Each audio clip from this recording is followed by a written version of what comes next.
Chapter 1: A Wedding with a Heroic Idol. Ladies and gentlemen, please take yellowknife as the renowned Tombath illustrious general Mo Jiuye from history the Turgegwe flag leading the visitors toward the entrance of underground palace. Furious and sunk known as arrived at Tathicide, He Zhi Ran ways enveloped by a profound sense of solemnity as a special forces medic, she did noted Eliza celebrity as rather, she revereros, that occupant, Mo Jiuye was in such a rush admired deply. Mo Jiuye was the foremost general of Great Shan dynasty, having oldest troops to decisively defeat foreign invaders on numerous occasions. However, this esteemed era full victim to the jealousy of the emperor due to his overwhelming achievements, ultimately facing Exile disgrace. Listening to the tour guide's animated narration, He Zhi Ran couldn't help but reflect on the tragic fatafishiro. It couldn't live asset the Thuasaman born in Thranjaraha de Mo Jiuye lived a few more years. He would surely have been vindicate to Ponthis and Shanaft Henu Emperor. Alas, fate cruelly intervened, and he perishi done Theroed to exile. As He Zhi Ran immersed herself in her thoughts, she suddenly felt Taviolant more beneath her feet. Someone shouted, "Run, there's an earthquake." With her exceptional skills, she could have easily escaped this natural disaster. However, Shekasi instead to ultimately remaining here forever. Before her consciousness faded, a faint smile graced He Zhi Ran's lips. Thysis fine can rest their fraternity in the company of a hero. In the Great Shan dynasty, the Duke of National Defense's residence was adorned with festive decorations, and the sound of drums and music filled the air. Bow to heaven and earth. A the sound of this elongated proclamation, He Zhi Ran felt as if she were a puppet, being dead to perform the ceremonial bow. Bow to the prince. Bow to a Kotharish husband and wife. Enter the bridal chamber. Although her head still spun slightly, it did not impede her from absorbing the memories of this body, ignoring Therako's congratulations and the matchmaker's incessant auspicious remarks. He Zhi Ran found her mind entirely consumed by her own thoughts. As he organized these memories, she was compelled to accept an undeniable truth: she had traversed worlds. Moreover, she had become the newlywed wife of Eridol, the Grethero Mo Jiuye.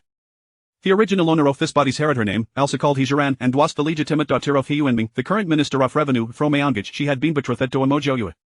The Mo family had a long-standing tradition of loyalty, with all their sons sacrificing themselves for the nation. Now, only a Mo Jiuye remained. After the death of his last brother on the battlefield 5 years ago, the 16-year-old Mo Jiuye to a command of Tirmi, single-handedly supporting Duke of National Defense's residence, which was no filled with widows.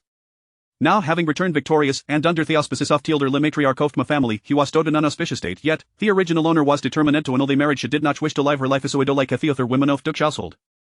After all, every male member of Mo family had fallen in bitterly to engage. The original owner created a considerable uproar. But their father, Emin of Integritan principle, steadfastly refused to allow the marriage to Becca Ledov. In aid spiriti tempto and Sharetha marriage went ahead. He Yuanming Gandhis wife, Ling Shuai, and resorted to administer a potion to the original owner, hoping that once a deed was done, their daughter would have a choice but to accept their fate.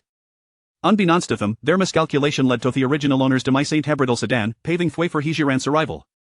However, what left He Zhi Ran perplexed was that in the historical accounts he was familiar with, there was no mention of Mo Jiuye having gone until his exile. Could it be thought the original owner Trolidid in Hebridal Sedan Navir had feature to wed Mo Jiuye thusly of Ignorecord?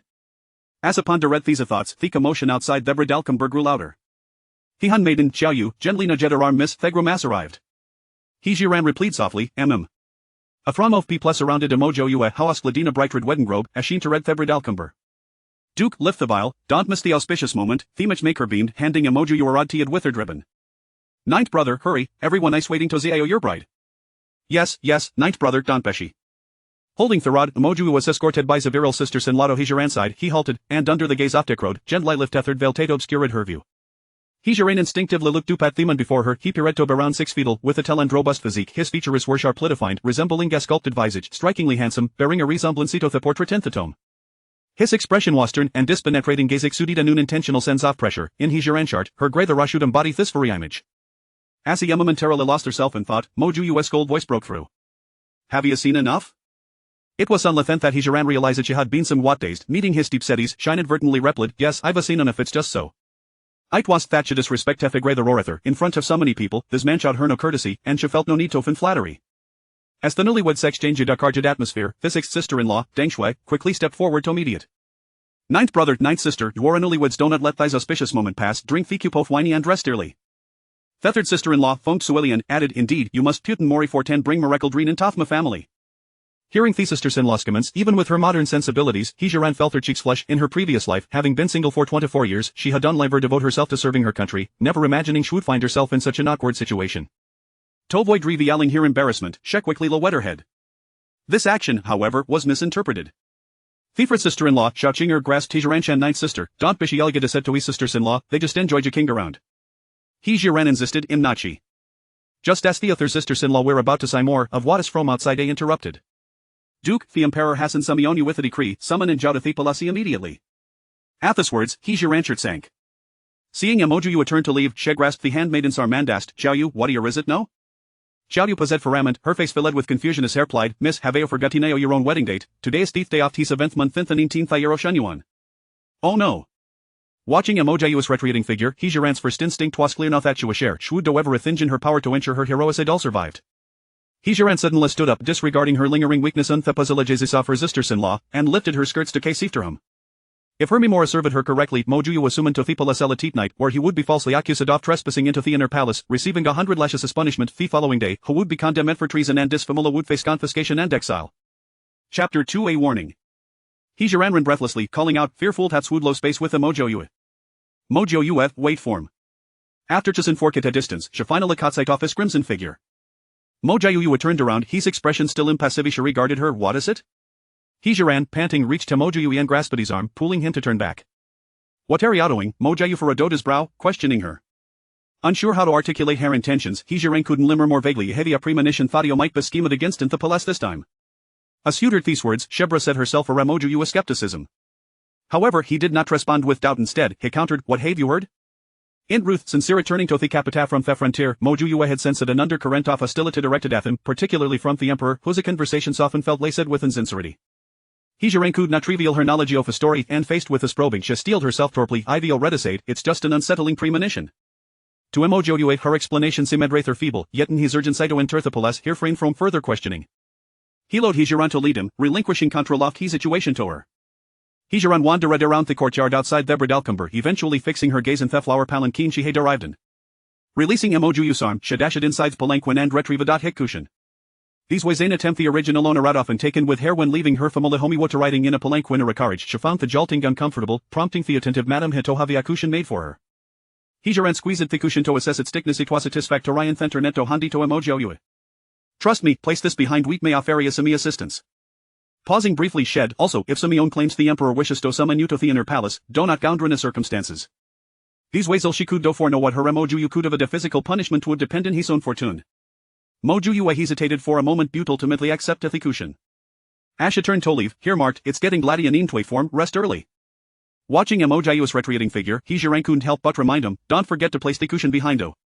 With no further response from him, He Zhi Ran couldn't retrace her steps. Upon returning to the courtyard, she found her 8 sisters-in-law Wandani and her sister waiting for her in unison.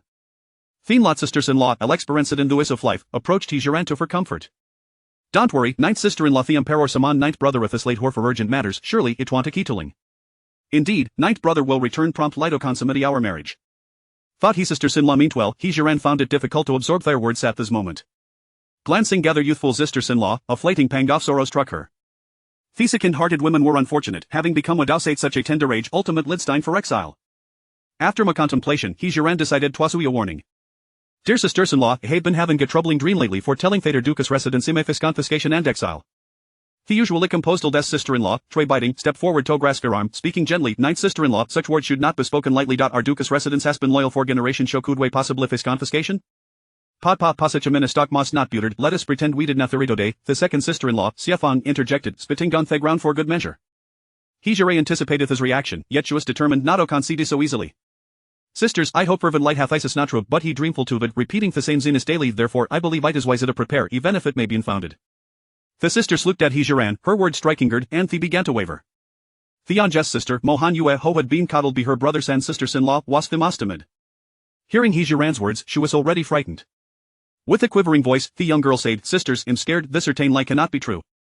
Thilda's sister-in-law, seeing her distress, pulled her into an embrace, soothingly whispering, do not fear, dear Hanuathe said dream sorry offend the opposite reality. Mo Jiuye wiped her tears and nestled into her older sister-in-law's arms.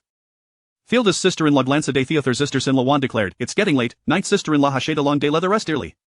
He Zhi Ran was soon certain whether Rainyon believed her warning, but she had done what she could ask for the future, they would have to take it on a steep academy. Returning to her chamber, several maidservants assisted her in washing up, and once finished, He Zhi Ran dismissed Themel. What she needed no was zealitude and lie in silence could she contemplate her next move. In the flickering light of her candles, Thebredal Cambera Viladites opulence, yet she regretted her inability to take any fit with her. Thus, she resolved to focus on the most easily transportable SF the silver notes. She was soon aware of the total amount held Bithduck's residence, but her parents had provided her with 2000 taels of silver notes as her dowry. With this thought, He Zhi Ran quickly rose, donita robe and stepped out of her room. Shall you hurry to me there, miss, what are your orders? He Zhi Ran waved her hand dismissively, it's nothing. I cannot sleep, I'm going to check in me dowry, yawning follow. Xiaoyu, having served He Zhi Ran since childhood, understood her temperament. While seeing that Shine Zistidan being galon, she obediently stayed behind. Veteri had just been delivered to Dukas residence at that Viridian Hadiatobi organized, leaving everything displayed in this ID chamber. He Zhi Ran opened the box containing the silver notes and pull a duta stack, inspecting jit close liatways exiclit what house entails. Holding the notes, her first thought was hatchering gani confiscation. Someone would surely see her chairperson where could the notice be hidden so they would not be discovered? iPhone lish passes to space like ethos heroines and novels, where she could safely store the notes away. Alas, such was no their fortune. As he lamented fairness of her situation, Thesina before her sudden life shifted. She found herself in a place Shekenwal told her medical office. Could it be thought she hadn't died? But soon, the harsh really overwhelmed her. She tempted to push open the door to the medical office, but it was soon yielding a samer prop, offering no resistance, not even a crack to see through. The windows, too, were sealed as if welded shut.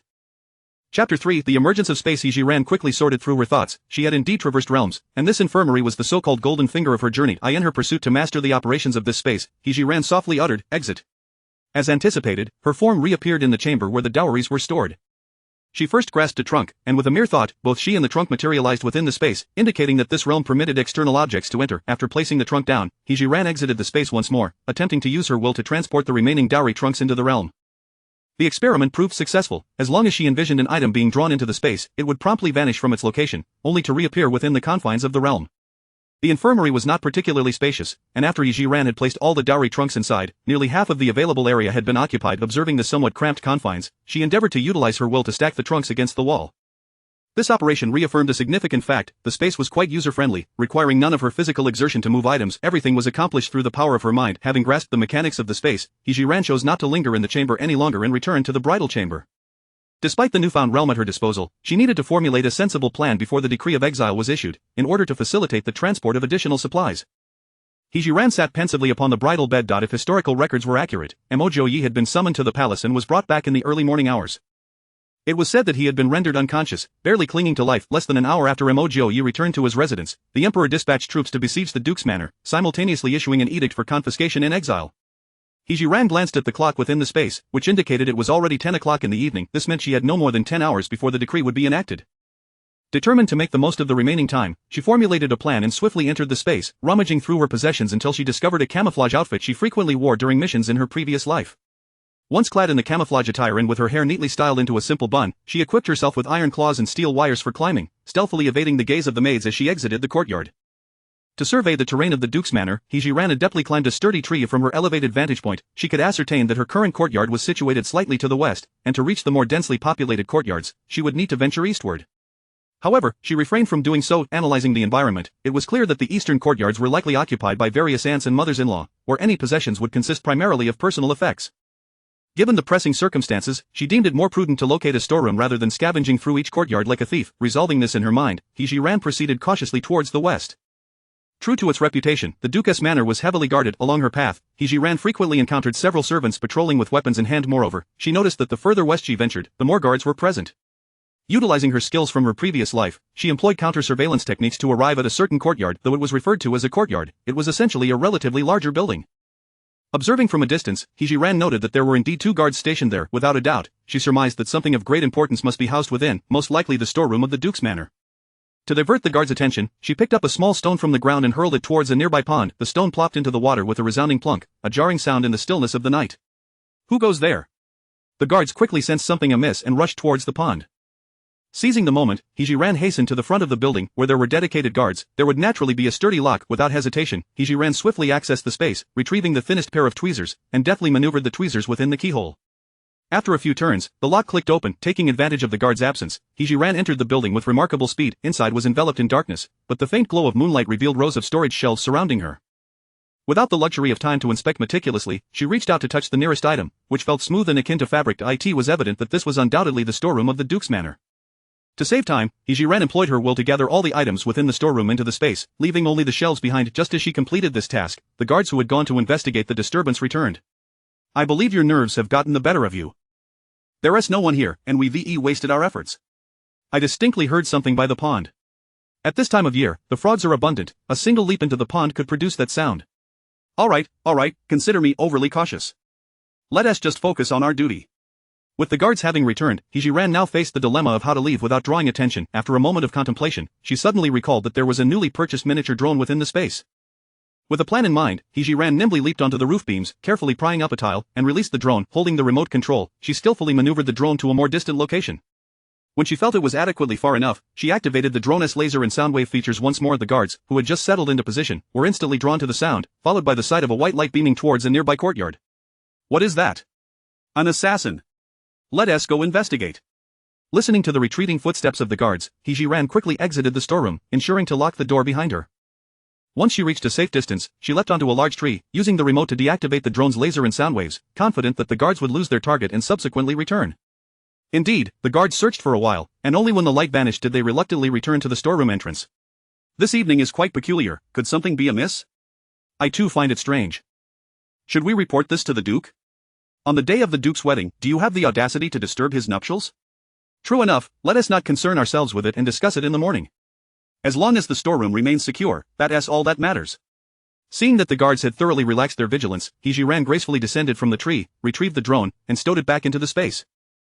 Chapter 4 Mo Jiuye was carried back, while He Zhi Ran continued to evade the watchful eyes of the guards in search of her targets. Simultaneously, her consciousness ventured into the space to take stock. She had anticipated that the Duke of protecting the nation's residence, with its rich heritage, would possess some wealth. To her surprise, apart from a few pieces of fabric that appeared rather gaudy, there were only some grains, both coarse and fine, and a half-box of silver ingots. As for antiques, calligraphy, and treasures of gold and jewels, they were exceedingly scarce. The Grand Duke of protecting the nation's residence was, astonishingly, so impoverished, which attests to the integrity of the Mo family. Yet, this family, known for their loyalty through generations, had incurred the suspicion of those in power. Truly a case of the heavens being blind. The half-box of silver seemed to be merely around 10,000 taels, which, although far less than she had imagined, He Zhi Ran firmly believed that it was better than nothing on the road to exile. Thus, He Zhi Ran pondered and acted simultaneously. Anything that she could easily access was stored away in her space until it became utterly filled, at which point she reluctantly returned to her courtyard.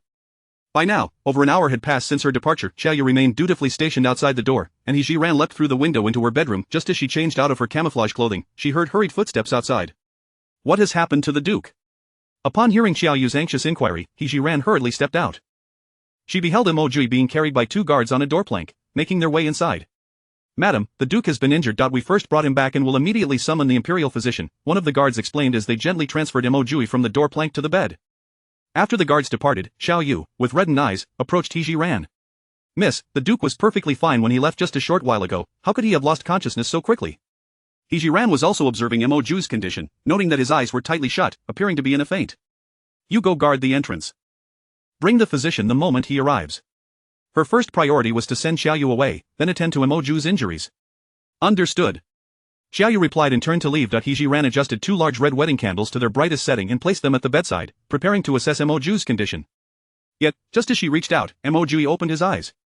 I'm fine, he declared, his voice robust, suggesting that his injuries were not severe. What exactly transpired? He Zhi Ran inquired. Mo Jiuye hesitated for a moment, slightly shifting his body. His cold, piercing gaze was fixed intently upon her. How did you come to know that I was ensnared by the Emperor upon my visit to the palace today? On the way back from the palace, Mo Jiuye had been pondering how He Zhi Ran was aware of such matters. The most plausible explanation was that his father-in-law, He Yuanming, had foreknowledge of this incident. Otherwise, he could not fathom how she would know. If that were the case, it meant that He Yuanming was undoubtedly connected to the Emperor, and He Zhi Ran could also potentially be a spy for the other side. Contemplating this, Mo Jiuye's gaze deepened as he regarded He Zhi Ran. If this were a lady from a prominent family of the era, she might have been frightened to tears. He Zhi Ran sensed Mo Jiuye's suspicion towards her, yet she felt no guilt. I've been having the same dream repeatedly for several days, dreaming of your calamity. Whether you believe it or not, that is my explanation. Looking into her clear and expressive eyes, Mo Jiuye, despite his disbelief, surprisingly refrained from pressing her further. Unaware of his thoughts, He Zhi Ran spoke again. Are you injured? I have some knowledge of medicine and can assist you. No sooner had she spoken than Mo Jiuye, right before her eyes, pulled out the mat she had provided him. The mat bore multiple tears, with traces of blood faintly visible upon it. You were indeed summoned to the inner palace, and then met with 100 strikes? Historically, such events were recorded, and now, with Mo Jiuye being carried back, the bloodied mat indicated that it had all come to pass. Mo Jiuye shook his head lightly. I did not enter the inner palace. The Emperor charged me with disobeying his orders and had me struck 50 times. He then glanced at the blood-stained mat and sincerely expressed, thank you for your reminder and the mat. It allowed me to escape this calamity. Recalling these events, Mo Jiuye still felt a lingering dread. He had been led into the palace, just as He Zhi Ran had warned, where the Emperor summoned him to the inner palace. Remembering He Zhi Ran's earnest admonitions before his departure, he had invoked the reasoning that a man should not enter the inner palace, thus refusing to comply with the Emperor, enraged that matters had not unfolded as he had planned, labeled Mo Jiuye with the crime of disobedience. While disobedience could be a death sentence, the emperor understood that using this pretext to punish Mo Jiuye was baseless. Should the truth come to light, it would tarnish his reputation as the sovereign of the nation. Nevertheless, he was unwilling to let Mo Jiuye off so easily. After weighing the consequences, he ordered that Mo Jiuye receive 50 strikes. While Mo Jiuye endured fewer strikes than he might have faced, He Zhi Ran's timely provision of the protective mat ensured that he sustained only superficial injuries. However, to avoid attracting attention, Mo Jiuye feigned unconsciousness and was carried back to the Duke of protecting the nation's residence. In Mo Jiuye's mind, he believed that He Zhi Ran might have knowledge of further matters. Did anything else occur in your dreams? He Zhi Ran had been awaiting Mo Jiuye's inquiry. Regardless of whether he believed her claims of having learned these details in a dream, she solemnly stated, I also dreamt that the Duke of protecting the nation's residence would be raided and exiled. Raided and exiled? Mo Jiuye's eyes widened in shock. He Zhi Ran nodded earnestly. If the timing is correct, it will be tomorrow morning. Tomorrow morning? Yes, tomorrow morning, after the court session begins, there will be officials to impeach, along with the evidence they have prepared accusing you of treason. For reasons unknown, Mo Jiuye felt little doubt regarding He Zhi Ran's words. After all, many events do not occur without some forewarning. Just as he had been inexplicably summoned to the palace tonight and subsequently received 50 strikes. Furthermore, Mo Jiuye was not entirely oblivious to other matters. At that moment, he fell into contemplation. Regardless of whether He Zhi Ran's predictions came to fruition, he deemed it prudent to prepare in advance. With this thought, Mo Jiuye turned his gaze towards He Zhi Ran. You must immediately send someone to inform my mother and sisters-in-law, stating that I returned from the palace gravely injured and unconscious. They will surely come to see me, and then I shall discuss this matter with them. For reasons unknown, Mo Jiuye felt an inexplicable trust in this woman, whom he had yet to know well. Simultaneously, he and He Zhi Ran shared a common mindset. It was better to believe in the possibility than to dismiss it, for even if it turned out to be a wild goose chase, it was far preferable to being caught unprepared when the crisis unfolded.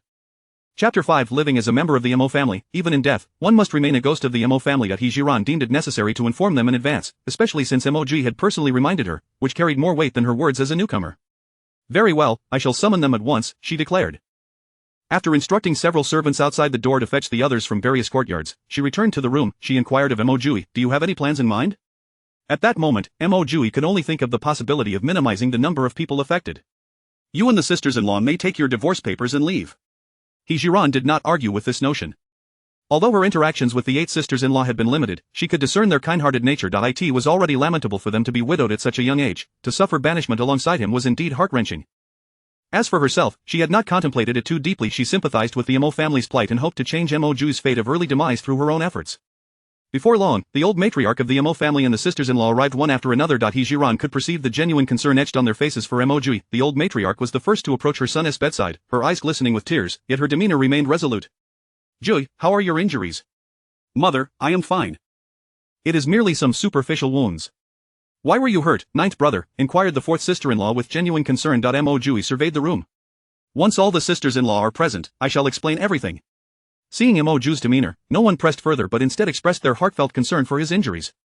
After a while, a few more sisters-in-law from a distance arrived. He Zhi Ran cautiously stepped outside to instruct the servants to guard the door and prevent anyone from entering. Mo Jiuye felt a sense of comfort from her attentiveness, and his perception of her had significantly shifted. Had it not been for these circumstances, perhaps he would have attempted to cultivate a lasting bond with her. Alas, fate had played its hand, denying him such an opportunity. Mo Jiuye pulled his wandering thoughts back and spoke solemnly, Mother, sisters-in-law, today in the palace, I faced the emperor's cruelty and received 50 lashes. Upon hearing this, the sisters-in-law were thrown into a state of turmoil. Ninth brother, what could you have possibly done to incur such punishment from the emperor? Indeed, ninth brother, are your injuries severe? 50 lashes are no trifling matter. Ninth brother, listening to their chorus of concern, even Mo Jiuye, the stoic man, felt a warmth envelop his heart. Such a harmonious family, it seemed, would soon be no more. Though reluctant, he knew the necessary actions must be taken. Mother, sisters-in-law, given today's events, it is clear the emperor can no longer tolerate the existence of our duke's household. It is likely he will soon issue a decree for punishment, ranging from exile to execution. Mo Jiuye intentionally presented the situation in a grave manner, hoping the sisters-in-law would heed the warning. Upon hearing this, the gazes of the 8 sisters-in-law turned in unison towards He Zhi Ran. They recalled how, upon leaving the bridal chamber, the 9th sister-in-law had similarly cautioned them. At the time, they had dismissed her words as mere superstition. However, hearing such sentiments from Mo Jiuye compelled them to take it seriously. He Zhi Ran met their inquiring gazes and simply nodded solemnly, affirming that she had not spoken in vain. Jiuye, are you speaking truthfully? The usually composed matriarch of the Mo family now appeared somewhat unsettled. Mother, it is highly probable. Mo Jiuye did not speak definitively, for he had only heard He Zhi Ran's account and interwoven it with his own analysis. The old matriarch trembled at his words. For generations, the Mo family has been loyal and virtuous. Our men have sacrificed their lives for the nation, only to face such an end? As she spoke, the old matriarch began to laugh coldly. I advised your father to lay down his arms and return to the fields, for what good are fame and fortune compared to a family's safety? Yet he refused to listen, insisting that the Mo family's duty was to protect the Deshun dynasty. His words cost me my husband and 8 sons. What good is it to guard the Deshun realm with our lives? Ha, what a joke, the 8 sisters-in-law shared her indignation. This is outrageous. What wrong have we committed that we must endure such suffering? I refuse to accept this. I will return to my family and have my father speak on our behalf. I shall seek my elder brother's assistance. Perhaps he can help in some way. Mo Jiuye shook his head. Sisters-in-law, it is best to let this go. The emperor has made up his mind to eradicate the Mo family. How could he possibly heed our pleas? What then shall we do? Shall we simply wait to be unjustly accused? The 7th sister-in-law, young man, questioned defiantly. Mo Jiuye did not respond, instead turning to the old matriarch. Mother, I propose that rather than allowing the sisters-in-law to share in the blame, we take this opportunity to offer each of them a divorce letter. The old matriarch pondered for a moment, then replied earnestly, indeed, Jiuye speaks wisely. Your sisters-in-law are already pitiable, the Mo family cannot continue to drag them down, and as for He, she has only just joined us and should not be unjustly implicated alongside the Mo family. Mother, 9th brother, I do not want a divorce letter. I, Biting, am a member of the Mo family in life and shall remain a ghost of the Mo family in death. Neither do I wish for a divorce, even if the Mo family faces total annihilation. I, Feng, will accompany them to the end. I do not want a divorce letter. I wish to remain and share the fate of the Mo family. I promised my husband that I would honor him before mother, no matter what. I shall not leave. The 8 widows of the Mo family were all filled with righteous indignation, each refusing to accept a divorce letter. Even if it were their only path to survival, they were resolute in their choice to face their fate alongside the Mo family. Seeing her daughters-in-law's unwavering stance moved the old matriarch, and she turned her gaze to He Zhi Ran. What of you? I too wish to stay, He Zhi Ran declared without hesitation, her voice resolute. The old matriarch then looked at Mo Jiuye. You see, our women are also spirited. I, too, wish to honor their resolve. Upon hearing this, Mo Jiuye regarded everyone earnestly, his gaze filled with admiration. Sisters-in-law, life is but a single journey. Who would choose death if they could live? I implore you not to act impulsively.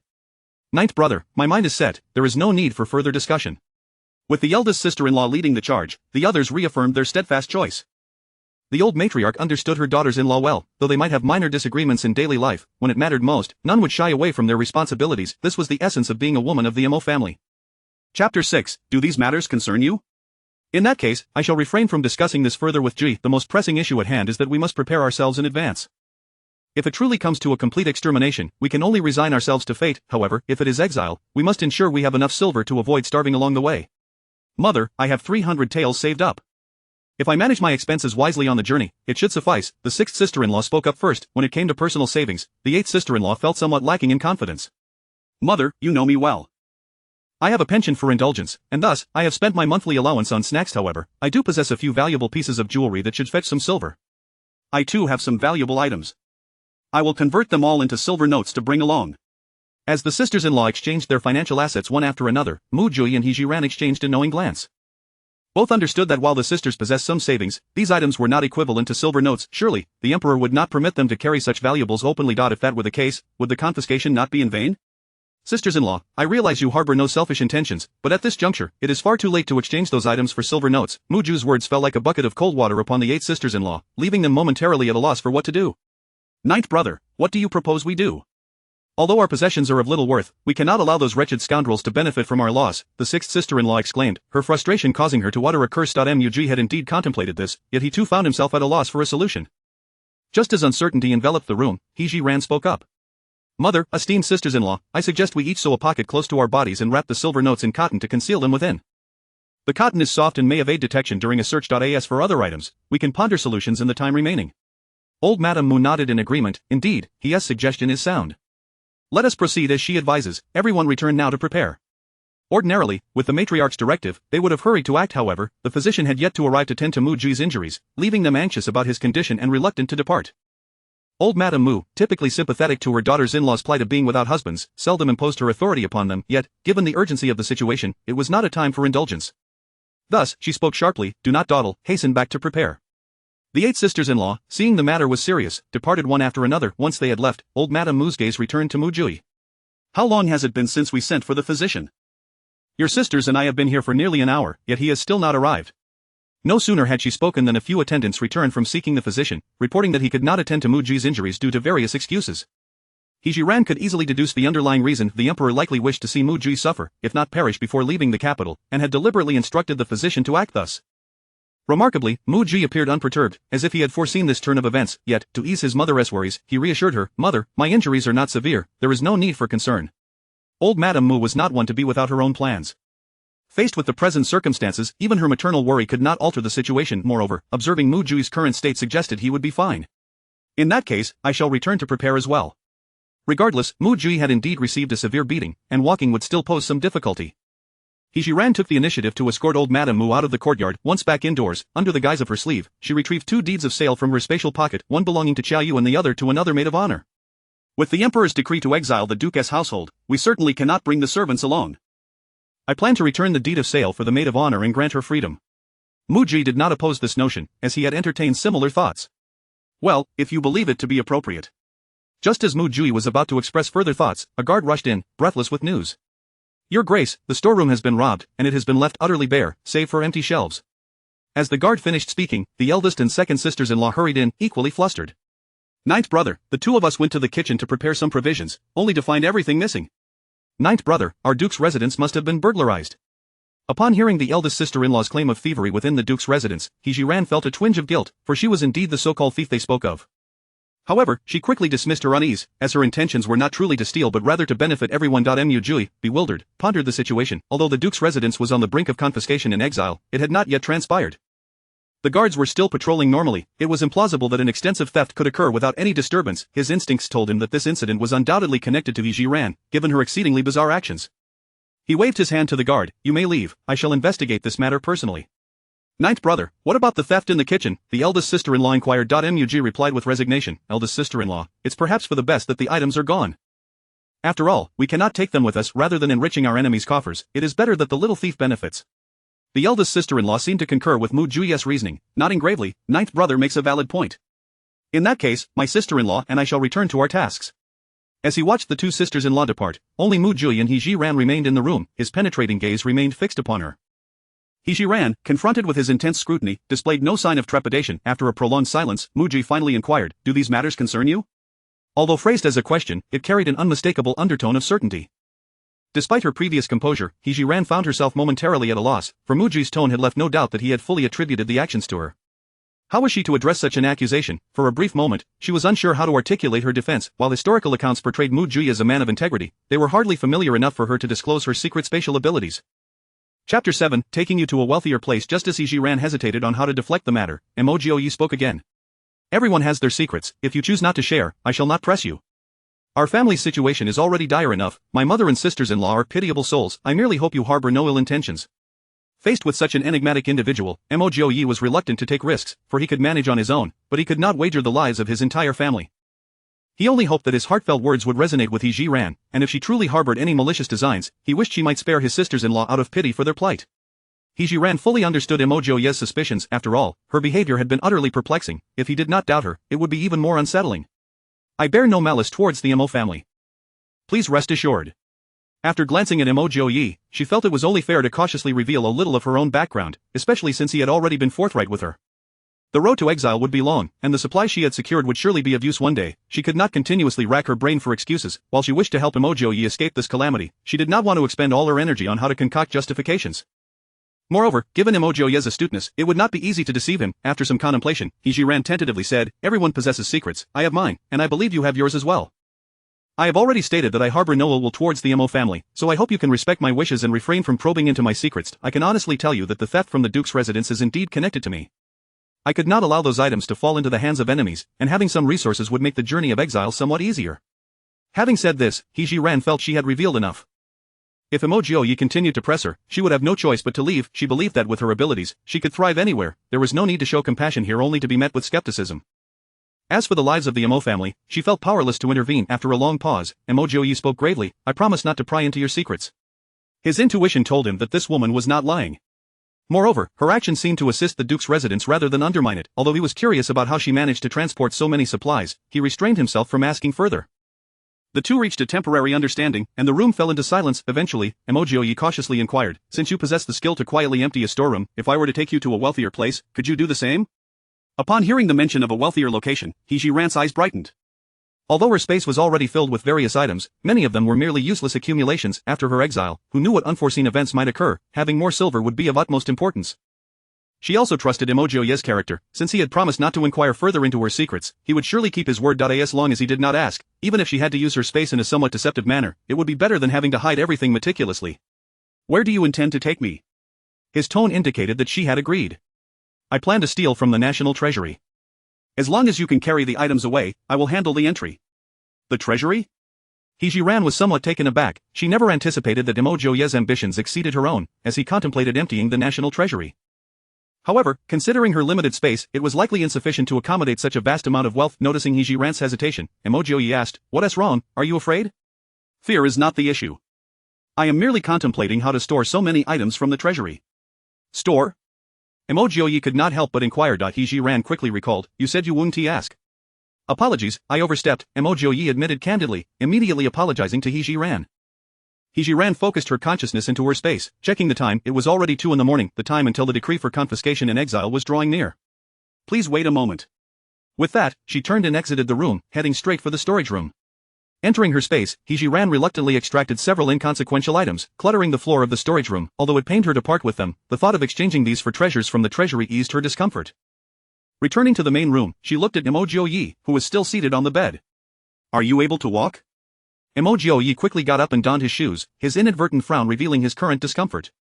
He Zhi Ran, concerned, said, I have some medical knowledge, perhaps I could take a look? Mo Jiuye declined, no need, we must hurry. With that, he swiftly opened the wardrobe and retrieved 2 sets of dark clothing.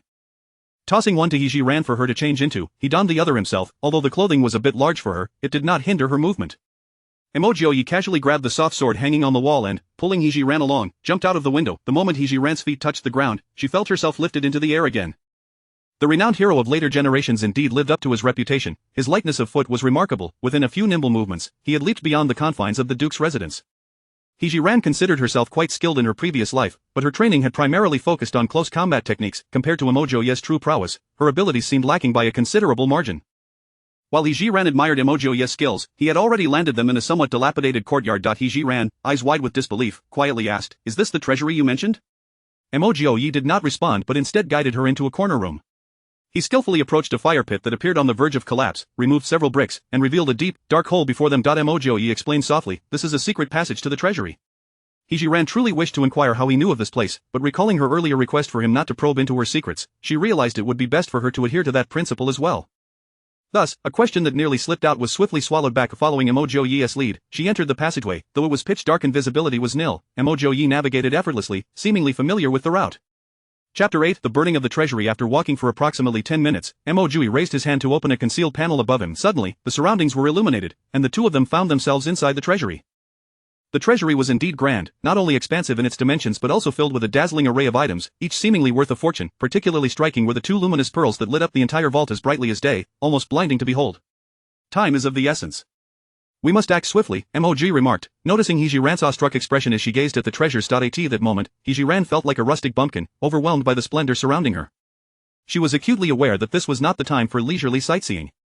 I would prefer if you could avert your gaze, she indicated. Mo Jiuye understood her intent. She wished to keep her actions concealed from him. Very well. Without hesitation, he opened the panel on the ground and slipped inside. He Zhi Ran watched as the panel closed seamlessly behind him, allowing her to commence her search for valuable items. Given the limited space available for storing items, she knew it was impossible to take everything from the treasury. After quickly surveying the area, He Zhi Ran used her mental focus to gather all the banknotes, silver ingots, and gold and silver jewelry into her spatial storage. Upon checking, she found that these items nearly filled her storage to capacity.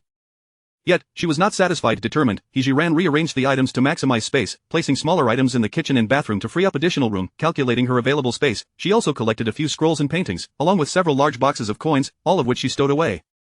Upon inspecting her storage once more, she was taken aback. Her space was now brimming with treasures, leaving just enough room for her to enter. Despite her reluctance, He Zhi Ran knew she could take no more.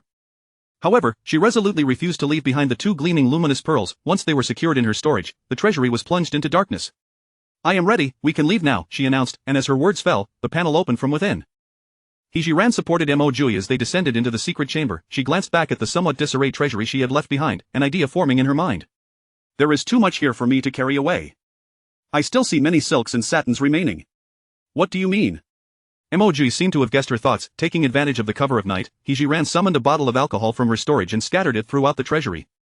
Mo Jiuye cooperated fully. After she had doused the area with alcohol, he retrieved a fire starter from his pocket, ignited it, and tossed it into the flammable liquid. In an instant, the treasury was engulfed in flames. As they hurriedly retreated from the scene, neither spoke a word, yet both shared a sense of exhilaration at the act of setting the treasury ablaze, particularly for Mo Jiuye. It felt as if a great vendetta had been avenged. He found himself eager to witness the emperor's outraged reaction upon discovering the destruction of the treasury. Safely back at the duke's residence, they changed out of their night garments, and Mo Jiuye returned to his bed. Keen-eyed, He Zhi Ran immediately noticed the bloodstains on the floor. "You are bleeding, I must tend to your wound," she insisted. One should never underestimate the severity of superficial injuries. Many had perished in her past life due to untreated wounds. Having done her utmost to preserve the lives of those at the duke's residence, she could not allow Mo Jiuye to be endangered by such a minor injury. "No, my injury is not serious." In truth, Mo Jiuye was acutely aware of his condition. Although the padding had offered some protection, being struck 50 times was bound to leave a mark. The mere thought of the injury being on his backside made him reluctant to let He Zhi Ran examine it. In He Zhi Ran's mind, illness knew no gender. Thus, without hesitation, she prepared to lift Mo Jiuye's garment. He instinctively recoiled. "That area is not suitable for you to view, being a woman," he protested. Only then did He Zhi Ran realize that his discomfort stemmed from this very notion. "I am a woman, yet I have made no objections. Why should you, a grown man, concern yourself with such trivialities?" Her words were intended to ease his embarrassment, hastening the treatment of his wound and allowing her to plan the next course of action. Mo Jiuye's face flushed crimson at her retort. He continued to shy away from her. He Zhi Ran, feeling exasperated, declared, "Do not forget, we are husband and wife. Such intimacy requires openness." In her pursuit to persuade Mo Jiuye to cooperate with her treatment, she had completely overlooked the fact that she was in an ancient setting, speaking to a man steeped in deep-rooted traditional beliefs and act akin to pouring oil on flames. Mo Jiuye stared at her, momentarily at a loss for words. After all, she had a point. They were indeed married, yet, could such words be so casually uttered by a woman? Contemplating this, Mo Jiuye grew even more curious about He Zhi Ran. What mindset allowed her to speak so boldly without a hint of trepidation? While Mo Jiuye was lost in thought, He Zhi Ran swiftly lifted his outer garment. On the day of their wedding, he had donned a striking red ensemble, and now, as she revealed his attire, the sight caused her to gasp in shock. The vibrant red fabric of his undergarment was saturated with blood, the once bright material now darkened to a deep crimson. Reflecting on how he had carried her while executing their daring heist on the treasury, she marveled at the resilience of his character. Realizing he could not withstand her insistence, Mo Jiuye turned his head away, leaning against the wall with a resigned expression. Seeing that he could no longer see her, He Zhi Ran felt unencumbered as she retrieved a bottle of alcohol from her spatial storage. To her astonishment, she made an incredible discovery. If her memory served her right, there had originally been 3 bottles of alcohol stored. After using one during the fire at the treasury, there should have been only 2 remaining. Yet, upon inspection, she found the quantity unchanged, still 3 bottles. At that moment, she hesitated to fully conclude whether her storage possessed a regenerative ability. However, she meticulously examined the alcohol once more, confirming it was indeed 2 bottles. She resolved to tend to Mo Jiuye's wound first and then investigate further. If the count returned to 3, it would indicate she had uncovered a new functionality of her spatial storage. Returning her focus to the task at hand, He Zhi Ran took out tweezers and cotton, gently beginning to remove Mo Jiuye's trousers. The sight of his wound was enough to evoke a visceral reaction, even for someone like He Zhi Ran, who had witnessed countless injuries.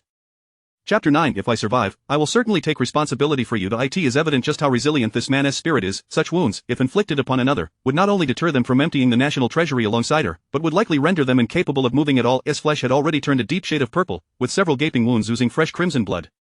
The extent of his injuries was vast. His buttocks and thighs bore hardly a single unscathed area, a testament to the relentless cruelty of his tormentors. Suddenly, felt a chilling sensation enveloping his body, prompting him instinctively to tug at his trousers. Driven by her professional instincts, transformed into a doctor with unwavering ethics. Her voice, though stern, carried an undeniable authority. "Do not move." At her command, S hand, which had grasped his waistband, froze in place. Firmly pushed his hand away. "Though you have not sustained any bone injuries, your current condition is serious. Do not underestimate these superficial wounds. If left untreated, they could prove fatal." Listening to her lecture him like a mother hen, resignedly withdrew his hand. He closed his eyes and allowed to tend to his wounds. Her movements were deft and practiced. She first poured some alcohol onto a cotton ball, then used tweezers to gently cleanse injuries. "It will sting a bit, bear with it," she instructed. Indeed, there was pain, but it was a mere trifle. After disinfecting the wounds, retrieved a packet from her space. This particular remedy was most effective for injuries. She delicately sprinkled the powder over his wounds, her fingers inadvertently brushing against his skin. This sensation sent a shiver through his body, and he acutely felt a flush creeping to his face. Oblivious to his discomfort, continued her ministrations, having now applied the bandages to his wounds and swiftly administered a tetanus shot. Suddenly felt a sharp prick in his arm, akin to a needle sting, causing his body to instinctively recoil. "Stay still," cautioned. Immediately stiffened, only relaxing once the sharp sensation subsided. Having completed her task, then glanced at his blood-stained undergarments. Where are your clothes? I shall fetch you a clean pair. Acutely aware of his own embarrassment, dared not turn his head as he replied, the left cabinet contains my garments. Rummaged through the wardrobe and casually selected a white pair of undergarments, placing them on the bed before nonchalantly beginning to remove the trousers that she had already pulled down to his knees. Promptly interjected, I can manage that myself. He was already sufficiently mortified. Allowing this woman to assist him in changing would surely drive him to find a crevice to hide within, for such considerations were far from her mind. After all, she had often aided patients in similar predicaments in her past life. Your wounds have just been treated. It would be unwise to move about. If you were to bleed again, my efforts would be in vain. It persisted. There are boundaries between men and women. I cannot allow you to help me change. At this, could not suppress a laugh, her words slipping out without regard for his feelings. I've seen every inch of your backside. What difference does changing a pair of trousers make? At that moment, he felt as if a great stone had lodged in his chest, nearly choking him. This woman truly had a knack for bringing up the most awkward topics. Yet, as he pondered, her point was not without merit. He had indeed been exposed for quite some time. To refuse her assistance would seem rather petulant. Well, if I survive, I shall certainly take responsibility for you. In's mind, such a declaration implied a bond of intimacy with, and as a man of honor, he could not allow a woman to suffer a loss at his expense. Upon hearing his words, again found herself unable to stifle her laughter. However, she made an effort to keep her mirth subdued so that the servants outside would not overhear. Oh, please, don't take it so seriously. Assisting you in healing your wounds is merely a physician's duty. There rests no need to dwell on notions of responsibility. Truth be told, had not considered the future between herself and. Though she admired him as a hero, they had only just met, and no feelings had yet developed between them. For her, a soul from a later era, her sole desire was for to survive the treacherous path of exile. Everything else would be left to fate. In her approach to their relationship, remained quite rational. She would not allow her admiration for him to cloud her judgment regarding a marriage that did not rightfully belong to her. Of course, should they develop mutual affection through their interactions, she would be open to pursuing a relationship, but only if they both deemed one another as their desired partners. However, now was not the time for such contemplations. The road ahead was long, and she needed to strategize her next steps. Suppressing her laughter, carefully assisted in changing his trousers. Once the legs were adequately fitted, insisted that she need not assist him further. I can manage the rest myself. Not wishing to press the matter, acquiesced. After all, he was capable of scaling walls and leaping across rooftops. Surely he could handle adjusting his trousers with some caution. Seizing the opportunity before turned over, she stored away the medical supplies. She also checked the quantity of alcohol remaining. To her delight, she discovered 3 bottles of alcohol still intact. Even the bandages, tetanus medication, and disposable syringes she had just utilized had replenished to their original quantities. Most astonishingly, even her tweezers had multiplied by 1. What did this signify? It indicated that the items within her space possessed a remarkable regenerative capability. Of course, the items she had brought from the ancient world did not share this trait, as they had not reappeared since being placed in the ear room. Despite this, felt a profound sense of satisfaction with such a feature. She felt an invigorating sense of empowerment, yet, she recognized that this was not a moment for celebration. Time was of the essence, and there remained much to be done. With this thought in mind, once again retrieved the 2 contracts of servitude and stepped outside. Had been waiting at the door, and upon seeing her emerge, she hurriedly inquired, Miss, is there something I can assist you with? Go to your room. I have matters to discuss with you and. Upon her words, led the way towards the maid's quarters. Having served the young lady for many years, this was the first time had seen her so solemn, prompting her to hasten her steps in pursuit. Meanwhile, she felt a flutter of apprehension in her heart. The seriousness of the young lady's demeanor suggested that something of great importance was at hand. Chapter 10. A poisoning incident. He Zhi Ran's 2 handmaidens, Xiaoyu and Xiao Exile, resided in the same chamber. Today, it was Xiaoyu's turn to keep watch. While Xiao Exile had long since retired for the night, the sound of the door creaking open roused Xiao Exile from her slumber. She presumed it was Xiaoyu returning and mumbled, Xiaoyu, why have you come back? It is I, He Zhi Ran clarified, dispelling her confusion. Startled, Xiao Exile sprang up, hastily slipping on her shoes and descending from the bed. Miss, is there something you wish to command? He Zhi Ran, unwilling to squander time, placed 2 contracts of servitude upon the table. Take these contracts and depart from the Duke's manor tonight. From this moment forth, you shall be free. The 2 maidens were taken aback, unable to comprehend the gravity of their mistress's declaration. Miss, what has Xiao Exile done wrong? You may reprimand me as you see fit. Indeed, Miss, Xiaoyu wishes to serve you for life, they echoed, their loyalty to He Zhi Ran unwavering. With a heavy heart, He Zhi Ran replied, the Duke has just returned, having angered the Emperor. If all goes as expected, the Emperor will impose punishment upon the Duke's household. At that time, we shall be unable to safeguard ourselves, let alone concern ourselves with your fates. Rather than risk being sold off again by the authorities, it is better for me to grant you your freedom now. Upon finishing her words, He Zhi Ran discreetly retrieved 40 taels of silver from her sleeve, bestowing 20 taels upon each of them.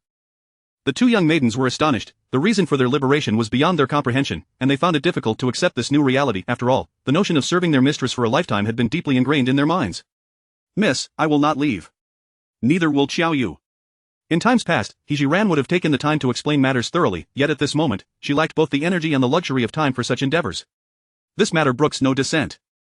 Now prepare your belongings. In a quarter of an hour, I shall send someone to escort you from the manor. Mississippi.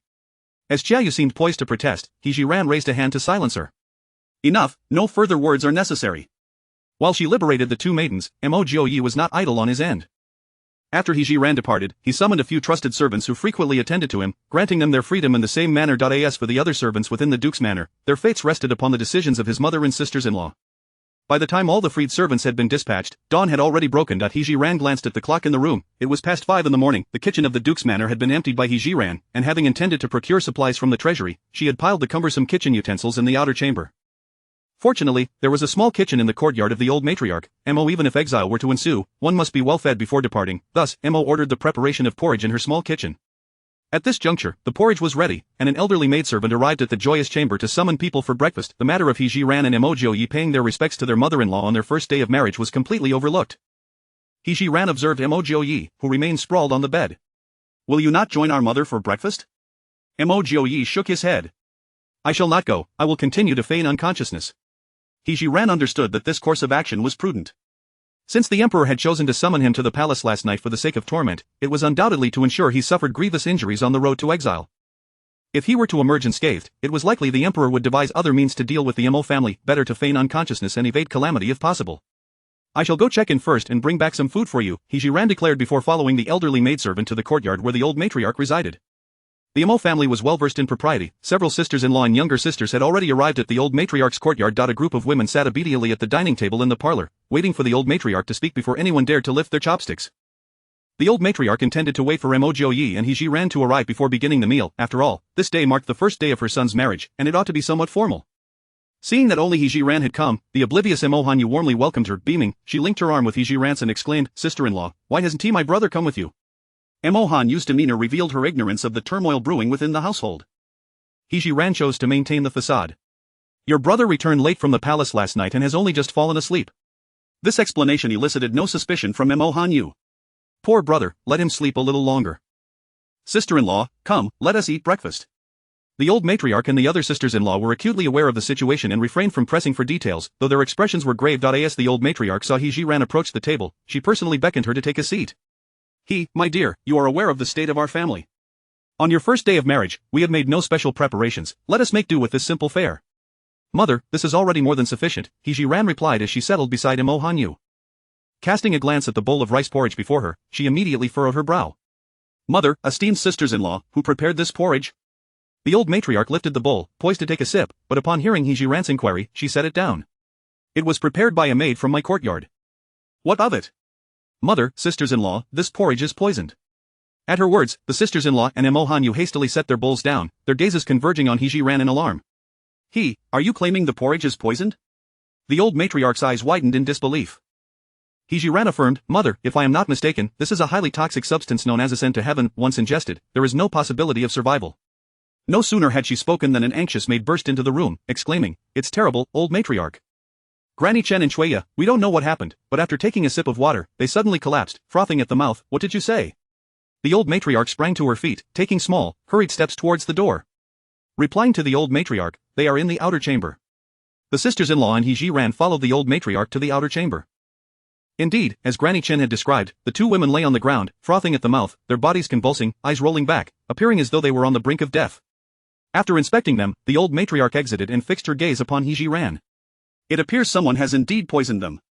Chapter 11. Fortunately, it is thanks to the presence of my ninth sister-in-law that we have been able to avert this calamity. He Zhi Ran had already contemplated the situation upon hearing the report from An Chen. The two servants had succumbed to water poisoning, and it was highly probable that the porridge on their table was also tainted, suggesting someone had poisoned the well. "Mother, from where does the water in the small kitchen originate?" "It comes from the well situated behind my courtyard." Without a moment's hesitation, He Zhi Ran hurried towards the location of the well. As she drew up a bucket of water, she gently dipped her finger in it, then rubbed it slightly before carefully sniffing the aroma. The onlookers held their breath, captivated by her seamless actions. It was only after she set the wooden bucket aside that old Lady Mo inquired, "Is this water poisoned?" He Zhi Ran's expression turned grave. "The poison originates from this well." Upon hearing this, old Lady Mo's countenance darkened instantly. Though the duke's residence was on the brink of an unwarranted disaster, her authority as the matriarch remained intact. "Someone, go investigate immediately. I demand to know who is responsible for this poisoning." The maids and servants in the courtyard sprang into action, and before long, someone returned with news.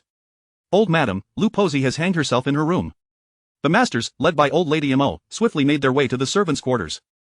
There, they beheld Lu Pozi's lifeless body dangling from the beam, completely devoid of life. Old Lady Mo commanded that Lu Pozi's corpse be brought down. As He Zhi Ran surveyed the scene, her first instinct was that Lu Pozi had likely taken her own life out of fear of punishment. If that were true, her instigator must surely be an enemy of the Duke's household. Historical records indicated that aside from the Emperor's jealousy, there had been no mention of others harboring animosity toward the Mo family.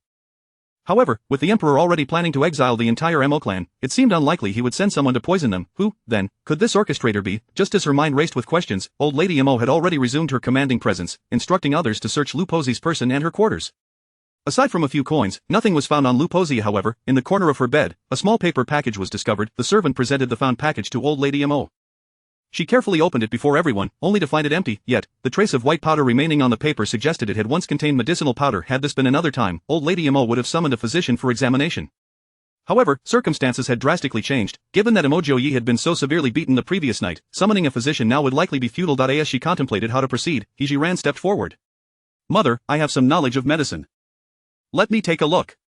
Old Lady Mo regarded He Zhi Ran, hesitating for but a moment before handing her the small package. "This is likely poison, so be cautious."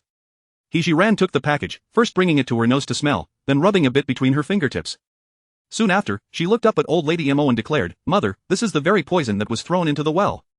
Upon hearing this, old Lady Mo clenched her fists in anger. "Lu Pozi served by my side since her youth. I believed I treated her well. Why would she do such a thing?"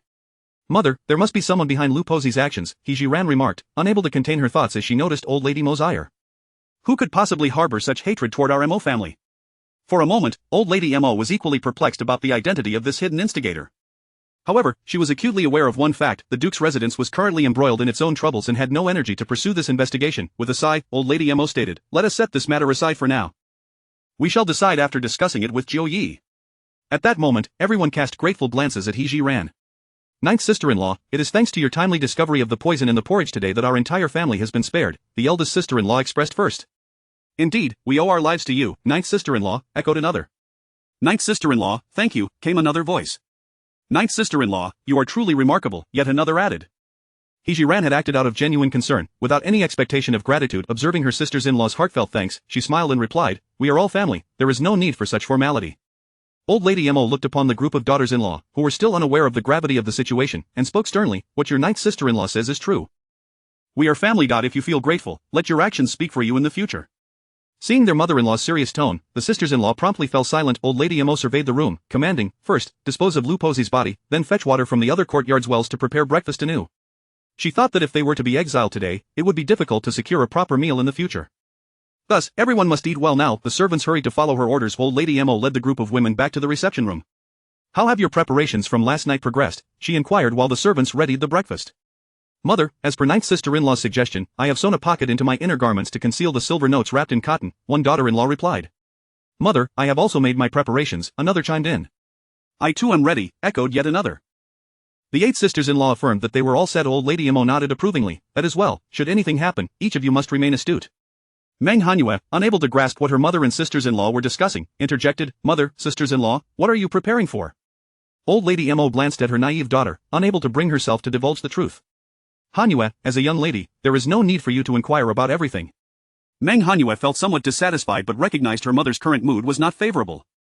To avoid inciting her wrath, she complied and fell silent. Soon, the servants brought forth the newly prepared breakfast. After He Zhi Ran inspected it and confirmed its safety, they began to eat.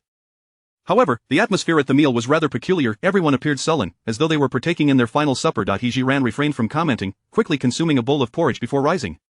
"Mother, I will take some food back to my husband." She felt an urgent need to see Mo Jiuye, for the identity of the person who had instigated Lu Pozi to poison remained unknown. Perhaps there lay answers to be found with Mo Jiuye. Upon returning to the bridal chamber, she found Mo Jiuye still in the same position, lying there. Upon noticing her return, he inquired, "Is there any commotion outside?"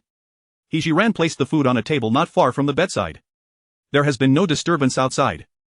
However, someone poisoned the water in Mother's courtyard well. Thankfully, I discovered it in time, otherwise, the lives of everyone in the residence would have been forfeit." Chapter 12. What is destined to come will inevitably arrive. Upon hearing the news, Mo Jiuye disregarded his injuries and swiftly sat up. "What on earth is going on?"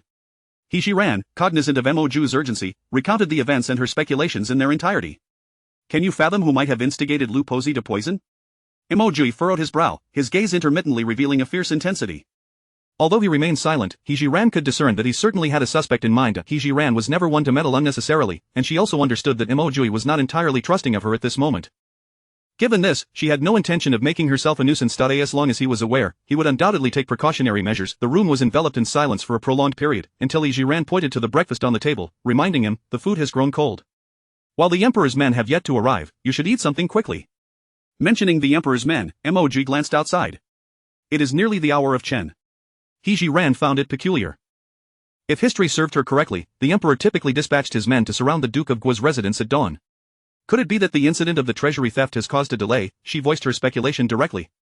Mo Jiuye did not refute this. The theft of the treasury accompanied by arson is no trifling matter. I imagine the Emperor is presently overwhelmed and cannot spare a thought for me. No sooner had he spoken than a servant arrived to report that someone sought an audience with the Duchess. He Zhi Ran exchanged glances with Mo Jiuye, both puzzled as to who would come to seek an audience on the very day after their nuptials. Moreover, the original owner seldom associated with outsiders, leaving He Zhi Ran momentarily stumped as to the visitor's identity.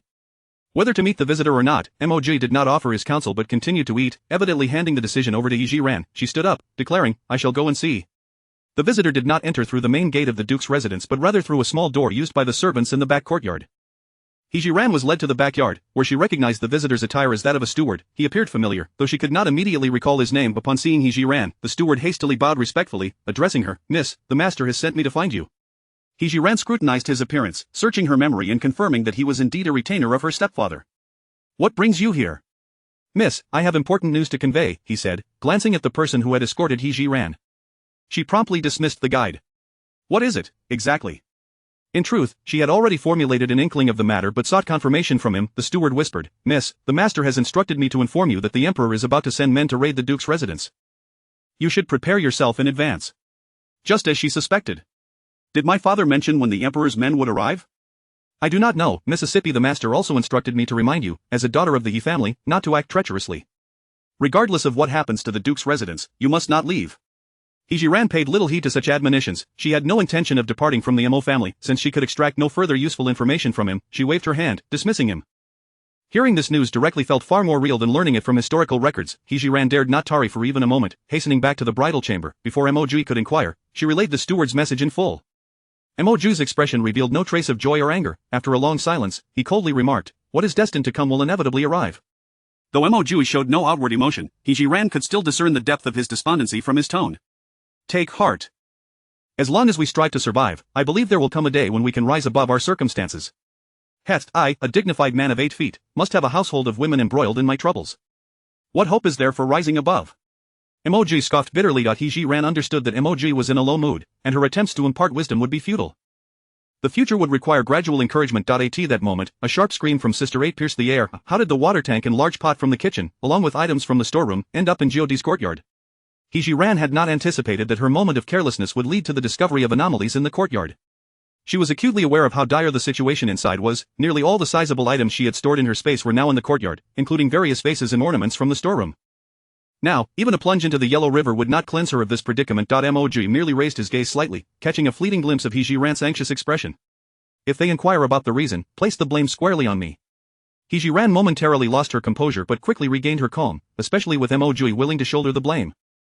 Arriving at the entrance to the courtyard, she found several sisters and the matriarch standing there, all wearing identical expressions of shock, mouths agape. Upon seeing He Zhi Ran approach, third sister promptly grasped her arm. Jiuye, how did everything missing from the storeroom and kitchen end up here? He Zhi Ran mimicked their astonished expressions, widening her eyes and shaking her head vigorously. I was here last night to organize my dowry, and it was not like this then.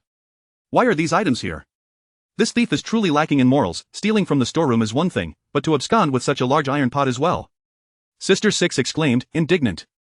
Indeed, they likely took everything and then deemed it worthless, thus secretly depositing it here. I simply wish to know, is this thief a deity? How could they stealthily move so many items without anyone noticing? Listening to her sisters bicker about the petty thief, He Zhi Ran felt a mix of amusement and exasperation. However, she dared not reveal her emotions at that moment. Just as she was about to say something, Mo Jiuye approached with great difficulty. Everyone, cease your speculations. I am responsible for this. Initially, I did not intend to let these items fall into the hands of outsiders, but upon reflection, we cannot carry so many things, so I simply piled them in the courtyard. Though his explanation was somewhat forced, no one pressed further. After all, Jiuye was quite capable, and accomplishing such tasks was not beyond him. Just as the 8 sisters were about to commend Mo Jiuye for his capabilities, the matriarch interjected. Enough. Since you have not forgotten to organize your dowry, do not concern yourselves with these trivial matters any longer. The sisters, who usually heeded the matriarch's words, promptly fell silent upon her command. Mo Jiuye invited everyone into the room and informed them of the message sent by the Yi family. The one smiling faces of the sisters turned grave in an instant. Chapter 13. As long as I remain, not a single member of the Mo family shall be lost. They all understood very well that, with accurate information at hand, the current task was simply to wait. Wait for the emperor to send someone to raid their home. In the imperial palace, within the golden chariot hall, Emperor Xuanwu was seething with rage. What use is it for me to support you worthless gluttons? The national treasury has been plundered, and everything has been reduced to ashes. The civil and military officials hung their heads, silent as quails, each one puzzled about who could possess such audacity to empty the treasury and set it ablaze.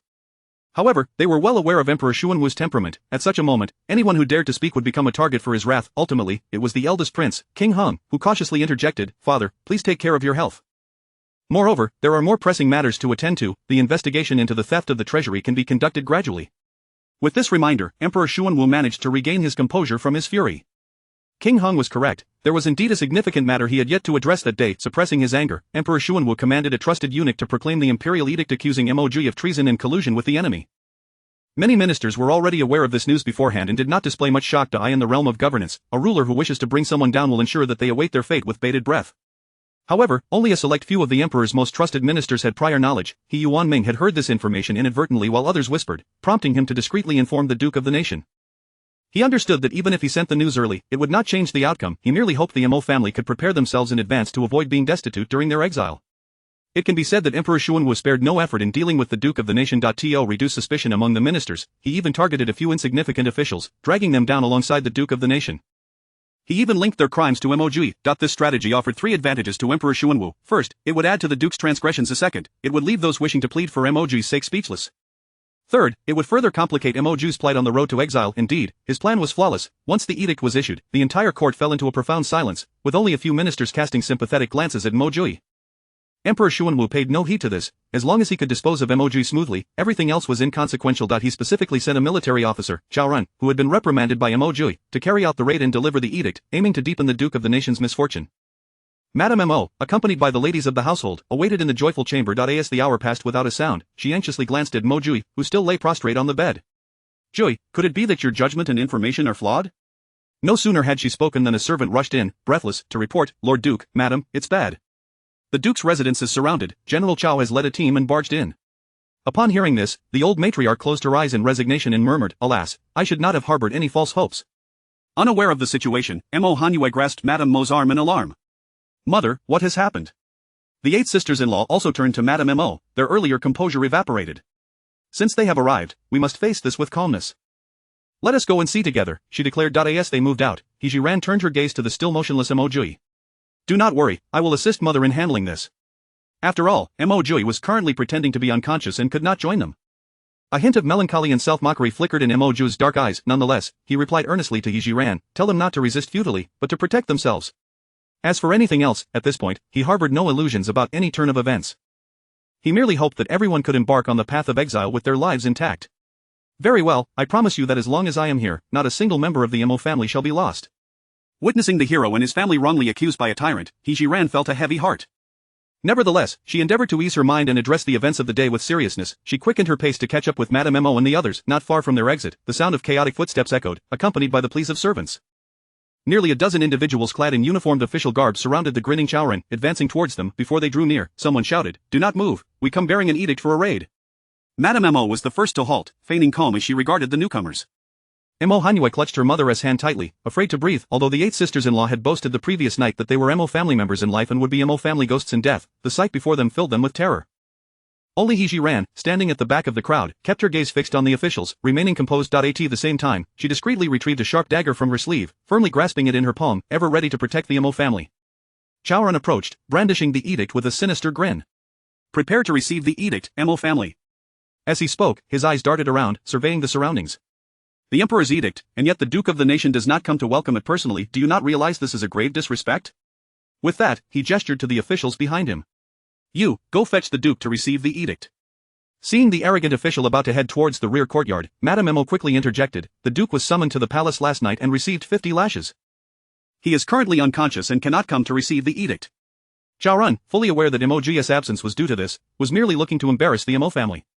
"What? You say the Duke was beaten last night?" His expression was exaggerated, feigning ignorance while secretly reveling in their misfortune. Madame Mo retorted coldly, "General Chao, as a high-ranking official, there is no need to add insult to injury while delivering the edict. The eldest sister-in-law summoned her courage to speak up. The entire capital knows that aside from our ninth brother, the Mo family consists solely of women. It is hardly dignified for you to flaunt your power before us. Indeed, we may be in a dire situation, but our maternal family has individuals in the court. This matter is bound to come to their attention, the third sister-in-law added. Zhao Ren understood this well. Bullying a group of women, especially those with some background, would indeed be likely to spread. Since that is the case, I shall not trouble you further. The Duke of the nation's household shall receive the edict. Chapter 14. As long as Zhao Ren dares to act, she will never show mercy. Although she harbored a profound hatred for Emperor Xuanwu, certain established protocols could not be disregarded. Old Lady Mo was the first to kneel. Witnessing this, the 8 sisters-in-law and Mo Jiuye followed suit and also knelt. He Zhi Ran, unwilling to kneel, could not afford to appear too out of place. Fortunately, the wide skirts of ancient attire allowed her to discreetly pull at her hem, concealing her legs as she squatted behind everyone. By the mandate of heaven, the emperor decrees that, upon investigation, Duke Mo Jiuye has colluded with external traitors, embezzled provisions, and conspired with court officials to commit numerous acts of rebellion. The benevolent emperor, recalling the loyalty of the Mo family's ancestors, spares them from the death penalty. All possessions of the Mo family are to be confiscated, servants sold off, and the Mo family exiled to the northwest. Thankfully, the Mo family had mentally prepared for such an unjust imperial edict, sparing them from utter despair. They even refrained from crying out for justice, fully aware that the emperor was intent on punishing the Mo family, rendering any pleas for mercy futile. The very nature of the officials dispatched for the seizure indicated the emperor's desire to ensure the Mo family faced hardship. Otherwise, he would not have sent the unscrupulous Zhao Ren. Old Lady Mo took the imperial edict, leading the other women to rise. Zhao Ren, brimming with impatience, ordered the search to commence, even declaring that not a mouse hole should be overlooked. As for the women present, they were to be searched as well. Zhao Ren's gaze flickered with lascivious intent as he beheld the lovely figures before him. Considering your ties to Mo Jiuye in the court, I shall personally conduct the search of your persons. The moment his words reached their ears, the women instinctively stepped back. Though they were widows, they held their integrity dearly and would not allow a man to violate their dignity. Old Lady Mo, equally incensed, spoke firmly. Lord Chao's actions are utterly unreasonable. Though my family has incurred punishment, these women are not to be insulted at will. She spoke with a heart resigned to death. The purity of women transcends all, and she would rather perish than endure such humiliation. Zhao Ren dismissed Old Lady Mo's words entirely. The Mo family was like a grasshopper in autumn. Even if they survived this moment, they would eventually perish on the road to exile. Old matron, do not refuse a toast only to drink a punishment. My personal search is a favor. Should you object, I would not hesitate to have all the officials join in. Old Lady Mo's fiery spirit could not abide such foul language. Zhao Ren, today I shall fight you. With that, she yanked the hairpin from her hair and lunged at him. Zhao Ren, being a man of martial prowess, was hardly intimidated by a woman. Seizing this opportunity to eliminate her might even earn him the emperor's favor. As he prepared to retaliate, He Zhi Ran swiftly stepped forward, deftly pulling Old Lady Mo to safety. Her timely intervention caused Zhao Ren's kick to miss entirely. He glared at the interloper with fury. The girl, with her hair styled in a woman's bun, appeared to be around 16 or 17, her delicate features accentuated by a simple water blue dress that made her complexion even fairer. She truly was a stunning beauty, and he was taken aback to discover such an exquisite woman within the Duke's residence. Zhao Ren appraised He Zhi Ran for a few seconds before quickly donning a smile. I wonder which widow of the Mo family you are. Should the opportunity arise, he contemplated luring this enchanting maiden to his own estate. Witnessing such a lecherous demeanor, He Zhi Ran felt a wave of revulsion. Nevertheless, she maintained a fierce gaze directed at him. Presumptuous Zhao Ren, how dare you disregard the laws of the court and harass the family of an accused official? Oh, the little lady is rather bold. I shall indeed harass you. What can you do about it? He Zhi Ran remained unflinching. The laws of the court stipulate that officials executing their duties must not harm the family members of those not sentenced to death, nor is it permissible to harass the families of accused officials. You openly insult me. Do you not fear the emperor's retribution? Zhao Ren was well aware of this law, but he had always believed that the Mo family, being composed of women, would be oblivious to such matters. He felt emboldened to act as he pleased, thinking no one would dare oppose him. To his surprise, a young and beautiful girl stood before him, audaciously invoking the laws of the court in front of so many witnesses, stirring a hint of unease within him. Nonetheless, Zhao Ren remained undeterred, dismissing her as merely a young woman, convinced that a little intimidation would suffice. Your sharp tongue will avail you nothing before me. I shall state it plainly. If you submit to me, the search can be negotiated. Otherwise, do not blame me for lacking compassion. Having lived 2 lives, He Zhi Ran had never encountered such shamelessness. At this moment, she had replaced the dagger in her hand with a mini pistol. Should Zhao Ren dare to take action, she would not hesitate to respond with force. Despite her preparations, He Zhi Ran chose to prioritize reason. After all, there were numerous women from the Mo family present. Should she shoot Zhao Ren in self-defense, it would inevitably lead to repercussions for them. Zhao Ren, I advise you, as the Mo family faces exile, our maternal relatives will undoubtedly come to bid us farewell. I trust you understand that a fire cannot be concealed by paper. If any of my sisters-in-law encounter their family members and disclose this incident, do you know what consequences may arise? Furthermore, although the Mo family has been confiscated and exiled, our maternal clan remains unscathed. My father, regardless of his circumstances, is still a minister. If he comes to see me off and learns that I have perished at your hands, consider what actions he might take. Her words resonated powerfully, emboldening the 8 sisters-in-law even further. Zhi Ran, if my elder brother does not see me when he comes to bid farewell, he will surely seek vengeance for me. My father would do the same. Should you persist in your obstinacy, I shall take my life here and now. Zhi Ran observed the indignant expressions on the faces of the Mo family women and found himself at a loss. He never anticipated that they would exhibit such fearlessness in his presence, especially the most beautiful among them, who claimed her father was a current minister, although she did not explicitly mention which minister, he was well aware. There was only one lady from the Mo family who was the daughter of a minister, and that was Mo Jiuye's newlywed wife, the legitimate daughter of He Yuanming, the Minister of Revenue. He Yuanming was a high-ranking official of the 2nd grade. How could a mere 4th-grade military officer like Zhi Ran stand against him? Moreover, several of the widows of the Mo family had relatives who were also officials in the court, some even holding higher ranks than his own. After much contemplation, Zhi Ran resolved to concede this time. However, he was determined not to lose his authority. Out of pity for your years of widowhood, I shall spare you this once. Chapter 15. It was indeed due to poverty. Upon finishing his words, Zhi Ran whispered a few sentences to the officer behind him, who swiftly departed. Shortly thereafter, the officer returned accompanied by a few intimidating women, each clutching a large bundle. Zhi Ran commanded, "You all must thoroughly search them. Should anyone dare to conceal anything, bring their heads to me." Yes. The women responded in unison, advancing toward the ladies. Mo Jiuye, trembling with fear, shrank behind the elderly matriarch. "Mother, Jiuye is frightened," she murmured. The matriarch admonished sternly, "Stand tall. We must not bring shame to the Mo family lineage." At her words, Mo Jiuye felt her courage falter, standing erect with tears streaming down her cheeks. The searching women showed no mercy. In their quest for thoroughness, they took the ladies to a nearby room, demanding they remove their garments for inspection. Consequently, as per He Zhi Ran's earlier instructions, even the hidden pockets sewn into their undergarments could no longer conceal their secrets. No one was spared. All the banknotes tucked away were discovered, along with their jewelry, which was seized without exception. Observing such a scene, He Zhi Ran felt immensely relieved that her medical supplies had traversed with her, allowing her to carry away those valuables without a trace of anxiety. In the end, the women even stripped the Mo family ladies of their silk garments, forcing them to don the coarse linen clothing they had brought. The sight of these garments, not only dull in color but also patched in several places, left the sisters-in-law exasperated. The 8th sister-in-law protested, "Our clothes are hardly worth anything, surely they wouldn't take them as well." The woman, baring her yellowed teeth, scoffed, "Realize your current predicament. Having a garment to cover your body is already a stroke of fortune. What more do you seek to complain about?" The 8th sister-in-law opened her mouth to retort but was silenced by the matriarch Zhao. There is no need for further words. With that, the matriarch casually picked up a patched garment, draping it over herself. He Zhi Ran followed suit, donning a similar piece. The other sisters-in-law and Mo Jiuye, witnessing this, could only suppress their indignation, each reluctantly choosing a garment to wear. Fortunately, the shoes they wore remained their own. Once the women had donned their new attire, the searchers turned to leave with their gathered spoils. They presented the seized banknotes and jewelry to Zhi Ran, who, upon receiving a mere 1,000 taels of silver, disdainfully tucked them into his robes, while the jewelry was placed into a prepared wooden chest. With the hidden banknotes confiscated, the sisters-in-law felt as though their hearts had turned to ash. Without silver, their hope of reaching the northwest alive seemed exceedingly bleak. The matriarch, too, lost her earlier composure. Devoid of funds, how would they appease the merciless officers along the way? Just as despair settled upon the women, the searchers from other quarters of the Duke of Protectorate's residence began to return, bearing news that could incite Zhi Ran's wrath. Reporting to General Zhao, the treasury of the Duke of Protectorate is utterly bare. What did you say? Zhi Ran exclaimed in disbelief. The officer timidly repeated, General Zhao, there is truly nothing within the treasury. General, not only is the treasury empty, but the kitchen is devoid of provisions as well. Another officer added. Zhi Ran, incensed, turned to the ladies, demanding, speak, have you not transferred the Duke of Protectorate's assets beforehand? The matriarch replied with a solemn tone, General Zhao, the Emperor has only just issued the decree for asset confiscation today. Does the Mo family possess the foresight to relocate our belongings in advance? Understanding her point, Zhi Ran was nevertheless incredulous that such a prestigious family as the Duke of Protectorate could be in such dire straits. Just then, another officer arrived with further reports.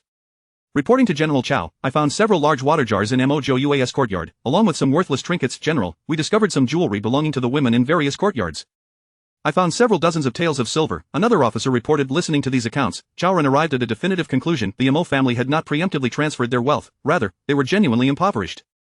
Had they truly relocated their assets, there would not remain any jewelry or silver. To his astonishment, the illustrious Duke of Protectorate was poorer than his own modest household as a mere fourth-rank general. No wonder Mo Jiuye wore that black robe daily. He had never seen him change attire. It was all due to their poverty. Unbeknownst to him, ever since Mo Jiuye became aware of his surroundings, the family had frequently been arranging funerals for his elder brothers, who had sacrificed themselves for the nation. Mo Jiuye donned the black robe in memory of his fallen kin. He did not own merely one robe, but several of the same design. Reflecting on this, Zhi Ran felt an air of superiority over the Mo family. Who would have thought that the Grand Duke of Protectorate's residence is but a hollow shell? It is no wonder that a group of women cannot accrue wealth. An officer quickly chimed in, General Zhao speaks the truth.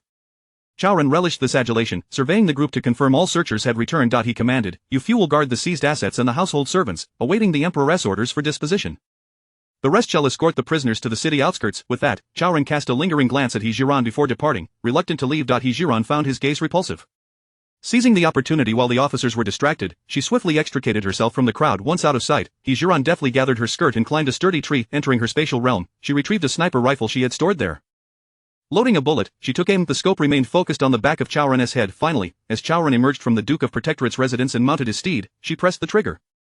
A thunderous crack echoed, and Zhao Ran, who had just been posturing before the Mo family, staggered and fell from his horse. Simultaneously, He Zhi Ran promptly retreated into her spatial realm. The sound of the gunshot was akin to a clap of thunder, and inevitably, everyone would follow the source of the noise. She planned to hide temporarily until the crowd dispersed before re-emerging.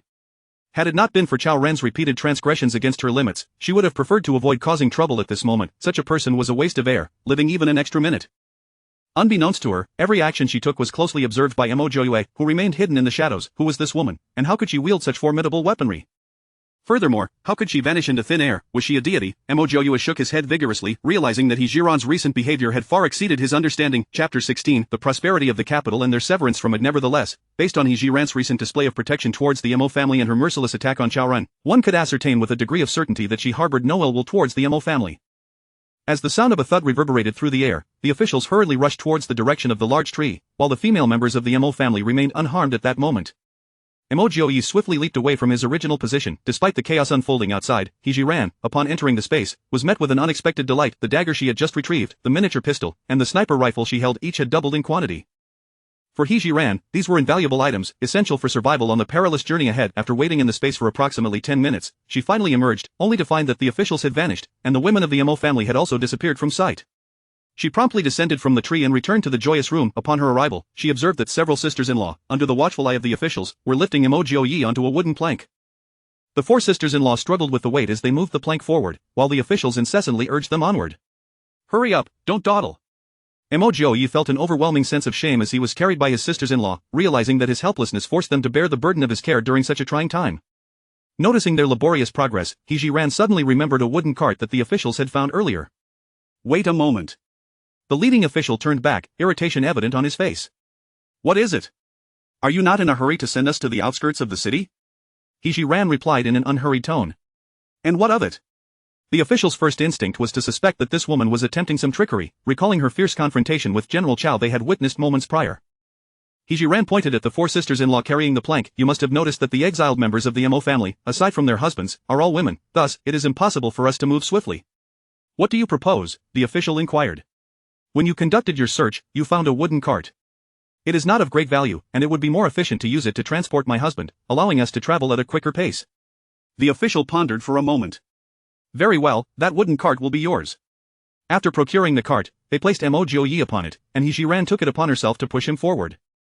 The sisters-in-law cast admiring glances at her. With the wooden cart, their journey became both swifter and less laborious, and soon, the officials escorted them to the entrance of the Duke's residence. At that moment, the area in front of the Duke's residence was packed with onlookers. Some had come to witness the commotion, while others were family members of the sisters-in-law, having rushed over upon hearing the Emperor's decree to search the Mo residence. However, before they could see anyone from the Duke's household, a sudden thud startled them. They then witnessed Zhao Ran collapse to the ground, a gaping wound in the back of his head. Someone had already summoned the Jing Zhaoyin. Without hesitation, the Jing Zhaoyin ordered the coroner to examine the injury. It was evident that the cause of Zhao Ran's death was the grievous wound on his head. However, the coroner could not determine the type of projectile that had inflicted it. Given that Zhao Ran was a court official who had died while performing his duties, the matter was of great significance. Although the incident occurred outside the Duke's residence, the fact that Mo Jiuye had been severely punished by the Emperor the previous night was no secret. It was said that he had been carried back and could not possibly have attacked Zhao Ran. Furthermore, the only remaining members of the Mo family capable of moving freely were a group of defenseless women, making any suspicion of their involvement in Zhao Ran's attack utterly unfounded. After much contemplation, the Jing Zhaoyin concluded that he could not resolve the case and promptly ordered that Zhao Ran's body be taken to the Dili Sea. When the Mo family emerged, Zhao Ran's body had already been removed. The majority of those who had initially gathered to observe the situation had since rushed to the Dili Sea for a closer look. The few remaining were predominantly family members of the sisters-in-law. The first to arrive were the relatives of third sister Feng Chuilian. The Feng family held a modest rank and had no qualifications to attend court. They had learned of Zhao Ran's approach towards the Duke's residence and hurried over upon hearing the news. Upon arrival, third sister's mother wept as she implored her brother to accompany her. "Chuilian, my daughter, I am powerless to assist you." Wu, the elderly matriarch of the Feng family, grasped her daughter's hand, tears streaming down her face. Feng Shuilian, upon seeing her mother, threw herself into her embrace, weeping uncontrollably. This poignant scene left all present with misty eyes. The elderly matriarch tremblingly produced a purse from her bosom and secretly pressed it into Feng Shuilian's hand. I had to leave in haste and was unprepared. This silver is all I possess, take it and keep it for emergencies on your journey. Had the silver hidden beneath her clothing not been discovered, Feng Shuilian would have refused her mother's money. In her heart, she believed the Mo family had brought nothing with them. If she did not accept this silver, it would be exceedingly difficult to survive the journey to the northwest. She clutched the purse given by her mother, choking back tears. Mother, do not worry about me. With my mother-in-law and sisters-in-law by my side, along with ninth brother, we shall surely reach the northwest safely. Simultaneously, fourth sister's family, the Xiao family, arrived and discreetly pressed a purse into Xiao Qing'er's hands. When they offered to help prepare luggage, the officials declined their assistance, stating that the prisoners were not entitled to such provisions. Those without family to see them off looked on enviously at the two sisters-in-law. He Zhi Ran, at that moment, speculated whether the family would come to bid farewell. Ultimately, no one from the family appeared. As time passed, the officials urged the Mo family to depart, forcibly dispersing the Xiao and Feng families who had come to see them off. Taking one last glance at the imposing gates of the duke's residence, the elderly matriarch of the Mo family took the first step forward. Closely following her was the still frightened Mo Hanyu. Next came He Zhi Ran, pushing Mo Jiuye in the wooden cart, followed by the 8 sisters. Law. As they traversed the bustling streets, the sounds of vendors echoed from either side. The Mo family was acutely aware that from this moment forth, the vibrant life of the capital would be entirely disconnected from their existence. Under the watchful gaze of the common folk, the Mo family was escorted by the officials beyond the gates of the capital. Except for the third and fourth sisters who had seen their family members, none of the 7 sisters-in-law, including He Zhi Ran, had the opportunity to bid farewell to their kin. The sisters-in-law, who had clung to a glimmer of hope, felt utterly disheartened as they crossed through the city gates. They could not help but lament the coldness of the world. Those who had once been so amiable now dared not show their faces in such dire times. As for He Zhi Ran, she remained unfazed, considering herself an outsider and harboring no great expectations of the original family's parents. Each member of the group, burdened with their own thoughts, unknowingly reached the outskirts of the capital. To their surprise, they found not only the officials responsible for their escorting but also a multitude of other exiles awaiting them. The positioning of these other exiles indicated that they too were subjected to familial banishment. Chapter 17. A moment of time, seized He Zhi Ran, accustomed to vigilance, made it a habit to observe her surroundings wherever she went. This scrutiny proved significant. She discerned that most of the prisoners directed hostile glances toward the members of the Mo family. To ensure that her perception was not a mere illusion, He Zhi Ran rubbed her temples and observed once more, only to find the same animosity reflected in their eyes. Some individuals could no longer contain their rage, hurling insults toward the Mo family. Mo Jiuye, you are a harbinger of doom, having brought ruin upon your own kin, and now you seek to bring misfortune upon us. Mo family, I curse you to an ill fate. If it were not for you, how could the He family have suffered such unwarranted calamity? As the insults escalated, the officials showed no inclination to intervene. This led He Zhi Ran to surmise that the emperor had orchestrated the exile of these individuals alongside the Mo family, perhaps to exacerbate their woes. Yet, she found herself perplexed by the accusation of Mo Jiuye being a harbinger of doom. It seemed that with such company, their journey would not be solitary. Mo Jiuye, listening to the tirade, struggled to maintain his composure, wary of the impulse to retaliate against the offenders. However, he was keen to identify the source of the vitriol. Thus, he shielded his gaze with a lock of hair and squinted toward the voices. Among the crowd, he recognized several individuals, all officials of the court. It was evident that the ones hurling insults were their relatives. What baffled him was the reason behind their animosity. Mo Jiuye's mind raced as he contemplated any past grievances he may have had with them.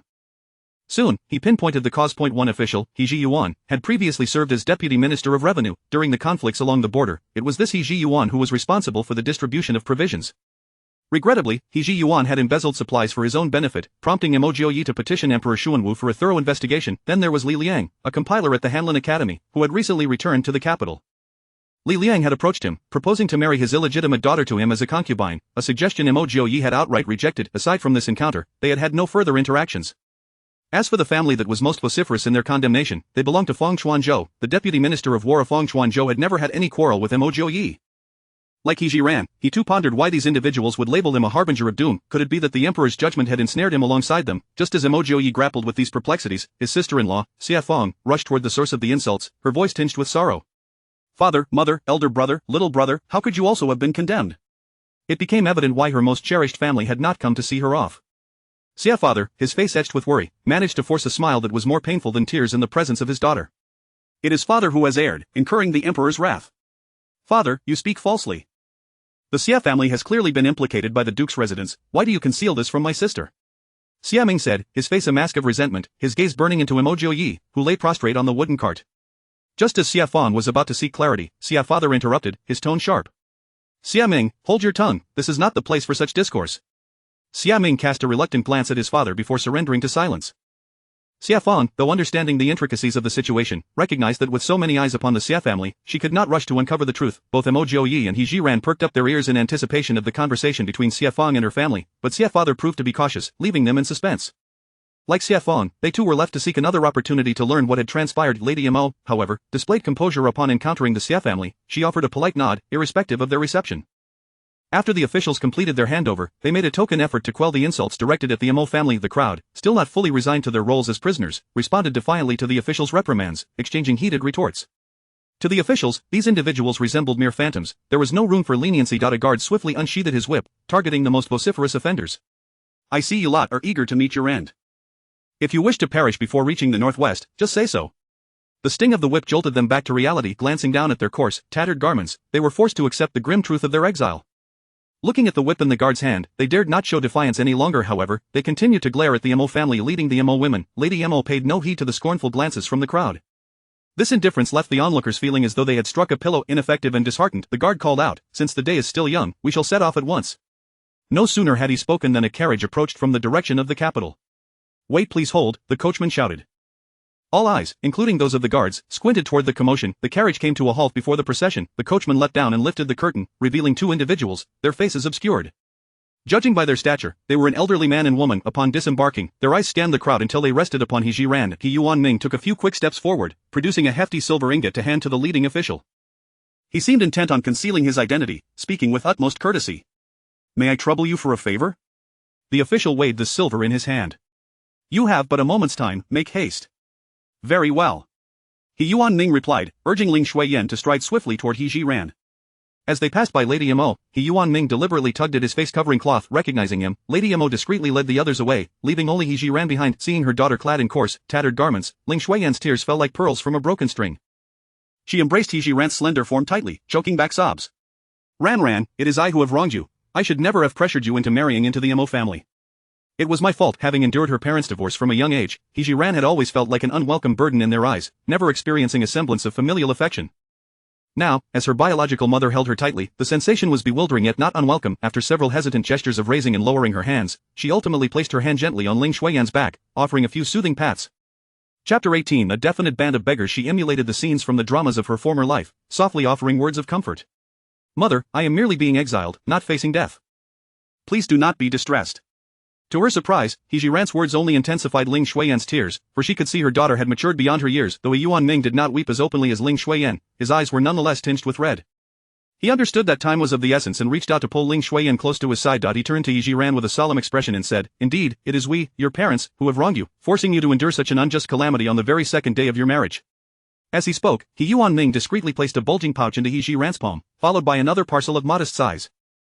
The officials made no attempt to intervene. After all, they had already accepted their bribes. Moreover, with the prisoners now possessing silver, they would inevitably have to show their gratitude along the way. "This is the travel money prepared by your mother and me. Do not hesitate to use it along the journey." Besides attending to the officials, do ask them to procure some better provisions. Also, knowing your penchant for cleanliness, your mother has packed a few changes of undergarments for you. As He Yuanming continued, his voice faltered. He turned his head away, unable to meet He Zhi Ran's gaze, and finally uttered, "I was wrong, and I should not have compelled you to marry into the Mo family. Father." The way He Zhi Ran called out was devoid of pressure. Whether it was the He Yuanming from the original memories or the loving father before her, she knew he was a good man. For someone like him, He Zhi Ran was more than willing to call him father. "In the past, I was a foolish daughter, often causing you both distress. Now that I am wed to Mo Jiuye, I am a member of the Mo family. Rest assured, I shall live well. When the day comes for me to rise again, I will certainly honor you both." Listening to He Zhi Ran's heartfelt words, Ling Shuiyan was once again overcome with sobs. Her daughter had transformed overnight into someone so understanding, yet it was tragic that such a sensible child would be sent to suffer in the northwest. The more she pondered, the more suffocating her grief became, prompting Ling Shuiyan to once again embrace He Zhi Ran and weep uncontrollably. He Yuanming could no longer contain himself, and tears streamed down his face as well. Perhaps it was the merging of the original emotions, or perhaps it was He Zhi Ran's deep appreciation for this familial bond, but her own tears began to fall in sync with theirs. He Yuanming, being the more rational of the three, noticed that time was slipping away. He gently patted the backs of the mother and daughter. "Alas, time is short, and I wish to see my son-in-law." He Zhi Ran turned to glance at Mo Jiuye, who lay unconscious on the wooden cart. "Father, he is still in a coma." Although she understood her parents would not betray them, the multitude of eyes around them made He Zhi Ran cautious. He Yuanming nodded gravely, his gaze toward He Zhi Ran filled with increasing guilt. "I know, my daughter, your husband is injured." With that, he strode purposefully toward Mo Jiuye's direction. Seeing Mo Jiuye lying there, unresponsive, He Yuanming felt a profound regret for marrying his daughter to him. He had been adamant that she would not end up like the women of the Mo family, becoming a widow shortly after marriage. Yet, he had forced her into this union with deception, only to find that within a day, the Mo family had been raided and exiled. Given Mo Jiuye's current state, his fate was uncertain. As a high-ranking official in the court, he was fully aware of the hardships that lay along the path of exile. Even if Mo Jiuye were in good health, reaching their destination safely would not be an easy feat. It seemed that his daughter was indeed destined to become a widowed. He could only hope for her survival and well-being, praying that she would reach the northwest unharmed. Once the emperor's suspicions toward the Mo family eased, he would find a way to bring his daughter back from exile. Upon seeing Mo Jiuye, Ling Shuiyan could not stop her tears, her heart aching for He Zhi Ran. Simultaneously, she shared the same sentiments as He Yuanming, both regretting their insistence on marrying their daughter into the Mo family. He Yuanming steeled himself, adjusting his thoughts as he sought a discreet angle where the officials could not see him. But he pulled a letter from his breast pocket and secretly tucked it into Mo Jiuye's clothing. Rising, he addressed the elderly matriarch of the Mo family. My dear in-law, our Ran has been spoiled by our family. If she falters in any way, I hope you will be magnanimous and indulge her. Such words do not suit you, my in-law. That child of the Yi family is bright and clever, I hold her in high regard. Then, with that, I shall take my leave. He Yuanming spoke little further, pulling the still-sobbing Ling Shuiyan away as they turned to depart. Ling Shuiyan glanced back repeatedly, her heart heavy as she watched He Zhi Ran until her daughter's figure disappeared from view. This sudden display of familial affection stirred a tumult of feelings within He Zhi Ran. She genuinely envied the original owner for having such understanding and loving parents. Regrettably, the original's fate was fleeting, with only 17 years to cherish this bond. Thus, she vowed to honor her parents in the original's stead. Although this promise felt distant, He Zhi Ran believed that as long as Mo Jiuye survived, there would come a day when the Mo family would return to the capital. Seeing He Zhi Ran lost in sorrow, her sisters-in-law hurried to offer comfort. Sister-in-law, do not be disheartened. Lord, he is a just man, he will surely be safe. Indeed, sister-in-law, look at how fortunate you are. Your parents have come all this way to see you off, unlike me, who has not a soul at home. Feeling the kindness from her sisters-in-law, He Zhi Ran smiled and replied, rest assured, sisters-in-law, I believe we will have our day of return. Just as her sisters-in-law were about to say more, the officials began to urge them alone. Enough standing around, hurry up and get moving. He Zhi Ran wiped the remnants of her tears with her sleeve and climbed onto the wooden cart. Her third sister-in-law rushed to follow her. Sister-in-law, let me help you. The elderly matriarch of the Mo family added, pushing the cart is not easy, let us take turns. The ancient roads were rough, with frequent potholes causing the cart to sway continually.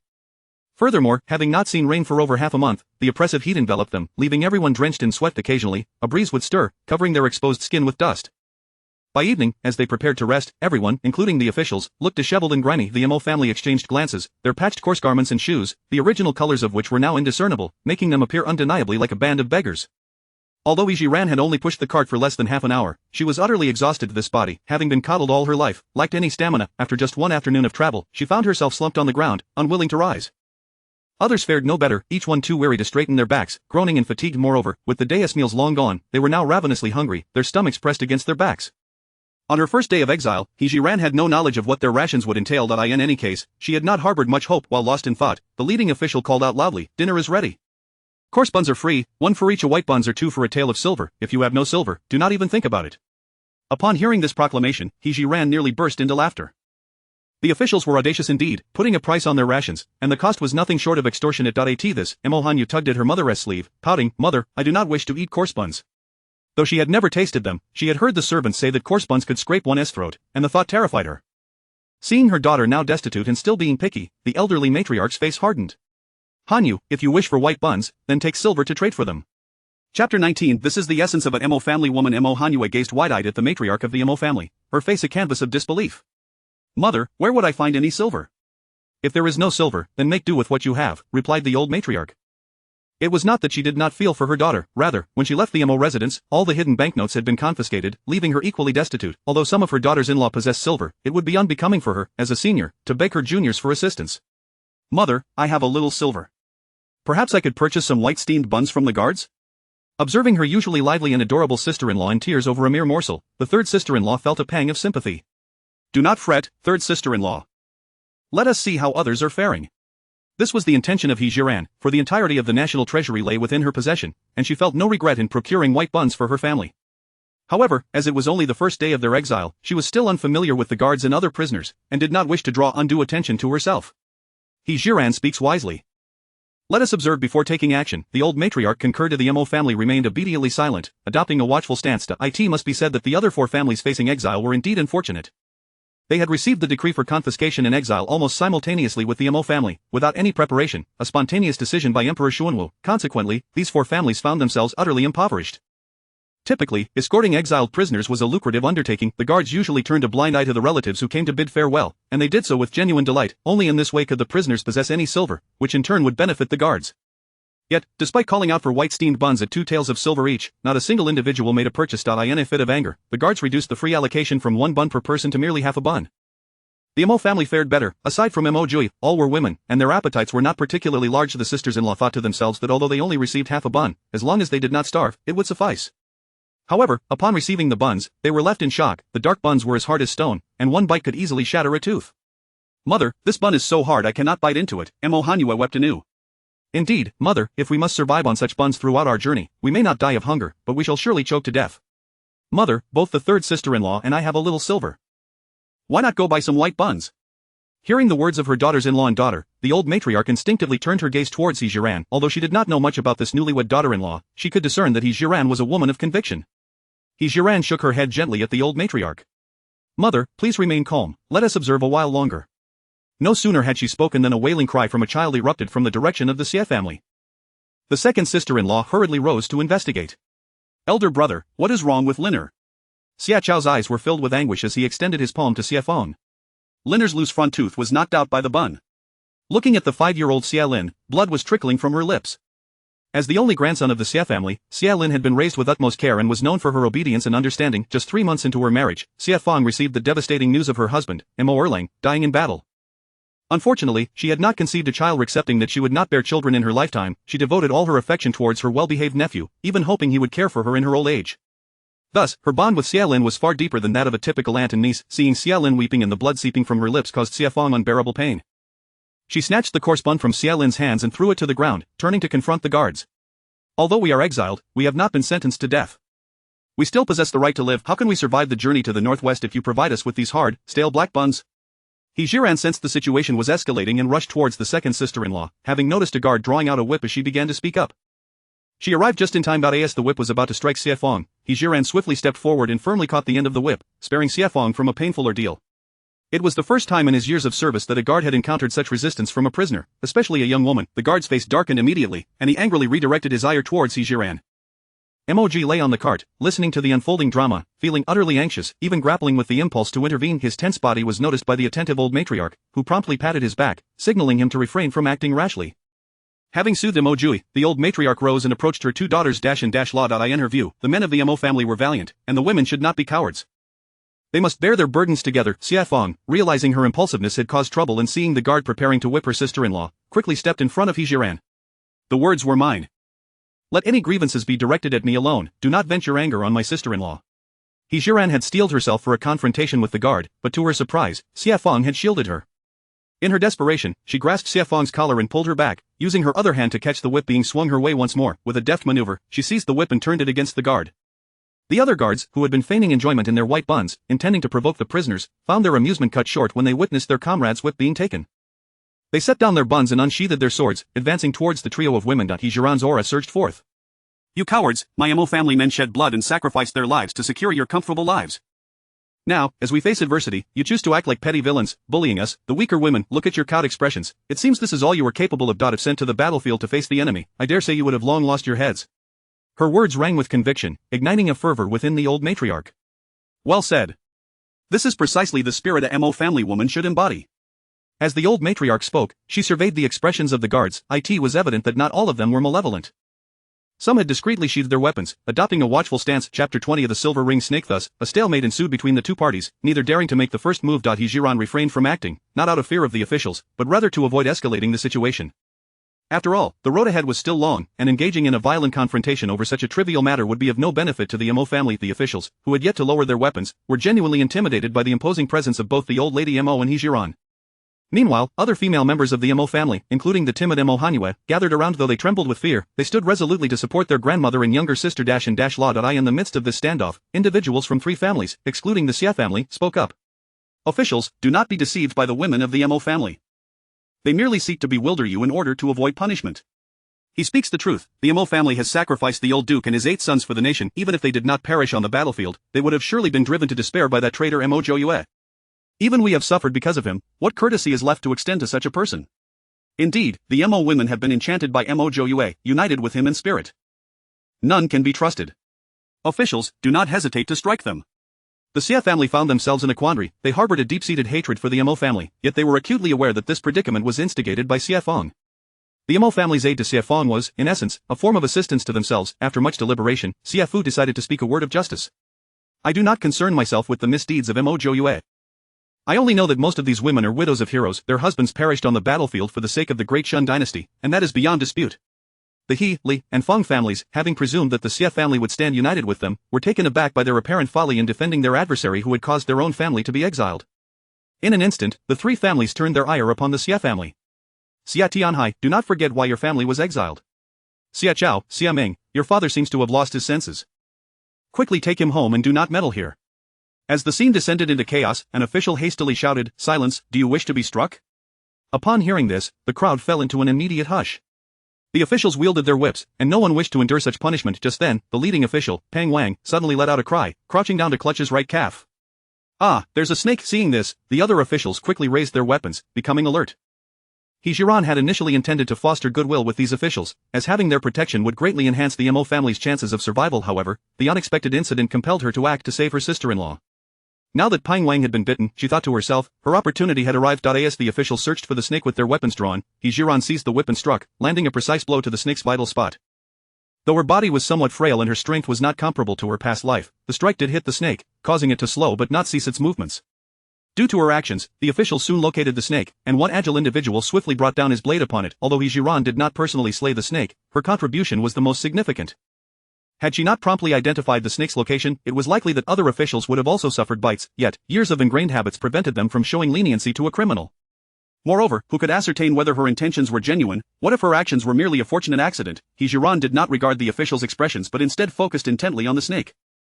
She recognized the species of the highly venomous silver ring snake. Its venom, a potent neurotoxin, would disrupt the nervous system's functions. Initially, there would be localized pain, albeit mild, followed by symptoms such as drowsiness, motor dysfunction, drooping eyelids, dilated pupils, localized weakness, difficulty breathing, and potentially respiratory failure if untreated, leading to death. As a healer, He Zhi Ran kindly cautioned, this snake possesses a strong venom. It would be prudent for you to first bind a rope tightly below its knee to prevent the toxin from spreading, and then, where could such venomous snakes come from?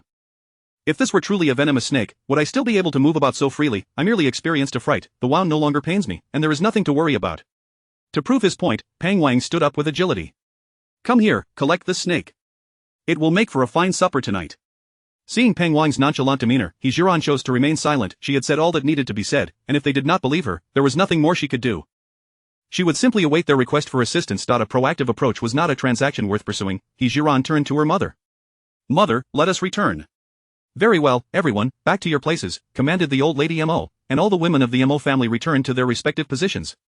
In light of the incident, and with He Zhi Ran having been the first to identify the snake, the officials decided to turn a blind eye and not pursue the matter further. As everyone settled down, the second sister-in-law approached He Zhi Ran, her voice laced with gratitude. Ninth sister-in-law, thank you for helping me. You have saved me from a painful ordeal. Sister-in-law, we are family. Assisting you is the least I could do. Alas, it is all my fault for being impulsive. I knew those officials would resort to violence, yet I could not restrain myself from seeking justice for my nephew. While she bore no grudge against Xie Feng, a reminder was still in order. Sister-in-law, our circumstances are no longer what they once were. It would be wise to consult everyone before making any decisions. Ninth sister-in-law, rest assured, in the future, I will discuss matters with mother and you beforehand. He Zhi Ran deemed such reassurances sufficient. Rising, she dusted herself off. We are surrounded by grass. It is possible that another snake may appear. I shall go take a look. Hearing He Zhi Ran's words, Mo Jiuye grew increasingly curious about her. As someone he had been betrothed to years prior, it was impossible for him to be entirely unaware of her. In his understanding, He Zhi Ran was a superficial, headstrong young lady. However, after a mere day of interaction, he found not a trace of the persona he had imagined. Not only that, but she also possessed the uncanny ability to deplete the national treasury silently, along with the weapon she used to slay Chaoran, which was utterly unprecedented. Even with his utmost effort, Mo Jiuye could not fathom the reasons behind her actions. Furthermore, her words were powerful and resonant, rivaling even the most eloquent officials in the court. Chapter 21 Herbal Foraging. Mo Jiuye once doubted whether she was indeed the genuine He Zhi Ran. However, upon witnessing the scene of her father-in-law and mother-in-law bidding farewell, he became convinced that she was the authentic daughter of the He family. While Mo Jiuye's thoughts swirled in a myriad of directions, He Zhi Ran had already begun her careful search among the grass. Although the silver ring snake was quite venomous, it possessed numerous treasures. If only she could find more of them. In due course, she could seize the opportunity to extract the snake's venom and concoct a defensive poison. The members of several other families had also just observed He Zhi Ran engaging with the officials in their hunt for snakes. They speculated that there might be more snakes lurking in the vicinity, which caused some of the women and children to scream in terror. The bolder men, resigned to the situation, imitated He Zhi Ran by searching the nearby thickets with stout branches, hoping to avoid snake bites while they slept at night. The officials did not oppose the actions of the prisoners, as they too would be spending the night there, and any measure of safety was welcome. However, while the prisoners could search, they were not permitted to stray from the officials' watchful eyes. In truth, He Zhi Ran's search for snakes was merely one of her objectives. Just moments ago, while debating with the officials, she had noticed that there were herbs in the surrounding underbrush. On the journey of exile, family members were bound to suffer from various ailments, and she could not continuously retrieve modern medicines from her space for their treatment. If questioned, she would have to concoct elaborate explanations. Conversely, foraged herbs would be a different matter. They were acquired through legitimate means. Even if these herbs did not provide precise treatments, her subsequent retrieval of medicines from her space would have a reasonable justification. As He Zhi Ran sought herbs, her pace was naturally slower than that of the others. Several sisters-in-law in Mo Jiuye, noticing He Zhi Ran's solitary venture, grew concerned about her safety in the event of encountering a snake. The eldest sister-in-law, unable to remain still, declared, "I shall go check on Joe's sister-in-law." "I will go too." "So will I." The other sisters-in-law rose as well. Mo Jiuye glanced at the matriarch, and upon seeing no objection, she joined them. A group hastened to He Zhi Ran's side, only to find her cradling a substantial bundle of herbs in her garment. "Joe's sister-in-law, were you not searching for snakes? Why have you gathered so many herbs?" Mo Jiuye inquired. "These are commonly used herbs. I thought they might be useful on our journey, so I gathered some," He Zhi Ran replied. Upon hearing that these were indeed herbs, Mo Jiuye's eyes sparkled with interest. "Joe's sister-in-law, are you saying these are all herbs?" He Zhi Ran nodded and patiently picked up a herb from her garment, explaining, "This is called bitter herb, known for its heat-clearing and detoxifying properties. This one is plantain, which not only treats ailments but can also be used in cooking." As Mo Jiuye listened to her sister-in-law's explanations, her curiosity deepened. "Joe's sister-in-law, I will remember all these herbs and help you gather more." Though the 8 sisters-in-law did not inquire as fervently as Mo Jiuye, they listened attentively to He Zhi Ran's teachings. "Joe's sister-in-law, we will assist you." By the time the officials called everyone back, they had not found any silver-ringed snakes, yet the 10 women of the Mo family had gathered a plethora of herbs. In that moment, Mo Jiuye, having dispelled the gloom of missing out on white steamed buns, approached the matriarch with her spoils. "Mother, look quickly, all these herbs were gathered by me." The matriarch lovingly patted her head. "Your sister-in-law possesses wisdom. You should learn from her in the future." "I understand, mother." While the sky remained bright, the sisters-in-law in Mo Jiuye proceeded to clean and categorize the herbs according to He Zhi Ran's instructions. The members of the other families looked on disdainfully at the actions of the Mo women. It appears the Mo family has truly lost their wits, bringing back such wild herbs. Surely they do not intend to consume them? TSK, their audacity is remarkable. They do not fear that some of these herbs may be poisonous. If they are poisonous, all the better. Should the Mo family perish from the toxins, it would serve as retribution for us. Due to the distance, those remarks were not loud, and the Mo family remained oblivious. Just as He Zhi Ran had laid out the herbs they had gathered, a shout erupted from the direction of the officials. "Boss, what is wrong? Hurry, the boss cannot catch his breath." Everyone turned their gaze towards the officials. They saw several officials encircling Pang Wang. Could the snake that bit the boss truly be venomous? Upon hearing this question, the officials immediately recalled He Zhi Ran's earlier warning point. One of them made a swift decision. "Quick, carry the boss to that articulate woman from the Mo family." Life was at stake, and none of the officials dared to delay. They hurriedly lifted Pang Wang and rushed toward the Mo family. The officials' words reached the ears of the Mo women, and their gazes collectively landed on He Zhi Ran. You must act within your limits," the matriarch cautioned. Given He Zhi Ran's earlier guidance on herb foraging, it was apparent she possessed some knowledge of pharmacology. However, treating a snakebite was not something that could be remedied with mere theoretical understanding. If Pang Wang were to die, it was likely that the officials would seek someone to blame and shift the responsibility onto He Zhi Ran. He Zhi Ran fully grasped the intent behind her mother-in-law's warning. "Do not worry, mother. I will not act recklessly." As she spoke, the officials had already brought Pang Wang to the vicinity of the Mo family. Repeat your method for neutralizing snake venom," they demanded. He Zhi Ran maintained a composed demeanor, responding in a leisurely manner. "The method I mentioned is only effective immediately after being bitten by the snake." "Then what should we do now?" the officials pressed, growing anxious. He Zhi Ran understood that a person bitten by a silver-ringed snake would not succumb immediately. Hence, she deliberately slowed her movements, strolling toward Pang Wang with a languid pace, all the while allowing the officials' anxiety to mount. Indeed, the officials grew frustrated at her deliberate slowness. "Hasten your actions. What are we supposed to do?" He Zhi Ran, undeterred by their urgency, stood her ground. "At this moment, you are the one seeking my assistance. Is this how you approach someone you are imploring?" Having become accustomed to wielding authority over prisoners, the officials were taken aback by her boldness. He Zhi Ran was determined not to coddle them further. The path ahead was long, and she had no intention of living under their scrutiny each day. It was imperative to seize this opportunity to make it clear that she, He Zhi Ran, was not one to be easily intimidated. Zhang Qing, seeing her defiance, was inclined to reprimand her further, even instinctively reaching for the whip coiled at his waist. However, Zhou Laoba quickly intervened. The boss's life is paramount. Zhang Cheng halted abruptly, shooting He Zhi Ran a furious glare but refraining from further comment. Zhou Laoba rose, saying, "State your conditions, we are listening."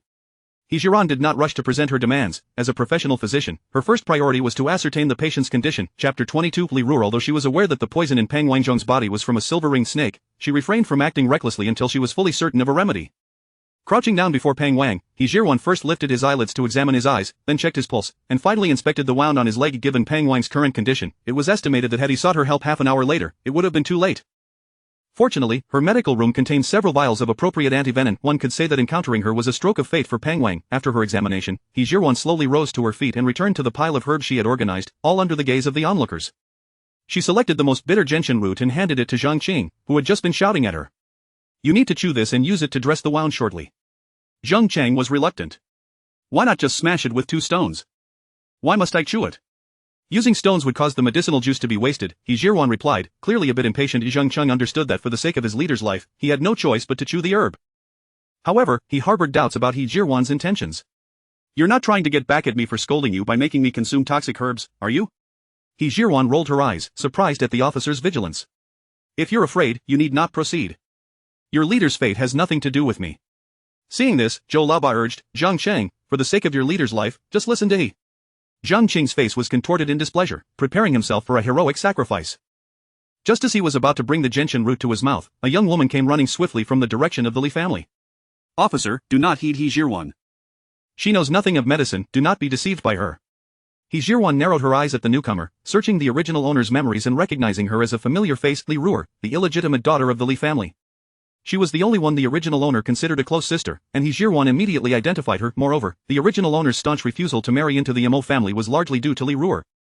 Li Ruo had incessantly lamented that any woman who married into the Mo family soon became a widow. Why should one spend their youth mourning? In essence, every conversation Li Ruo had with the original owner revolved around the theme of widowhood, instilling a deep-seated fear of marrying into the Mo family.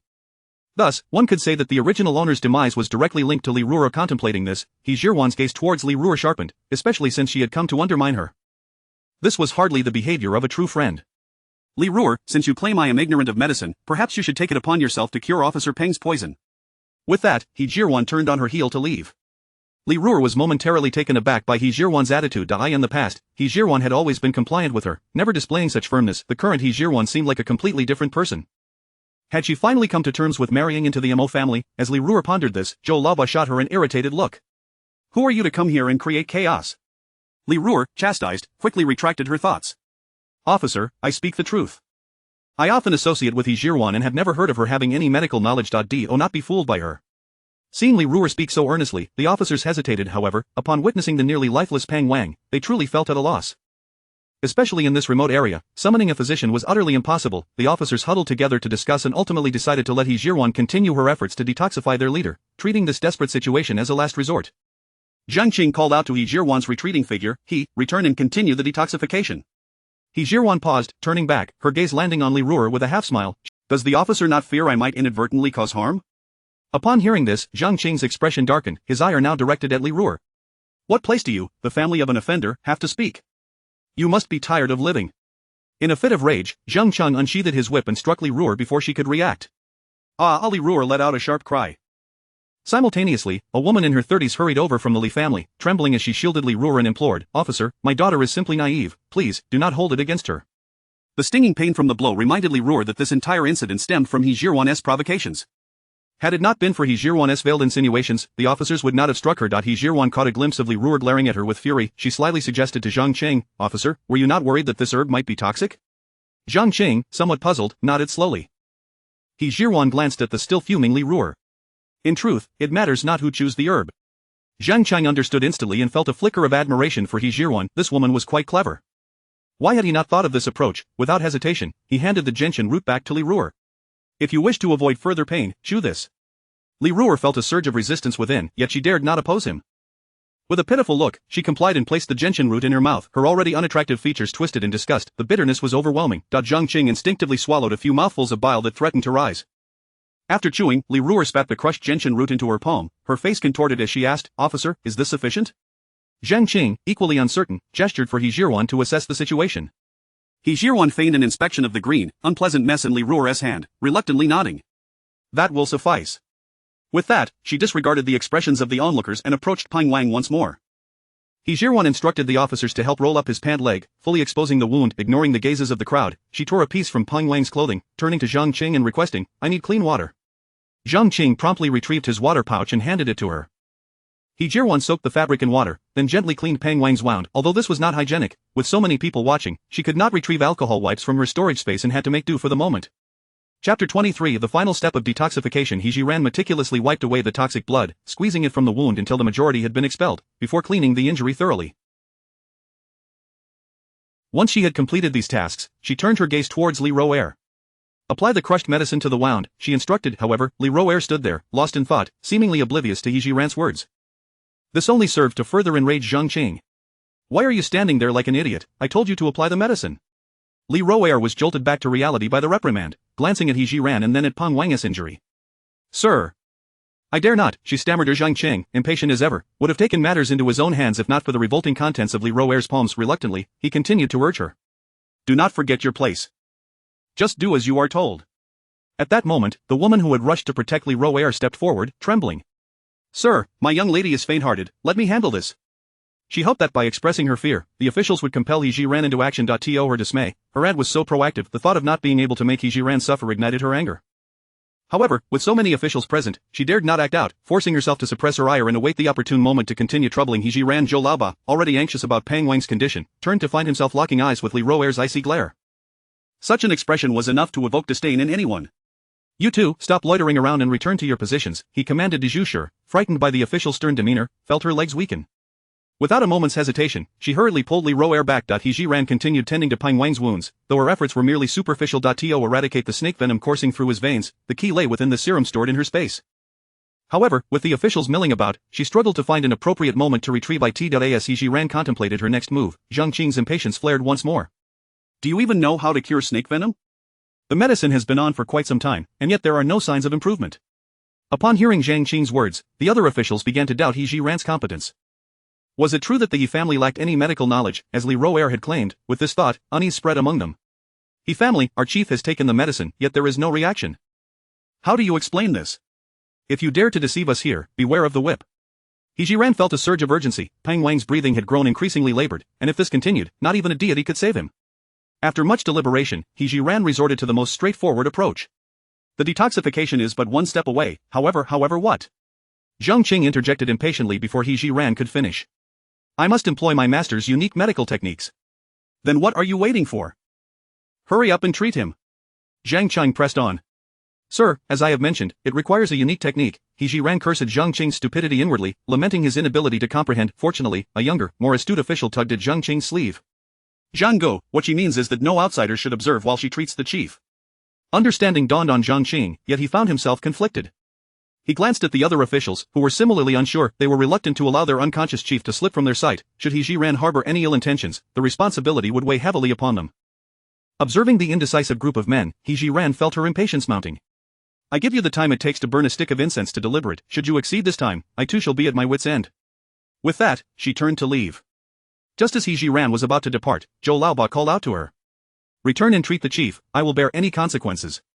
The other officials turned to Zhou Laoba in unison, visibly relieved. They understood that Peng Wang's condition was dire. Without He Zhi Ran's intervention, the only alternative was to await death, yet none wished to be the one to take the lead. With someone willing to step forward, they all tacitly refrained from opposing. He Zhi Ran surveyed her surroundings. Apart from a few sturdy trees, there was scarcely any cover. Fortunately, dusk was settling in, and as long as she remained vigilant during the procedure, she would evade detection. "Carry him behind that largest tree," she instructed. The eager officials complied without hesitation, lifting Peng Wang and placing him in the designated spot. "Now, turn around and step back at least 30 paces." Listening as the sound of retreating footsteps grew faint and eventually ceased, she began to scan her surroundings. Once she confirmed that no one could see her, she quickly retrieved the serum and syringe from her space. He Zhi Ran gazed at the serum in her hand, feeling a twinge of regret. This was a newly developed, limited edition high-concentration serum, the extraction of which was so precious that it had become a rarity.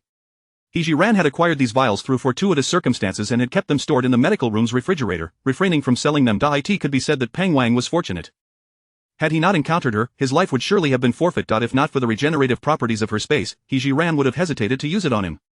The intravenous injection would yield better results, but the current situation did not permit such an approach. She had no choice but to administer an intramuscular injection. Utilizing the cover of the tree, He Zhi Ran mixed the serum with saline at the appropriate ratio. After stowing the remaining packaging and syringe back into her space, He Zhi Ran carefully monitored Peng Wang's breathing. Approximately 5 minutes later, his symptoms significantly eased. The pallor of his face, which had been tinged with a bluish hue due to his labored breathing, gradually returned to normal, and his respiration became much more fluid.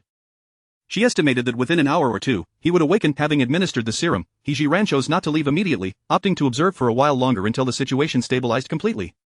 While she remained calm, the officials waiting nearby were restless and agitated. Zhang Qing ultimately could not contain himself any longer and called out, "He Zhi, how is our chief's condition?" In her previous life as a doctor, He Zhi Ran found two types of family members particularly vexing. Those who questioned her abilities and those who were impatiently urging her on. Zhang Qing embodied both of these traits. "What are you making such a fuss about? If you do not trust me, go find another doctor." He Zhi Ran's temperament remained unchanged. Even in the presence of officials, she would not yield. Chapter 24 Fear not, he shall not perish. Zhang Qing, with an inherently impulsive nature, was particularly agitated, especially when being reproached by a convict he had himself banished. Habitually, he drew the whip from his waist. Observing this, Zhou Laoba hastily intervened to restrain him. "Calm yourself." Zhang Qing, unwilling to relent, attempted to circumvent Zhou Laoba in his pursuit of administering punishment to He Zhi Ran.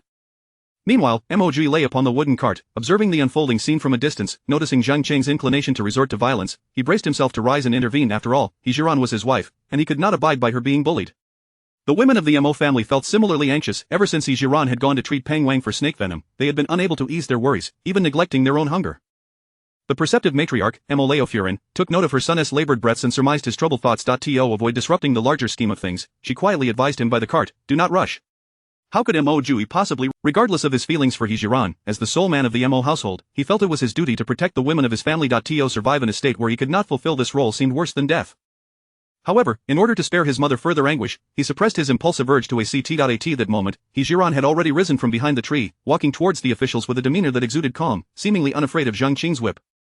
Zhou Laoba grasped Zhang Qing's arm firmly, preventing any rash actions, and inquired of He Zhi Ran, "How fares our leader?" Having observed the officials upon her approach, He Zhi Ran recognized Zhang Qing as a hot-headed individual, prone to violence at the slightest provocation.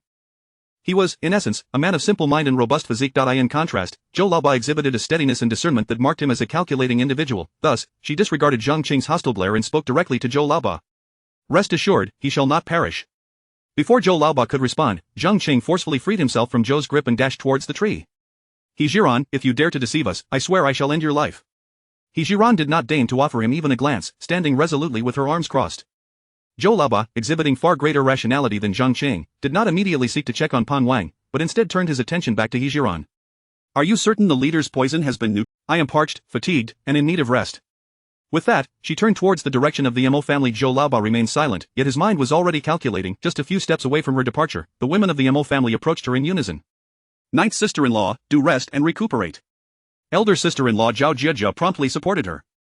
It was not only He Zhi Ran, who had been tirelessly engaged in saving lives, even those who had scarcely moved felt utterly exhausted. The other sisters-in-law, along with Mo Hanyu, surrounded He Zhi Ran as they returned to their designated spot. "He Zhi Ran, did you truly neutralize the snake venom?" Mo Jiuye, echoing her son's doubts, had previously inquired about He Zhi Ran through various channels prior to her son's marriage. All she had learned was that He Zhi Ran was a sheltered young lady, unaware of any medical expertise she might possess. However, since their interactions began the previous night, she had come to recognize that her ninth daughter-in-law was indeed extraordinary. In terms of both intellect and skill, she surpassed the other 8 daughters-in-law by leaps and bounds. Had she not witnessed the treatment He Weiming and his spouse afforded to He Zhi Ran, she might have questioned her true identity. While her identity was no longer in doubt, her medical prowess remained perplexing. He Zhi Ran, acutely aware of her mother-in-law's skepticism, had anticipated such inquiries. Among her many secrets, her knowledge of medicine was the only aspect she could openly disclose. Thus, she needed a plausible excuse. "Mother, in my youth, I was fortunate enough to acquire a medical tome left by a renowned practitioner. As you may know, I seldom ventured outside, and thus, I spent my days at home engrossed in this book. Over time, I assimilated its contents, and practicing medicine has become no challenge for me." In Mo Jiuye's understanding, He Zhi Ran rarely left home, so she found no reason to doubt her explanation. "Since you genuinely possess medical knowledge, I shall rest easy." Mo Jiuye felt it unnecessary to be vague in front of her family, directly expressing her genuine emotions. He Zhi Ran, at this moment, was indeed fatigued. She surveyed her surroundings, noting only the grass and towering trees. When the officials raided their home, they had taken away every last thread, let alone any belongings. Although her space contained a white duck-down quilt from her past life, she could not access it now. This brought to mind a saying, "Alone in the world, I roam as I please." The sky my blanket, the earth my mat, mountains and rivers my pillow. Just as He Zhi Ran lamented internally, Mo Jiuye spoke up with a hint of distress. Mother, I'm both hungry and tired. What shall I do? This lament resonated with Mo Jiuye, who too felt the weight of the situation. Not only had Mo Jiuye, who had been pampered since childhood, grown accustomed to a life of luxury, but all the women of the Mo family likewise hailed from affluent households. To go to bed on an empty stomach, after a night spent under the stars, seemed a recipe for illness. She tenderly stroked Mo Jiuye's disheveled hair, her tone heavy with concern. Jiuye, we have only just begun this journey. We must learn to adapt to such hardships. Faced with a group of younger family members, she had to maintain her composure. Should she show any sign of faltering in front of these children, their spirits would undoubtedly crumble. He Zhi Ran, too, remained uncertain about Pang Wang's character. That if he were grateful, he would surely care for the Mo family upon awakening. Conversely, if he turned his back on them, disregarding their life-saving efforts, all her endeavors would have been in vain. If that were the case, she would need to devise alternative methods to better the Mo family's circumstances. At that moment, He Zhi Ran fervently wished for Pang Wang to awaken soon, and even more so, hoped he would be a man of gratitude. If so, perhaps they could find some respite that very night. As He Zhi Ran pondered beside Mo Jiuye's wooden cart, a jubilant uproar erupted from the official's direction. Ha ha, splendid news, the leader has awakened. Leader, how do you feel? Leader, you truly frightened us. Chapter 25. What conditions can be proposed now?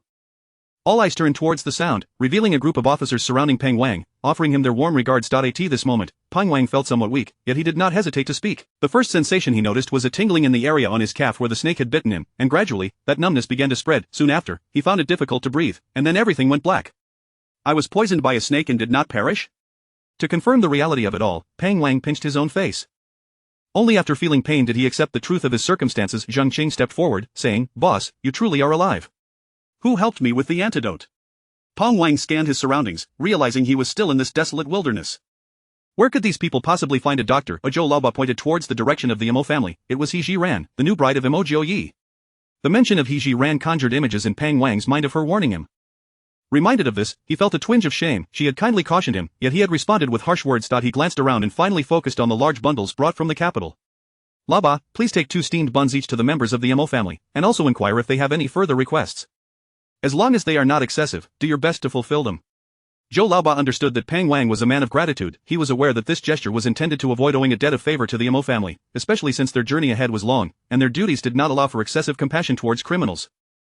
From a distance, as Zhou Laoba approached carrying a bag, the women of the Mo family grew somewhat anxious. Zhou Laoba placed the bag before them, stating, Our boss has instructed that each of you receives 2 steamed buns. Upon hearing of the buns, the Mo family members instinctively swallowed hard. They were utterly famished, yet, in a silent agreement, no one moved, their gazes instinctively shifting towards He Zhi Ran. He Zhi Ran, too, felt hunger, but her self-control surpassed that of the others. She remained silent, observing Zhou Laoba, knowing he had more to say. Our boss has declared that since the He family saved his life, any conditions can now be proposed. Upon hearing that conditions could be presented, the eyes of the Mo women brightened. Did this signify that their future days might be somewhat improved? He Zhi Ran had not anticipated that Pang Wang would proactively allow her to propose conditions. She also considered the possibility that Pang Wang wished to settle the debt of gratitude all at once, leaving the future to unfold as it may. Recognizing this, she felt compelled to seize the opportunity. Although He Zhi Ran had already formulated her plans, she looked towards the matriarch of the Mo family, understanding that it was inappropriate to act without the elders' consent. Her actions garnered further favor from the matriarch, who became increasingly convinced of her wisdom. You saved his life, decide what you wish, but do not be greedy, the matriarch advised, knowing her daughter-in-law possessed great wisdom and would approach matters more thoroughly than she might have imagined. With this understanding, He Zhi Ran resolved not to be overly courteous. She wholeheartedly agreed with the matriarch's words, recognizing the importance of leaving room for the future. Sir, our request is modest. We merely wish to procure some supplies when we pass through the next county. He Zhi Ran deemed this condition sufficient. She possessed an abundance of silver, merely needing to acquire some daily necessities. Everything else could be negotiated. Zhou Laoba was astonished that when given the opportunity, He Zhi Ran proposed such a modest request. This matter did not require consulting Pang Wang, he could decide on his own. No problem, I shall grant you this. Tomorrow at noon, we will pass through Yunlai County, where we will replenish our supplies. At that time, I will send someone to accompany you for your purchases. Thank you, sir. He Zhi Ran responded with calmness, not revealing excessive excitement at the approval of her request. Do you have no other demands? Zhou Laoba did not rush to leave. He Zhi Ran had never intended to be greedy, but seeing Zhou Laoba's expression, it appeared he found her request insufficient. Since you have invited me to speak, I would also like the snake that was killed today. Zhou Laoba frowned. What would a woman want with that? The body of the snake contains many medicinal components, He Zhi Ran replied evasively, knowing she could not disclose her intention to create poison. I agree to this as well. With Zhou Laoba's quick acceptance, He Zhi Ran decided not to delay him further. I have completed my requests. Very well, I shall return to inform the boss. In Zhou Laoba's mind, He Zhi Ran had saved Peng Wang's life, and he felt that such a small request was somewhat inadequate. After reporting back to Peng Wang, he voluntarily retrieved several water pouches and the silver-ringed snake. These water pouches were intended for the exiled prisoners, but seeing as they seem to have little money, I shall gift them to you. We still have some steamed buns, given the warm weather, they will spoil if not consumed, so I will provide you with more tomorrow morning. Zhou Laoba tossed the water pouches and the snake before He Zhi Ran and turned to leave. He Zhi Ran swiftly distributed 2 buns to each person. Though the steamed buns were not unpleasant, they were devoid of any accompaniments, rendering them rather dry and difficult to swallow. In a moment of inspiration, He Zhi Ran's gaze fell upon the package given to her by He Yuan Ming. She had yet to open the package to see its contents, so no one knew what was inside.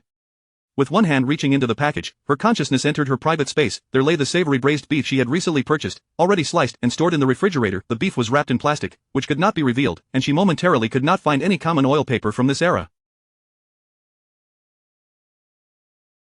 Left with no choice, He Zhi Ran grasped a generous handful of the braised beef that in these unusual times, being overly fastidious felt trivial. As long as they could eat well, concerns about hygiene could be set aside.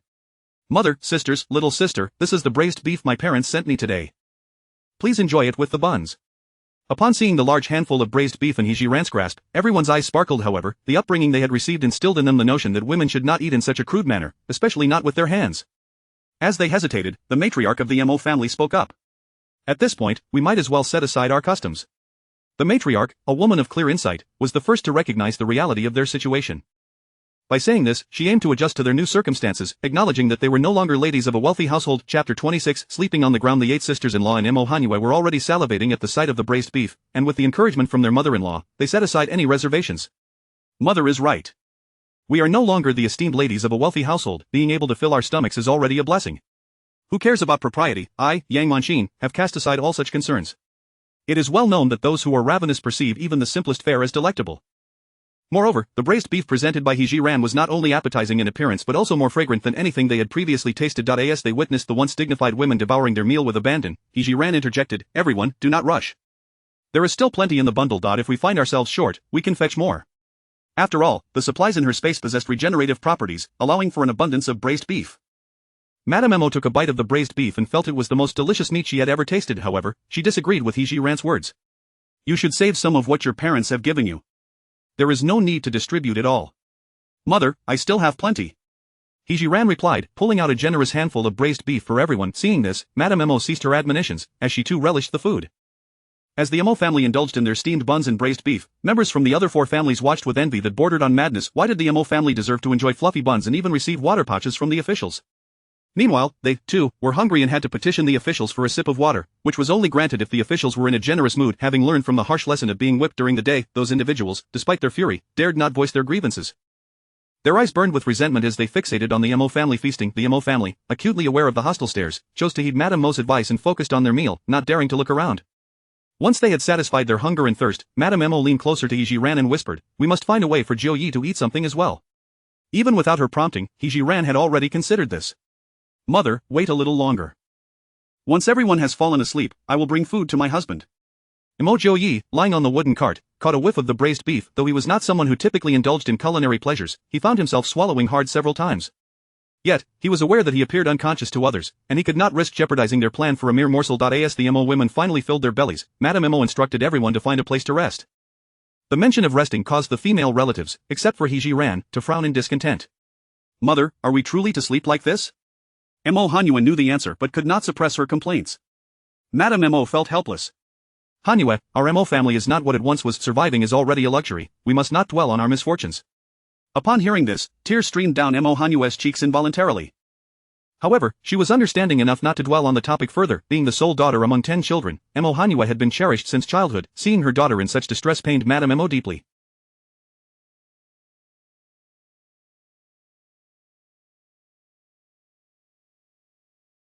Yet, she knew she must yield to fate and encourage Mo Jiuye to accept reality sooner rather than later.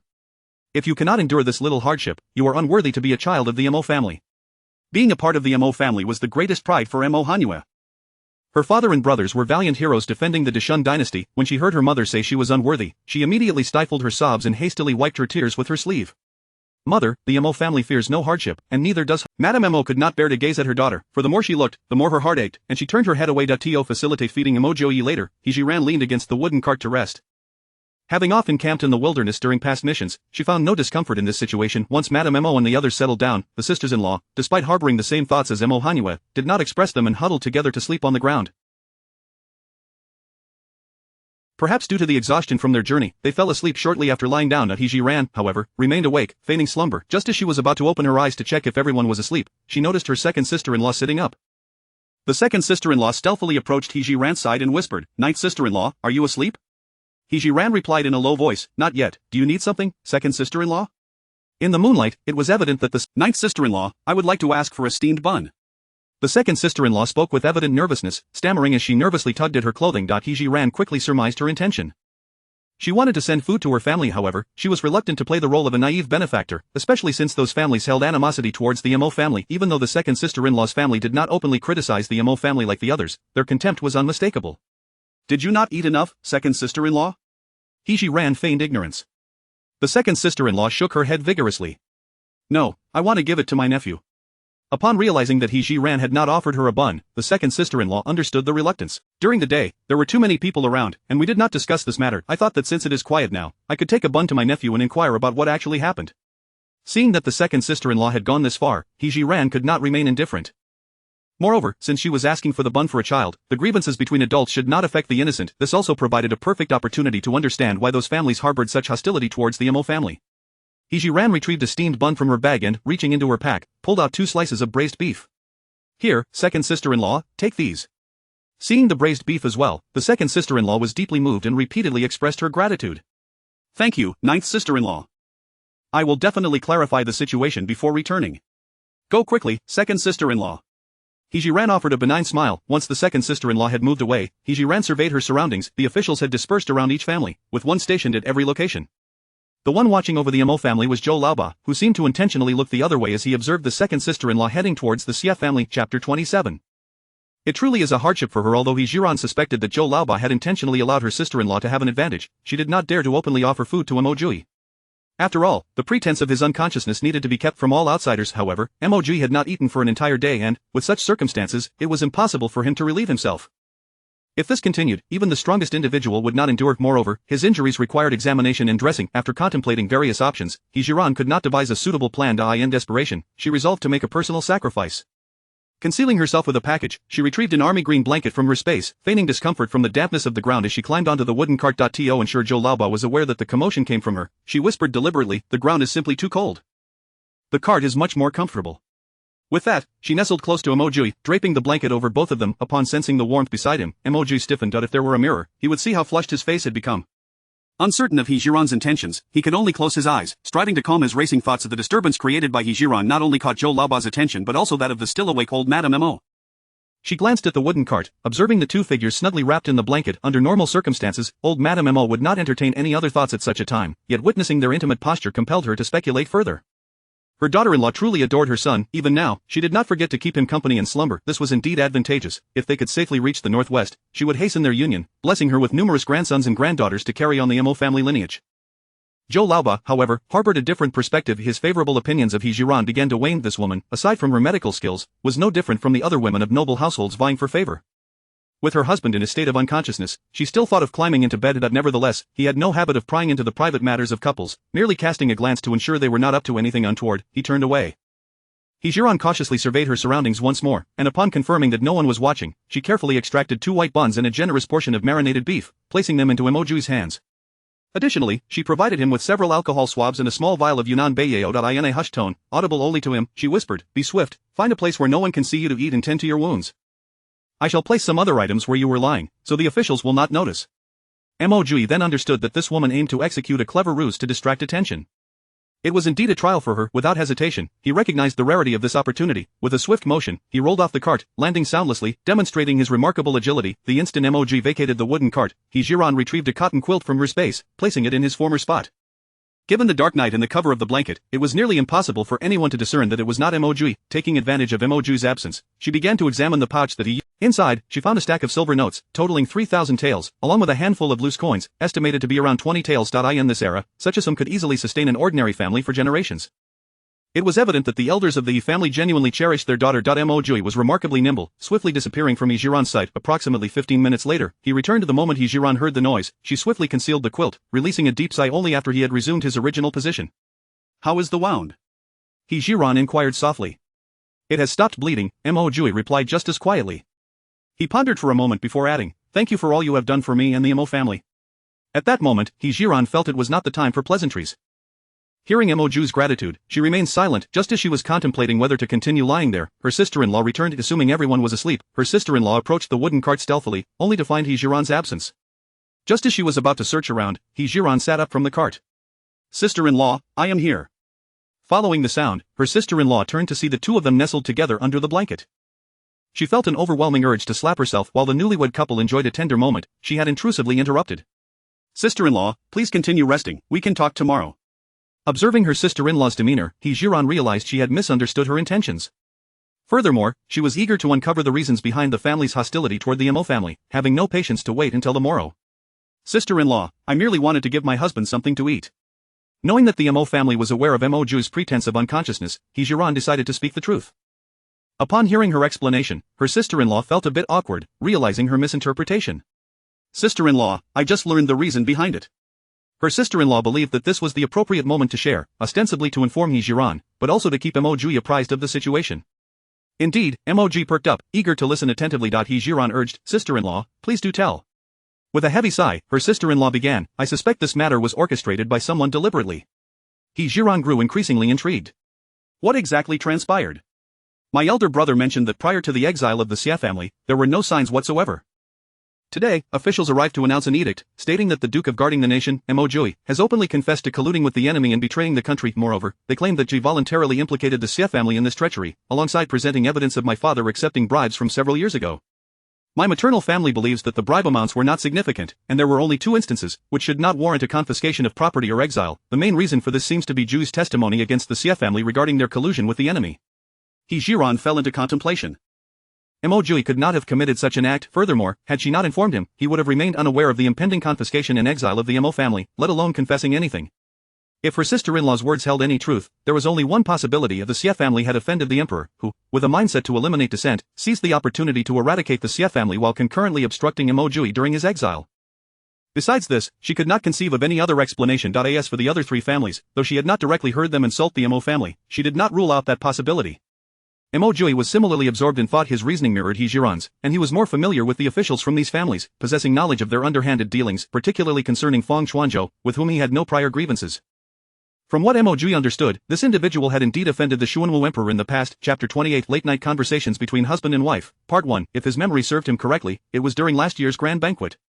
Feng Chuanzhou attended with his wife and eldest daughter, Feng Mingzhu, and the Xuanwu emperor had taken an immediate liking to their daughter. Fueled by wine, the emperor shamelessly disregarded decorum and sought to take Feng Mingzhu into his harem.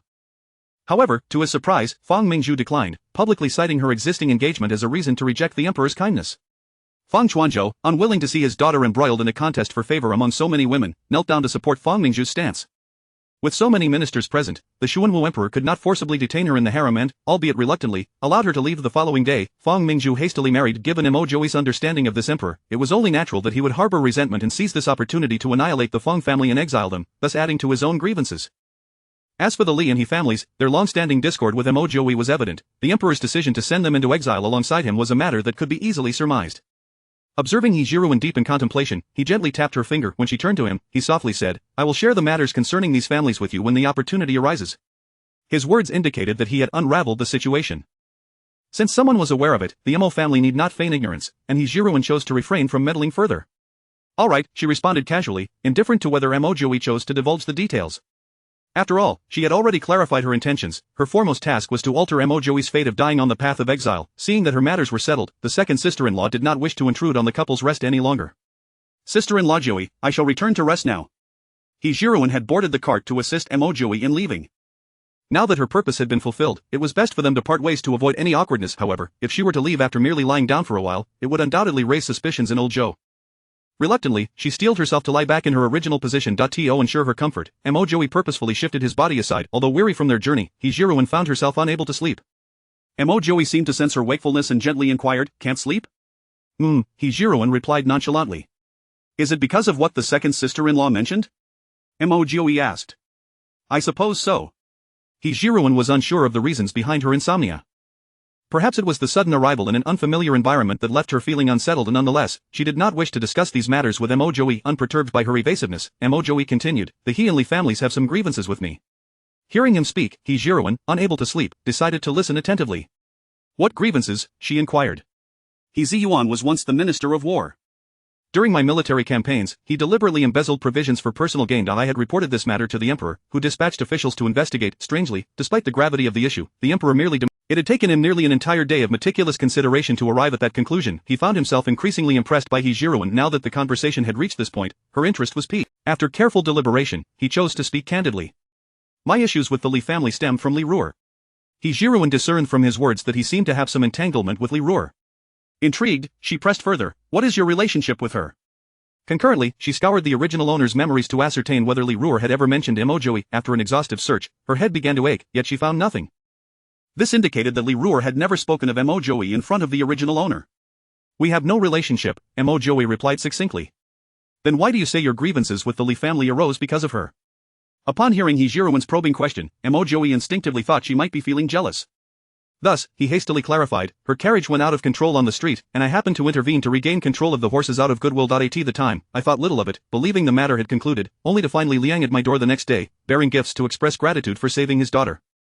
He even mentioned sending Li Ruer to the Duke's residence as a concubine, which I immediately refused, citing my engagement to you and the Mo family's ancestral teachings that state Mo men do not take concubines. Li Liang did not react unusually at that time, but 3 days later, I encountered Li Ruer again, who seemed to have deliberately waited at the Duke's gate. I intended to ignore her and leave, but her two maids blocked my path.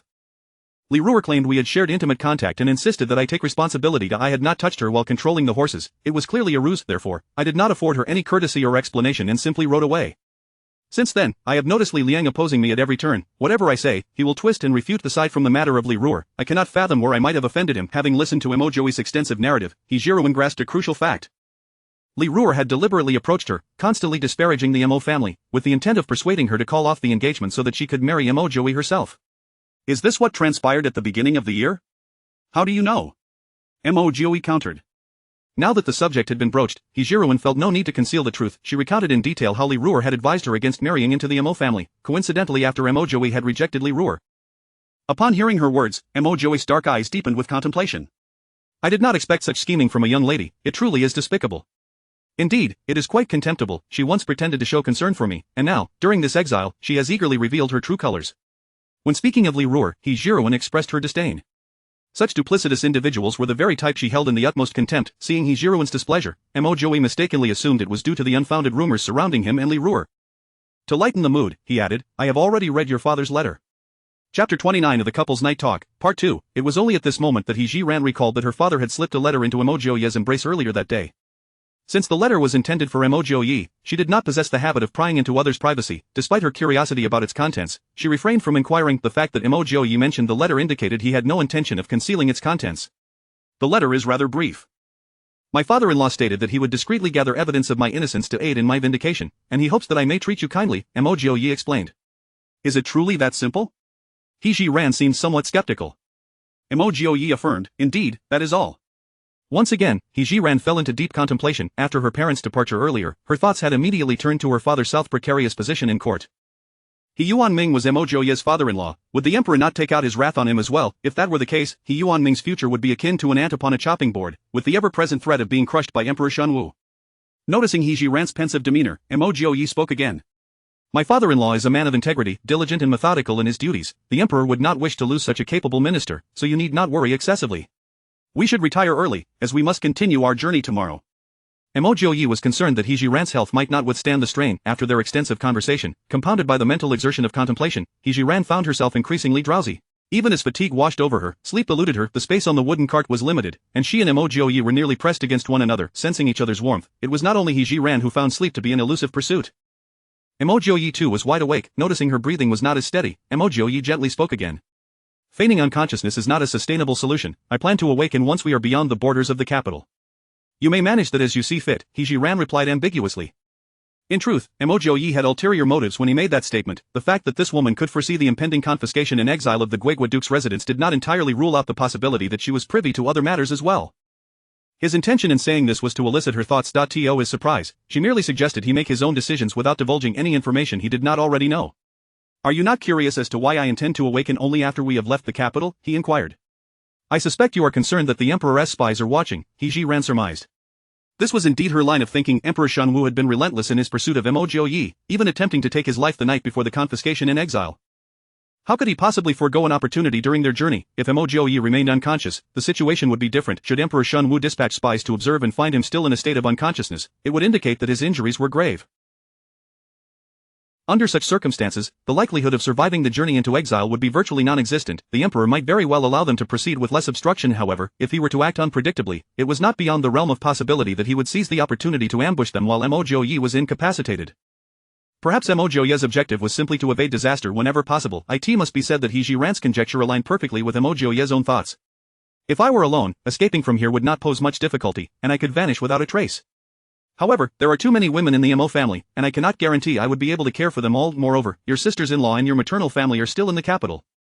Should I lead you away, it is likely that your relatives in the capital would also suffer repercussions. I feel a great sense of guilt towards you, having just married into the Mo family. You are now destined for exile. My mother and sisters-in-law have already endured enough suffering without having to bear this additional burden. Her heartfelt words inadvertently revealed that Mo Jiuye had begun to trust He Zhi Ran. She could empathize with his predicament. After all, she had witnessed his martial prowess firsthand. Escaping beneath the watchful eyes of the officials would be a trivial matter for him. This demonstrated that Mo Jiuye was not a selfish individual. What has transpired has already happened. What we need to do is to protect our family and ourselves, with our primary objective being to reach the northwest safely. He Zhi Ran did not mention her understanding of the subsequent historical events. Her arrival had already altered the recorded fate of Mo Jiuye, and she believed that this history might continue to evolve due to her presence. Mo Jiuye, feeling somewhat despondent, could not guarantee that his family would arrive in the northwest unscathed. However, after hearing He Zhi Ran's words, he felt a renewed sense of confidence. He was a steadfast man, the sole hope of the Mo family. If he were to simply go with the flow, what would become of his mother, wife, sister, and sisters-in-law? He had to rally himself and face the forthcoming challenges with resolve.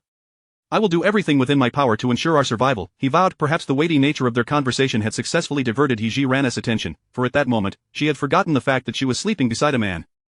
They continued to discuss their plans for the future, and before she knew it, He Zhi Ran had drifted off to sleep. Upon hearing her steady breathing, Mo Jiuye tenderly covered her with the blanket before slowly closing his own eyes. Although He Zhi Ran was asleep, her habit of rising early from her previous life remained intact, and she awoke before dawn. Seizing the opportunity while others were still slumbering, she gathered the blanket that covered both herself and Mo Jiuye. Mo Jiuye, who had spent the night in a state of light sleep, felt the blanket's absence and realized that He Zhi Ran was preparing to rise. She glanced around to find that everyone was still asleep, and the officials on duty appeared less alert than they had been during the first half of the night. She then retrieved 2 white steamed buns and some shredded beef, along with a water pouch, and handed them to Mo Jiuye. While everyone is still asleep, you should eat something. Understood, Mo Jiuye replied, quickly taking the food and climbing down from the cart. Not long after Mo Jiuye had returned from his meal, others began to awaken. The officials resumed distributing the coarse black steamed buns. Everyone looked at the stone-like buns with expressions of despair. Nevertheless, in order to survive, they had no choice but to swallow them down with grim determination. The Mo family's treatment was markedly different. Zhou Laoba had mentioned that they would receive some white buns in the morning. True to his word, he left enough white buns for the officials to sustain them until they reached Yunlai County, distributing the remainder to the Mo family. What the others did not know was that Zhou Laoba's decision to give white buns to the Mo family was not out of gratitude for He Zhi Ran's life-saving intervention. The real reason was that they had miscalculated this time. In the past, they had always prepared 2 types of buns before departure. The black buns were free, while the white buns were intended for profit. Chapter 30 of the residual toxins within your body. Unexpectedly, this time the exiles were unlike any previous ones, as they were utterly destitute, unable to produce even a single coin. The weather was sweltering, rendering the steamed buns inedible within just a few days. With the number of constables present, there was simply too much food to consume. Mo Zhou, the 8th of the Zhou clan, pondered that rather than allowing these buns to mold and be discarded, it would be more prudent to use them to repay the life-saving favor owed to Pang Wang. Pang Wang had no objections to this, thus the white flour buns easily found their way into the hands of the Mo family. On this occasion, He Zhi Ran refrained from retrieving food from her space, for the bundle gifted to her by He Yuan Ming was limited in size. After extracting a substantial amount of braised beef yesterday and a blanket, any further unrestrained withdrawals would surely arouse suspicion. Despite merely gnawing on the white flour buns, the Mo family members felt a profound sense of satisfaction, particularly as the animosity from the Xia family toward Mo Jiuye had somewhat diminished, perhaps due to the fact that second sister-in-law had visited the Xia household the previous night to deliver buns to her nephew. Observing the Mo family partake in their meager meal, the members of the other 3 clans refrained from casting hostile glances. The individuals from those 3 families fixed their stares upon the Mo family, their eyes sharp as daggers. Were it not for their fear of the constables, they would have openly expressed their disdain. He Zhi Ran, while enjoying her bun, caught sight of these individuals from the corner of her eye. Her gaze fortuitously met with the cold, menacing stare of Li Roer, intentionally attempting to provoke, He Zhi Ran raised her bun and displayed a broad smile toward Li Roer, the taunting intent unmistakable. Li Roer, unwilling to appear weak, clenched her fist in a gesture that suggested she was prepared to strike. He Zhi Ran maintained her smile, though it failed to reach her eyes, as she continued to devour her bun. Their brief exchange did not escape the notice of the matriarch of the Mo family, who discerned that He Zhi Ran was not attempting to conceal her actions of the matriarch, having observed Li Roer's attempts to undermine He Zhi Ran the previous day, recognized their acquaintance and the underlying animosity between them. However, she also acknowledged her daughter-in-law's capabilities and felt no excessive concern. A mere reminder to exercise caution around Li Roer would suffice, for she understood the truth that while the King of Hell is approachable, the little devils can be quite troublesome. As the Mo family members finished their meal and began to tidy up, Zhou Laoba and Peng Wang approached. The Mo family instinctively tensed at their arrival. Zhou Laoba spoke in an authoritative tone, "Our leader was bitten by a snake yesterday and is still somewhat weak. He requires a seat on Mo Jiuye's wooden cart." The matriarch of the Mo family hesitated, inquiring, "Does the officer mean to suggest that Jiuye should dismount? If he does not disembark, should we expect our leader to squeeze in with a criminal on the same cart?" Zhou Laoba's displeasure was evident. The matriarch found herself in a difficult position. "Officer, as you know, our Mo family consists solely of women. If we do not allow Jiuye to remain on the cart..." Before Zhou Laoba could respond, Peng Wang's temper flared. "I see you have a death wish," disregarding the words of a constable. Observing the impending confrontation, members of the other clans watched with schadenfreude, many silently cheering for Peng Wang and Zhou Laoba, hoping they would deliver a severe reprimand to the Mo family. The matriarch, recognizing her second daughter-in-law's potential for trouble, promptly pulled her aside, yet, faced with the current situation, she felt utterly powerless. At that moment, the matriarch was at a loss for what to do. Mo Jiuye lay upon the wooden cart, listening to the exchange and formulating a plan. Should he surrender the cart to Peng Wang, he could not expect the women to carry him alone. If that were the case, he would have no choice but to awaken prematurely. As he contemplated how to awaken, he heard He Zhi Ran's voice. Unhurried, she approached Peng Wang, her tone respectful. "Peng officer, do you not feel a sense of tightness and shortness of breath?" Indeed, Peng Wang was experiencing such sensations, quite severely. Otherwise, he would not have sought to commandeer Mo Jiuye's cart. "That is correct. After walking a few steps, I find myself gasping for air." In Peng Wang's estimation, He Zhi Ran, being a lady of high standing, may have gleaned knowledge from some book about emergency measures for snake bites, inadvertently saving his life. He was aware of his own condition. While discomfort lingered, it was not as grave as the previous day. Once they reached Yunlai County, he could consult a physician for proper treatment. However, He Zhi Ran's astute observation of his current symptoms suggested she possessed genuine medical knowledge, prompting him to respond without hesitation. "Peng officer, your poisoning yesterday was quite severe. Although I preserved your life, there remains residual venom within your body. If not addressed promptly, it may still pose a threat to your life." In truth, the snake venom had been entirely purged from Peng Wang's system. His symptoms stemmed from nerve damage inflicted by the venom. In a week's time, he would likely heal on his own. Nevertheless, in order to extricate herself from the situation of the Mo women having to carry Mo Jiuye, she had no choice but to intimidate Peng Wang. Peng Wang, entirely convinced by He Zhi Ran's words, acknowledged the state of his health. "Do you have a remedy?" He Zhi Ran had been awaiting this inquiry. "A remedy exists," but as she spoke, her gaze shifted toward Mo Jiuye, who lay on the cart. Peng Wang, being a man of considerable acumen, immediately grasped her intent. His expression darkened. After serving as a constable for so long, it was the first time a criminal had dared to negotiate terms with him. He wanted to declare that he did not require her treatment, that he would seek a physician upon reaching Yunlai County, and that Mo Jiuye must yield the cart to him today. However, before he could articulate his thoughts, Zhou Laoba pulled him aside, whispering a few words, after which Peng Wang returned with a displeased countenance. "If you can entirely rid me of the residual toxins, I will permit Mo Jiuye to accompany me on the cart." "Officer, as you can see, our Mo family consists solely of women. Pushing my husband alone is already quite taxing." He Zhi Ran was amenable to any circumstance, save for being taken advantage of. Though 2 or 3 women from the Mo family could manage to push the cart, she did not wish her kin to bear the burden. Peng Wang seethed internally. Having lowered himself to agree to share the cart with Mo Jiuye, He Zhi Ran still had the audacity to impose conditions. Just as he was about to explode with anger, Zhou Laoba interjected. "That will not be an issue.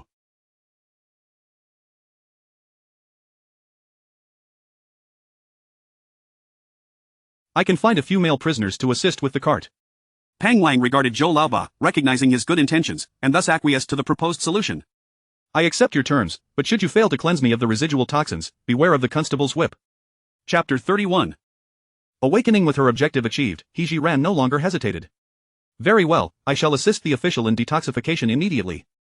After saying this, she proceeded towards the herbs she had gathered the previous day, casually selecting a few before returning. She handed the herbs to Zhou Laoba, stating, "Esteemed official, these are the herbs we collected yesterday. Brew them into a decoction for Lord Peng to consume, and within 7 days, the residual toxins within his body will be thoroughly expelled." Zhou Laoba appeared somewhat skeptical. "Are you truly certain of this?" "Absolutely," He Zhi Ran replied with unwavering confidence.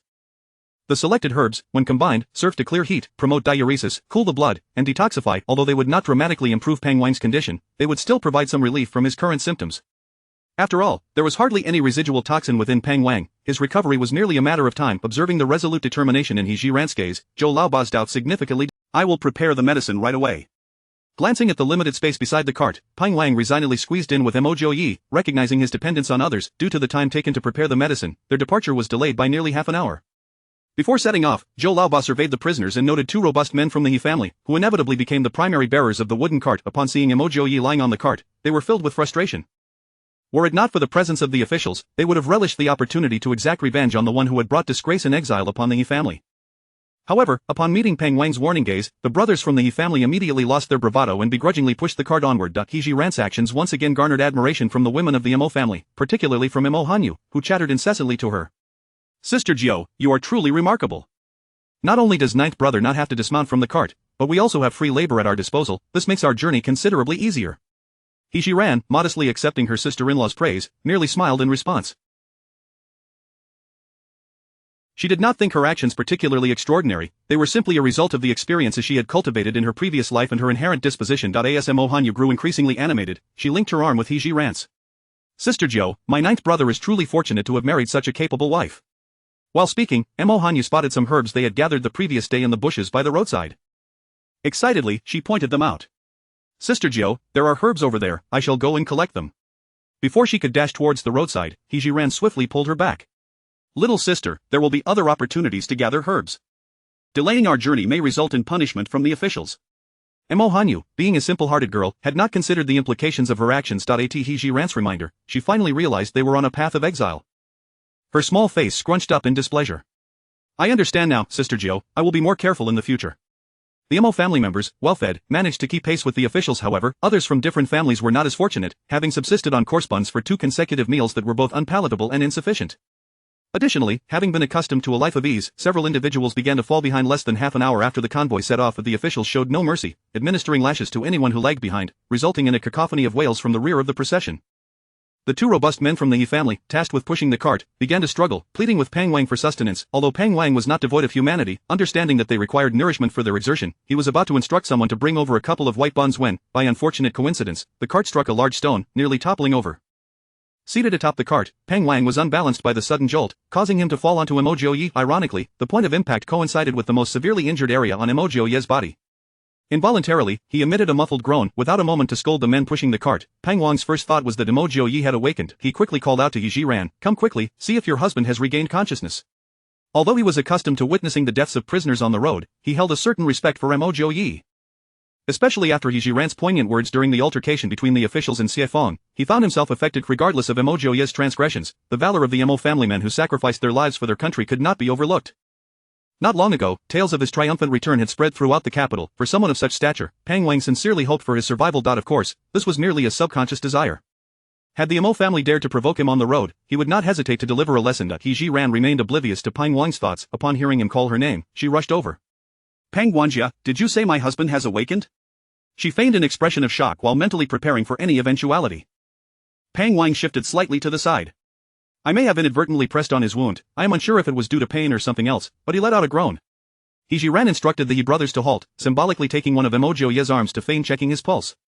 Her intention was to afford Mo Jiuye some time, as she was uncertain of his own plans, whether he intended to awaken now or wait a while longer. Meanwhile, Mo Jiuye was also calculating his next move.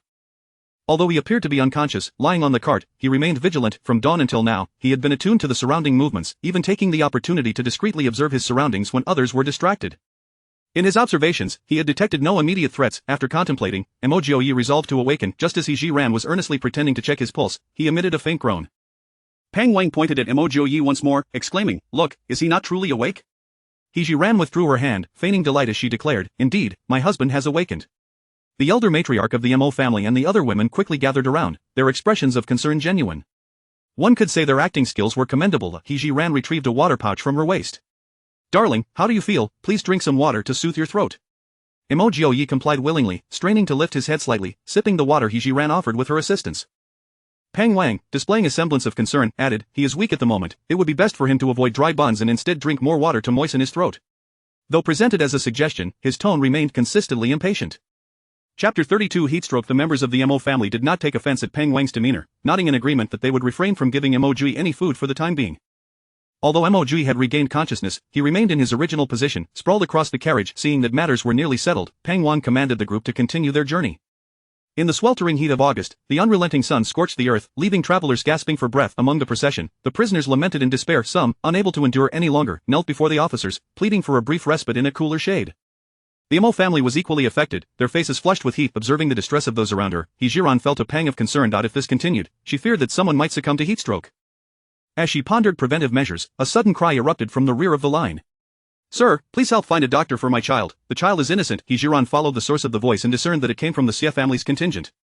The second sister-in-law had also noticed and hastened towards them. Considering that the Xie family was her maternal kin, He Zhi Ran felt compelled to assist. Consequently, she trailed closely behind her sister-in-law to assess the situation. At that moment, the Xie family was gathered around Xie Lin, weeping profusely. A young woman cradled Xie Lin in her arms, while the others fervently called his name. "Elder brother, what has happened to Liner?"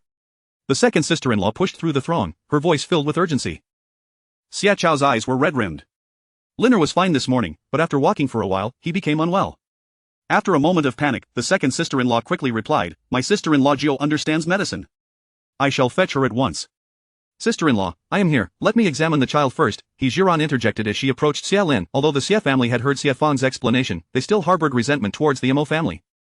Thus, when they discovered Xie Lin's condition was dire, they hesitated to seek out He Zhi Ran. However, with her initiative, they were compelled by their concern for Xie Lin's life, caught in a dilemma. Nonetheless, they instinctively refrained from stopping her. Xie Lin had already lost consciousness, his complexion flushed, his limbs burning, a clear indication of heatstroke. Given his current state, it was evident that his symptoms were severe. Without timely intervention, his life could be in jeopardy. After He Zhi Ran completed her examination, the second sister-in-law grasped her arm, inquiring, "Sister-in-law, how is Liner's condition?" Seeing her departure, the Xie family grew anxious, for she was their sole hope for saving Liner. The elder patriarch, Xie Tianhai, was the first to lower his pride and hastily followed after her. "Madam, please wait. I beseech you to save my grandson's life." He Zhi Ran did not halt her stride. "Your grandson's condition is perilous and requires immediate attention. Do you wish to delay me from procuring the necessary medicine?" Realizing his misunderstanding, Xie Tianhai conceded, "Very well, I apologize for the inconvenience." Despite understanding He Zhi Ran's intentions, Xie Tianhai continued to follow her, seemingly at a loss for words.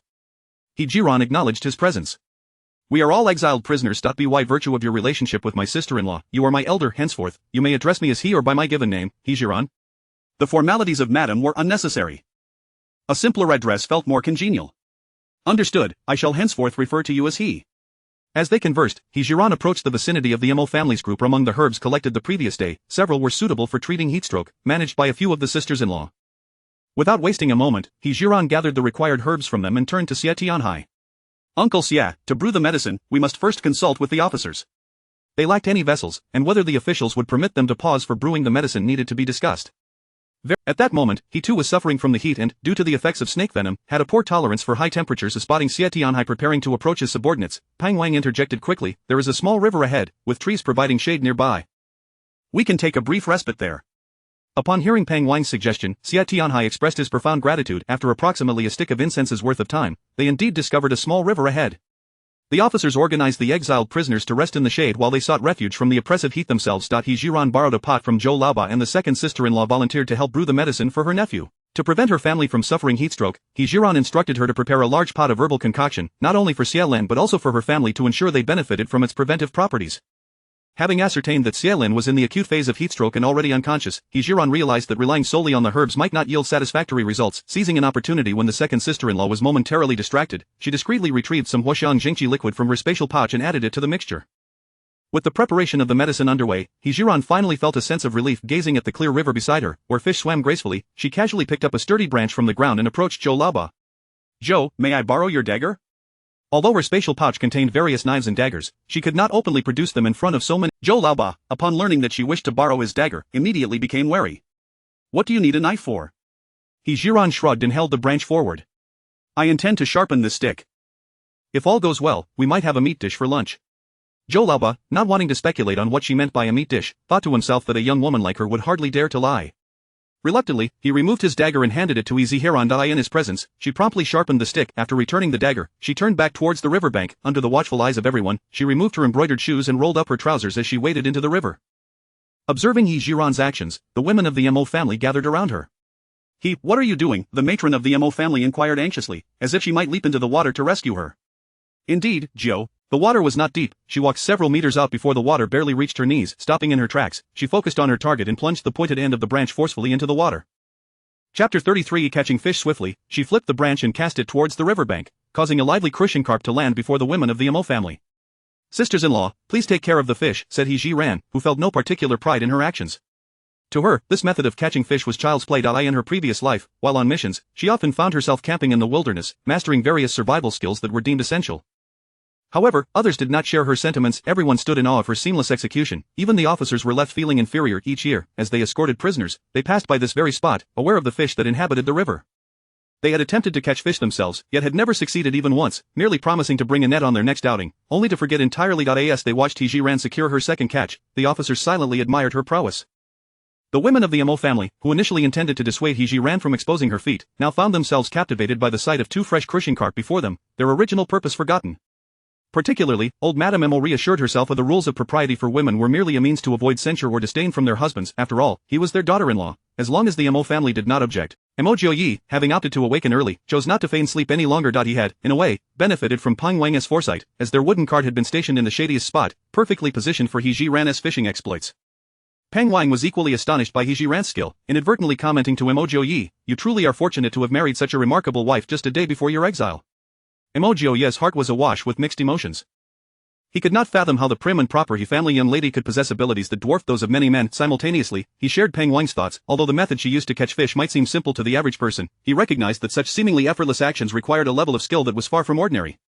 He pondered what merit he possessed to have wed such an extraordinary woman before his exile. His curiosity regarding He Zhi Ran intensified. Li Ruer stood at a distance, glaring intently at the unfolding scene.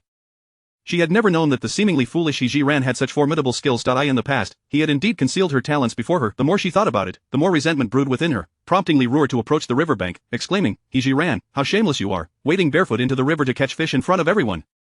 Aren't you afraid of being ridiculed?" At that moment, having just caught her target, He Zhi Ran did not immediately respond. However, the women of the Mo family were incensed by Li Ruer's sarcastic remarks. Mo Hanyu stepped forward first, saying, "Li Ruer, do you still consider yourself a refined young lady, living in comfort and convenience? You must recognize your true station. You are merely a banished criminal. At this juncture, being able to fill your belly is a luxury. Clinging to such rules is simply foolish." She lacked the skill of ninth sister-in-law, or she would have shed her shoes to assist in the endeavor. Particularly now that ninth sister-in-law had become her idol, Mo Hanyu would not allow anyone to disparage her remarkable sister-in-law. The other sisters-in-law chimed in, each taking turns to assail Li Ruer with words. Just as Li Ruer prepared to retort, she suddenly felt a slimy, cool substance slap against her face. He Zhi Ran, having caught her third fish, had flung it directly at Li Ruer, striking her squarely on the right cheek.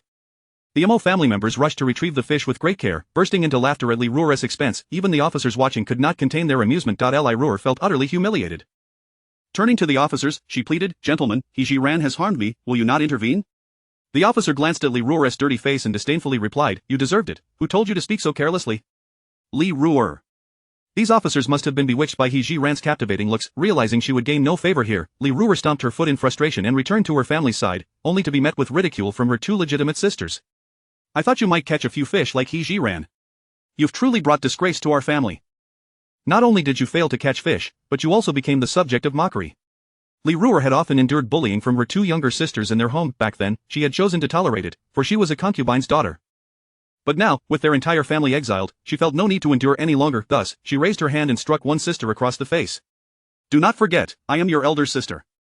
My disgrace reflects on you as well." Li Yuer and Li Ruer had never faced such indignation, especially not at the hands of Li Ruer. They both sprang to their feet, lunging at her simultaneously. Their mother, witnessing her daughters being bullied, also joined the fray. In an instant, the Li family's resting place devolved into chaos. The officers, entertained by the spectacle, made no effort to intervene. It was only when Li Liang bellowed that the group of women reluctantly ceased their scuffle. Looking at each other, they were a disheveled sight, their hair in disarray and faces marked with scratches. The commotion among the Li family did not disturb He Zhi Ran as she continued to catch fish. In less than half an hour, she had amassed over 20 crushing carp. Satisfied with her haul, she finally emerged from the river. Meanwhile, the medicinal broth had been prepared, and her second sister-in-law served a bowl to Xia Lin. Each member of the Mo family received a bowl as well, and the officers were not overlooked. Observing the remaining broth, He Zhi Ran called for her second sister-in-law to send some to the Xia family. As for the others, she would not concern herself with them until their hostility towards the Mo family had abated. Not long after drinking the medicine, Xia Lin regained consciousness. Though still somewhat weak, he was no longer in danger. Xia Tianhai personally approached He Zhi Ran to express his gratitude. "Thank you for saving my grandson's life. This kindness will not be forgotten by the Xie family. Whether or not the sentiment mattered was of little concern to He Zhi Ran. To her, it was merely a trivial act. Her primary intention was to facilitate an early resolution of misunderstandings between the Xie and Mo families. After all, the road to exile stretched long ahead, and enduring the hostile glares from others was quite disheartening. Moreover, the Xie family was her second sister-in-law's maternal family. These two families, meant to be close, should not continue to relate in such a manner. Uncle Xie, my husband has awakened today. If you have time this evening, perhaps you could come by to speak with him. Chapter 34 Self-Sufficiency and Abundance. He Zhi Ran did not express her thoughts too directly, trusting that Xie Tianhai would grasp her meaning. All right, I will heed your advice. I shall come by this evening, Xie Tianhai replied softly. He Zhi Ran glanced at the crushing carp she was preparing and continued, Uncle Xie, I plan to roast these fish shortly and send one to Liner for her nourishment. Upon witnessing He Zhi Ran catch fish, Xie Tianhai had already sent his two sons to the river to emulate her, hoping they might catch a couple for their grandson's health.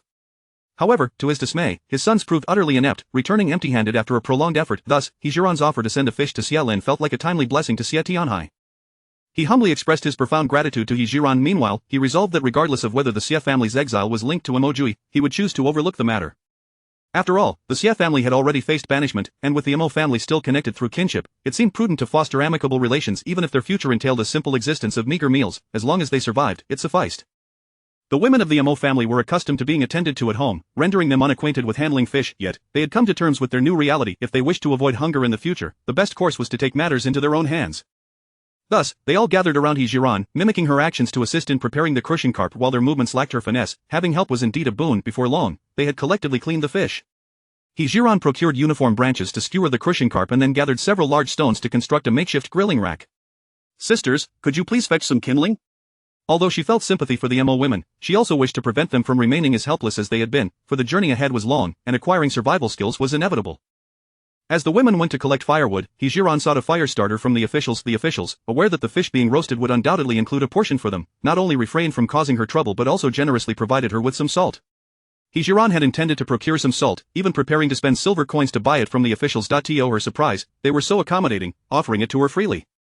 In ancient times, salt was unrefined and coarse, often with a hint of darkness. However, this mattered little. With the salt as a cover, she could seize the opportunity to extract fine salt from her space. It was worth noting that her small kitchen in the medical room was well stocked with various seasonings. Unfortunately, she had yet to find a plausible excuse to retrieve those items. Nevertheless, a few inconspicuous flavorings would not be amiss. Returning to the constructed grill, He Zhi Ran quickly kindled a fire and arranged the skewered crushing carp neatly atop it. Soon, the sound of sizzling filled the air, accompanied by an enticing aroma wafting around. The delightful scent had those nearby salivating, while the roasted fish exuded an appealing fragrance. He Zhi Ran was not entirely satisfied. She murmured softly, if only I could brush some oil on it, it would be perfect. Zhang Qing, already enticed by the aroma of the roasted fish, was drawn in further by his suggestion of brushing oil on it to enhance the flavor. He Zhi Ran, do you think the fish needs oil? He Zhi Ran looked up and casually replied, indeed, it would certainly taste much better that way. Just wait, Zhang Qing exclaimed before hastily departing. Before long, he returned with a modest jar in hand. This contains rapeseed oil, it is quite precious, so use it sparingly. He Zhi Ran was taken aback, realizing that the officials were well equipped, even possessing rapeseed oil. Had she known, she would have had no qualms about requesting some. However, it was not too late for this timely gift. Rest assured, officer, I will use it judiciously.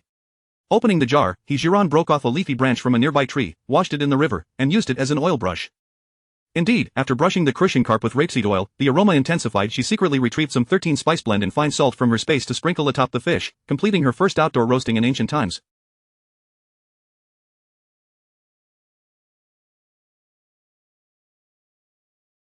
In total, He Zhi Ran managed to roast 10 fish. One might have expected her to offer the fish to the officials to curry favor. However, He Zhi Ran had no intention of doing so. Instead, she selected the largest fish and delivered it to the elder matriarch of the Mo family. The elder hesitated for a moment, casting a glance at the officials. He Zhi Ran understood her unspoken wish. She wanted He Zhi Ran to share the roasted fish with the officials. To reassure the elder matriarch, He Zhi Ran offered her a comforting glance. Subsequently, she distributed one fish each to her 8 sisters-in-law. With one fish remaining, she looked at the still slumped Mo Jiuye and then at the drooling Mo Hanyu, ultimately deciding to give it to Mo Hanyu. The officials observed her actions with growing displeasure, particularly Zhang Qing, who had eagerly provided rapeseed oil, only to find himself excluded. He Zhi Ran, is this how you have always conducted yourself? He Zhi Ran met his gaze, unyielding yet respectful, and replied, what is wrong with my conduct? My father taught me from an early age to prioritize elders. When good things arised, I first offered it to the matriarch, followed by my 8 sisters-in-law, all of whom are older than I. It is only natural. As for my younger sister-in-law, I must show her some care. Officer, please tell me, where have I gone wrong? Zhang Qing found himself momentarily speechless. Indeed, she had done nothing amiss. Zhou Laoba, displaying patience, nudged Zhang Qing, signaling him to remain calm. After all, it was her own possession, and she was under no obligation to share it. If necessary, he could later find a chance to make things difficult for the Mo family. Zhang Qing struggled to suppress his simmering anger, glaring at He Zhi Ran. Pang Wang, observing the scene, found it rather amusing. After years of escorting exiled prisoners, this was the first time. Moreover, this individual could articulate her arguments so effectively that others were left with no room for rebuttal. Reflecting on this, he glanced at the slumped Mo Jiuye. Your wife has become increasingly formidable. Now, aside from praising He Zhi Ran's prowess, Pang Wang could scarcely find other descriptors. Mo Jiuye turned his head, feigning weakness. She merely has a sharp tongue. Ah, do not be modest. When I say your wife is impressive, she truly is. How could she not be? Not only did she possess medical skills, but she could also fish and articulate herself so eloquently. Pang Wang was thoroughly impressed, lamenting only that He Zhi Ran was a woman. Otherwise, with her capabilities, she would undoubtedly become an extraordinary figure. Chapter 35. The Achievement of Purpose. He Zhi Ran remained blissfully unaware of the high regard in which Pang Wang held her, as she diligently focused on grilling fish. She had anticipated that the officials might cause trouble, and she was fully prepared to respond. Her intentions were not without reason. Having only recently departed from the capital, she faced a considerable journey to the northwest. If she had begun by ingratiating herself with these officials, allowing them to regard her offerings as a given, would they not demand even more in the future? Furthermore, she sought to gauge the limits of these officials so as to better navigate future dealings. From the recent distribution of fish, it appeared that the officials were relatively reasonable. He Zhi Ran had garnered a preliminary understanding of their characters. The second batch of crucian carp was ready, again totaling 10 fish. He Zhi Ran took the initiative to present 2 of them to Pang Wang and Mo Jiuye. Although Mo Jiuye bore injuries that rendered him less suited to consuming fish, under the current circumstances, it was untenable to allow him to watch others eat with longing. Moreover, given that her control over his condition was firm, consuming a single fish would not pose significant risk. As Pang Wang took a bite of the grilled fish, his eyes lit up instantly. It could be said that this was the most delectable fish he had ever tasted. Mo Jiuye, I told you your wife was exceptional, didn't I? Even her grilling skills are remarkable. You truly are fortunate. Indeed, the flavor is quite commendable, Mo Jiuye replied casually, his mind swirling with thoughts. The feats accomplished by He Zhi Ran were far beyond what one would expect from a lady of noble birth. Yet it was precisely these distinctive qualities that had spared the Mo family from hardship since their departure from the capital. Mo Jiuye's heart was a tumult of emotions, realizing that his inadequacy had led his family to exile, now necessitating a woman to step forward and address various challenges. Unbeknownst to He Zhi Ran, who had finished distributing the fish, for officials remained without. Her demeanor was amiable. Having provided the food, she sought to avoid further displeasure. Esteemed officials, I shall prepare another batch, ensuring that everyone receives their share. Observing their comrades relish the fish, the remaining 4 officials felt a surge of frustration. However, seeing He Zhi Ran's tireless efforts, they suppressed their ire and patiently awaited their turn. After approximately 10 minutes, the 4 officials were finally satisfied with their grilled fish. The others had long since finished their meals, and witnessing the 4 eat stirred envy within them. The 4 officials savored their fish leisurely, feeling a sense of superiority as they dined. He Zhi Ran reserved 1 fish for herself and entrusted the remaining 3 to her second sister-in-law. Sister-in-law, please take these 3 fish to Uncle Xie and his family for them to taste. Her sister-in-law was taken aback. Sister-in-law Jiu, are you serious? He Zhi Ran replied with a smile, absolutely. Uncle Xie and Auntie are of advanced age and have not eaten enough these past few days. Some grilled fish will help nourish them. Moreover, Lin Er is currently weak and also needs to recuperate. Her sister-in-law's eyes brimmed with tears of gratitude. Thank you, thank you. I shall deliver them right away. Watching her sister-in-law rush off, He Zhi Ran sought a shaded spot to sit and enjoy her grilled fish. This action drew countless resentful glances. Upon noticing these stares, He Zhi Ran did not choose to ignore them. Instead, she met their gazes directly. She wished to ascertain just how deep the hatred ran against the Mo family. Leading the charge were the He family, particularly the robust laborers pushing carts, all of whom glared at He Zhi Ran, their mouths moving incessantly in what was clearly an invective. Perhaps out of fear of the officials, they refrained from raising their voices, rendering their words inaudible to He Zhi Ran. The Li family was no less hostile, with every member, young and old, casting daggers in her direction. Especially Li Roer, whose glare was so fierce that had looks been lethal, He Zhi Ran would have perished countless times over. In response, she lifted her grilled fish higher towards Li Roer, taking a bite, an act designed to provoke further irritation. Although the Feng family also watched her, their expressions lacked the venomous hatred seen from the He and Li families. Upon closer observation, He Zhi Ran discerned a hint of pleading and reluctance in their gazes. As for the Xie family, their hostility had notably diminished, thanks to He Zhi Ran saving Xie Lin's life and now sending fish through her sister-in-law. Thus, it appeared that the animosity from both the Feng and Xie families could gradually be alleviated. Naturally, this matter would require Mo Jiuye's personal intervention for the best resolution. After all, only a direct confrontation with the involved parties could clarify matters effectively. He Zhi Ran had already made a mental note to discuss this with Mo Jiuye at a later time. Just as she finished her fish, Pang Wang called her over. He Zhi, your fish-catching skills are quite impressive. Since you have a moment to rest, why not catch a few more? He Zhi Ran raised an eyebrow with a knowing smile. Pang Gong, have you not had your fill? The remark struck a nerve, causing Pang Wang's face to flush. Let us just say that. In truth, even if Pang Wang had not suggested it, He Zhi Ran had the same intention. However, she did not wish to miss any opportunity to curry favor. Pang Gong, I am but a simple woman. Had it not been for my family needing sustenance, I would not have waded barefoot into the river to catch fish before an audience. Now that everyone has eaten, I hope you will not make it difficult for me.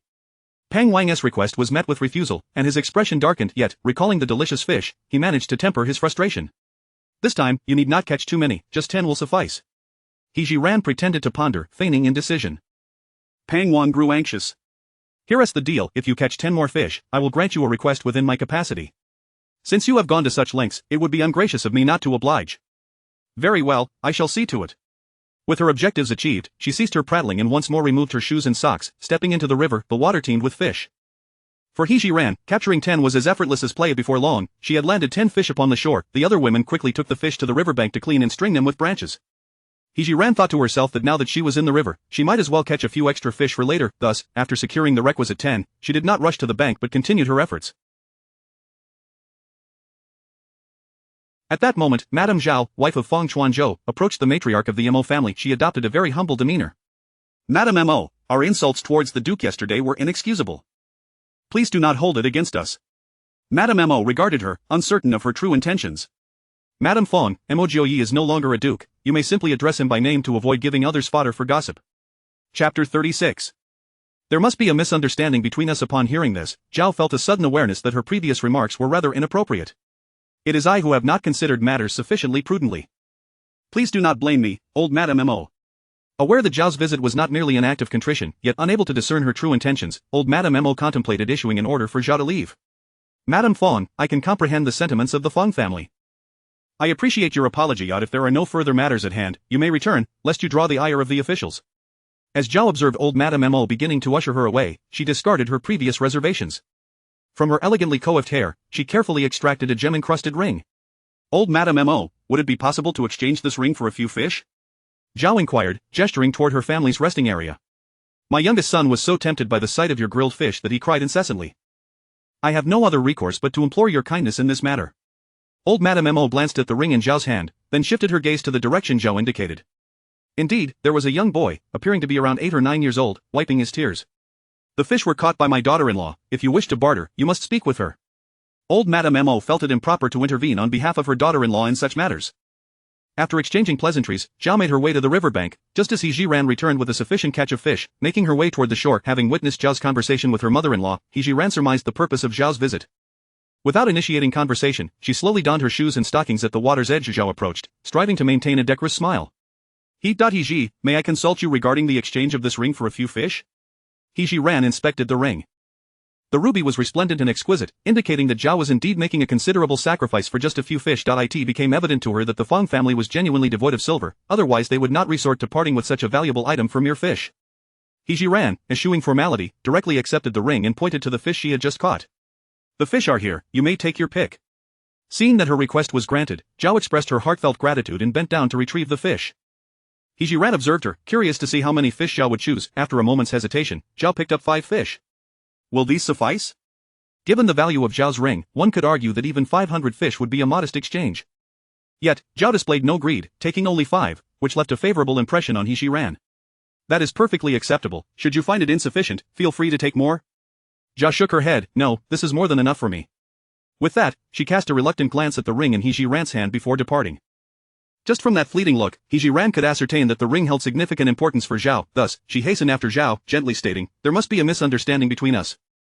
If you wish to clarify matters, please have Uncle Feng visit my husband after dark, and everything will be revealed.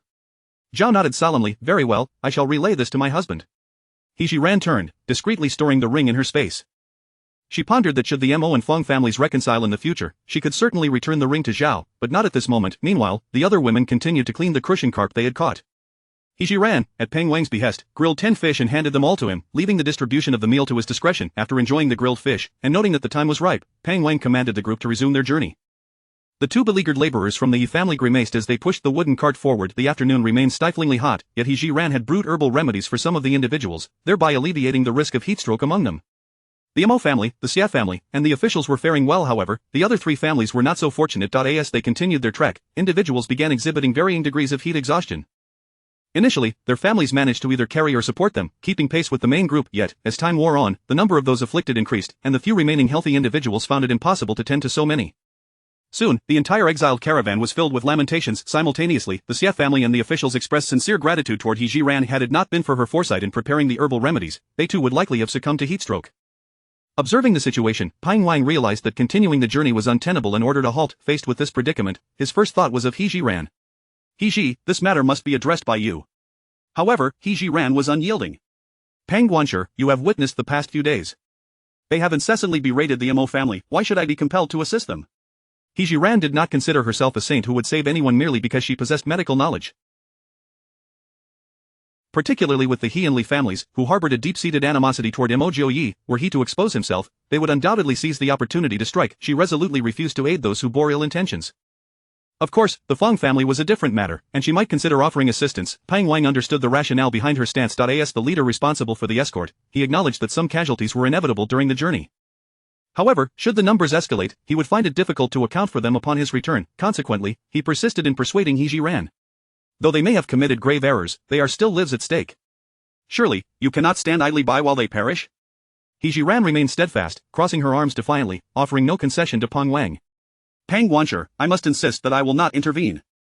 You, Pang Wang, incensed, pointed an accusing finger at He Zhi Ran, contemplating a tirade but ultimately refraining. He Zhi, I advise you to be sensible. The journey to the northwest is arduous, and incurring my ire will yield no benefits for you. He Zhi Ran's temper flared, refusing to be intimidated. Your words are misguided, Pang Guanshi. Would you, in my position, willingly save the life of your sworn enemy? That Pang Wang found himself at a loss for words. It became evident to him that He Zhi Ran was quite obstinate. A forceful approach would not suffice. Therefore, he endeavored to regain his composure and adopt a more conciliatory tone. How about you select a few individuals you deem worthy of assistance? Although He Zhi Ran was reluctant to relinquish her pride, she recognized the importance of not alienating Pang Wang too severely. When offered a way out, one must know when to acquiesce. She surveyed the afflicted individuals. The Feng family appeared relatively well off, likely due to having consumed some fish at noon, with only 3 having succumbed. In contrast, the He and Li families were in dire straits, their combined 30-odd members reduced to fewer than 10 still standing. Since you have put forth such a proposal, I shall reluctantly agree to assist a few. Chapter 37. Entering Yunlai County. Upon finishing her words, He Zhi Ran swiftly retrieved the medicinal herbs she had gathered the previous day and proceeded to kindle a fire for boiling the concoction. In less than half an hour, the herbal brew was ready. The officials, eager to claim the medicine, were halted by He Zhi Ran. Lord Pang instructed me to select those who appear most in need for treatment. Zhou Laoba, having overheard their earlier exchange, recognized that this truly reflected the superior's intent. Very well, we shall assist you in carrying it. You may dispense it as you see fit. He Zhi Ran took the lead and first approached the Feng family. Upon seeing her, Zhao Shi regarded her as a beacon of hope. I extend my heartfelt gratitude on behalf of my entire family. He Zhi Ran merely nodded in acknowledgement before directing the officials to distribute the medicine. Fang Xuanzhou was not spared from affliction either. However, his symptoms were mild, presenting only slight dizziness and nausea. He Zhi Ran instructed the officials to provide him with a bowl of medicine, softly advising, Uncle Fang, do remember to find my husband this evening. Fang Xuanzhou, holding the bowl, replied, certainly, I shall go. He Zhi Ran then ensured that the other members of the Fang family suffering from heatstroke received their doses before setting her sights on the Li and He families. Despite their animosity towards the Mo family, the Li and He clans dared not display it at this moment. As they awaited the life-saving herbs, He Zhi Ran surveyed the crowd. The majority exhibited only mild symptoms, with some feigning distress, likely reluctant to continue their journey. She chose not to expose their charade, instead selecting several elderly individuals and young children to receive the medicine, while pointedly ignoring the rest. Just as she prepared to depart with the remaining herbal concoction, a sharp voice rang out behind her. He Zhi Ran, your lack of compassion is appalling. Marrying into the Mo family must be the misfortune of a lifetime. In He Zhi Ran's presence, she would not be one to suffer insults in silence. As she readied herself to retort, a sudden crack of a whip echoed, followed by a cry of pain from Li Rouer. Zhang Cheng, skilled in wielding the whip, struck swiftly and forcefully. Silence. No wonder he is reluctant to assist you. If it were up to me, I would not extend aid either. The whip landed squarely on Li Rouer's right arm, grazing her exposed neck as well. Clutching her neck in disbelief, Li Rouer exclaimed, Sir, this is unjust. He Zhi Ran refuses to give us medicine, and instead of reprimanding her, you strike me for speaking the truth? Zhang Qing found her words amusing, delivering another lash with renewed vigor. I simply find you insufferable. I would not shed a tear if you were to perish. Seeing her daughter provoke the officials once more, Zhu Shi hastily pulled her aside. Sir, my daughter is young and foolish. I beseech you to forgive her this once. As she spoke, Zhu Shi prostrated herself before Zhang Qing multiple times. Observing this, Zhang Qing's ire subsided considerably. Manage that unbridled tongue of hers henceforth. Should I hear her nonsense again, it will not merely be 2 lashes.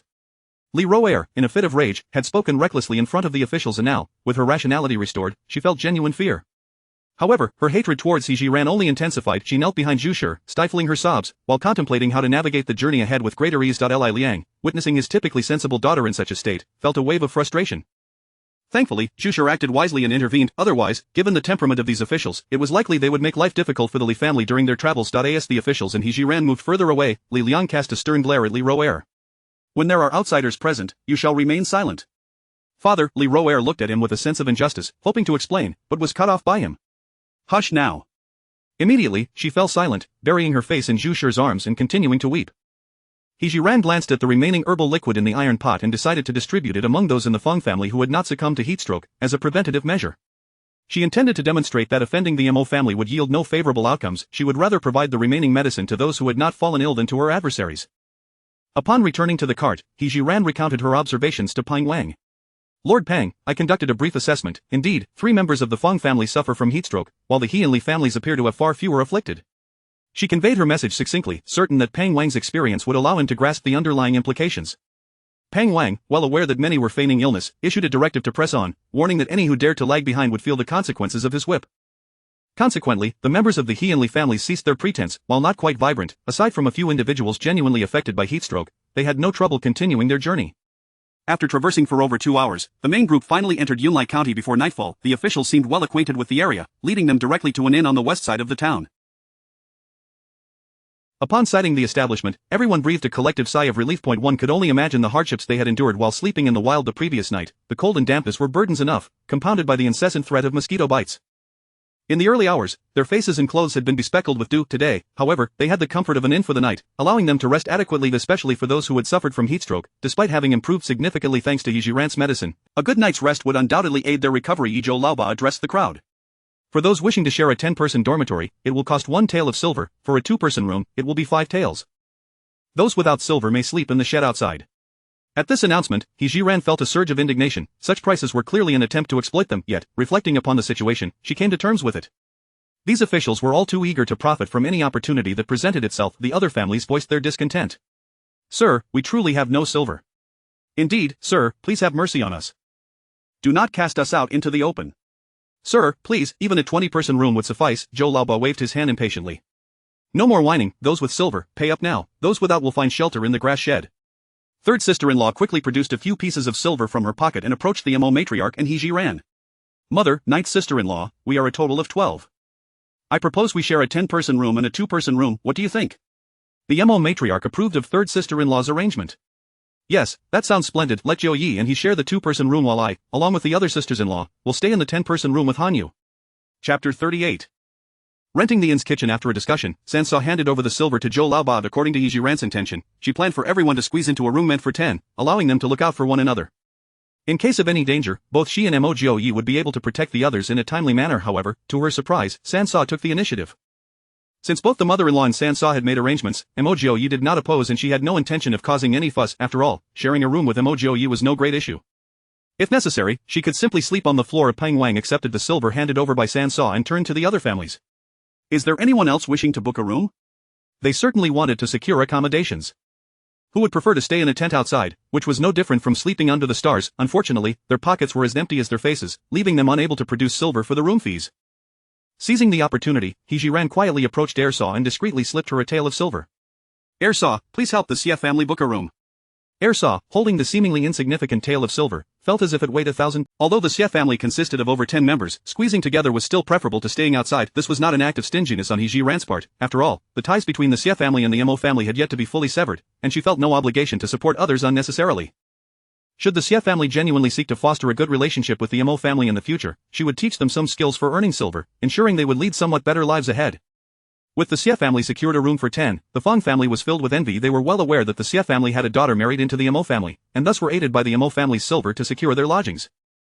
Regrettably, the current strife between the Feng family and the Mo family had yet to ease, making it difficult for them to even voice a request for a loan. He Zhi Ran, with her keen observational skills, quickly caught sight of the conflicted expressions on the faces of the Feng family.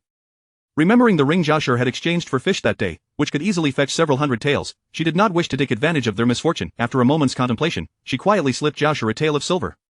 Now, the Mo, Xia, and Feng families each had their own rooms, leaving only the He and Li families without shelter. These two families, now harboring animosity not only towards the Mo family but also against the Xia and Feng families, felt a shared grudge. Zhou Laobao worked swiftly, collecting the silver from the various families to secure the rooms. The sisters-in-law made quick work of carrying Mo Jiuye inside. It must be said, these officials were quite adept at milking the situation. A guest room costing 5 taels of silver appeared dreary and damp. Under normal circumstances, one could likely secure a night's stay for merely 100 or 81, provided they were not overly picky. Otherwise, guests would surely complain. However, He Zhi Ran understood that circumstances had changed, and though the room's condition was less than ideal, it was better than having no shelter at all. She tidied up the bedding for Mo Jiuye, encouraging him to rest before turning to leave. Though they had all enjoyed roasted fish for lunch, after a long afternoon's journey, they were now quite hungry. With the chance to rest at the inn, she was determined to make the most of the available conveniences. The 10-person room for the elder ladies of the Mo family was even more dismal. The air was thick with the stench of mildew, and within lay a long communal bed furnished with already filthy pillows and several blankets whose original colors were indiscernible. The elder lady of the Mo family was quite adaptable. Seeing her daughter-in-law and daughter frowning, she couldn't help but remind them, "Consider how we spent last night in the wilderness, we should be grateful to have a place to stay." "Mother, we understand," and one complained. When He Zhi Ran entered the 10-person room, she was met with the sight of the elder lady lecturing her family. Although she intended to arrange dinner for everyone, she felt it necessary to communicate with her elders and sought the assistance of her sisters-in-law. "Mother, I plan to speak with the innkeeper about borrowing their kitchen to prepare dinner for everyone." Upon hearing the mention of dinner, the eyes of her sisters-in-law sparkled with delight. The eldest sister-in-law, being the most skilled in culinary arts, immediately volunteered, "Jiuye, I can help in the kitchen." The 5th sister-in-law chimed in, "I can assist as well." The other sisters-in-law, though lacking in culinary skills, eagerly rushed to offer their help. Witnessing such a harmonious family dynamic, He Zhi Ran began to feel grateful for her fortune. Despite having inexplicably traversed to another world and facing countless days and nights of arduous exile, the love of her newfound family was indeed one of her greatest treasures. "Sisters-in-law, this is merely my idea. I still need to discuss it with the innkeeper, and it remains uncertain if it will come to fruition. Moreover, given our unique circumstances, we cannot indulge excessively, we only need 2 people to assist." Upon hearing He Zhi Ran's words, everyone's gaze fell upon the eldest and 5th sisters-in-law, as they were the most adept in the kitchen and would not complicate matters. With her objectives achieved, He Zhi Ran stepped out to consult with the innkeeper. Of course, she first needed to communicate with the officials. He Zhi Ran approached Pang Wang directly. Having tasted the fish she prepared, Pang Wang surmised her culinary skills were commendable. Furthermore, it was unlikely the Mo family would prepare meals without including the officials. Therefore, without hesitation, Pang Wang agreed, leaving the details of communication with the innkeeper to her. Having secured Pang Wang's approval, He Zhi Ran sought out the innkeeper. Money speaks volumes. Although they were all exiles, the innkeeper could not refuse the allure of silver. After accepting a bribe of 3 taels from He Zhi Ran, the innkeeper declared that she could use anything in the kitchen at her discretion. With matters settled, He Zhi Ran did not immediately call for her sisters-in-law to assist. Instead, she first made her way to the kitchen alone. After surveying the kitchen, she confirmed the presence of some white rice and flour, as well as an assortment of common vegetables such as scallions, cabbage, and radishes. Noticing that the only seasonings available were lard and salt, she promptly retrieved an assortment of spices, including 13 spices and star anise, from her space. Recalling the ingredients available during the original owner's time, she also gathered cucumbers, eggs, green beans, and a piece of pork belly. With many mouths to feed, the quantity of ingredients in her space was limited, so she patiently waited for them to regenerate before collecting them multiple times. Additionally, she poured some vegetable oil from her space into a bowl in the kitchen, along with a suitable amount of sugar. As for the broccoli, snow peas, and tomatoes stored in her fridge, she refrained from taking them out, as she had yet to devise a plausible explanation for their origins. Once everything was prepared, she called her sisters-in-law over to assist. The 2 sisters-in-law arrived and, upon glancing at the ingredients, their faces lit up with joy. "Jiuye, this inn is truly impressive. They have prepared such a variety of vegetables." "Indeed, and there is even meat," they exclaimed as they swiftly began to pick and chop the vegetables. Chapter 39 A severe beating for the He brothers. As He Zhi Ran made her way to the backyard to gather firewood under the guidance of a young attendant, she happened to pass by the thatched shed shared by the He family and the Li family. Although referred to as a thatched shed, to He Zhi Ran, it appeared to be merely a shelter for livestock. Presumably, today there were no guests with horses passing through, leaving the shed unoccupied. It was indeed quite remarkable that those constables could conceive of making them endure a night in such a place. The shed was spacious, supported by several large pillars and topped with a thick layer of straw. At first glance, it seemed far superior to spending the night outdoors, yet, from a distance, she could detect an unbearable stench emanating from the shed, suggesting that those within would find it nearly impossible to sleep without blocking their noses. At this moment, the inhabitants of the Li and He families were embroiled in a fierce argument over territory, each vying for the more favorable spots within the shed, their faces flushed and their voices raised. He Zhi Ran chose to disregard the commotion and continued towards the backyard. However, fate had other plans. As trouble came seeking her, the He brothers, having pushed a cart all day, learned from Li Roer that the idea to do so had originated with He Zhi Ran, harboring resentment towards her. Spotting her alone, they seized the opportunity to vent their frustrations. As He Zhi Ran walked further away, the brothers abandoned their quarrel with the Li family and hurried after her, their tone mocking. "You little wretch, you're the reason we've toiled all day pushing that cart. If we can't extract some satisfaction from you today, we won't be able to sleep a wink tonight." He Zhi Ran, ever vigilant, had sensed their ill intentions as she passed the shed and had been on guard against them.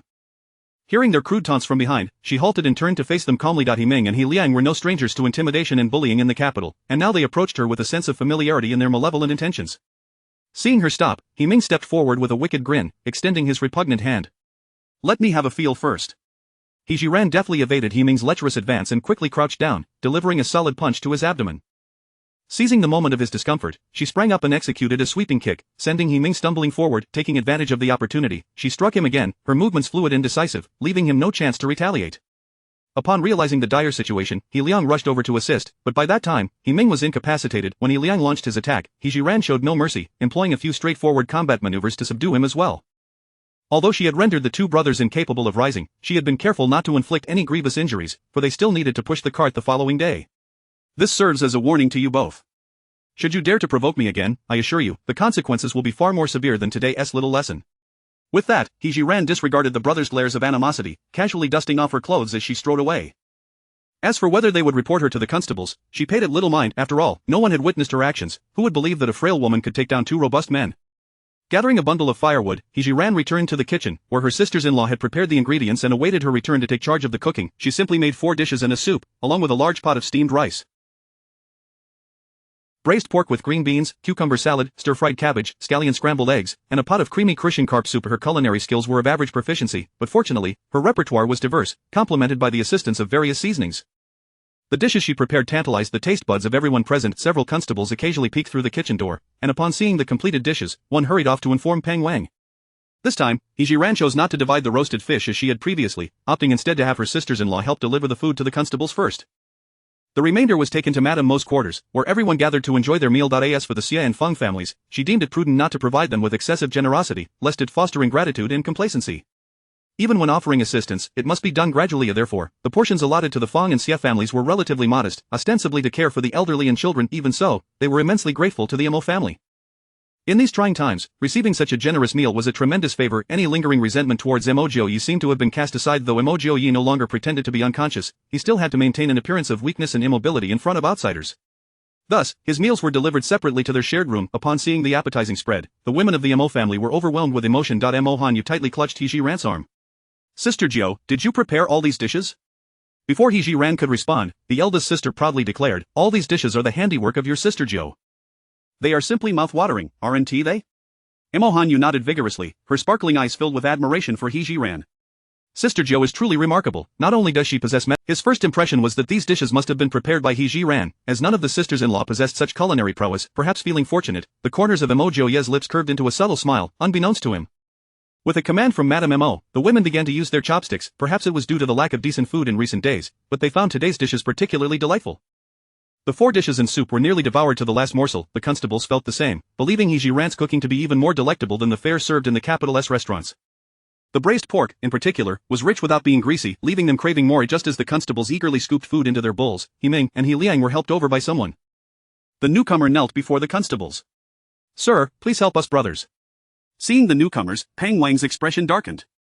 "What has transpired?" He Ming hurriedly stepped forward. "Sir, He Zhi Ran took advantage of your protection and assaulted us brothers, leaving us in this state."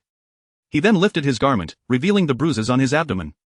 "Look here, this is from He Zhi Ran's handiwork, and here as well." He Ming continued to raise his shirt to display the marks on his back. He Liang also stepped forward, showing his own bruises to the constables. The officers exchanged glances, clearly skeptical of their claims. There were regulations concerning the escorting of prisoners, strictly forbidding any fighting among them. Naturally, the enforcement of such rules depended on the mood of the officers. Chapter 40. This woman is truly cunning. Though the majority of the officials harbored doubts regarding He Zhi Ran's ability to inflict such harm, Peng Wang, however, was convinced. He sensed that this woman possessed numerous formidable qualities yet to be uncovered. Witnessing the wretched state of the He brothers only added another attribute to his impression of her, capable of fighting. In Peng Wang's mind, this woman was not to be trifled with. Even though she was currently under his employ, it would be unwise to provoke her, especially now, as he indulged in the exquisite delicacy she had provided. Surely there would be more such benefits to come. He felt an obligation to look after someone who brought him such considerable convenience. With a disdainful glance at the He brothers, he declared, "You claim it was He Zhi Ran who assaulted you?"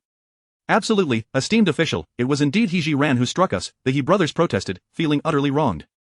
After years of wielding power in the capital, it was the first time they had been bested by a woman, and at this moment, they harbored murderous thoughts towards He Zhi Ran. "I see you are courting death, daring to mock us," Zhang Qing seethed, slamming his chopsticks onto the table as he bellowed at the brothers.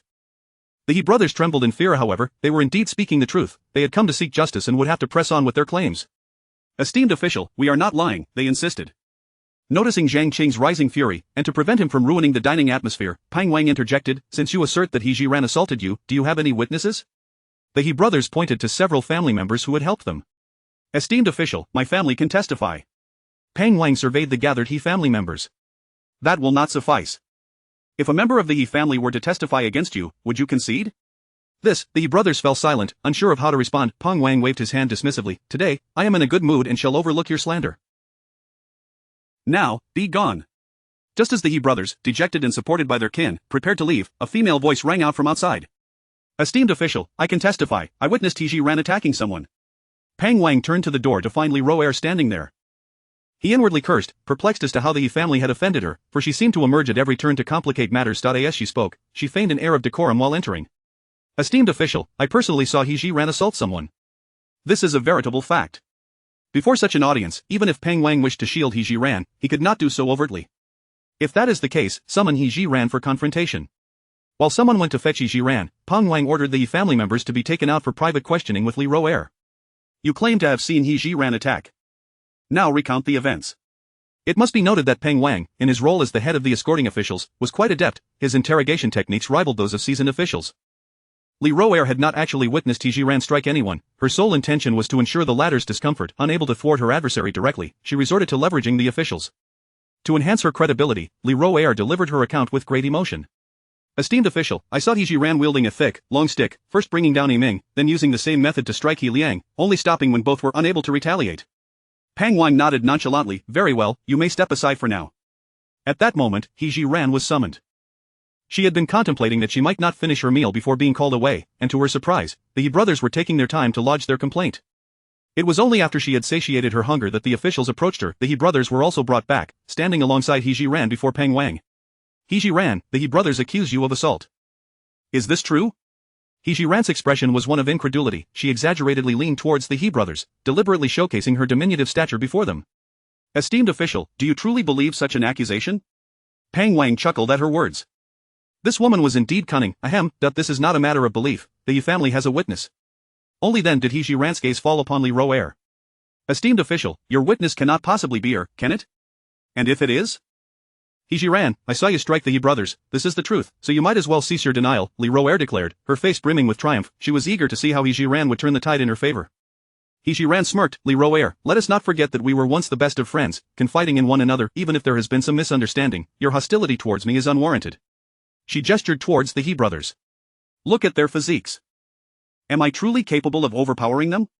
The officials, having just listened to Li Ro'er's impassioned account, had begun to believe in He Zhi Ran's culpability, yet, upon observing the stark contrast in their sizes, they found it hard to believe that she could have assaulted two such robust individuals.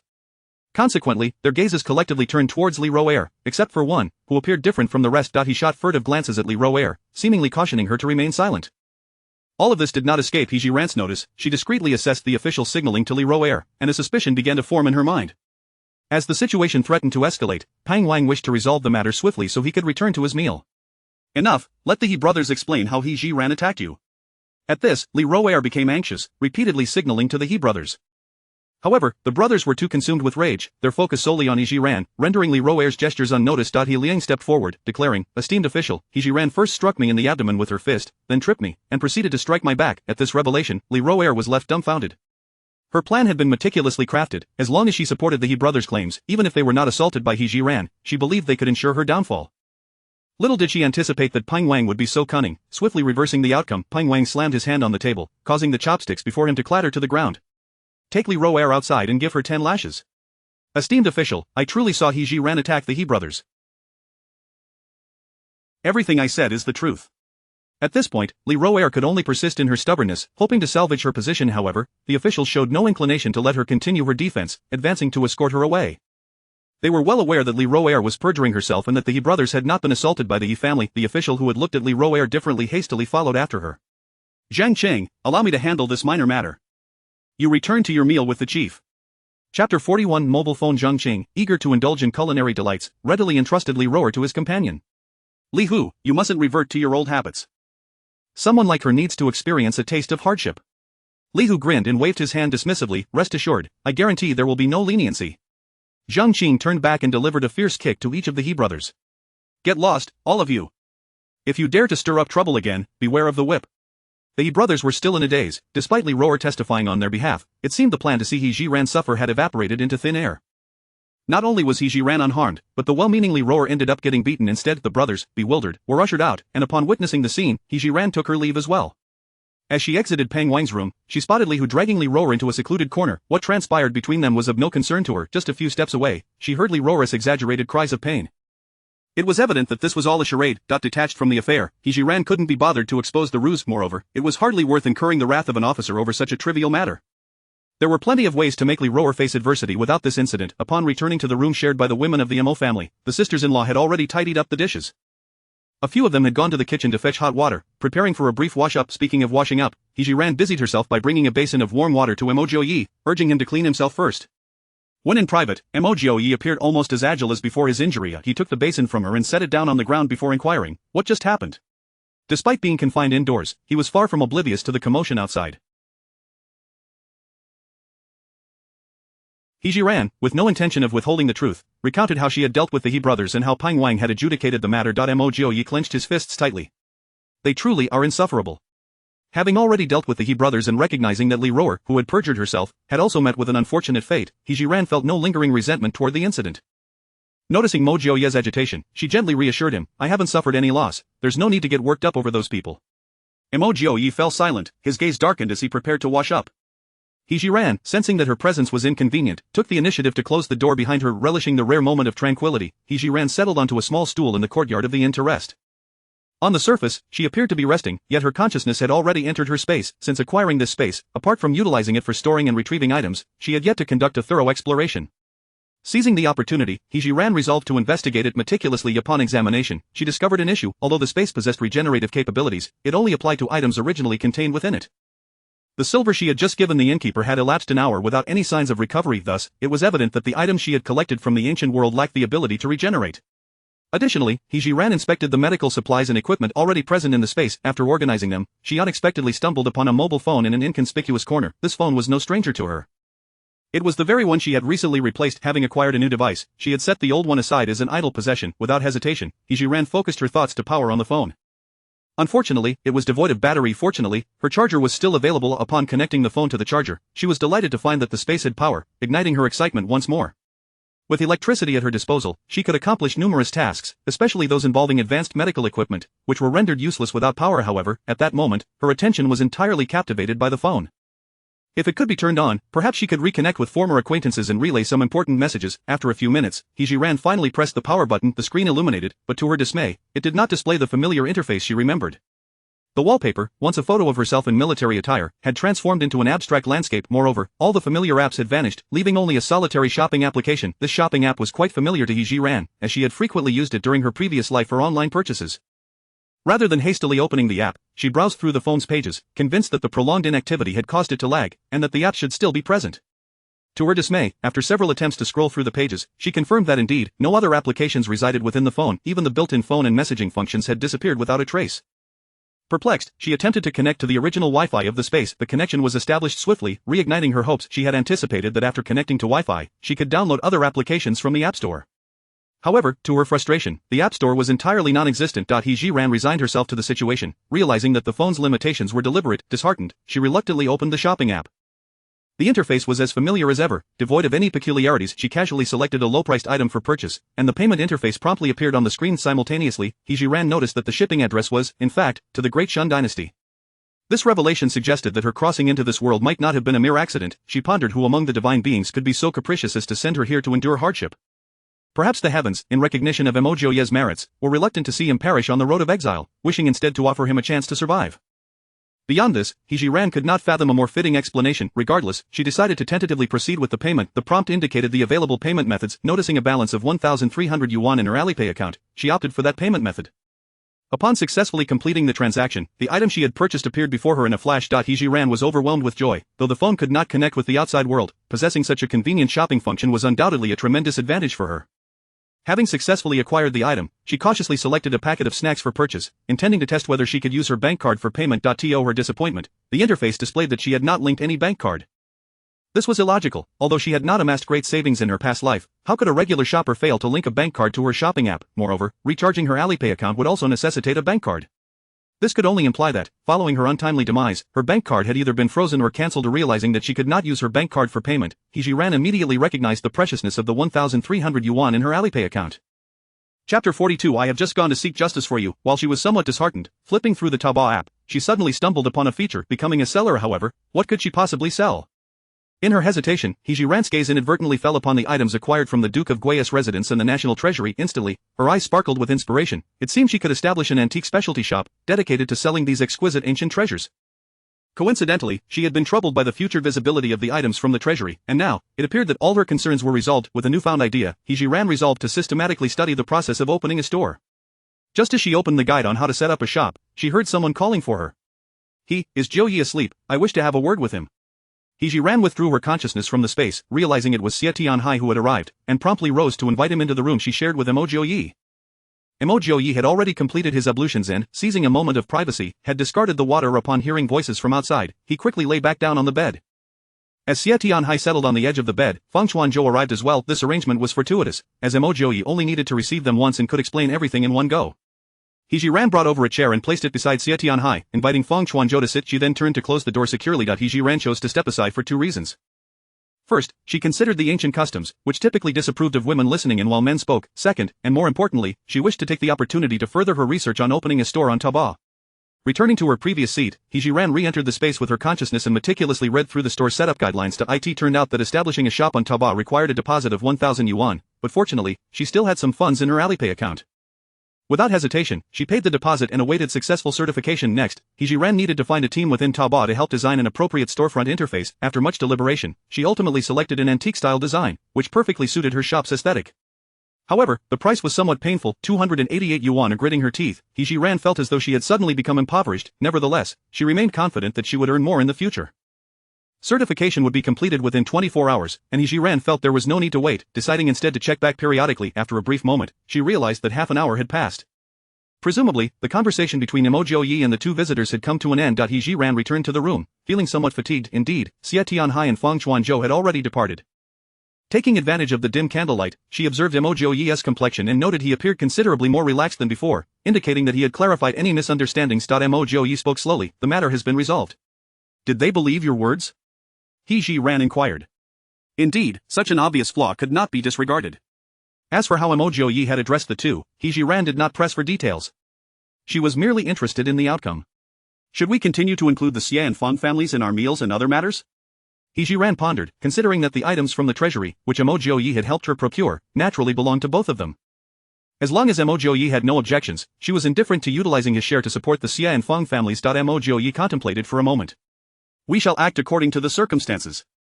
The misunderstanding has been resolved, but we must ensure they do not detect any signs. He Zhi Ran nodded in understanding. Very well, we shall proceed as you suggest. After exchanging a few more words, He Zhi Ran excused herself to prepare for her evening routine. However, just as she reached the kitchen door, she heard a series of rather intoxicating sounds emanating from the corner. To her surprise, she recognized the voice. It was Li Roer. A smile involuntarily crept across her face. During her interrogation at Peng Wang's, she had noticed the constable's peculiar gaze towards Li Roer upon exiting. She had also witnessed Li Roer feigning distress. Little did she expect that these two would become entangled so swiftly. He Zhi Ran had no desire to disrupt their budding romance, so she hurried to the kitchen to fetch water, returned to the room, quickly washed her hands, face, and feet, and then prepared to rest. Mo Jiuye remained on the bed, prompting her to choose the floor for her slumber. Upon seeing this, Mo Jiuye quickly dismounted the bed. You take the bed, I shall sleep on the floor. The floor is cold, and your body is still healing. I have no issue sleeping on the ground. No, you will sleep on the bed. Seeing Mo Jiuye's insistence and feeling reluctant to allow an injured person to sleep on the floor, He Zhi Ran finally suggested, how about we both sleep on the bed, with some distance between us? Agreed, you sleep on the inside, and I will lie on the outside, ensuring we do not touch. Though slightly blushing, Mo Jiuye knew he could not remain shy forever in front of his wife. He Zhi Ran swiftly climbed to the innermost part of the bed, pulling a corner of the blanket over herself. Mo Jiuye lay down near the edge of the bed, leaving a significant gap between them. After a long and arduous day, He Zhi Ran soon drifted off to sleep. However, being a light sleeper, she was roused from her slumber by a slight movement of the bed. Squinting her eyes to investigate, she saw Mo Jiuye rise, adjusting his clothing before quietly exiting the room. Had he not been tidying his attire, He Zhi Ran might have assumed he was merely heading to the restroom. But what need had he to adjust his clothes for such a trip? Thus, she concluded that Mo Jiuye must have been up to something else. Out of curiosity, she followed him outside. Mo Jiuye stepped out, surveyed the surroundings, then utilized his agility to leap towards the direction of the backyard. He Zhi Ran, lacking such skills, could only watch helplessly as his figure vanished from her sight, returning to her room in resignation. At that moment, she felt no inclination to sleep, her mind racing with thoughts of what Mo Jiuye might be doing. After what seemed like a stick of incense had burned, Mo Jiuye returned, gently lying down at the edge of the bed. He Zhi Ran, ever vigilant, noted that he was even more alert than usual. He could discern from her breathing that she was not truly asleep. "I just went to seek justice for you. Don't tell me you went to deal with the Yi family brothers?"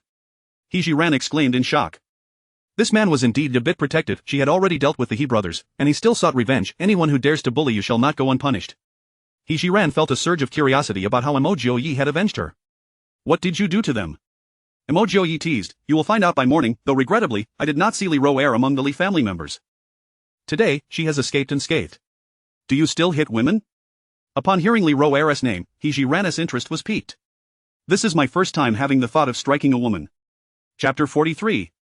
Spectacle. As He Zhi Ran listened to Mo Jiuye's earnest tone, she recognized his helplessness and decided against further teasing him. "When I just went to the kitchen, I saw Li Ro'er engaging in clandestine activities with an officer." Discussing such gossip was not Mo Jiuye's forte, and he offered no response. Noticing his silence, He Zhi Ran closed her eyes to cultivate her drowsiness. Perhaps it was the comforting presence of Mo Jiuye that allowed her guard to lower significantly. That night, she enjoyed an exceptionally sweet slumber and still rose early. Upon stepping outside her room, she spotted Jiashi waiting for her. After scanning her surroundings, Jiashi pulled He Zhi Ran into a corner. "Aunt, what has happened?" He Zhi Ran understood that Jiashi needed to speak discreetly, her voice barely above a whisper. Jiashi cautiously surveyed the area once more, ensuring He Zhi Ran was not particularly surprised, having witnessed the same event herself. "Aunt, that is their affair. It's best if we remain oblivious to. I would prefer to remain oblivious, but I overheard them discussing you, and I felt it necessary to give you a warning."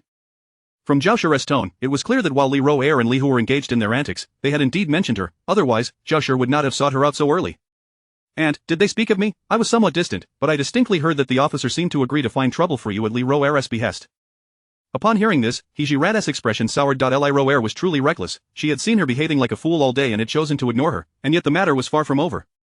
"Thank you for the warning, Aunt. I will be cautious." Noticing He Zhi Ran's nonchalant acceptance, Jiashi felt compelled to emphasize, "The officer seeking trouble for you is a serious matter. You should discuss this with Jiuye to devise a plan. I understand, and I will confer with my husband shortly." He Zhi Ran replied, feigning casualness to avoid raising any suspicions. After seeing Jiashi off, He Zhi Ran made her way to the inn's kitchen, intending to borrow a wooden basin for her morning wash. At that moment, Peng Wang and several officers emerged from their respective rooms. The officers busied themselves distributing breakfast to the exiles, which consisted solely of black buns. Naturally, their distribution was limited to the He and Li families.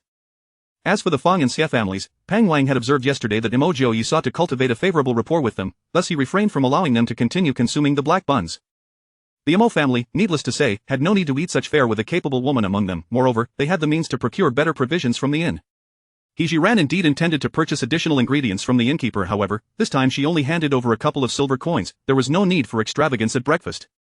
A simple congee and some side dishes would suffice. Upon her entrance into the kitchen, the elder sister-in-law and fifth sister-in-law recognized her intent to prepare breakfast and quickly joined her. The meal was simple, and neither sister-in-law required He Zhi Ran's assistance. Pleased with the leisure, she exited the kitchen only to be called over by Peng Wang. "Today, I will send 2 officers into the city to procure supplies. You may accompany them." The prospect of going out to shop brought an uncontainable smile to He Zhi Ran's face. Having spent several days here without visiting the market, she finally had the opportunity to familiarize herself with the local offerings and gather necessary supplies for the future. "Thank you, Officer Peng," she expressed sincerely. "We need to continue our journey this afternoon, so make good use of your time this morning." Peng Wang kindly reminded her. "The morning will be sufficient," she replied, intending to return and prepare herself. Just a few steps away, a piercing scream erupted from the thatched hut. What has happened to my son?" That when the officers had distributed the black buns, they had merely tossed a package toward that area, discontented with the odor, and had not bothered to check. Hearing the commotion, the officers rushed toward the thatched hut in unison. He Zhi Ran surmised that this was undoubtedly the work of Mo Jiuye, though she was curious as to how severely the brothers had been dealt with to elicit such a desperate cry from their family. With a sense of curiosity, she followed the officers to the hut. Peering through the gaps in the crowd, she caught sight of 2 mangled figures lying in an inconspicuous corner of the hut. More specifically, it was He Ming and He Liangai in their current state. Their faces were unrecognizable, smeared with blood, and their long hair hung disheveled over their features. Though there were no visible wounds on their bodies, a closer inspection revealed injuries to their wrists and ankles. The gruesome sight sent women and children scrambling to safety, with some huddling in corners, weeping quietly yet afraid to approach. A woman, appearing to be in her 50s, knelt beside the 2, her cries piercing the air. "Who could possess such a heart of darkness? Woe is me! How could they inflict such cruelty upon my son? Woe is me! Our He family has already suffered enough misfortune, being wrongfully exiled, and now my son in this state." He Zhi Ran observed He Zhi Yuan gazing at his son's tragic condition, not crying out in grief but instead pacing back and forth with his arms crossed, a picture of despair. Upon seeing the officers arrive, He Zhi Ran seized Peng Wang's sleeve as though he had found salvation. Officer, you must seek justice for my sons, they were lively and robust yesterday, and now they lie in this state. Peng Wang, confronted by such a scene, felt overwhelmed. Having served as an escort officer for so long, this was the first time he had encountered such a situation. That if the He brothers had enemies, it could only be those from the Mo family. However, aside from the severely injured Mo Jiuye, the rest were women. Even if He Zhi Ran possessed some skill, it was hard to believe that a frail woman could inflict such harm. As he furrowed his brows in contemplation, He Zhi Ran spotted He Zhi Ran watching the spectacle from behind the crowd. He pointed at her, exclaiming, "Officer, it must be her. This venomous woman has caused my son's injuries. We have not offended anyone else besides the Mo family. She even attacked my son last night. Officer, you must seek justice for my sons." Peng Wang, growing impatient, pushed He Zhi Ran aside. How could you even conceive that a weak woman could inflict such injuries? Chapter 44. To the market. As Peng Wang spoke, he gestured toward the crowd and inquired, "Who among you believes? Who believes that these two were harmed by the He family?" At this moment, several families residing in the inn hurried over. Drawn by his voice, upon hearing Peng Wang's question, the crowd shook their heads in disbelief. Not only did they disbelieve, but even He Zhi Ran himself was skeptical. He was unable to uncover the true culprit and sought to exploit the opportunity to make things difficult for the Mo family. However, to his surprise, Peng Wang was entirely unimpressed by his tactics. With the arrow shot, there was no turning back. He Zhi Ran had spoken and must now see it through to the end. "Sir, you say she is incapable, yet look at all these people. It is only the Mo family that harbors the deepest animosity towards us. Who else could it be?" Silence. Peng Wang's patience was utterly exhausted, and he bellowed, causing He Zhi Ran to fall silent immediately. Zhou Laoba stepped forward. "Boss, I shall check if they still breathe." Indeed, Peng Wang concurred, as it was imperative to ascertain whether the two were alive or dead. Zhou Laoba approached the two, feeling for their breaths, then turned back. "Boss, they are not dead." Indeed, they were alive. Mo Jiuye felt that allowing them to perish so easily would be too lenient, and had been extremely cautious with his strikes. Last night, he had stealthily emerged, made his way to the grass shed, found the He brothers, subdued their pressure points, and dragged them into a corner, severing their tendons. As for the blood on their faces, it was deliberately smeared by Mo Jiuye, taken from their wrists, to make them appear more terrifying and instill fear in the Li and He families. Since they were alive, Peng Wang, out of duty, had to make a symbolic effort to save them. His first thought was of He Zhi Ran. "He family, you are the only one here who understands medicine. Why not take a look?" After 2 days of contact, Peng Wang understood that He Zhi Ran was a person of strong opinions, and even when he instructed her, he lacked confidence in his command. Nevertheless, he still needed her to provide medical aid. The He family had not paid for a physician, and he had no desire to dip into his own pockets. Even if He Zhi Ran were to inadvertently cause their demise, it mattered little to him. He Zhi Ran had just meticulously examined their wounds and had to admit that Mo Jiuye's technique in severing their tendons was indeed remarkable. The size of the wounds resembled those made by minimally invasive surgery, requiring no stitches at all. Moreover, the fact that they had survived indicated that Mo Jiuye had avoided their arteries. Healing these two was not particularly difficult, it merely required stopping the bleeding and allowing them to recuperate gradually. She could even reconnect their severed tendons. However, she felt no obligation to treat her enemies. "Master Peng, I am not adept at treating external injuries, you should consider alternative solutions. After all, these two were unlikely to perish. They had merely been rendered incapacitated, and even if they lived, they would be forever disabled." As Peng Wang showed signs of frustration, He Zhi Ran quickly added, "Master Peng, you wouldn't insist on imposing unreasonable demands, would you?" Peng Wang. With such a statement made, if he persisted, it would indeed come off as unreasonable. Reluctantly, he waved his hand, allowing He Zhi Ran to leave. Having seen enough of the commotion, He Zhi Ran took the opportunity to return to the inn's front courtyard. Her two sisters-in-law had prepared breakfast, a large iron pot filled with white porridge, accompanied by a small dish. He Zhi Ran kindly called for the Fong and Xia families to join her for the meal, receiving numerous expressions of gratitude from both families. Uncertain of how Peng Wang was handling the matter of the He brothers' injuries, it was evident that the people by the grass shed had settled down once the officials returned. Upon their return, the sight of the Mo family dining with the Fong and Xia families made the officials feel their own steamed buns less appetizing. However, upon noticing that the iron pot of porridge was nearly empty, they begrudgingly moved away. After breakfast, Zhou Laoba approached He Zhi Ran, inviting her to the market. With a considerable list of supplies to procure, she pushed a wooden cart. As she reached the inn's entrance, she spotted Li Hu waiting, his gaze towards her imbued with a sinister intent. He Zhi Ran pretended not to notice. "Sir Zhou, shall we depart?" Zhou Laoba said nothing further. Walking alongside Li Hu. As they turned a corner, the throngs of people grew denser, indicating that the market was near. Zhou Laoba halted and pointed ahead. "This is the market, we need to purchase some provisions, you can follow behind and buy what you need." He Zhi Ran was reluctant to shop alongside the two officials. She still had ample supplies from the Mo family, and if she accompanied them, she would miss the opportunity to retrieve them. Thus, He Zhi Ran's mind began to race. "Sir Zhou, considering the quantity of items I need to buy, accompanying you may consume a great deal of time. Perhaps I should go alone and we can arrange a time and place to meet?" Zhou Laoba hesitated. He Zhi Ran was a convict, and once she left his sight, there was a risk of her fleeing. An escape would not be a trivial matter for the officials, they would face punishment upon returning to the capital. He Zhi Ran perceived Zhou Laoba's uncertainty and intended to thoroughly explain her reasoning. Sir Zhou, if I truly wished to escape the exile alongside my husband, my father's influence would surely provide a way for me to remain in the capital. I am not foolish enough to attempt an escape during the exile. Furthermore, the Mo family remains at the inn, I cannot abandon them to leave alone. Zhou Laoba found her argument quite sound. However, he was timid and still harbored concerns. Just then, Li Hu spoke up. Brother Ba, I believe what the Yi family says holds merit. If she dares to flee, I shall break Mo Jiuye's legs upon my return. On the surface, Li Hu appeared to support He Zhi Ran, yet she discerned an ulterior motive. It seemed likely that Li Hu aimed to ensure her failure to return, thus aiding Li Roer in eliminating a thorn in her side while simultaneously tormenting Mo Jiuye. This led He Zhi Ran to question Li Hu's true identity. He was likely acting on someone else's orders, masquerading as an official while actually serving as an informant to monitor Mo Jiuye. If this were the case, Li Hu could not be allowed to remain. Though she contemplated these matters, He Zhi Ran maintained a composed exterior. Sir Zhou, I assure you, I will not run. Brother Ba, do not hesitate, our official duties are paramount, Li Hu urged once more. Zhou Laoba reluctantly nodded. Very well, I shall trust you this time, let us reconvene here before noon. With her objective achieved, He Zhi Ran breathed a sigh of relief. Rest assured, I guarantee I will not be late. Parting ways with the two officials, He Zhi Ran steered the wooden cart directly toward the market. The market was bustling, filled with the sounds of vendors hawking their wares. With limited time, He Zhi Ran merely glanced around at the lively atmosphere. Various shops along the street were open for business. Chapter 45 A Procurement. Fortunately, He Zhi Ran had completely inherited the memories of the original owner, enabling her to recognize the intricate characters on the plaques. Upon reaching a butcher's shop, she inquired about the prices and was pleasantly surprised to discover that the pork ribs were, in fact, more affordable than the meat itself. Pork was priced at 18 won per pound, while the ribs only cost 8 won. Without hesitation, He Zhi Ran purchased a portion of ribs, not only because they were inexpensive but also because they were her favorite. To onlookers, it might appear that she was being frugal, unwilling to spend a high price on pork, thus opting for the cheaper ribs. After securing the pork, she requested the proprietor to chop it into smaller pieces and place them on a wooden cart. He Zhi Ran then entered a grocery store. The shopkeeper appeared despondent, sitting with his head bowed at the counter, neglecting even to acknowledge the entrance of a customer. In her previous life, He Zhi Ran would have simply walked away upon encountering such a merchant. However, here, circumstances were different. She did not wish to waste time searching for another grocery store and thus began to wander aimlessly within the shop. The goods were somewhat haphazardly arranged, and after a thorough inspection, she found nothing that piqued her interest. Shopkeeper, do you have oiled paper? Upon hearing her inquiry, the shopkeeper lethargically lifted his head. Yes, we do have oiled paper. How much would you like, young lady? He Zhi Ran contemplated that in the future, she would frequently be retrieving items from her space and could not always afford to use her hands as she did with the braised beef. Hence, having an abundance of oiled paper would be advantageous for her. I shall take all the oiled paper you have. The shopkeeper appeared somewhat. As long as the price is reasonable, I assure you I will take it all. The shopkeeper quickly rose and disappeared behind a curtain, soon returning with a substantial stack of oiled paper. He Zhi Ran estimated that there were at least over 1,000 sheets, quite a considerable amount. The shopkeeper placed the oiled paper on the counter.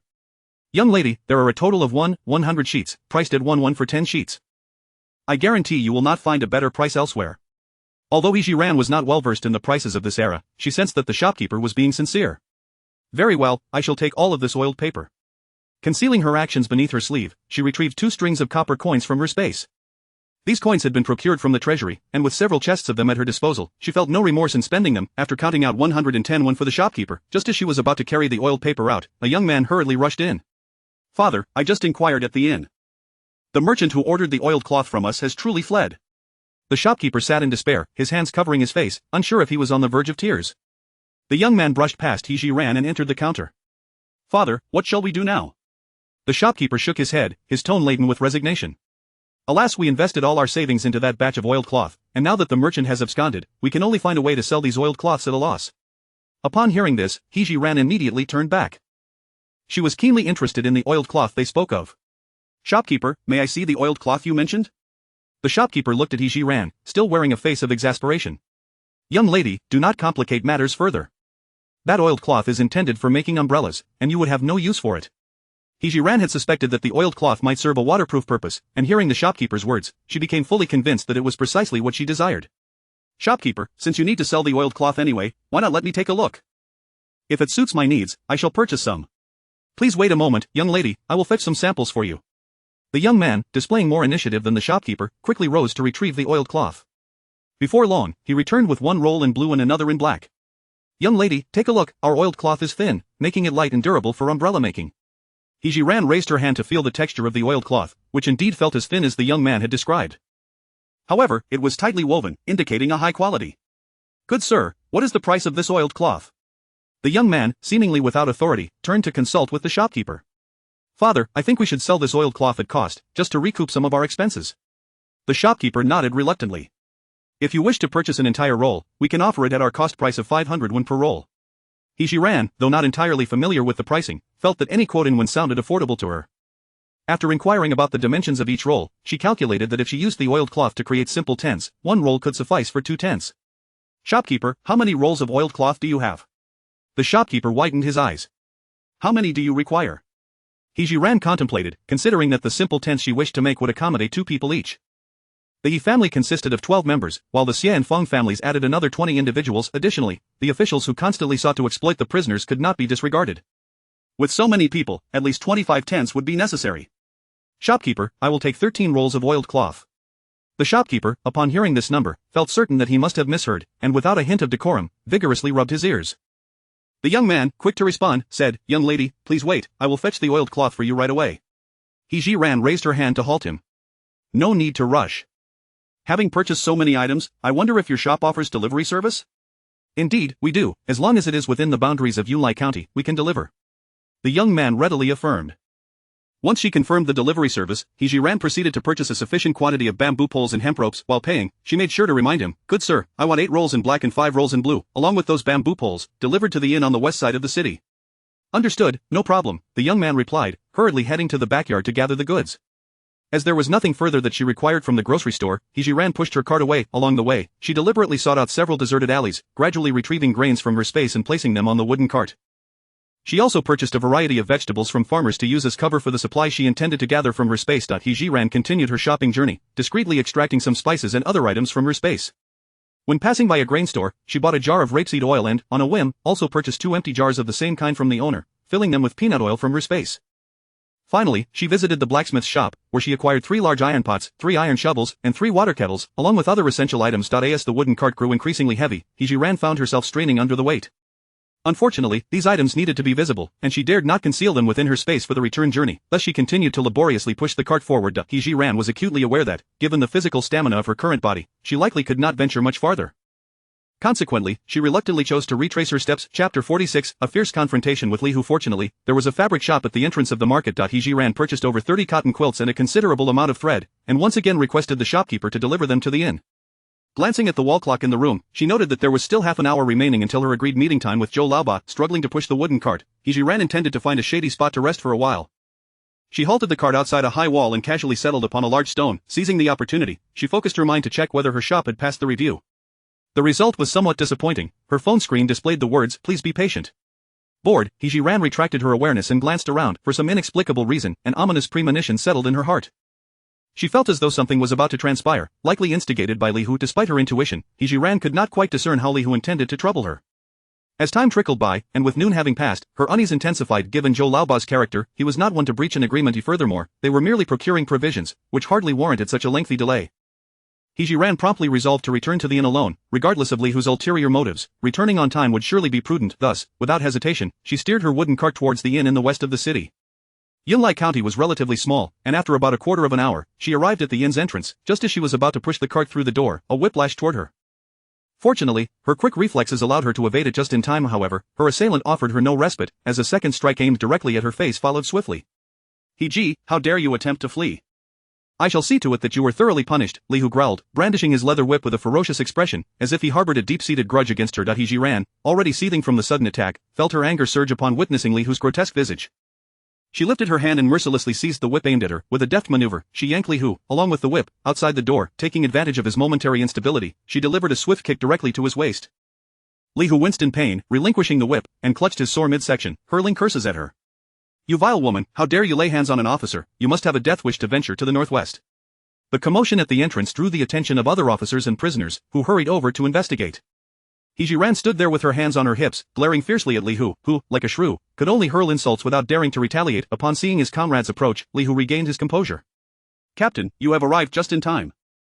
Seize this wicked woman, she is lawless and attempted to escape while assaulting me. At this moment, He Zhi Ran was completely incensed by Li Hu's provocations. Seeing him slander her without hesitation, she swiftly executed another kick, landing it squarely on his foul mouth. Li Hu let out a muffled groan, covering his mouth with his hand. When he lowered it, 2 bloodied teeth were revealed in his palm, a testament to the force He Zhi Ran had exerted. Yet, this was not enough to quell her rage. As she prepared to advance and continue her assault, Peng Wang finally intervened. He Zhi, cease this at once. Despite her anger, He Zhi Ran retained her composure. She understood that, among the officers, it was imperative not to offend Peng Wang. He was the leader of this group, and once wronged, the repercussions for the Mo family could be severe. Lord Peng, I shall spare him for your sake, but I demand an explanation for today's events. In the past, when one of his subordinates was wronged, Peng Wang would certainly have chosen to defend them without seeking any explanations. However, the situation was different today. Li, who had been inexplicably assigned to his team 6 months prior, initially, Peng Wang thought nothing of a newcomer, but soon discovered Li Hu's avarice and lecherous tendencies, as well as his penchant for scheming against his comrades. Over time, Peng Wang grew increasingly dissatisfied with Li Hu. Suspecting he had backing, Peng Wang refrained from expelling him from the team but would occasionally reprimand him. As for He Zhi Ran, Peng Wang regarded her as resourceful and cunning, believing it impossible for her to engage in an unprovoked altercation with Li Hu. Moreover, seeing He Zhi Ran's furious demeanor, he was convinced that Li Hu must have committed some unforgivable act. In truth, Peng Wang misjudged the situation, presuming Li Hu's motives were driven by lust for He Zhi Ran. Were it any other issue, He Zhi Ran's composure would not have been so easily shattered. Regardless, Li Hu was still his subordinate. He could not allow He Zhi Ran to expose Li Hu's true nature in front of everyone, lest it reflect poorly on his leadership. Enough of this bickering, follow me. Observing the officers obediently trailing after Peng Wang towards the guest rooms, He Zhi Ran quickly scanned the vicinity, failing to spot Zhou Laoba. A sudden realization washed over her, as if awakening from a dream. It dawned on her that Li Hu's ambush at the entrance was merely an act of vengeance for Li Roer. The true threat lay in Zhou Laoba's disappearance. With this thought in mind, He Zhi Ran disregarded the wooden cart before her and hurriedly pursued them. Lord Peng, Zhou Guanyi is in danger. Li Hu, lagging at the rear of the group, swiftly turned his head, glaring at He Zhi Ran. With a slurred tongue, he retorted, "Is this not your fault?" He Zhi Ran could not be bothered to entertain his nonsensical babble. Lord Peng, Zhou Guanyi and I had agreed to meet at the market entrance after separately procuring supplies before noon. I returned to the meeting point as planned, waited for a considerable time without sighting Zhou Guanyi, and assumed he had hurried back. Concerned for everyone, I rushed back, only to be assaulted by Li Hu at the entrance, who accused me of fleeing. I had not seen Zhou Guanyi return. He and Li Hu had gone to procure supplies together. Why did Li Hu return alone without any sign of Zhou Guanyi, yet unjustly accuse me? I suspect that Zhou Guanyi must have encountered some peril. Upon hearing He Zhi Ran's account, the women of the Mo family were immediately incensed. The fiery-tempered second sister-in-law was the first to rush forward. "Sir, although we have been sentenced to exile, everyone has witnessed my sister-in-law's efforts these past few days. Even if she has not earned merit, she deserves recognition for her hard work and must not be subjected to such bullying." "The ones bullying my sister-in-law are villains," echoed Mo Hanyu, bravely joining in defense. In their hearts, the gravity of Zhou Laoba's potential danger paled in comparison to the injustice He Zhi Ran faced. Chapter 47 Hypnosis. Peng Wang furrowed his brows in an instant and bellowed at the women of the Mo family, "All of you, clear out. Do not create further chaos here." At that moment, his mind was consumed with thoughts about whether Zhou Laoba had truly encountered danger, as He Zhi Ran had warned. Having been with Zhou Laoba for many years, he knew him well. Zhou Laoba was always punctual, and considering they had merely gone out to procure some provisions, it was inconceivable for him to be gone for such an extended period. His gaze then shifted to Li Hu, who seemed evasive. A calculation took shape in Peng Wang's mind as he coldly regarded Li Hu. "Li Hu, where is Zhou Laoba?" "Boss, his family has fled, and Ba Gu has gone to find someone." "I returned merely to convey the message," Li Hu stammered, reciting a rehearsed explanation. He was acutely aware that in their line of work, nothing was more taboo than a fugitive's escape. He could not fathom that by claiming He Zhi Ran had fled, Peng Wang would not pursue the matter. Indeed, Peng Wang harbored a deep aversion to the notion of a fugitive, and although he did not fully trust Li Hu's words, he turned his attention to He Zhi Ran, ready to probe further. He Zhi Ran shrugged, convinced that she need not provide excessive explanation. Her very presence was the best evidence of her non-escape. "Lord Peng, I have returned. Does this not suffice to prove I did not flee? If you trust me, you should hasten to locate Lord Zhou. Once he is found alive, the truth will be unveiled." Upon hearing her words, Peng Wang realized the urgency of finding Zhou Laoba. He fixed his gaze on Li Hu and questioned solemnly, "Li Hu, where is Zhou Laoba?" Li Hu's eyes momentarily flickered with apprehension, a fleeting tremor that would have gone unnoticed had one not been observant. However, this display of guilt did not escape He Zhi Ran's keen observation. Li Hu quickly composed himself, resolute in his determination to pin Zhou Laoba's whereabouts on his search for He Zhi Ran, ensuring no slip of the tongue would betray him. After all, by now, it was highly likely that Zhou Laoba was already beyond saving. "Boss, Ba Gu truly went to find his family, I am not lying." Peng Wang regarded his words with skepticism, yet he maintained his composure and pressed on. "Where did you part ways?" As time trickled away, He Zhi Ran grew increasingly anxious about Zhou Laoba's safety. Continuing to question would not yield useful information and would only squander precious time for rescue. Before Li Hu could formulate a response, He Zhi Ran beckoned Peng Wang to a secluded spot away from the crowd. Seeing his superior depart with He Zhi Ran instilled a sense of crisis within Li Hu. It was evident that Peng Wang doubted his account, otherwise, why would he follow her? "Boss, do not trust that vile woman's words." Peng Wang shot Li Hu a cold glare before turning back to He Zhi Ran. "Do you know where Zhou Laoba is?" "I do not, but I possess a means to compel Li Hu to speak the truth." "What means?" Peng Wang urged her to proceed quickly. I have learned a secret technique that allows me to hypnotize a person's will, enabling me to extract the information I seek. However, I am not particularly skilled and will require your cooperation, Lord Pang. In her past life, He Zhi Ran had a friend who excelled in hypnosis. She had only grasped the basics, yet she felt confident about simple inquiries. To enhance her success rate, Pang Wang's assistance was essential. What must I do, please, tell me? Pang Wang held no doubts about He Zhi Ran's capabilities. He had witnessed enough of her prowess in recent days to believe she had many more skills yet to be revealed. Lord Pang, as I mentioned, my skills are rudimentary. To ensure success, I hope you can have someone intoxicate Li Hu not to the point of unconsciousness, but rather in a state that is half awake and half drunk. Pang Wang cast a suspicious glance at He Zhi Ran, uncertain why she wished to intoxicate Li Hu before questioning him. Nevertheless, he found himself inexplicably compelled to trust her. Very well, wait for me, I shall make arrangements. Without delay, Pang Wang took action, sending his subordinates to procure a barrel of wine from the innkeeper, then commanding the officials to restrain Li Hu and forcibly make him drink. Li Hu initially resisted. After his superior had been called away by He Zhi Ran, he returned to find everyone attempting to force alcohol upon him. He could not believe that this was merely coincidence. Thus, as the officials held him down to drink, Li Hu summoned all his strength to evade their grasp, yet, with so many officials present, it was impossible for him to escape unscathed. Pang Wang was somewhat familiar with Li Hu's tolerance for alcohol. Once he deemed it sufficient, he ordered everyone to cease. Subsequently, he commanded that Li Hu be taken to a private room, leaving Zhang Qing and another official to monitor him while he summoned He Zhi Ran. He Zhi Ran assessed Li Hu's condition, observing that he was just beginning to feel the effects of the alcohol. Typically, in such moments, a person's consciousness becomes notably pliable, making it far easier to extract information than under normal circumstances. Confident, He Zhi Ran entered her mental space and retrieved a necklace adorned with a gemstone pendant, discreetly extracting it from her sleeve. In full view of everyone, she dangled the necklace before Li Hu. Greedy and lustful, upon seeing such a fine-quality necklace, Li Hu's eyes gleamed with avarice, the effects of the alcohol prompting him to forget the need to conceal Zhou Laoba's disappearance. He reached out, intent on grasping the necklace from He Zhi Ran's hand. With a deft movement, He Zhi Ran evaded him, her tone laced with playful mockery. Do you desire this necklace? Li Hu did not hesitate to reveal his intentions, nodding vigorously. I want it. Very well, if you comply with my instructions, I shall grant you this necklace. Absolutely, I will do as you say.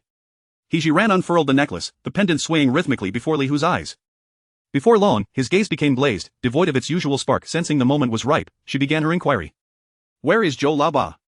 When asked about Zhou Laoba's whereabouts, Li Hu's previously stiff expression softened into a semblance of a smile. He was ambushed and taken away by my men. By now, he has likely become food for the fish. At Li Hu's words, the officials present tensed up. Boss, I will lead a search for Zhou Laoba by the riverbank. With Zhang Qing's loud declaration, He Zhi Ran felt a pang of alarm and quickly gestured for silence, cautioning him, Master Zhang, do not speak too loudly.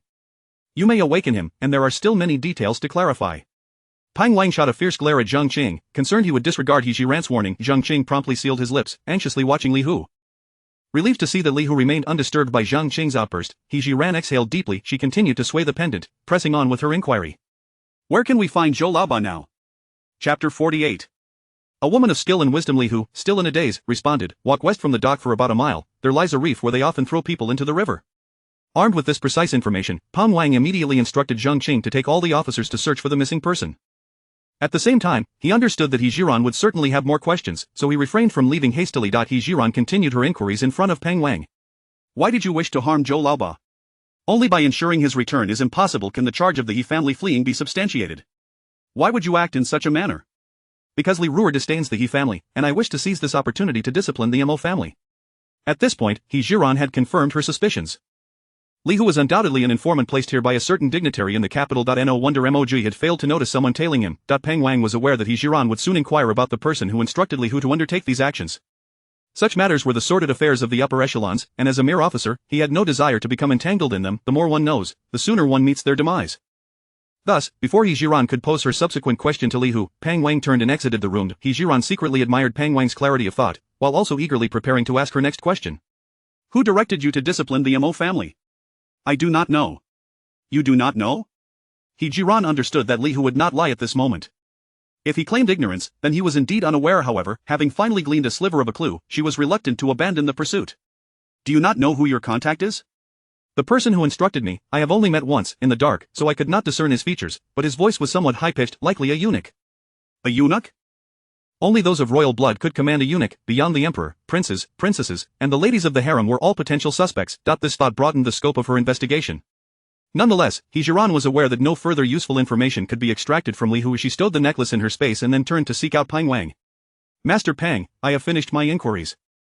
Li Hu will soon regain consciousness. At this point, Pang Wang was feeling rather overwhelmed. Even without hearing the subsequent questions posed by He Zhi Ran, he could surmise that Li Hu was connected to some significant figure above. The fact that Li Hu had attempted to harm Zhou Laoba was evident, but how was he to handle the aftermath? Logically, Li Hu's crimes were grievous enough to warrant any form of punishment. However, should he offend a powerful individual, could he preserve his own head? He Zhi Ran had only taken a few steps when she noticed that Pang Wang remained rooted in place, lost in thought. Master Pang, it is a fact that Li Hu has harmed another. Such matters are best left to the authorities for adjudication. Her words illuminated a clear path for Pang Wang. He nodded gratefully in response. Very well, I understand. This course of action was splendid. Not only would it avenge Zhou Laoba by punishing Li Hu, but it would also spare him the trouble of directly confronting the powerful figures above. It was truly a case of killing two birds with one stone. In that moment, Pang Wang held an even greater admiration for He Zhi Ran. She was undoubtedly a woman of both skill and wisdom. He Zhi Ran knew that she could not linger at the inn for long. According to Li Hu, Zhou Laoba would soon be thrown into the river. Zhou Laoba was a decent man. She thought that if she could save him, she would make the effort. However, before leaving, she needed to reassure the Mo family that they were not in danger. Additionally, there were goods arriving from the general store and cloth shop that required someone to receive them. The women of the Mo family were anxiously awaiting news from He Zhi Ran. Upon her return, they surrounded her, expressing their concern and fear for her safety. As for these Navi sisters-in-law, He Zhi Ran simply reassured them that she was unharmed. However, when it came to Mo Jiuye, it would not be so easy to gloss over the matter with a few vague remarks. Since hearing the argument between He Zhi Ran and Li Hu at the entrance, Mo Jiuye had remained by the door, ready to rush out at the slightest sign of danger to her. Only when he saw Pang Wang intervening without troubling He Zhi Ran did his anxious heart relax somewhat. Now, seeing He Zhi Ran return unscathed, he felt compelled to clarify matters before allowing her to leave. Did you uncover anything useful from Li Hu? I did. He confessed to having kidnapped Zhou Laoba, intending to drown him. There is someone behind Li Hu, but this matter is rather lengthy to explain. I must first rescue the person and will elaborate upon my return. Upon hearing that she intended to rescue someone, Mo Jiuye, despite being filled with questions, could only suppress his inquiries for the moment. At this instant, he silently cursed himself. Outwardly, he appeared to be a seriously injured individual. Otherwise, he would never permit He Zhi Ran to face this alone. In that case, please take care of yourself. With a heavy heart, Mo Jiuye turned away, unwilling to look at He Zhi Ran any longer. He Zhi Ran dared not waste any time and hurried alongside Pang Wang towards the location indicated by Li Hu. Pang Wang, equally anxious to save a life, pushed through his discomfort, unwilling to delay even for a moment. The two raced onward, reaching the designated spot in roughly 15 minutes. There, aside from the officers, a throng of onlookers had gathered. Pang Wang pushed through the crowd, with He Zhi Ran closely trailing behind. Zhou Laoba lay in the center of the throng, eyes shut, appearing to have lost all breath. The officers wore solemn expressions, and upon seeing Pang Wang approach, Zhang Qing wiped his eyes and stepped forward. Chief, Zhou Laoba, he has no breath. Having glimpsed Zhou Laoba's condition, Pang Wang's heart sank, as he had already deduced the grim truth. They had arrived too late. However, He Zhi Ran paid no heed to the officer's sorrowful demeanor. She rushed to Zhou Laoba's side, placing her fingers on the carotid artery of his neck, hoping to detect the faintest sign of life. An officer approached, eyes reddened. Miss He, we have already checked, he is dead. He Zhi Ran did not respond to the officer but, in front of the crowd, began performing cardiopulmonary resuscitation on Zhou Laoba. Her unusual actions elicited murmurs of disbelief from those around. What is this woman attempting to do? Indeed, he is beyond saving. Why continue this struggle? Look at her, her movements are so frivolous. She truly lacks shame. He Zhi Ran was undeterred by their comments. In her heart, even the slightest glimmer of hope compelled her to persist in her efforts. As 2 minutes ticked by without any response from Zhou Laoba, Pang Wang, though unfamiliar with the principles of CPR, understood that He Zhi Ran was endeavoring to save a life. However, witnessing Zhou Laoba's continued stillness, he could not help but urge her, Miss He, since Zhou Laoba has passed, let him rest in peace. Yet, He Zhi Ran's actions did not cease in response to Pang Wang's words. Her next move once again astonished all present. Chapter 49. Miss He truly awoke Zhou Laoba. She abandoned her attempts at cardiopulmonary resuscitation, pinching Zhou Laoba's nose, intending to administer artificial respiration. Just as she leaned down, her peripheral vision caught the disdainful gazes of the onlookers surrounding her. In her eagerness to save a life, He Zhi Ran suddenly realized that they were in ancient times. Such an act would be utterly intolerable to those of the past. No matter how dire the situation, she could not afford to sacrifice her reputation for the sake of saving someone. Lord Pang, I need your assistance, she implored. Pang Wang's eyes brimmed with helplessness. Missy, I understand your urgency, but Laoba has already departed this world, please do not prolong the struggle. He Zhi Ran's anxiety surged. Given Zhou Laoba's current condition, if timely aid was not rendered, he might indeed perish. If you wish for him to live, you must follow my instructions immediately. Should you disregard my counsel, Zhou Guan will truly meet the king of hell. Seeing the seriousness in He Zhi Ran's tone, Pang Wang gestured for two constables to step forward. What must I do? He Zhi Ran urged him to kneel beside Zhou Laoba. First, pinch his nose, then blow air into his mouth. The two constables, bewildered, exchanged incredulous glances, pointing to their own noses in disbelief. You want me to kiss Zhou Laoba? He Zhi Ran pressed. Hurry, follow my instructions. Upon hearing her words, the two constables dashed away, leaving only a bewildered Pang Wang behind. Reluctantly steeling himself, he approached Zhou Laoba. As soon as his lips met Zhou Laoba's, he began to blow with all his might. He Zhi Ran, observing that the air Pang Wang expelled was escaping rather than entering, felt a surge of urgency and gestured to adjust the angle. Lord Pang, it must be at this angle, and ensure that all the air you blow goes into Zhou Guan's mouth. To Pang Wang, her gestures seemed trivial, as he was still far from Zhou Laoba's lips. However, from the perspective of the onlookers, it appeared as though He Zhi Ran was kissing Zhou Laoba, inciting another round of murmurs among the crowd. Even the constables lost their composure. Miss He, have you lost your mind? Pang Wang exclaimed, unable to assist He Zhi Ran in clarifying the misunderstanding, and followed her method once more to provide breath to Zhou Laoba. As He Zhi Ran stood by, she noticed Zhou Laoba's fingers twitching. Soon, he would surely expel some water, she cautioned Pang Wang. Lord Pang, that should suffice. Whether it was exhaustion or the effort of holding his breath, Pang Wang's face turned beet red as he rose. The constables, seeing their leader standing, hurried to his side. To enhance the airflow around Zhou Laoba, He Zhi Ran instructed the constables to step back. Initially reluctant, they complied after Pang Wang's stern command. Just then, Zhou Laoba coughed violently, expelling a mouthful of water. Zhang Qing gasped, "Leader, Zhou Laoba has truly been awakened by Miss He's kiss." Pang Wang, hearing Zhang Qing's incongruous words, immediately reprimanded him. "Do not speak carelessly, tarnishing Miss He's reputation." Zhang Qing quickly covered his mouth. It was a slip of the tongue, a slip of the tongue. The other constables exchanged glances, thinking their leader was overly partial to Miss He. They had clearly witnessed her initiating the kiss with Zhou Laoba before Pang Wang intervened, but yet, they dared not voice such thoughts in Pang Wang's presence. Unbeknownst to Zhang Qing, his careless comment had brought significant trouble to He Zhi Ran. As Zhou Laoba coughed up more water, his eyes slowly fluttered open. At that moment, Pang Wang was overwhelmed with emotion, tears streaming down his face, unable to immediately clarify the misunderstanding with He Zhi Ran. "Laoba is not dead, he lives, Miss He, you are indeed his savior." With these words, the constables' gazes converged upon He Zhi Ran. Indeed, had it not been for her, they would have believed Zhou Laoba was lost forever. Subsequently, led by Pang Wang, the constables surrounded Zhou Laoba, calling out his name in a cacophony, some even reaching out to touch him. Zhang Qing seized Pang Wang's arm, unable to contain his excitement. "Zhou Laoba, look at me, do you know who I am?" Though still weak, Zhou Laoba managed to respond. Zhang Qing. This, Zhang Qing leaped with joy. "Leader, look, Zhou Laoba still recognizes me. He is truly all right." Pang Wang was equally overjoyed, nodding fervently, his eyes filled with gratitude. However, he remained more composed than the others. "Miss He, will it be safe to carry Laoba back to the inn now?" "Absolutely, Zhou Guan is merely weak at the moment but has escaped the clutches of death," He Zhi Ran affirmed. With her reassurance, Pang Wang ordered for Zhou Laoba to be transported back to the inn. He personally paid for a superior room for him and instructed the attendants to assist in changing his wet garments. He Zhi Ran, having accomplished her task, returned to the family. At this moment, the shopkeepers who had delivered her purchases had arrived. The sheer volume of goods, particularly the 30-odd quilts, formed a small mountain. Upon seeing He Zhi Ran return, the women exchanged complex glances. The inn staff had just returned from the riverbank, recounting the tale of how a female prisoner had instructed the constables to kiss in order to save a life. While they spoke, Li Roer happened to overhear. If any female prisoner had gone with the constables to the riverbank to provide aid, it could only be He Zhi Ran. Seizing this opportunity, Li Roer wasted no time in spreading the scandal, ensuring it became common knowledge. He Zhi Ran quickly sensed the unusual demeanor of her mother-in-law, sisters-in-law, and sister-in-law. "Mother, what on earth has happened?" Madame's eyes darted, unsure how to broach the subject with He Zhi Ran. Her sisters-in-law also averted their gazes, unwilling to meet her eyes. The candid one blurted out, "Ninth sister, everyone is saying it was you who revived Zhou Guan with a kiss." Upon hearing's inquiry, He Zhi Ran couldn't help but admire the ancient propensity for distorting the truth. Moreover, she was eager to uncover who had sought to tarnish her reputation. The conservatism of ancient thought cannot be overstated. A married woman daring to engage in such conduct with another man could very well face dire consequences. Who could it be that wished for her to suffer? At present, He Zhi Ran felt her foremost duty was to clarify the situation with her family, and she could investigate the source of the slander later. "I did not kiss Zhou Guan, I merely gestured to indicate the direction while instructing Lord Pang on the proper technique." Upon uttering this, she noted the women's expressions. They appeared unconvinced. Seeing this, He Zhi Ran's countenance hardened. "Since you all choose not to believe me, when we reach the northwest, I shall have my husband divorce me to prevent the name from being tarnished. However, until that time, I hope we can continue to interact as before, lest we become a source of amusement for outsiders." He Zhi Ran was not particularly adept in matters of emotional intelligence. While she thrived in wits and strategies, having never had a boyfriend in her past life, she lacked experience in fostering harmonious relations with her in-laws. She had articulated her explanation clearly. Their disbelief did not warrant further attempts at placation. Having said her piece, He Zhi Ran resolved to disregard whether others would continue to cling to this baseless gossip. Safely escorting to the northwest, she felt she had fulfilled her duty to the great hero within her heart. As for everything else, she would take it one step at a time, allowing matters to unfold naturally. Noticing the change in He Zhi Ran's demeanor, the women felt an inexplicable pang of guilt.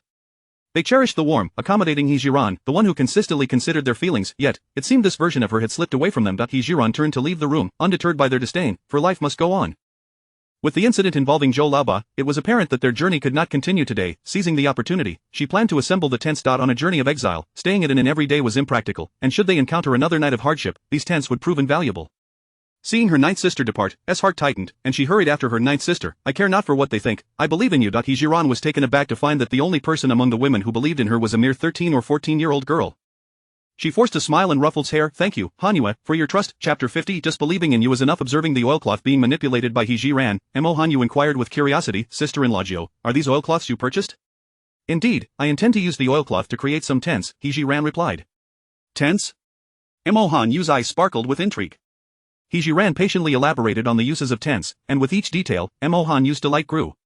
Sister-in-law Jiu, I often engage in needlework during my leisure at home.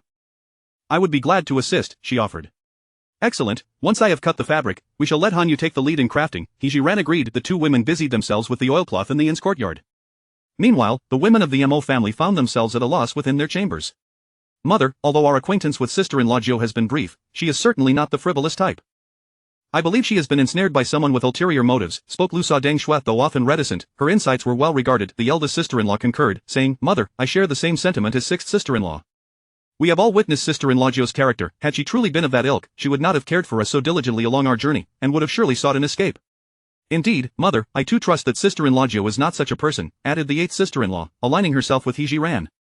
How could old Madame Mo be unaware of He Zhi Ran's true nature? Yet, a lifetime of adherence to conventions made it difficult for her to let go. Seeing her daughters-in-law rallying behind sister-in-law Jiu, old Madame Mo resolved to cease her internal conflict. You all know that ninth sister-in-law is a good person. We have all observed it. Today, I declare that this matter ends here. Anyone who dares to voice doubt henceforth shall face the family's discipline. Mother, we promise not to utter a word about it, the second sister-in-law promptly assured. The others echoed her sentiments, vowing to forget the incident. The women of the Mo family reached a consensus and collectively exited the room. Fortunately, with the presence of young Mo Jiuye, who adeptly navigated the situation, the women soon reconciled with He Zhi Ran. He Zhi Ran bore no grudges against her family, understanding the deeply ingrained customs of these ancient women. Their swift choice to trust her was a gratifying occurrence for He Zhi Ran. Under her guidance, the women eagerly took up their needles and began crafting tents. The women from the Xie and Feng families, witnessing the fervor, joined in as well. However, the gazes exchanged between the two families bore an unusual intensity. Their looks were not of disdain but rather curiosity, as they pondered how the Mo family remained seemingly unaffected by the tumultuous events. The Xie and Feng families regarded He Zhi Ran as an outsider. Their thoughts held no sway over her. While the women busied themselves with their tasks, Mo Jiuye paced restlessly inside, acutely aware of the rumors that had been circulating, thanks to Li Ro'er. Uncertain why, although he did not believe the accusations, an inexplicable bitterness gnawed him. Given his current circumstances, it seemed that He Zhi Ran would never find a glimmer of hope alongside him. Mo Jiuye genuinely wished not to hinder her happiness, yet, the mere thought of her potentially leaving him intensified his distress. At that moment, he yearned for He Zhi Ran to come and clarify the truth. If it were indeed as Li Ro'er had claimed, he would rather endure a lifetime of ridicule than stand in her way. He Zhi Ran possessed the knowledge of how to construct tents and could cut the appropriate dimensions. However, when it came to the actual sewing, she faltered. The original owner lacked the skills and memories necessary for such tasks. Moreover, in her past life, such endeavors were unnecessary, as everything was readily purchased. Thus, the responsibility of sewing the tents fell to the women of the three families. Observing their adeptness, He Zhi Ran suddenly remembered Mo Jiuye. With the rumors swirling, the women of the Mo family were undoubtedly aware, and it would be impossible for Mo Jiuye to remain uninformed. After all, they were still bound by the ties of marriage, and she felt compelled to explain. As she opened the door, she found Mo Jiuye sitting upright at the edge of the bed, his gaze fixated upon her. Without waiting for him to inquire, He Zhi Ran swiftly stated, the rumors circulating outside are untrue. I did not have intimate relations with Zhou Laoba. She then recounted the entire episode of her rescue. Expecting him to have further questions following her narrative, she braced herself for a thorough interrogation. To her surprise, Mo Jiuye only tapped his fingers on the bed's edge, softly remarking, when I was at the border, a military doctor used a bamboo tube to blow air into a patient's mouth. I imagine it operates on the same principle. He Zhi Ran was taken aback by how swiftly she encountered someone knowledgeable about such matters. She enthusiastically nodded in agreement. Precisely as you described. While Mo Jiuye believed He Zhi Ran's assertion, a twinge of jealousy still lingered in his heart. Nonetheless, he understood the weight of her distress after being subjected to public scrutiny. To alleviate her burden, he sincerely said, you need not concern yourself with the rumors, my belief in you is sufficient. He Zhi Ran was taken aback by his words. Mo Jiuye, being a product of his time, faced challenges in confronting such rumors, even without any involvement with Zhou Laoba. Is that truly how you feel? She asked, uncertainty still lingering. Yes, you need not dwell on this matter, he reaffirmed. Seeing Mo Jiuye's conviction stirred something within He Zhi Ran, she admired heroes who possessed such magnanimity, a quality befitting someone destined for greatness. Upon witnessing her sudden emotional response, Mo Jiuye felt a ripple of warmth in his heart, almost compelled to embrace her and offer comfort. Yet, he refrained from acting on that impulse. In the brief time they had spent together, he discerned that his new wife was unlike ordinary women. She harbored her own secrets and individuality. Fearing that his actions might irritate her and cause her to withdraw, he endeavored to maintain a facade of composure. To divert her attention, he decided to change the subject. You mentioned that Li Hu was being manipulated from behind. Have you uncovered who it might be? He Zhi Ran then recalled that she had yet to detail this matter to Mo Jiuye. Li Hu mentioned that the person he was in contact with spoke in a high-pitched voice. I suspect it may be a eunuch. Mo Jiuye furrowed his brow in contemplation, murmuring, if it is indeed a eunuch, the scope of suspicion widens considerably. Chapter 51. The tent. Indeed, from the perspective of the eunuchs, it is quite challenging to uncover the true mastermind behind the scenes. This aligned with He Zhi Ran's thoughts, as she too felt that identifying the genuine puppeteer would prove to be no easy task. Both of them understood that the scant clue provided by Li Hu was insufficient to locate his true instigator. However, the fact that they managed to identify an informant so soon after departing the capital was a matter of uncertainty whether it was fortuitous or dire. Reflecting on this, He Zhi Ran and Mo Jiuye fell into deep contemplation. After a considerable pause, He Zhi Ran articulated her analysis. Li Hu's involvement in the incident with Zhou Laoba, who fell into the water, was not a solitary endeavor. He had several accomplices aiding him. Furthermore, when the officials rushed to retrieve Zhou Laoba from the river, they were not discreet. Numerous onlookers were present. I am certain that Li Hu's cohorts must have witnessed the event. I publicly revived Zhou Laoba, which unequivocally exposed Li Hu's failure. Undoubtedly, some among them will report this to their superiors, seeking guidance on how to proceed. I fear that once Li Hu's superiors become aware of his predicament, they may dispatch individuals to silence him. Upon hearing this, Mo Jiuye inhaled deeply. Are you suggesting that we follow this lead to uncover his hidden backer? He Zhi Ran nodded. That is indeed my intention. However, given our current status, our actions may not be particularly convenient. The issue of action is manageable. I have my methods, yet, having already incurred guilt, what difference does it make if we identify the one who seeks to harm the Mo family? He Zhi Ran could discern a hint of despair in Mo Jiuye's words. With your skills, avenging yourself should not pose a challenge, would it? Moreover, I suspect that Li Hu's mastermind is likely the same individual who attempted to poison the Mo family. This reminder cleared Mo Jiuye's mind, igniting within him a surge of resentment and indignation. I shall devise a plan to keep an eye on Li Hu tonight. Seeing that Mo Jiuye had come to a resolution, He Zhi Ran returned to assist the women in crafting the tent. As she emerged from the dwelling, she witnessed several officials binding Li Hu and forcefully escorting him out of the inn. Whose mouth was gagged with torn cloth, rendering him unable to shout, and he could only plead with his eyes towards the officials. The officials, having formed a bond with Zhou Laoba over the years, harbored a deep-seated hatred for Li Hu after witnessing him nearly cause Zhou Laoba's demise. Thus, they were unlikely to show him any mercy. Zhang Qing, observing Li Hu's defiance, delivered a swift kick to his backside. Behave yourself. Once you meet the county magistrate, you may beg for mercy as you wish. No sooner had he spoken than he looked up to see He Zhi Ran. Unlike before, Zhang Qing did not brandish his authority over her. Instead, he nodded in gratitude. He Zhi Ran reciprocated the gesture. Drawing from her understanding of historical practices, she knew that magistrates typically conducted hearings in the morning, and as evening approached, it was likely that Li Hu would be temporarily imprisoned in the county jail, with questioning not occurring until the following morning. Thus, He Zhi Ran speculated that tonight presented the optimal opportunity for silencing Li Hu. With this thought in mind, she hurried back to her chamber to relay the news of Li Hu's transfer to the county office and her analysis to Mo Jiuye once more. Mo Jiuye assured her that he would be mindful of timing. Although he had never engaged in acts of murder and silencing, he had been in the officialdom long enough to have heard tales of such sordid affairs. Most individuals who sought to eliminate witnesses typically chose the hours of the rat and the tiger, as those were periods when people were most prone to drowsiness, and guards would be comparatively lax. However, to err on the side of caution, Mo Jiuye planned to arrive before the rat hour. Now that the plan was firmly set, He Zhi Ran felt considerably more at ease as she resumed her tasks. The women worked with remarkable speed, far surpassing her expectations, especially in the construction of the tent, which did not require particularly tight stitching. When He Zhi Ran arrived at the crafting site, she was delighted to discover that several finished tents had already been produced. However, they had yet to grasp how to properly utilize the tents, so they were neatly arranged to one side. Upon seeing He Zhi Ran approach, Mo Hanyu exclaimed with excitement, "Sister Jiu, look! My tent is almost complete." As she spoke, Mo Hanyu tied a knot in the thread she had just pulled through the oiled cloth, cut it, and rose to present her creation to He Zhi Ran. He Zhi Ran was eager to see if the tent she had designed had come to fruition. In front of everyone, she unfurled the tent. It was a simple pyramid shape, with bamboo poles forming the frame. Several strands of hemp rope hung from the apex, the other ends secured to thicker bamboo segments buried in the ground, serving to stabilize the tent. Though the tent appeared somewhat rudimentary, its practicality was undeniable. The women were astounded to witness He Zhi Ran erect the tent before their eyes. "Sister Jiu, I was just pondering what purpose your tent served, and now it seems like a little house." Mo Hanyu was utterly thrilled that such an impressive house had been crafted by her own hands. Observing Mo Hanyu's blissful laughter, He Zhi Ran felt a swell of accomplishment within her. To call it a house might be an exaggeration, but it certainly serves well to shield us from wind and rain. The women of the Xie and Feng families gazed enviously at the Mo family. Henceforth, when spending the night in the wilderness, they would no longer have to rest beneath the open sky. Despite He Zhi Ran's somewhat unrefined demeanor, her intellect was undeniably sharp, as evidenced by her innovative idea. Zhao Shi grasped her sister-in-law's hand. "Trui Shi, having such a daughter-in-law in the Mo family is truly a blessing earned over 3 lifetimes. Indeed, our sister Jiu possesses many remarkable qualities, far beyond merely crafting tents."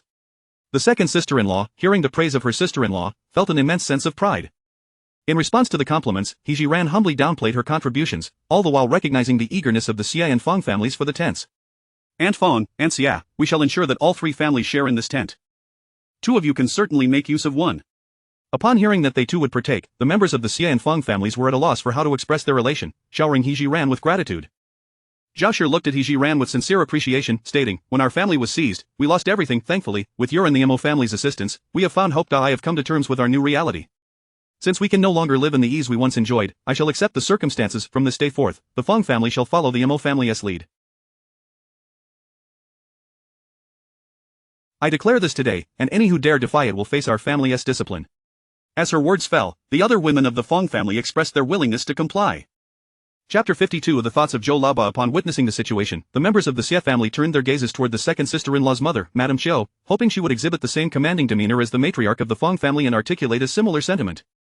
In doing so, they believed it might ease their hearts when receiving the benefits from the Mo family. Madame Xiao glanced around, yet remained indecisive. The second sister-in-law, who understood her mother's temperament best, knew that her mother always adhered to her father's wishes, and thus, she would never dare to take the initiative in such matters. "Mother, there is no need for you to feel burdened by this. We can simply demonstrate our intentions through our actions moving forward," the second sister-in-law suggested. Madame Xiao nodded repeatedly. "Fenger is right. That is indeed what I was thinking." He Zhi Ran's actions were primarily prompted by Mo Jiuye's guidance, as well as the consideration that having many people together offered mutual support. The journey of exile was long, and who could guarantee they would not need one another? "Aunts, you speak too heavily. We ought to support each other during difficult times without bearing excessive pressure." Several sisters-in-law chimed in, and the atmosphere quickly grew lively once more.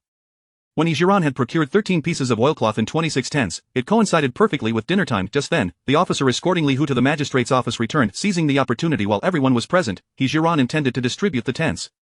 The female members of the Xie and Feng families first took enough tents for their own use. The 6 tents belonging to the Mo family were also neatly folded and taken back by several sisters-in-law. The remaining tents were designated for bribing the officers. He Zhi Ran planned to visit Pang Wang, hoping to check on Zhou Laoba's condition as well. After inquiring with the officer on duty, she learned that Pang Wang had been in Zhou Laoba's room the entire time, so she proceeded directly there. Upon knocking, Pang Wang invited her in. Indeed, Pang Wang was a person of clear likes and dislikes. Although his attitude toward He Zhi Ran had been rather amiable in recent days, it was nothing compared to his demeanor at that moment. Upon seeing He Zhi Ran enter, Pang Wang stood up and bowed deeply to her. "Miss He, I wish to express my gratitude on behalf of Laoba for your life-saving grace." This was distinctly different from when he had been poisoned by snake venom. At that time, he had no awareness of the dire situation he faced. Thus, his feelings about He Zhi Ran saving his life were not as profound as those of Zhou Laoba, who had witnessed the moment of his revival. Despite the rather delicate manner in which she had performed the rescue, it was still a matter of deep significance. Of course, this was particularly poignant for him, as he felt a sense of guilt toward his own wife. Facing Pang Wang's bow, He Zhi Ran did not shy away. No one understood better than she that had Zhou Laoba not encountered her, he would have long since become a water ghost. After Pang Wang completed his greeting, he stood upright, resuming his previously lofty demeanor. "Miss He, is there something you need to discuss with me?" He Zhi Ran was not particularly surprised by the stark contrast in his behavior within the span of less than a minute. Rather, she found herself admiring Pang Wang's character. "Officer Pang, I have just arranged for several tents alongside the womenfolk. The officers are also to receive their share, so please send someone to collect them shortly. Additionally, I would like to check on the health of Officer Zhou," she stated, glancing toward Zhou Laoba, who lay on the bed with his eyes tightly shut. To her surprise, she noticed that Zhou Laoba's face was unusually flushed. Is Officer Zhou experiencing a fever? Pang Wang, having taken care of Zhou Laoba in the room, was aware that he did not have a fever. However, when his gaze followed He Zhi Ran's to Zhou Laoba's face, he too was taken aback. "Laoba, are you feeling unwell? You seemed fine just a moment ago, yet your face is now so red." As the two spoke, Zhou Laoba felt his face grow even warmer. At that moment, he wished he could find a hole to burrow into. Seeing Pang Wang's hand reach toward his forehead, Zhou Laoba instinctively recoiled and managed to say, "I am not unwell, nor do I have a fever." Pang Wang was even more perplexed. "If you are not feverish, then why is your face so flushed? Since Missy is here, if you have any discomfort, do speak up and let her help you." Upon hearing the words Missy, Zhou Laoba's face reddened further, to the point where he could feel a scorching sensation enveloping him. Drawing upon his experience as a healer, He Zhi Ran surmised that something was indeed amiss with Zhou Laoba's health. Without hesitation, she approached the bedside and extended her hand to check Zhou Laoba's pulse. Aside from a slightly elevated heart rate, everything else appeared normal. He Zhi Ran mentally contemplated various causes that could lead to Zhou Laoba's symptoms. Pang Wang fixed his gaze intently on He Zhi Ran, awaiting her assessment of Zhou Laoba's condition. Just then, Zhou Laoba abruptly sat up in bed. "I am not sick, Laoba. What is wrong with you? There is no need to overreact. You will frighten someone to death." Pang Wang patted his chest cautiously. Zhou Laoba refrained from explaining himself to Pang Wang. Instead, he struggled to look at He Zhi Ran, his words coming out in a disconnected manner. "Mississippi. Missy, I have heard it said that it was you who kissed me, and thus saved my life. I understand that a woman's virtue is of utmost importance, but you are already a married woman, and I cannot say that I would take responsibility for you. Of course, if Mo Jiuye were to reject you and divorce you, I could marry you." After speaking, Zhou Laoba averted his gaze, unable to bear looking at He Zhi Ran any longer. He Zhi Ran, what kind of calamity was this? It was merely a matter of saving a life. How had it spiraled into such depths? Moreover, she had not even kissed Zhou Laoba. Pang Wang was equally incensed by Zhou Laoba's words. He had never anticipated that after all his explanations, Zhou Laoba would still be so obstinate. "Laoba, have I not already made myself clear? The one who revived you with a kiss was not Missy, it was me, it was I. Why can you not believe me? This matter, after all, had tarnished He Zhi Ran's reputation, and Peng Wang felt it necessary to clarify. At this moment, He Zhi Ran was incredibly frustrated internally. She vented her exasperation, took a moment to compose herself, and then spoke calmly. Officer Zhou, my act of saving you stemmed from my duty as a healer. Indeed, the one who revived you with a kiss was Officer Peng. I merely taught him the correct methods. Peng Wang, feeling compelled to continue explaining, said, Laba, you cannot possibly doubt me as well? To save you, I risked everything, even kissing a great man like you. He Zhi Ran concurred. Officer Peng and I have both stated it clearly. What more is there for you to doubt? He Zhi Ran had initially intended to dissuade Zhou Laoba from harboring any inappropriate thoughts, but she hesitated, realizing that such words might be hurtful, especially when addressing an officer overseeing her. She had to tread carefully. Zhou Laoba, non-committal, turned to examine He Zhi Ran before looking at Peng Wang. Chief, the brothers all claim to have seen Missy kiss me. Whose word should I trust? He Zhi Ran and Peng Wang spoke simultaneously. Trust me, Peng Wang sighed. I was right by your side. No one understands the situation better than I do. Although Zhou Laoba was already inclined to believe their words, he remained stubbornly fixated on his doubts. While I believe you, so many people witnessed Missy kiss me, this tarnishes her reputation. Seeing Zhou Laoba's obstinacy, He Zhi Ran's temper flared. When her anger arose, she became somewhat reckless. Zhou Laoba, I have made myself abundantly clear. Please refrain from overthinking things in the future. Furthermore, my reputation is not something you need to concern yourself with. Chapter 53, The Authority. In that moment, he found himself devoid of the authority typically wielded by an official confronting a criminal. No, that is not what I meant, he stammered. What, then, do you mean? I have articulated my thoughts with utmost clarity. What more do you desire? He Zhi Ran was truly exasperated at this point. The antiquated mindset of these ancient fossils was indeed obstinate. If she did not assert herself, she would surely be driven to despair. Her vehement shout rendered Zhou Laoba momentarily speechless. He cast a desperate glance toward Peng Wang, hoping his superior would come to his aid. To his dismay, Peng Wang remained silent. The adage that the authorities are often blind while bystanders possess clarity rang true in this instance. He Zhi Ran had elucidated the matter so plainly that it was clear Zhou Laoba was merely being obstinate. Old Ba, he is your savior. If you wish to show gratitude, you must clarify to those with ill intentions that he has not wronged you. It is I who have genuinely awakened you, Peng Wang asserted. After uttering these words, he felt as if he were staring death in the face. However, considering the implications for his reputation in comparison to a woman's, he deemed it a trivial concern. Zhou Laoba did not oppose this, recognizing it as his duty, yet as a man, he feared that Mo Jiuye might come to disdain He Zhi Ran as a result. If that were to happen, would he not be the one to bear the blame? With this thought in mind, Zhou Laoba solemnly declared to He Zhi Ran, I shall find the time to clarify this misunderstanding. If Mo Jiuye still holds it against you, I will take responsibility. Enough. As long as you can publicly clarify this matter, you need not concern yourself with anything further. It was clear what Zhou Laoba intended to convey. He Zhi Ran was uninterested in discussions of responsibility.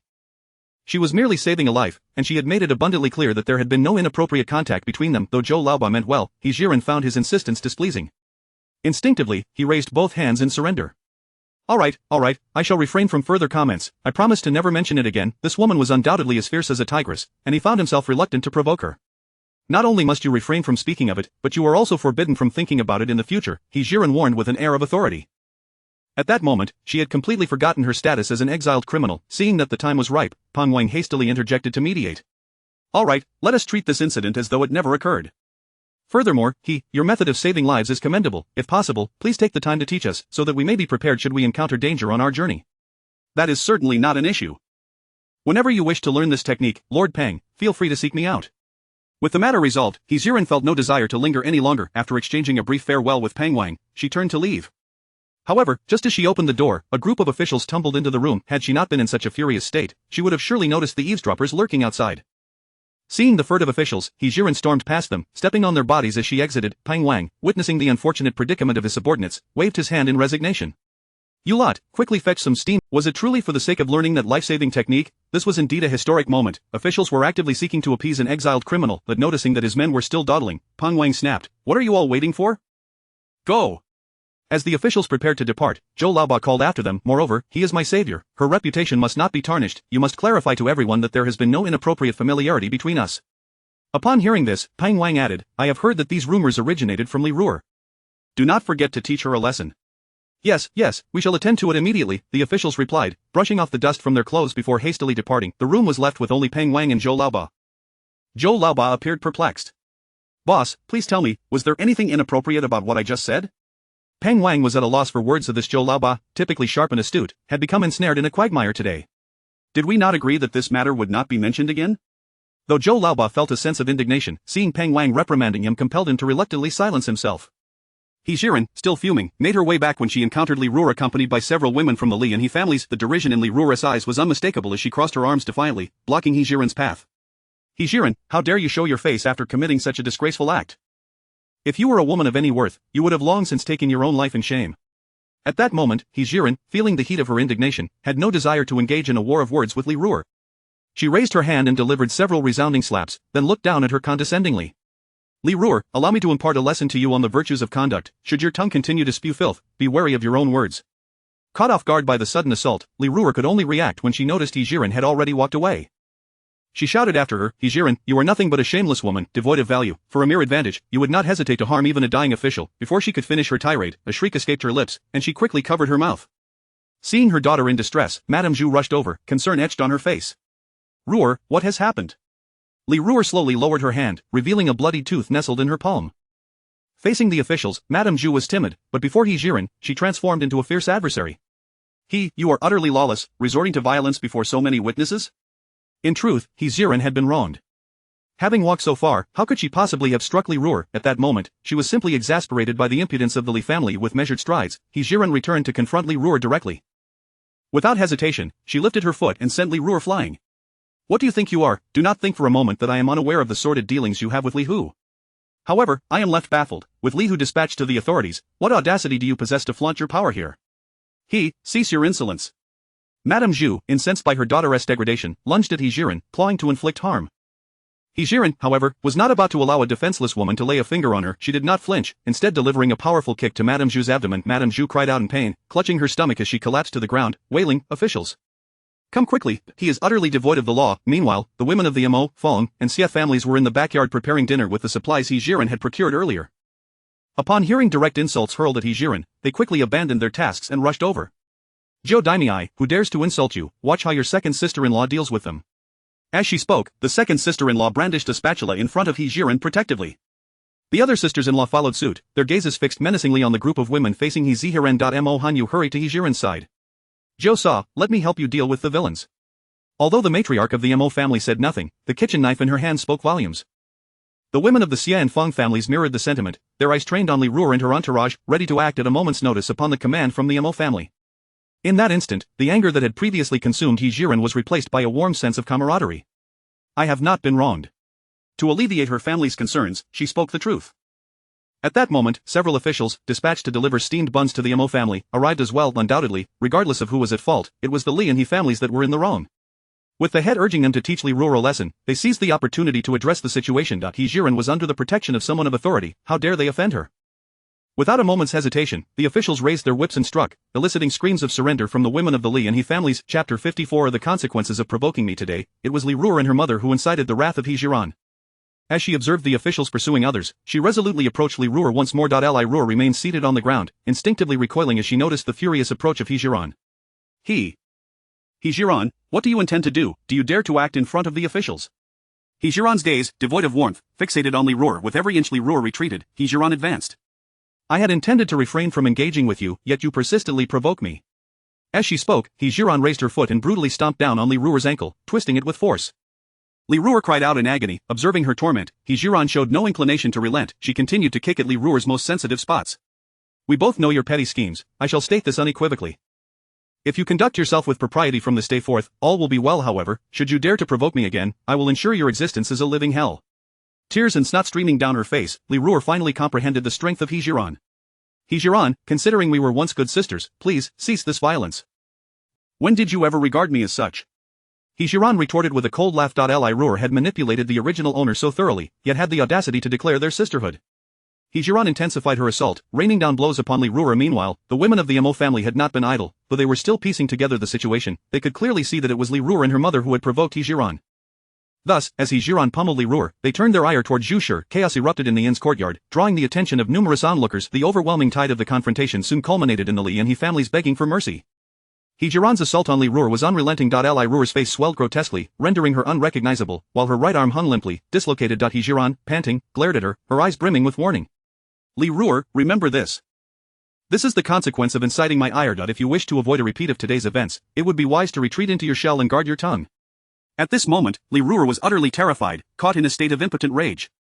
Yet, her resentment towards He Zhi Ran only deepened. Why was it that, despite being equally exiled, He Zhi Ran could indulge in luxury, while the Mo family not only turned a blind eye to her moral failings but actively defended her? What infuriated her further was the fact that the officials, without discernment, aided He Zhi Ran. The more she thought, the more her hatred festered. She longed to tear He Zhi Ran apart. Unfortunately, she was no match for her adversary. At that moment, several officials seized the opportunity to speak loudly. Today, He Zhi Ran did not save Zhou Laoba as Li Ruer claims. She taught our leader how to rescue, and it was our leader who revived Zhou Laoba, not He Zhi Ran. Li Ruer has slandered her, damaging He Zhi Ran's reputation. Even if He Zhi Ran chooses not to deal with you, we will not let you off the hook. Depart quickly, and should we hear your nonsense again, beware of the whip. Upon hearing this, all eyes turned to Li Ruer. They were saying that He Zhi Ran would not jeopardize her reputation for the sake of saving someone. It was clear that Li Ruer had been spreading falsehoods. With this realization, even the He family, standing in solidarity with the Li family, began to voice their dissatisfaction. Second sister's fiery temper flared again. Rolling up her sleeves, she marched forward and seized Li Ruer's hair, delivering 2 resounding slaps across her face. You, Li Ruer, how dare you tarnish my ninth sister-in-law's reputation? Watch as I do not end your life today. Li Ruer cried out in pain, and aside from Zhu Shi, no one from the Li family intervened. The other sisters-in-law from the Mo family quickly joined in, striking Li Ruer to avenge He Zhi Ran.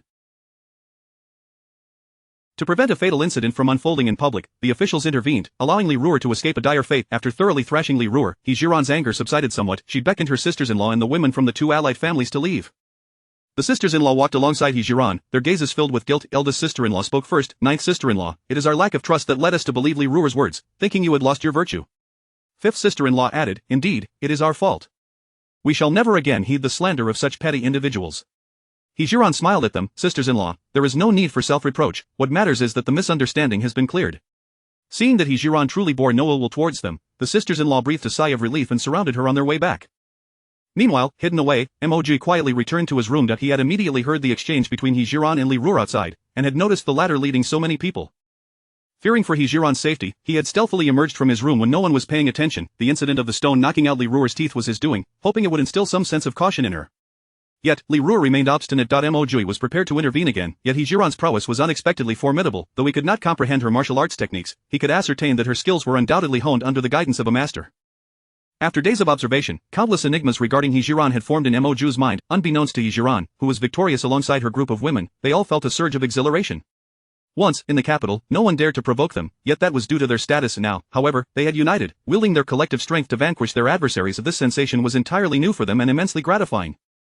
Second sister-in-law enthusiastically linked arms with He Zhi Ran. Ninth sister-in-law, should such matters arise again, do not forget to summon us all. He Zhi Ran noted that if the women of the family experienced a few more such events, they would undoubtedly become a formidable force. Nevertheless, she quite liked this spirit of unity. Very well, should anyone dare to make a ruckus again, I will certainly not forget second sister-in-law. Ninth sister-in-law, count me in as well. Mo Jiuye eagerly declared, anxious not to be overlooked. Soon, the other sisters-in-law and the members of the Xie and Feng families also expressed their desire to stand shoulder to shoulder with He Zhi Ran. Everyone's spirits were high, especially since He Zhi Ran had returned from her shopping spree with a bounty of supplies, making their dinner preparations all the more efficient. The members of the Feng and Xie families, perhaps considering their reliance on the Mo family for sustenance, eagerly volunteered for various tasks, while harmony reigned among the Mo, Feng, and Xie families. Raucous disputes erupted within the grass hut of the Li and He families. The two families had already been at odds over their positions in the hut, and today, the He women, having been led astray by Li Ruer, sought trouble with He Zhi Ran, only to be met with a severe beating. The He family grew increasingly discontented with the Li family. Were it not for He Ming and He Liang's current predicament, they would have likely taken action against the Li family long ago. In light of the turmoil caused by Li Ruer, Li Yuer and Li Ruer shook her violently, almost frenzied with rage. Li Ruer, you calamity, back in the capital, father arranged numerous fine marriages for you, yet you refuse to accept any. You, with your nose in the air, have only one ambition, to become a duke's wife. Now look where that has led you. Mo Jiuye has married the betrothed He Zhi Ran, while you, an old maid clinging to the family, contribute nothing and only bring disaster upon us. Not only do you bring misfortune upon yourself, but you ensnare the entire family in your folly. You are a true calamity, intentionally lingering here to ensure the Li family suffers. Listening to Li Yuer's piercing accusations, Li Ruer's emotions erupted uncontrollably. Despite the excruciating pain in her dislocated arm, she could no longer bear the words. Like a demon unleashed, Li Ruer lunged at Li Yuer, sinking her teeth into her face. Li Yuer cried out in pain, retaliating with kicks and punches, while Li Ruer jumped in to assist her sister, already injured. Li Ruer stood no chance against the two, quickly being subdued and beaten to the ground. Zhu Shi, lacking any standing in the Li family, could only watch helplessly as her daughter was mistreated, devoid of the arrogance she had displayed when contending with He Zhi Ran, and could only turn to Li Liang for assistance. Chapter 55. Thank you for everything you have done for the Mo family. Li Liangzheng, accompanied by his two sons, found himself embroiled in a fierce altercation with the He family. Upon witnessing his troublesome daughters embroiled in yet another brawl, he felt an overwhelming sense of frustration. Ignoring the He family's jeers, he hurriedly rushed to separate his own kin and the He family. Observing this scene, could not help but feel a sense of vindication. At this moment, Li Ruer had completely lost her composure. Her face, previously battered into a grotesque visage by He Zhi Ran, was now marred by countless claw marks, evoking a chilling sensation in those who beheld her. Li Liang's heart nearly gave out from rage as he witnessed the spectacle. Li Ruer, I once thought highly of you and sought to fulfill your desires. Now I realize you are nothing but a hindrance, a financial burden. Faced with such rebuke from her father, who had always held her in high regard, Li Ruer's animosity towards He Zhi Ran deepened. Had it not been for He Zhi Ran's intervention in saving Zhou Laba, Li Hu would not have been sent to the Yamen. She had hoped that by offering herself to Li Hu, she might receive a different treatment. Alas, all her plans were thwarted by that wretched He Zhi Ran. Contemplating this, Li Ruer clenched her fists tightly, muttering through gritted teeth in a voice only she could hear, He Zhi Ran, I shall ensure that you meet a most unfortunate end. In the kitchen of the inn's backyard, the tantalizing aroma of food wafted through the air. He Zhi Ran's meticulously prepared braised pork ribs had just been completed, drawing admiration from all. Mo Jiuye gazed at He Zhi Ran with wide, adoring eyes. Sister-in-law, this is the first time I have encountered someone who can transform bones into such a delectable dish. I am in awe of you. He Zhi Ran realized that her innocent little sister-in-law had become her devoted admirer. It's akin to stewing meat. It is merely that we previously lived in comfort and never considered eating bones. He Zhi Ran spoke the truth. Both historical records and the original owner's memories revealed that affluent families of this era seldom purchased bones devoid of meat. Thus, it was no surprise that those from wealthy households were unfamiliar with the delights of spare ribs. Madame Mo observed her ninth daughter-in-law with a tinge of sorrow. She too had once been cherished by the He couple, but just a day after her wedding, she was exiled with her husband. It was indeed a challenge for her to swiftly learn the art of managing finances. Unaware of her mother-in-law's sentiments, He Zhi Ran filled a bowl with her eagerly anticipated braised ribs and handed it to a sister-in-law, instructing her to place it on the dining table. As for the rest, it was left to Madame Mo, the head of the household, to allocate. Madame Mo was known for her fairness, treating the Fong and Xia families equally, distributing food according to the number of people. She was also generous towards the officials, as fostering good relations with them would alleviate their hardships on the road. Moreover, the sisters-in-law were eager to see the ninth brother and sister-in-law deepen their bond, urging He Zhi Ran to bring their meals to dine with Mo Jiuye. He Zhi Ran was not one to be shy. Since her arrival in this realm, she had found her interactions with Mo Jiuye to be quite harmonious. Sharing a meal together was nothing extraordinary.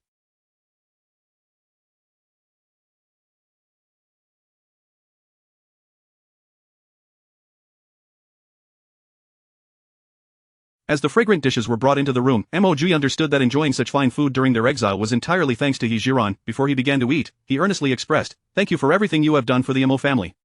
This unexpected gratitude left He Zhi Ran momentarily speechless. Ah, we are family. I cherish mother, my sisters-in-law, and my little sister, so I willingly do these things.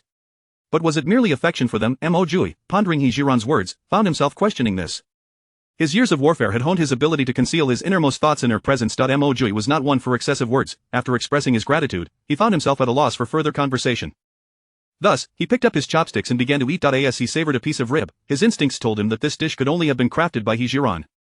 Others would likely be unable to replicate such exquisite flavor. The womenfolk echoed his sentiments, praising the ribs as even more delectable than the meat itself. Alas, with so many diners, the number of ribs each person could enjoy was limited. As the officials dined, their conversation remained focused on He Zhi Ran. They unanimously agreed that although this assignment bore the least benefits, the opportunity to indulge in such culinary delights made it worthwhile. After dinner and washing up, He Zhi Ran and Mo Jiuye found themselves sitting in silence, exchanging glances as they awaited the appointed time for Mo Jiuye to stealthily depart. Their solitary moments together were tinged with awkwardness. Finally, when the moment arrived for Mo Jiuye to leave, He Zhi Ran exhaled in relief, languidly reclining on the bed as her consciousness drifted into the spatial realm. She wished to check if her shop application from the previous day had been approved. To her delight, the screen displayed that the review had been successful, and she could now add product links. Adding product links was not a daunting task. The software featured a photo function, allowing her to simply take pictures of the items and upload them. Since Mo Jiuye had just stepped out, she surmised he would not return too soon. For convenience, He Zhi Ran decided to enter the space. She randomly selected a vase and used her mind to transport it to the surgical room, where the lighting was superior, ensuring better product photography. He Zhi Ran envisioned the images of the products she had previously seen, planning to capture the vase from various angles. However, when the camera lens focused on the vase, she could not locate the shutter button. Just as confusion set in, a product valuation appeared on her phone screen. Flower vase from the Shun dynasty, undamaged, valued between 400,000 to 500,000. Would you like to list it? He Zhi Ran had just been fretting over how to ascertain the value of these antiques, and to her astonishment, this marketplace was so user-friendly that it resolved her most pressing concern. Without hesitation, she chose to list the item. Not being greedy, she set the sale price at the lowest value. For her, 400,000 was already quite satisfying, especially considering there were numerous items from the palace available for sale. Were she to convert the proceeds from these antiques into modern currency, she would undoubtedly be a resounding success in life. Regrettably, having transmigrated to this realm, her dreams of becoming a modern-day success would remain but a fantasy. Returning to the present, having set the price, the product was successfully listed, and simultaneously, the antique vase that had been before her vanished without a trace. He Zhi Ran prepared to open the product link as a customer to take a look. Upon doing so, her satisfaction with this marketplace grew even more. The product was indeed priced at 400,000, and she marveled at how the software's built-in camera had accomplished this feat. The item images included 8 shots, each angle clearly visible, and even the dimensions were meticulously detailed. Chapter 56. Do you recognize that person? In order to diversify the offerings in her newly opened shop, He Zhi Ran casually selected an assortment of calligraphy, paintings, and jewelry to adorn the interior. Similarly, once these chosen items were properly linked, they vanished in an instant. He Zhi Ran harbored no concerns, for this Taobao platform was entirely different from what she had known in her past life. It could automatically appraise and upload images, thus, it was quite reasonable to preemptively store the merchandise. After approximately 2 hours of diligent effort, He Zhi Ran successfully uploaded 20 items. The most valuable among them was a piece of calligraphy by a renowned figure, with the system appraising it between 1 million to 130,000. The most economical item is a silver hairpin, priced at 15,000. For Taobao sellers, He Zhi Ran's products are considered rather expensive, and she does not anticipate substantial sales. As long as it brings her some money for cushioning, it suffices, for her space is replete with gold, silver, and jewels. As long as she can cultivate good relations with the officials, there will always be opportunities to replenish supplies. The merchandise being listed in the shop marks a significant achievement for He Zhi Ran. Since her arrival in this realm, it is the first time she has lingered so long within her space. Glancing at the wall clock, it is already 11:30 at night. Knowing that Mo Jiuye will not return for a while longer, He Zhi Ran decides to head to the bathroom, tentatively turning on the faucet. Water spurts forth, pleasantly warm. After her tumultuous journey from the capital, she is covered in dust. Without hesitation, she resolves to cleanse herself before venturing out. Swiftly shedding her patched garments, she tosses them into the fully automatic washing machine and indulges in a refreshing hot shower. The long-awaited sensation brings an inexplicable comfort to her body and soul, as the pristine bubbles silently wash away her day's vexations down the drain. Fearing that Mo Jiuye's estimated return might change, she refrains from lingering too long. After a quick wash, she wraps herself in a towel from her previous life and exits the bathroom. She retrieves a hairdryer to dry her hair. At this moment, the washing machine signals the end of its cycle. He Zhi Ran takes out the slightly damp clothes and uses the hairdryer to hastily dry them. She then slips them on and exits the space. By this time, it is past midnight, and Mo Jiuye has yet to return. Considering she must continue her journey the next day, she lies down in bed to rest. However, with her heart burdened by worries, falling asleep proves to be an arduous task. Reluctantly, He Zhi Ran closes her eyes to gather her thoughts. Time trickles by, and glancing at the clock in her space, it is now past 2 in the morning. Mo Jiuye still has not returned, leaving her increasingly anxious. She fears that something untoward might have befallen him during this precarious period. If so, all her efforts would be in vain. Alas, at such a moment, all she can do is wait. Observing the window paper across from her, she notices a faint lightning. The occasional crowing of roosters outside signals that dawn is approaching. He Zhi Ran's heart grows more unsettled, and several times she contemplates going out to search for him. However, considering Mo Jiuye's formidable abilities, she restrains herself. Just as her anxiety peaks, the door finally creaks open, revealing the tall figure she has been concerned about all night. Mo Jiuye's expression is grave, and He Zhi Ran surmises he must have received some valuable information. Was everything smooth? Mo Jiuye nods, taking a seat at the edge of the bed. It went quite well. I nearly believed the assailants would not come. Just as I was preparing to leave, the target finally appeared. There were 2 individuals. After they dealt with Li Hu, I discreetly followed them to a courtyard, where I witnessed the eunuch Li Hu had mentioned. He Zhi Ran's eyes widen in inquiry. Do you know that person? Mo Jiuye's gaze deepens, and she can discern a hint of disappointment in him. That person is no stranger to me. He is Li Lu, the eunuch who has served the third prince since childhood. Upon hearing Mo Jiuye mention the third prince, He Zhi Ran is taken aback. According to the historical record she is familiar with, the third prince, Nan Qi, is destined to be the next emperor of the Deshun dynasty.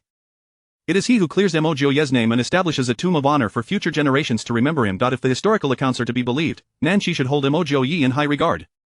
Yet why would he act thus? He Zhi Ran racks her brain, unable to comprehend. Moreover, based on Li Hu's actions, it appears he could indeed fabricate a narrative of escape by framing Zhou Laoba, which could be interpreted as a means to avenge Li Ru'er. However, should the accusation of escape be substantiated, the Mo family would face even graver consequences, potentially leading to harsher reprisals from the officials. This suggests that Li Hu harbors ill intentions toward the entire Mo clan. He Zhi Ran firmly believes that without orders from above, Li Hu would not dare to act in such a manner. Do you have any grievances with the third prince? When asked about his relationship with the third prince, Mo Jiuye solemnly explains, we were born on the same day and were chosen by the emperor to be his companion since childhood. Until the age of 16, we were nearly inseparable except when sleeping. Our bond was considered unbreakable, and even Emperor Shun Wu believed I would be the greatest support for the third prince in his claim to the throne. Hearing this, He Zhi Ran is even more perplexed. Given your close relationship, why would he send someone to sabotage you? After I followed those 2 to the courtyard, I eavesdropped on their conversation. According to Li Lu, it was because I knew too much about Nan Qi that he feared I might leak information, hence the insertion of spies within the ranks of the officials. Unexpectedly, Li Hu, driven by a desire to assist Li Ru'er, transformed their initial intent from surveillance to betrayal. Regarding Mo Jiuye's revelations, He Zhi Ran does not fully believe. If their relationship were indeed unbreakable, Nan Qi should trust Mo Jiuye and have no need to send someone to monitor him. Rather, offering assistance would be more logical. However, considering the historical records, she refrains from making any judgment about Nan Qi, merely wishing to express her true thoughts for Mo Jiuye's understanding. Before the Duke of the State's residence was raided, it would be impossible for Nanqi to have been completely unaware of the situation. Did he not send anyone to inform you? Mo Jiuye resolutely shakes his head. No, if he failed to give you prior notice, it can be construed that he had his reasons given your unbreakable bond. It stands to reason that he should have intervened on your behalf during this calamity. Instead, he not only neglected to do so but also placed spies among the officials to monitor you. Can you fathom the purpose behind Nanqi's actions? Chapter 57. Your excuse is adequate. Mo Jiuye had indeed contemplated these matters, yet he held the bond with Nanqi in high regard. Consequently, he instinctively wished to dismiss these negative implications. However, at present, as He Zhi Ran meticulously articulated these concerns, Mo Jiuye was compelled to confront the harsh realities anew. I once harbored suspicions that the instigator behind the poisoning of Lu Pozi in the well was the first prince, Nan Heng. Given the circumstances, we cannot entirely dismiss the possibility of implicating Nanqi as well. Although I cannot fathom the true motives behind such actions at this moment, it is prudent to remain vigilant in the future. The more one engages in such deeds, the sooner the truth will inevitably be revealed. Despite their extensive dialogue, the two ultimately failed to ascertain Nanqi's true intentions, and nonetheless, they both understood implicitly that another individual had joined the ranks of those to be wary of. Unbeknownst to them, dawn had already broken outside, and although both were in a state of sleeplessness, there was no opportunity for rest at this hour. Mo Jiuye fared somewhat better. In the eyes of outsiders, he bore significant injuries, allowing him to catch a few moments of slumber on the wooden cart. In contrast, He Zhi Ran would likely spend the entirety of the following day en route. With this thought in mind, Mo Jiuye began to observe He Zhi Ran closely, intending to express his concern. To his astonishment, he discovered that despite her garments being covered in dust, they appeared remarkably tidy, albeit still patched together. Moreover, her hair, which had previously exhibited a degree of greasiness, now shone with a lustrous sheen, faint traces of a delicate fragrance wafting through the air. Noticing Mo Jiuye's unwavering gaze upon her, He Zhi Ran assumed something was amiss. Instinctively, she touched her face and inquired, "What is it? Is there something wrong with me?" Preoccupied with her worries over Mo Jiuye's prolonged absence, she had inadvertently overlooked her recent bath in the space. "Did you wash your clothes?" Mo Jiuye wished to inquire further if she had bathed as well. However, his reserved nature made him hesitant to pose such a question to a woman. In response to his inquiry, He Zhi Ran suddenly recognized her own transformation. Indeed, she had been somewhat careless, focusing solely on achieving cleanliness and comfort while neglecting the potential for others to question her actions. "You were out tending to business, and I couldn't sleep, so I simply washed up a bit." While her reasoning was somewhat tenuous, it was the best she could offer. Mo Jiuye was not inclined to let her off the hook this time. "Your clothes dried in less than a night?" I hung them out the back window where the air circulates well. "They were mostly dry before you returned." Observing the implausibility of He Zhi Ran's explanation, Mo Jiuye suspected it was intricately linked to her significant secret. With this thought, he refrained from pressing further, having promised not to pry into her mysteries. Even though his curiosity reached its zenith, he had no choice but to let the matter rest. "Your excuse is passable, it should suffice to placate mother and the sisters-in-law." He Zhi Ran understood that Mo Jiuye was subtly cautioning her while simultaneously indicating that her words had not convinced him. She could only continue to feign ignorance. "I am not lying, if others inquire, I shall respond in kind." At that moment, the sound of the constables calling out reached them. "Rise early, have breakfast, and continue on your journey."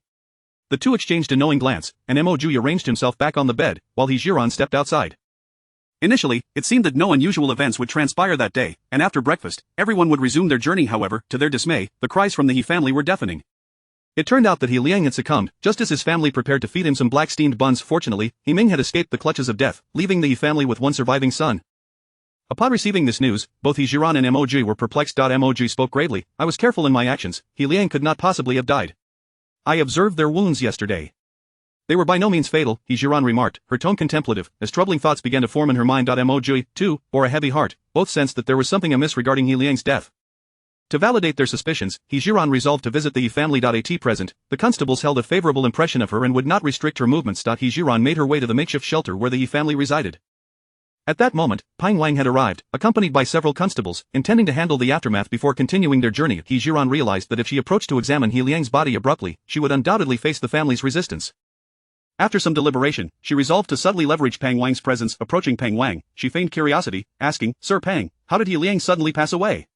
Pang Wang appeared unconcerned about He Liang's demise, having witnessed the severity of his injuries the previous day. Perhaps the wounds were too grave for him to endure, he speculated. He Zhi Ran feigned sorrow, shaking her head. "What a pity, to depart at such a young age." Pausing for effect, she noted his lack of reaction and continued, "Sir Pang, I possess a compassionate heart. Would it be possible for me to check on He Ming's injuries before we set off again?" Pang Wang, possessing a keen intellect, surmised that He Zhi Ran's offer to assist He Ming must have an ulterior motive. Nevertheless, he graciously refrained from exposing her intentions. "If you are willing to assist He Ming, that would be commendable, as it would prevent our exiled group from suffering another casualty." With that, Pang Wang guided He Zhi Ran to He Ming's side. The He family, upon seeing her approach, immediately became wary. Many had witnessed her fierce confrontation with Li Roer the previous day. Were it not for the lingering fear in their hearts, they might have vocally protested her presence. Pang Wang disregarded the family's apprehensions. I have managed to persuade Miss He to help examine He Ming's injuries, lest our group suffers yet another loss. While his words were blunt, they echoed the He family's deepest fears. Presently, He Zhi Ran's assistance in examining He Ming's wounds was something they eagerly welcomed. In silent accord, they parted ways, granting He Zhi Ran the space to tend to He Ming. In truth, she had already observed his injuries from a distance the day prior and was well aware of his condition. However, to conceal her true intentions, He Zhi Ran pretended to lift He Ming's sleeve.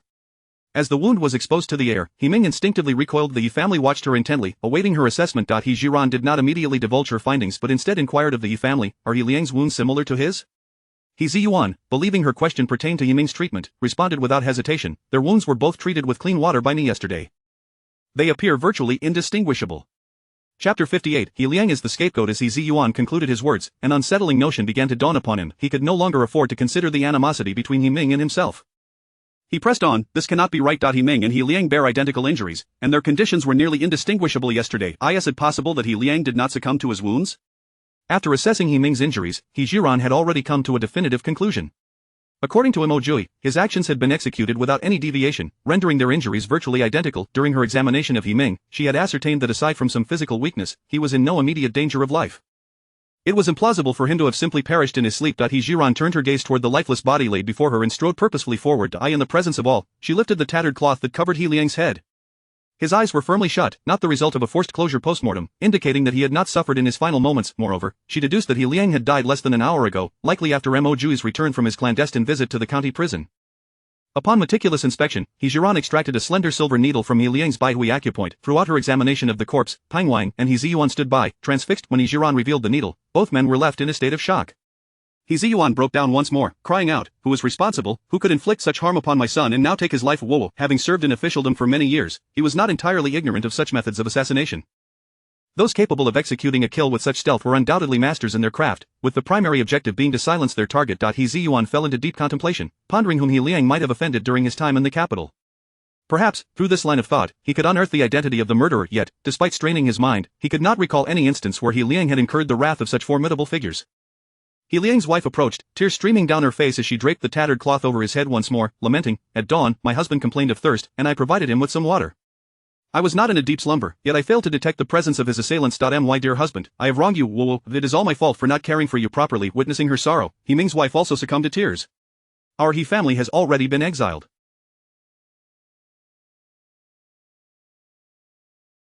Who would still harbor such relentless animosity toward these brothers? Thankfully, I brought my husband to the other side of the grass hut to care for him last night. Had they been together, we might now mourn 2 lost lives. From the lamentations of He Ming and He Liang's wives, He Zhi Ran gleaned another piece of information.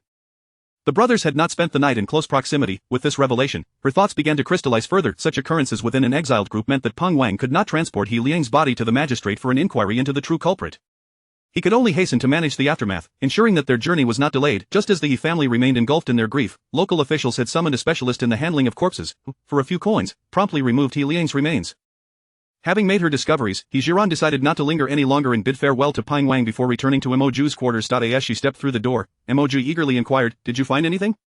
He Zhi Ran relayed her findings regarding the examination of the body and emphasized the brothers' separate sleeping arrangements. At once, Mo Jiuye's expression darkened. Noticing his demeanor, He Zhi Ran realized he had struck upon a significant thought. "Do you suspect that He Liang is merely a scapegoat?" Mo Jiuye lifted his gaze, his eyes deepening with intensity. "Do you share this belief?" He Zhi Ran nodded, articulating her deductions. "He Liang's time of death aligns with your departure from that courtyard, suggesting that those responsible undertook new actions unbeknownst to you. If the assassin was indeed targeting you, they would naturally seek out the injured, and He Liang, fortuitously resting at the edge of the grass hut, was approached by his wife for water just before dawn. I surmise that the assassin observed their interaction, deducing He Liang's grievous injuries and mistaking him for you due to their similar physiques." He Zhi Ran's comprehensive account resonated with Mo Jiuye's conjectures. He found himself increasingly impressed by her capabilities, feeling fortunate to have such a wife, truly a significant ally sent by fate. Unbeknownst to him, even amidst such dire circumstances, thoughts of inconsequential matters still crossed his mind. However, he swiftly reined in his meandering thoughts. He Liang's death could prove advantageous for us. How so? He Zhi Ran inquired. If your assessment is accurate, the assassin will undoubtedly report back, claiming a successful hit. For a time, Nanchi will presume me dead. Even if he suspects otherwise, his next move will likely not come swiftly. This allows us a reprieve. He Zhi Ran recognized the validity in Mo Jiuye's analysis. Yet, she understood that his notion of respite could only be temporary. Achieving lasting peace remained a distant aspiration. Having joined Mo Jiuye on this path of exile, she harbored no illusions of tranquility, not now or in the future. Then let us face whatever lies ahead with resolve. We shall withstand the trials as they come. History has shown that righteousness ultimately prevails over wickedness. I refuse to believe that those with ill intent can persist indefinitely. For instance, Nan Shi, as recorded in history, ascended the throne but succumbed to his indulgences within 5 years, leading to an early demise. Subsequently, his 6-year-old son assumed the throne, leaving the court in the hands of power-hungry ministers, and before long, the dynasty of Dishun was overturned. However, He Zhi Ran chose not to disclose her intentions regarding these matters to Mo Jiuye. She had already altered the course of his fate once. What lay ahead remained uncertain. During the time of his family's confiscation and exile, Mo Jiuye had lost faith in the future, even grappling with self-destructive thoughts. Yet, after uncovering Nan Shi's true nature, his perspective had shifted entirely. He Zhi Ran, a newlywed in the Mo family, brimmed with hope for the future, and Mo Jiuye, the sole male heir of the Mo lineage, could not afford to wallow in despair. It would be a disservice to his ancestors and to those who journeyed alongside him into exile. Regardless of the circumstances, he must strive to persevere, even if the future entailed a life of hardship in the barren northwest. As long as his family remained harmonious, it would be a blessing. With that thought, Mo Jiuye felt a surge of renewed spirit. Rest assured, I shall exert every effort to protect both you and our family. Chapter 59. He silently guarded her all the way. He Zhi Ran understood that Mo Jiuye had thoroughly come to terms with everything. Alright, let us strive together to ensure that no one harms our family in the slightest. The house was filled with the harmonious scene of a united couple, while outside, the officials were already calling for people to prepare for the journey. The sisters-in-law had long since packed everything neatly. Some carried tents, while others bore the newly purchased blankets from the previous day. The food, vegetables, and large iron pots were divided yesterday by He Zhi Ran, each family responsible for their own belongings.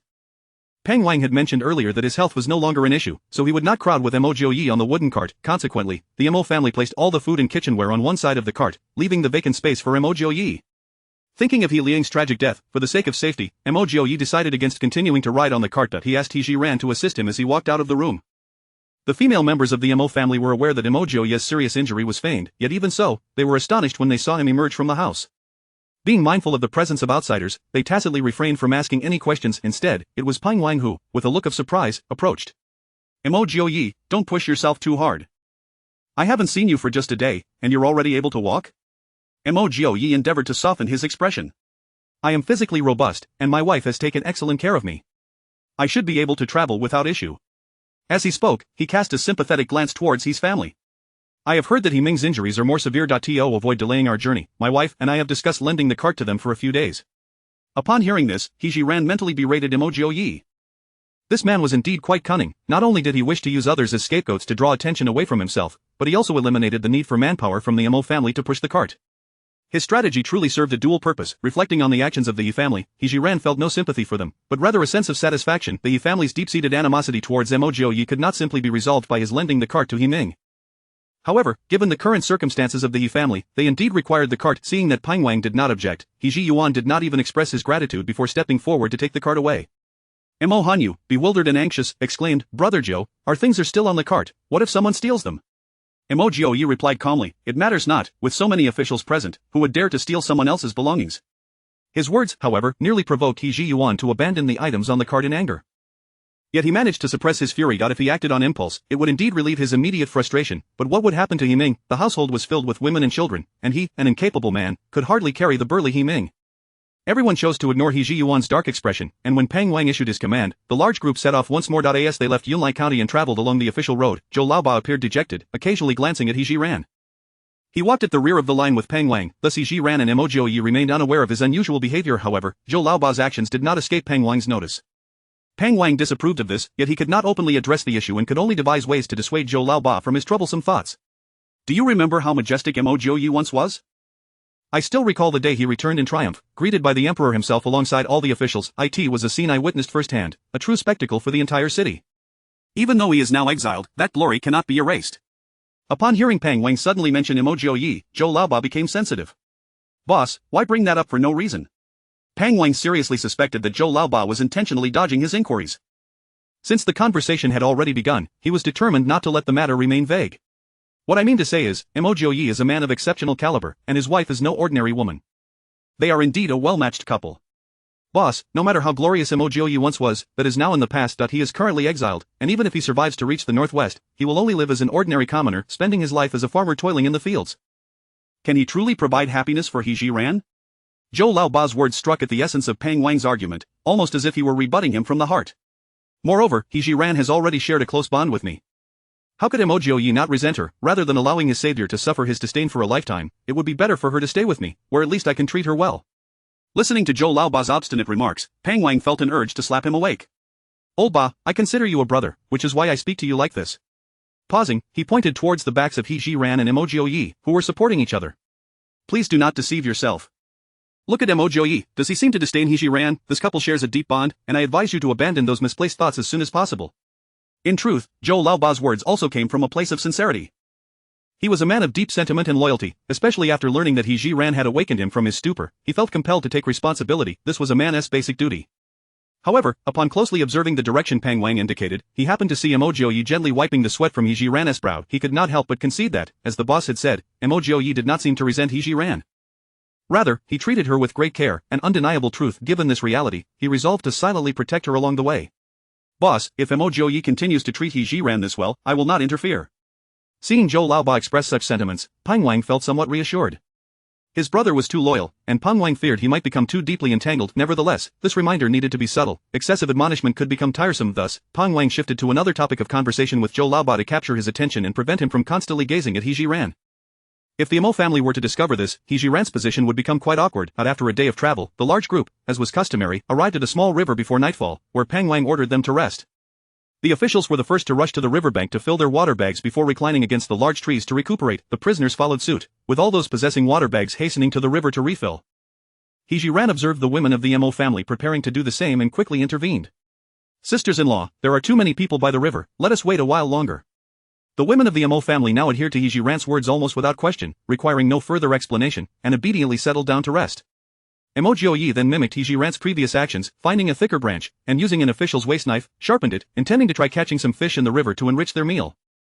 Chapter 60 of the venting method of Mo Jiuye. He Zhi Ran sat on the riverbank, her curiosity piqued as she watched it with his martial prowess. Mo Jiuye moved through the water with effortless grace.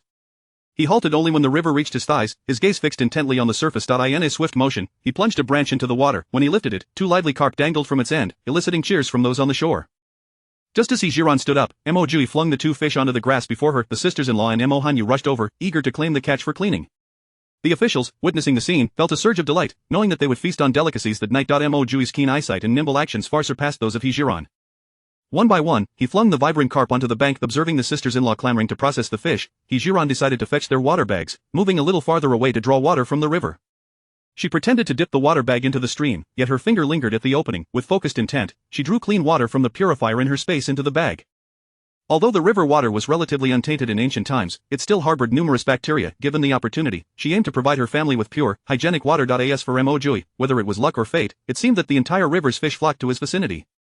He worked tirelessly, continuously tossing fish onto the shore. Moreover, he captured not only carp but also various other species, such as catfish and crucian carp. The sisters-in-law scurried back and forth, taking the fish he caught for cleaning.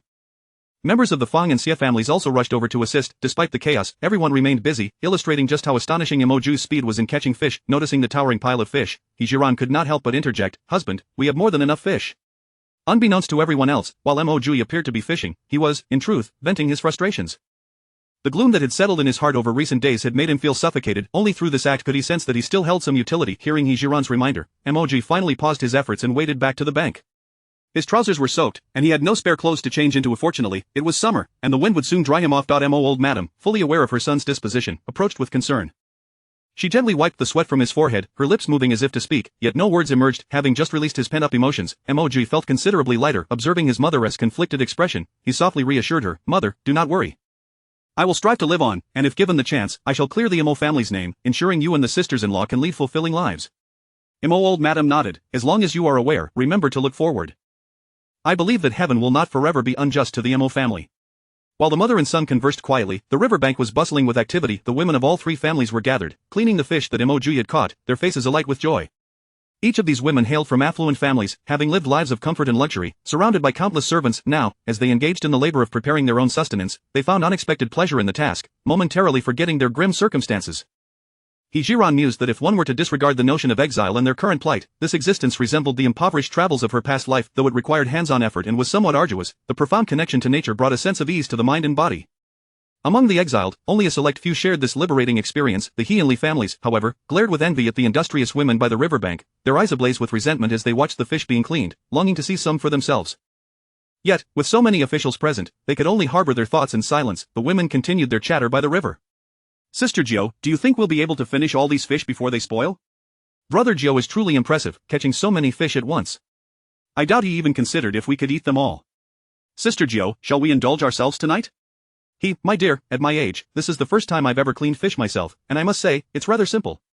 Little Xiaolin, unbothered by the fish's sliminess, ran over to He Zhi Ran with a large fish in her arms. Auntie, look. The fish is looking at me. Having had little exposure to children in her past life, He Zhi Ran felt a wave of affection as she beheld Xiaolin's spirited demeanor. She gently patted Xiaolin's head.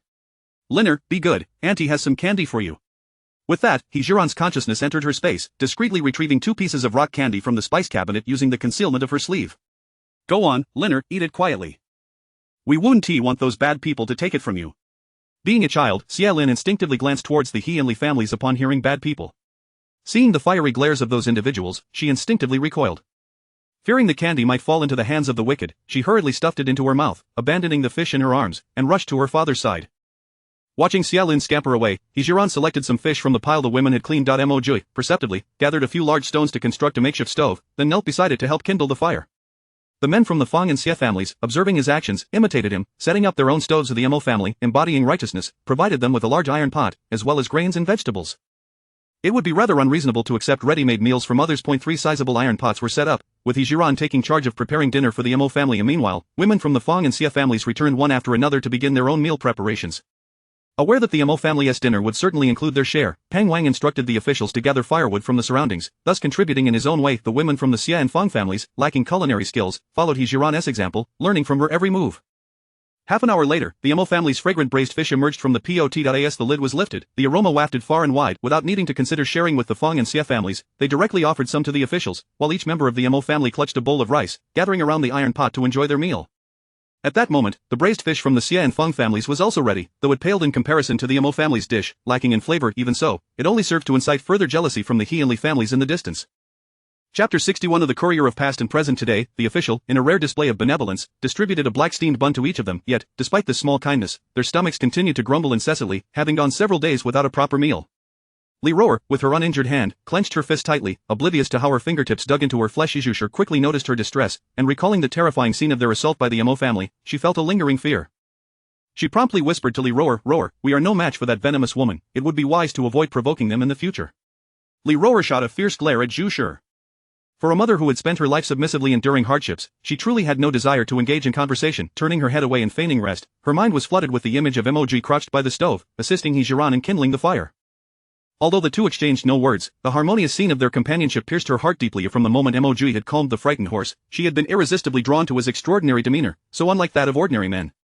Of course, her attraction was further intensified by Mo Jiuye's status as a duke. As time passed, her longing to wed him grew ever stronger. Consequently, upon learning of He Zhi Ran's successful marriage to Mo Jiuye, she felt an overwhelming urge to destroy their union with her own hands. Now, Mo Jiuye was no longer the youngest Duke of Dashuan, and reason told her that no matter how handsome he may be, he would never be a suitable match for her. The days of exile had instilled in Li Roer a profound fear of this tumultuous existence. The only way to alter her grim circumstances was to escape from this place. After the Mo family enjoyed a hearty meal, as darkness enveloped the sky, He Zhi Ran led everyone insulting the remaining fish, securing them with grass rope around the wooden cart. As they busied themselves, night had fallen, and tents were erected by the Mo, Fang, and Xia families. Of the tents, designed by He Zhi Ran, could comfortably accommodate 2 individuals, and the sisters instinctively sought companions to enter their respective tents. The old matriarch of the Mo family shared a tent with Mo Jiuye. Undoubtedly, He Zhi Ran and Mo Jiuye were placed in the same tent. The officials, aside from those on watch, all mimicked the Mo family and slipped into their tents. The He family and the Li family, watching this unfold, felt their frustration simmering. Why was it that, despite being subjected to the same decree of exile, their treatment was so vastly different? Li Yu and Li Ruer clung to their father's arm, tears streaming down their faces. Father, I do not want to sleep outside, my clothes are soaked with dew from the morning. Father, please plead with those officials to grant us a tent like that as well, won't you? Seeing this scene, Li Liang felt a surge of dissatisfaction. Dizzied by the persistent shaking of his 2 daughters, he scolded them irritably. If you wish to sleep in a tent, go ask for it yourselves, I lack the ability to procure one. Had the sisters possessed such courage, they would not be here beseeching their father. Rejected, they could only express their discontent through tears, not daring to utter another word. Madame Li's heart ached for her daughters, yet she understood that even if she were to kneel before those officials, it was improbable they would bestow a tent upon them. She quickly led her daughters aside to comfort them. The He family was similarly caught in this plight, with everyone beseeching He Zhi Ran to find a way to request a tent from the officials. He Zhi Ran, however, remained clear-headed, knowing such a request was futile, and doused their hopes with a cold reality. That tent was made by the Mo family using their own oilcloth. If you desire one, you must purchase the materials and learn to construct it yourselves. His words left the Yi family speechless. If they had the means to buy, why would they endure days of subsisting on black steamed buns? Not only did they lack silver, but they also had no tents and no skills to catch fish. The first day of using the tent had garnered unanimous approval. Even the officials, for the first time, found escorting prisoners to be a rather agreeable task. He Zhi Ran, having shared solitude with Mo Jiuye before, felt no pressure in his presence now. Hearing the steady rhythm of his breathing beside her, she entered a state of tranquility. The shop within her tabac had been operational throughout the day, showcasing numerous items, and she felt compelled to check on the sales. Upon opening the tabac page, a dialog box promptly appeared on the screen. There have been successful transaction records within the shop, and the earnings have been automatically deposited into your Alipay account. He Zhi Ran hurriedly opened her account balance to find an addition of 7,500 yuan. Staring at this figure, she found herself momentarily stunned. The least expensive item available for sale in the mall is priced at a staggering 15,000 yuan, so what on earth is this 7,500 yuan? In search of clarity, He Zhi Ran returned to the app to examine the merchant's transaction history. Upon doing so, she was nearly driven to the brink of fury, almost to the point of spitting blood. The transaction record reveals that a silver hairpin within the shop was successfully sold today for the sum of 15,000 yuan. Undoubtedly, the platform automatically deducted 10% of the sale price as a fee. However, the shipping cost amounted to a staggering 40% of the sale price, totaling 6,000 yuan. He Zhi Ran could not help but inwardly curse, questioning the integrity of this unscrupulous courier company, wondering how the shipping fee could be so exorbitant. In her quest to comprehend this apparent injustice, He Zhi Ran diligently sought answers. After a thorough investigation, she finally unearthed the name of the courier company, Gujin Express. This was a name she had never encountered before, but from its literal meaning, it was evident that this courier service specialized in transporting goods from ancient times to the modern era. This suggested that there were others like her, time travelers, utilizing the shopping platform. Nevertheless, the affairs of other users were of no concern to He Zhi Ran. Her immediate desire was to ascertain the reason behind such exorbitant shipping fees. Fortunately, the courier company's profile provided some insight. Gujin Express was established in XXXX. Its clientele consisted of all time travelers who had opened shops on the Taobao app. The company's fee structure was set at 40% of the product's sale price. Should there be any inquiries, one could contact customer service. Without hesitation, He Zhi Ran clicked on the button to reach a customer service representative. Soon, a series of formatted texts appeared on her screen. Disinterested in the minutiae, she typed her inquiry: is there any possibility of a discount on the shipping fee? Customer service: due to the necessity of traversing time and space to deliver your item to the customer, the shipping costs are substantial, hence the price cannot be reduced. He Zhi Ran: why is the shipping fee for the items I purchase not as high? Customer service: other merchants have different shipping channels. He Zhi Ran. She resigned herself to the situation. After all, being a time traveler came with its own set of challenges. Not one to be overly greedy, she soon found solace in her predicament. Regardless, she had finally generated income through the Taobao app, which meant she could now purchase some essential items according to her financial means. With her first earnings in hand, He Zhi Ran's thoughts inevitably turned to the matter of safety in this new realm. Chapter 62: The disappearance of Xielin. Though her infirmary was stocked with various firearms, she understood the necessity of discretion. These weapons, unfamiliar to most, could not be easily explained should they be revealed in haste. After perusing the offerings on Taobao, He Zhi Ran decisively spent 1,000 yuan on 2 mini crossbow darts. While lacking the lethality of firearms, their advantage lay in their concealability. Even if openly used, they would evoke mere curiosity rather than suspicion. Having acquired the darts, He Zhi Ran felt fatigue wash over her. There remained an abundance of goods available in the marketplace, and she was not in a hurry to replenish her supplies. She withdrew her consciousness and began to drift into slumber. She anticipated a day devoid of disturbances, yet, as the others succumbed to sleep, Mo Jiuye suddenly sat upright. Simultaneously, He Zhi Ran sensed something amiss, rising just a beat behind him. I believe I heard the howling of wolves, she murmured, as if to affirm her own assessment. It is indeed the howl of wolves, Mo Jiuye replied, already lifting the curtain to venture outside, with He Zhi Ran closely following. At that moment, the guards also perceived the anomaly, shouting, "Captain, trouble, there's a pack of wolves." Drawing from her past experiences in wilderness combat, He Zhi Ran knew that wolves were fearful of fire. Seizing the cover of night, she swiftly retrieved 3 bottles of alcohol from her space. She dashed around the area where the exiles and guards rested. The guards had all emerged from their tents, gripping their swords in a state of vigilance. Apart from He Zhi Ran and Mo Jiuye, the other prisoners huddled together in fright, their bodies trembling visibly. "Mother, sisters-in-law, Hanyu, do not fear, my husband and I are here to protect you," Mo Jiuye reassured, noting the terror etched on their faces. He understood that fire would eventually extinguish. Casting a serious glance at He Zhi Ran, he declared, "I will go out to fend off the wolves, you must remain here to safeguard the family." Though aware of Mo Jiuye's capabilities, He Zhi Ran, hearing the howls, sensed that the number of wolves was substantial. Even with his skills, confronting such a multitude posed significant risks, especially without any weaponry at hand. "No, we shall go together, trust me, I can do this," she insisted, her gaze resolute. Recognizing the sincerity in her eyes, Mo Jiuye deliberated before conceding. "You may accompany me, but you must remain within 3 steps of me, so I can protect you should danger arise." Agreed, He Zhi Ran affirmed without hesitation. After calming the womenfolk, the couple dashed toward the perimeter of the fire. As they crossed the fiery boundary, He Zhi Ran summoned too many crossbow darts into her hands, timing it perfectly as Mo Jiuye glanced her way. She tossed one of the darts to him and swiftly explained its operation. Although it was Mo Jiuye's first encounter with such compact weaponry, his enthusiasm for various arms enabled him to grasp the usage quickly. They ran several dozen meters, ensuring the darts could reach the wolves before halting. Mo Jiuye wrapped his arm around He Zhi Ran's waist and gracefully leaped, carrying her up to a sturdy tree. The couple quickly found a suitable position and, in unison, began to shoot at the wolves. Simultaneously, the guards leapt from the fire circle, wielding their swords to defend against the wolves that dodged the arrows. Within the fire's embrace, some bolder men scavenged for large stones, ready to hurl them at any wolf that might evade the guards' defenses. Each mini crossbow dart contained 10 arrows, and soon, the pair had exhausted their supply without delay. He Zhi Ran's consciousness swiftly entered her space to procure an ample supply of arrows, reloading and rejoining the fray. The wolf pack, unable to withstand the onslaught, retreated in disarray at the command of their alpha, leaving behind the carcasses of at least 50 or 60 wolves. He Zhi Ran was lowered to the ground by Mo Jiuye. Pang Wang hurried over, his heart still racing at the sight of so many wolf corpses. In all my time as a guard, I have never encountered such a massive pack. Tonight, we owe our lives to you too, otherwise, we would have surely fallen prey to the wolves. Pang Wang's words were far from exaggerated. The guards alone would never have managed to disperse the wolves. Mo Jiuye remained impassive, simply nodding at Pang Wang before taking He Zhi Ran's hand to check on their family. At that moment, a piercing scream erupted from the Xie family. "Liner, my Liner is missing." He Zhi Ran and Mo Jiuye exchanged alarmed glances and raced over. Pang Wang and the guards followed closely behind. What on earth happened? Xie Lin's mother, Lu Shi, was in tears, and upon inquiry, she frantically replied, "Liner is gone. Liner, where are you? Please come out. Do not frighten your mother." Alas, her cries elicited no response. Pang Wang's gaze darkened as he scrutinized the men from the Xie family. "What were you doing while we were driving off the wolves?" Xia Ming hastily explained, "Officer, we were worried you could not hold them off, so we gathered stones to stand guard behind you in case any wolves breached your defenses." Lu Shi added, "Liner was right beside me, but when my husband and brother-in-law went to assist, I became preoccupied with their safety and lost track of Liner. It is my negligence that has caused her to go missing. Oh, woe is me." Pang Wang, growing impatient, admonished, "Enough of the weeping, finding her is paramount." He Zhi Ran could no longer hold her tongue. "Officer Pang, should we inquire with the other families to see if anyone else is unaccounted for?"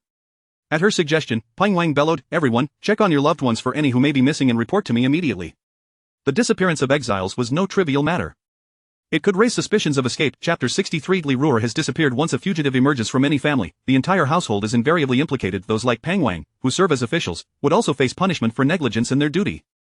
Consequently, no one dares to treat this matter with indifference. The matriarch of the Mo family, old Madame Mo, was the first to declare, "No one from the Mo family is missing."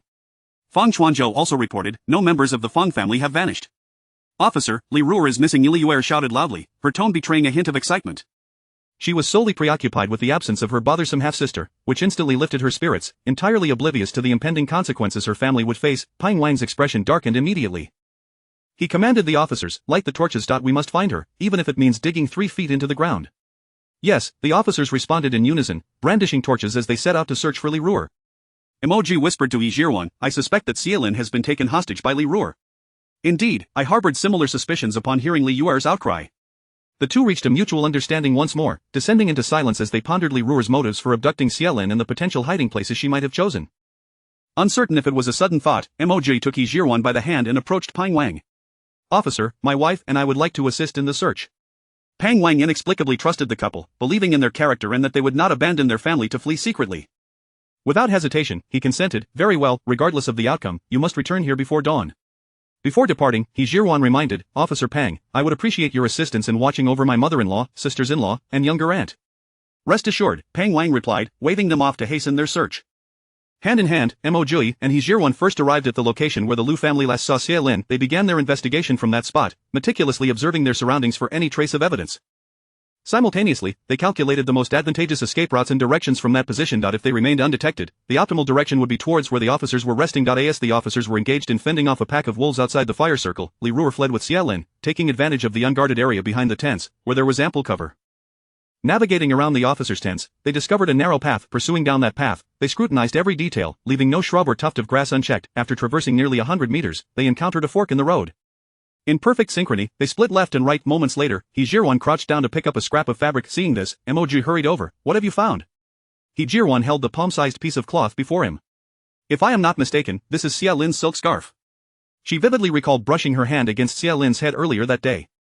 The scarf was a deep green, and she found herself momentarily amused, thinking how ancient customs were quite peculiar, allowing boys to adorn themselves with such a hue. Emoji clenched the scarf tightly in his fist.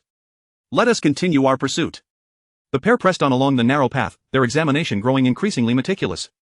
Time rewound half an hour prior. Li Ruer observed the officers scatter beyond the fire circle, driving away the wolves, and recognized her opportunity. To ensure her success, she intended to blend into a crowd. Upon arriving at the resting area of the Xie family, she spotted Xia Lin standing alone at the back of the throng. Summoning her courage, she approached and forcefully covered his mouth, whisking him away without drawing any attention. Her escape route indeed followed Mo Jiuye's predictions. Skirting behind the officers' tents, however, Li Ruer soon found herself struggling. A dislocated arm made it difficult to control Xia Lin, who was vigorously resisting her. Desperately, she ducked into a tent, snatched a pair of socks that an officer had yet to don, and stuffed them into Xia Lin's mouth. The pungent odor briefly disoriented him, allowing her to bind his hands and feet with a length of rope. Then, she hoisted Xia Lin onto her back and dashed down the narrow path. As she neared a fork, one path appeared more trodden, indicating frequent use, while the other showed less wear. Fearing encounters with others, she decisively chose the less frequented route. At that moment, Xia Lin struggled to loosen his hairpin, causing the silk scarf to fall to the ground, providing a critical clue to He Zhi Ran and Mo Jiuye. Li Ruer had mistakenly believed Xia Lin, being a mere child, was light enough to carry. However, she overestimated her own stamina, and after a short distance, fatigue set in. Glancing back and seeing no pursuers, she concealed herself and Xia Lin in the nearby underbrush. She thought that if she could evade capture for the night, the officers would eventually abandon their search, rendering Xia Lin useless to her, and she could dispose of him without consequence, sparing herself the burden of associating with a group of criminals. Little did she anticipate that while she sat in the underbrush, lost in her fanciful thoughts, footsteps echoed nearby. Instantly alert, she pulled Xia Lin protectively in front of her. Finding a sharp stone from somewhere, she pressed it against his neck, prepared to use his life as leverage should she be discovered, hoping to secure an escape route. Mo Jiuye, possessing exceptional martial prowess and keen senses, paused as he passed the thicket, his gaze sharp as he focused on Li Ruer's hiding place. The eastern sky began to lighten with the first blush of dawn. He clearly discerned an unusual color amidst the foliage. It was the corner of Xia Lin's garment. Li Ruer, what skill is there in using a child as leverage? He Zhi Ran mercilessly exposed her intentions. This revelation startled Li Ruer, making her acutely aware that her concealment had failed. In a bid to facilitate her escape, she struggled to suppress her anger towards He Zhi Ran. Zhi Ran, I acknowledge that I have wronged you in many ways these past few days.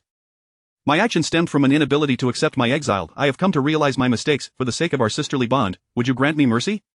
That is impossible. Before He Zhi Ran could respond, Mo Jiuye coldly interjected, his voice devoid of warmth. In his heart, he deemed Li Ruer's transgressions against He Zhi Ran to be heinous, dismissing any sentiment of former sisterhood. To spare such a person would be akin to releasing a tiger back into the mountains, inevitably leading to future troubles.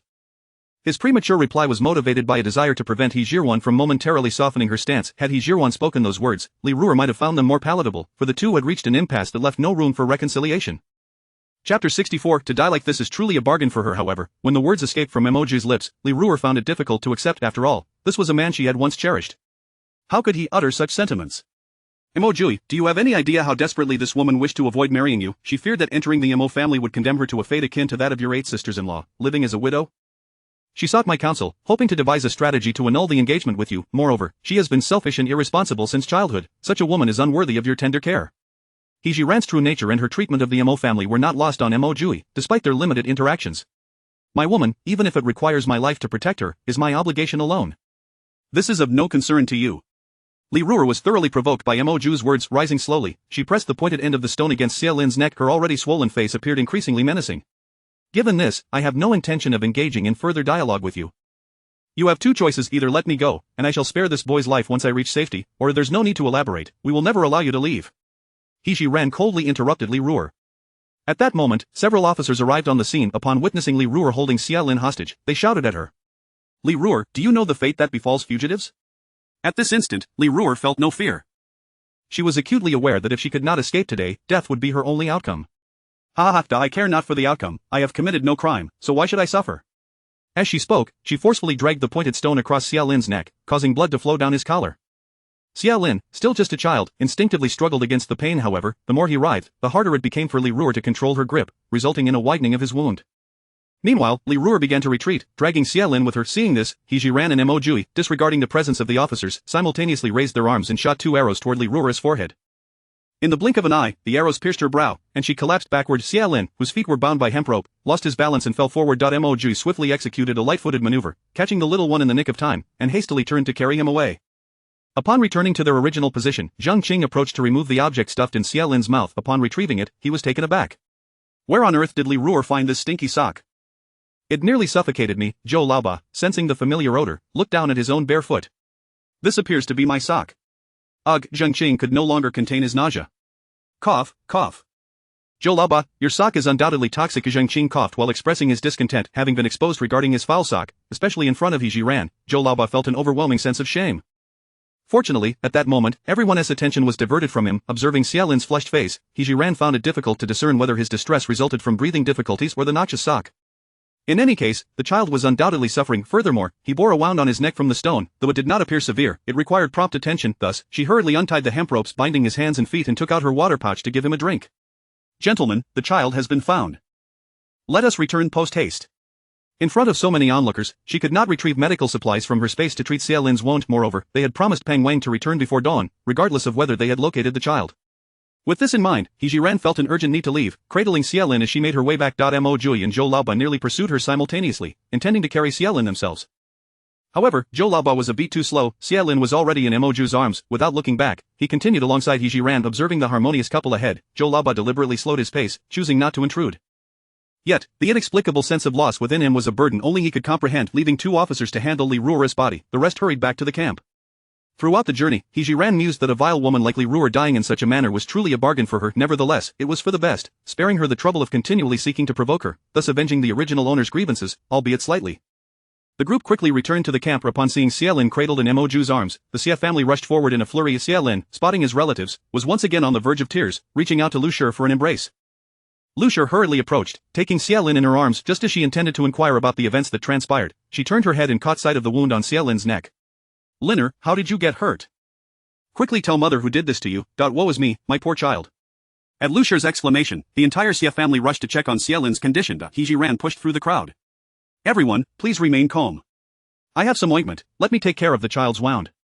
Upon hearing this, Lu Shi wasted no time, grasping He Zhi Ran's arm to accompany her. Sure, I will go with you. He Zhi Ran intended to retrieve medical supplies from her space to treat Xiaolin, and she could not allow anyone else to accompany her. The tent is rather cramped. It would be a bit tight for the 3 of us. Besides, treating external injuries won't take long. I will return Liner to you shortly. After He Zhi Ran's explanation, Lu Shi found her reasoning sound. She carefully handed Xiaolin over to He Zhi Ran. Then I shall trouble you. It is no trouble at all. He Zhi Ran returned to her tent with Xiaolin. Xiaolin was typically a well-behaved child. Despite being frightened by Li Ruer, he did not cry or fuss in front of his family. Understanding that he was there to tend to his wound, he bore the pain without shedding tears, gritting his teeth in silence. With her back turned to Xiaolin, He Zhi Ran swiftly treated and bandaged his wound. When she emerged from the tent, Zhang Chang had already recounted the events to the gathered crowd. Upon learning that Li Ruer had attempted to escape with Xiaolin, Li Liang was incensed to the point of nearly fainting. He turned and struck Zhu Shi, scolding, "This is all your fault. You couldn't even keep an eye on one person, allowing her to escape."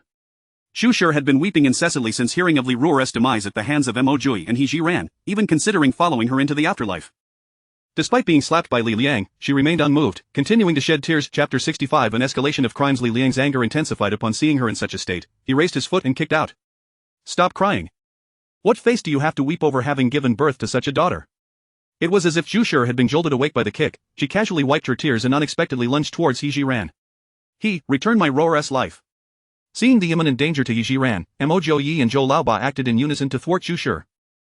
Zhou Laoba's whip struck Zhu Shi with great force as Mo Jiuye delivered a kick that sent her hurtling several meters away as Zhu Shi crashed to the ground, stirring up a cloud of dust, and spat out a mouthful of blood. The severity of her fall was evident. The members of the Li family, witnessing Zhu Shi's plight, did not step forward to assist her. Zhu Shi clutched her abdomen, gasping for breath. With great effort, she managed to rise once more, but this time, instead of attacking He Zhi Ran, she expended all her energy to run towards the riverbank. Peng Wang shouted, "The perpetrator is attempting to jump into the river. Stop her." Several constables rushed forward, and just as Zhu Shi placed one foot into the water, she was yanked back. Zhu Shi's attempt to drown herself thwarted, she instantly descended into madness. Release me. I must go find my rower.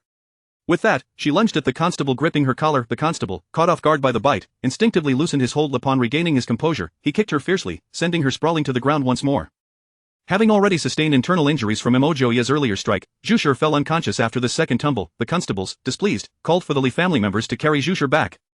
The farcical scene came to a temporary halt, and Peng Wang immediately made a decision. The escape of a convict was no trivial matter. All family members would incur additional penalties. As for the specifics, such decisions were beyond the authority of these constables. Especially since the Li family's confiscation in exile had been decreed by the emperor himself, the charges against Li Ruer were tantamount to treason. Such a grave matter could not be delayed. Peng Wang promptly dispatched Zhou Laoba and 4 constables to escort the entire Li family back to the capital for re-judgment. Upon hearing Peng Wang's decision, the Li family members instantly wilted.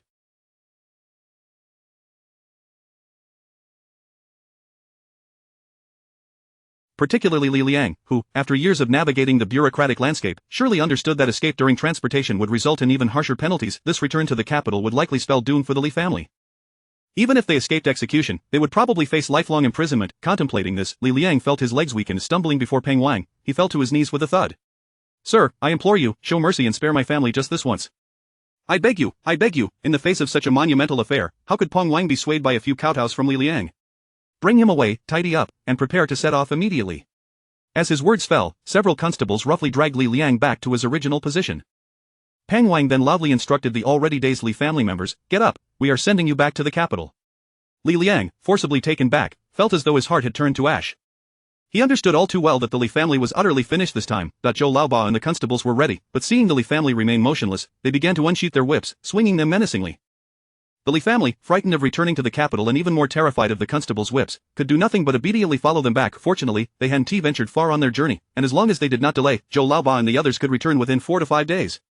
Peng Wang decided to halt their journey right there, waiting for Zhou Laoba and the others to return before continuing. Observing the fate of the Li family, everyone sighed in sympathy. It seemed that harboring thoughts of escape would not only implicate one's family but might also extinguish any hope of survival. Li Roar was a prime example. Her demise was not enough.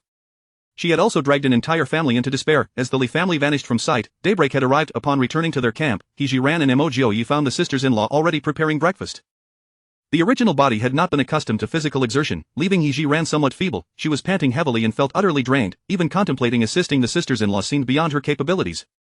Seeing her condition, old Mo quickly said, "You have worked hard searching for Xiaolin. You need not help with breakfast. Let your sisters-in-law handle it in the future. We should all learn to provide for ourselves," allowing them to strengthen their skills. He Zhi Ran, acknowledging her limits, replied, "Then I shall heed your advice and rest for a while. I truly am quite tired." As she spoke, she raised her small fists and began to pound her shoulders gently. Noticing this, Mo Jiuye stepped forward and inquired, "Do you require assistance?" At that moment, He Zhi Ran genuinely desired a massage. "Do you know how to massage?" Mo Jiuye instinctively glanced at his hands. "I could give it a try." Old Mrs. Mo, noticing the exchange, immediately chimed in for her son. "Our Jiuye is quite skilled at massage. His father, having been in battle for years, has developed many ailments, and Jiuye has learned to massage him since childhood. Apart from having a bit more strength, he does quite well." He Zhi Ran raised an eyebrow, looking at Mo Jiuye with incredulity. "I never imagined you possessed such a talent." Mo Jiuye, slightly blushing from his wife's playful tease, lowered his head and moved behind her. His long, slender fingers deftly rested on her shoulders, beginning to knead with practiced ease. After only a few moments, Mo Jiuye couldn't help but comment, "You need to eat more. You re too thin, just bones." I hardly dare to apply much pressure. "Where am I thin? I think this is quite fine." He Zhi Ran was satisfied with her physique. Although she appeared somewhat slender overall, she possessed ample curves where it mattered. Such a figure would certainly be envied in her past life. "Still too thin," Mo Jiuye maintained his stance. Just as He Zhi Ran was about to retort, she noticed Peng Wang and Zhang Qing approaching. Peng Wang, upon observing Mo Jiuye massaging He Zhi Ran, felt a teasing impulse arise. "Ah, you two seem quite harmonious." Hearing this, Mo Jiuye's face flushed crimson. He contemplated stopping the massage, intending to resume once the others had left, but seeing He Zhi Ran's expression of enjoyment made him reluctant to cease. Thus, his hands remained on her shoulders, momentarily still. He Zhi Ran felt no discomfort in the situation. Moreover, she was unaware of Mo Jiuye's embarrassment. "This feels wonderful, please don't stop." Only then did Mo Jiuye snap back to reality, his cheeks still warm, and he resumed his ministrations. He Zhi Ran experienced a wave of comfort wash over her before glancing at Peng Wang. "Do you have business with us, Sir Peng?" "Indeed, I have just returned with the wolves. Not too many, not too few, precisely 50. Given that most of these wolves were brought down by you two, I thought to inquire how you wish to handle them." Chapter 66, Dealing with the Wolves. He Zhi Ran wore an expression of sudden realization. Had it not been for Peng Wang's inquiry, she might have nearly forgotten about the incident of slaying the wolves from the previous night. Upon hearing Peng Wang ask about her method of handling the situation, He Zhi Ran remained composed, mindful of her current status. It was commendable that Peng Wang considered their preferences. Had he been one of those unscrupulous officials, he would hardly have cared who had slain the wolves, as long as he could trade them for silver in the city. Thus, He Zhi Ran refrained from taking the lead and instead countered with a question, "What are your plans, Sir Peng?" Peng Wang shrugged and spoke candidly. "In the past, after killing this many wolves, I wouldn't have concerned myself with whose merit it was. I would have simply sent them to the city for silver." To He Zhi Ran and Mo Jiuye, this was already a straightforward acknowledgement. In essence, they were merely exiled convicts trying to make a living under these officials, and Peng Wang's willingness to speak to them in such a manner indicated that he no longer regarded them as criminals. A person like him was undoubtedly worthy of deep camaraderie. In truth, when Peng Wang posed his question, He Zhi Ran had already conceived a plan, and now that she understood Peng Wang's intentions, she felt no need to hold back. "Sir Peng, even if you were to send the wolves to the city for money, I fear the sum would not amount to much, would it?" Pang Wang nodded in agreement. Last year, we killed 2 wolves during our journey and sent them to the city, receiving a mere 1 tael of silver for each. He Zhi Ran raised an eyebrow. Did you take the wolves to a fur trader? Indeed, he replied. The owner of the fur shop claimed that wolf meat is not consumed and would only purchase based on the pelt's value. In fact, Pang Wang considered 1 tael of silver per wolf to be quite satisfactory, as it was free money, and with so many wolves killed last night, he could potentially earn 50 taels. His purpose in discussing this was twofold: out of respect for the 2 of them and in hopes that if they agreed to his proposal, he could then broach the subject of dividing the silver. However, observing He Zhi Ran's demeanor, it seemed she was not in favor of selling the wolves for silver. If I can devise a way to make these wolves more valuable, would you be inclined to agree, Sir Pang? How could I possibly refuse? Pang Wang responded without a moment's hesitation. He Zhi Ran surveyed the group, reflecting that while the majority of the credit for killing the wolves belonged to her and Mo Jiuye, she had also noticed that the men from the Xie and Feng families had contributed in some capacity. It would be unjust to allow them to toil in vain. Furthermore, neither the Xie nor the Feng families possess silver. Perpetually providing for them was not a sustainable solution, and it would be better to allow them the opportunity to earn some coin. She believed that this would bolster their confidence in the future. Sir Pang, if I can ensure these wolves yield greater profits, may I be entrusted with the distribution of the silver earned? Of course, Pang Wang replied, fully aware that He Zhi Ran was resourceful and would undoubtedly succeed in her endeavor to secure greater profits. With his affirmation, He Zhi Ran felt invigorated. The soothing massage service would have to wait, as she abruptly stood up. Let us go, we shall take people to deal with those wolves right away. Mo Jiuye, intrigued by how He Zhi Ran intended to enhance the wolves' profitability, followed suit. He Zhi Ran called over the men from the Xie and Feng families and turned to Pang Wang. Sir Pang, our first task is to skin these wolves. Upon hearing this, Pang Wang had already surmised He Zhi Ran's plan, which was to sell the wolf pelts independently, for each pelt could still fetch 1 tael of silver. However, he was puzzled as to where the additional profits from the wolf meat might come from. Despite his confusion, he chose to support He Zhi Ran, eager to witness how she would transform these otherwise worthless wolf carcasses into valuable assets. He commanded the officials to present their daggers, which were then laid before He Zhi Ran. She casually picked up one dagger and deftly began skinning a wolf by its hind leg. Observing this, Mo Jiuye took up a dagger to assist her. The men from the Xie and Feng families followed suit, mimicking their actions. He Zhi Ran reminded them to be cautious not to damage the pelts, as that would reduce their value. Some bolder women also joined to help, and before mealtime, they had already skinned 20 wolf pelts. As the Li family members were sent back to the capital for reassignment, the Yi family felt increasingly out of place. Holding their dark, coarse buns, they watched the others working industriously and began to regret opposing the Mo family, and now they found themselves gnawing on inedible black buns, utterly isolated. It was undeniable that the Mo, Feng, and Xie families had naturally begun to treat the Yi family as if they were invisible, not even sparing them a glance. The officials, unable to ignore them, had become more vigilant, especially following the incident with Li Roer, and would count the Yi family members each time they looked their way. In stark contrast to the treatment received by the Yi family, the other 3 families, though their meals could not compare to their past luxuries, were nonetheless content to have something to eat on the road of exile. Watching the harmonious interaction between the families and the officials, who were even enjoying fragrant meals, ignited a fire of resentment in the Yi family's eyes. However, the others had long since grown accustomed to such glares and chose to ignore them. After breakfast, seeing that those individuals had become proficient in skinning the wolves and could now work independently, He Zhi Ran set off to attend to other matters. She called upon the women to assist in cutting the wolf meat into thumb-sized strips, and discreetly retrieved some seasonings from her space to marinate the meat. While the other women continued to slice the meat, He Zhi Ran took Mo Jiuye to the riverside. If her memory served her correctly, she had spotted a thin slab of blue stone there while filling the water pouch the day before. Mo Jiuye, bewildered by his wife's insistence on going to the river, initially thought she might be shy about asking for another massage in front of so many people and was seeking a secluded spot. As he pondered how to assist her more earnestly this time, he saw He Zhi Ran pointing at a blue stone slab by the river, saying, "Let us wash this stone slab in the river and use it for making jerky." Wash a stone slab? Make jerky? For a moment, Mo Jiuye's mind struggled to grasp the concept. However, when he saw He Zhi Ran already lifting one side of the slab, he suddenly understood. Without further thought, he stepped forward, pulling He Zhi Ran aside, and with a strong exertion, he moved the stone slab to the riverbank. He Zhi Ran quickly grabbed a handful of sturdy grass and crouched by the river to scrub the stone slab. There was no choice, given the circumstances, this was the only way to proceed. Mo Jiuye mimicked her actions, assisting in the cleaning process. Chapter 67. Our formidable duke actually fears his wife. Before long, the two had thoroughly cleaned the bluestone slab and set it up on the spot. At this time, the first batch of marinated wolf meat was nearly ready. He Zhi Ran brushed some oil onto the bluestone slab and arranged the wolf meat neatly upon it. Mo Jiuye squatted nearby, adding firewood beneath the stone slab. The couple worked in perfect harmony, and soon an enticing aroma wafted through the air, causing everyone's mouths to water. Pang Wang hurried over, his nose twitching in delight. He Zhi Ran offered him a piece of the roasted wolf meat.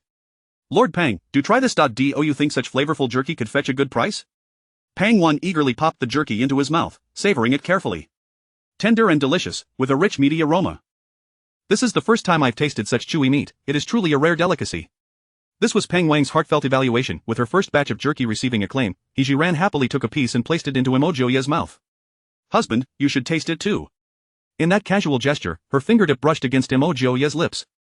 He shivered slightly, feeling his heartbeat quicken unconsciously. He reached out to touch the spot where He Zhi Ran had made contact, inexplicably filled with a sense of exhilaration. To mask his awkwardness, Mo Jiuye earnestly chewed on the jerky. Before long, He Zhi Ran's sweet voice rang in his ears once more. "Husband, is the jerky delicious?" "Yes, it's very tasty." At that moment, Mo Jiuye's thoughts were far from the jerky.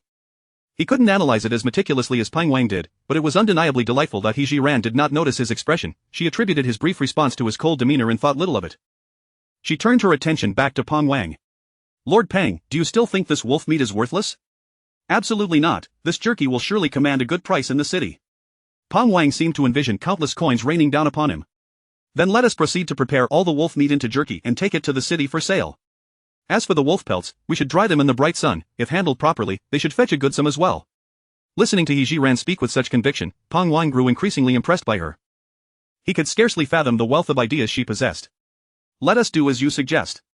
Pang Wang decided to linger there, unwilling to leave until he had his fill of the delectable jerky. After all, with so much wolf meat available, a little extra indulgence would not matter. As he savored the jerky, an idea struck him, and he turned to run. Moments later, he returned, cradling a gourd of wine as if it were a treasure. He uncorked it but, surprisingly, did not drink himself. Instead, he presented it to Mo Jiuye. "Such exquisite jerky demands a drink. You must partake first."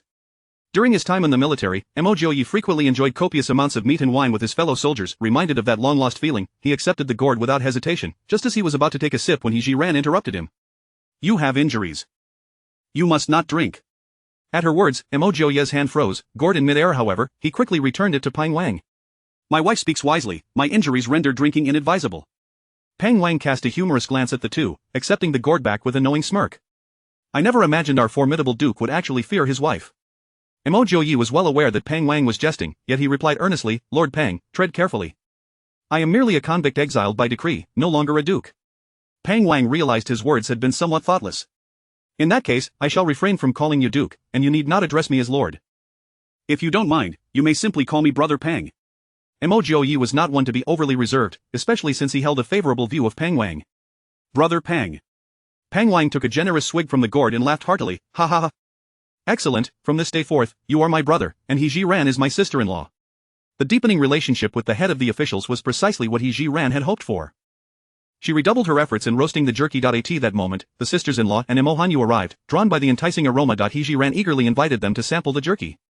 Once they tasted it, they could hardly stop, exclaiming how delicious it was. They had never encountered such exquisite flavors, not even during their times in the capital. Feeling a pang of sympathy for He Zhi Ran's hard work, the sisters-in-law earnestly learned her jerky-making techniques before taking over her task. He Zhi Ran stretched her limbs and then took some of the roasted jerky to share with everyone. Every person who tasted the delightful jerky could not help but sing its praises. Overjoyed, He Zhi Ran declared that there would be more than enough jerky for everyone that day. By nightfall, due to limited tools, only a third of the jerky had been prepared. Zhao Shi, concerned that the wolf meat might spoil if left too long, volunteered to work through the night with her family. The matron of the Xie family also expressed her intent to continue the work the following day while the Feng family rested. At this pace, they would likely finish all the jerky before nightfall the next day. With the sultry heat of the season, to prevent the marinated wolf meat from spoiling, He Zhi Ran and her companions moved it to the riverside, where the temperature was relatively cooler, aiding in preservation. After a long day of toil, they finally had a moment to rest. After washing up, He Zhi Ran returned to the tent. Mo Jiuye expressed his concern. "You should rest early. You have worked the hardest today." He Zhi Ran had expected Mo Jiuye to say something more at that moment. However, he remained silent. Since he did not speak, she decided to initiate the conversation.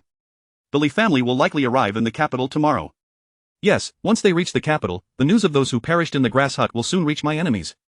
Mo Jiuye's tone was exceedingly flat, as if the matter were entirely unrelated to him. He Zhi Ran found his demeanor perplexing.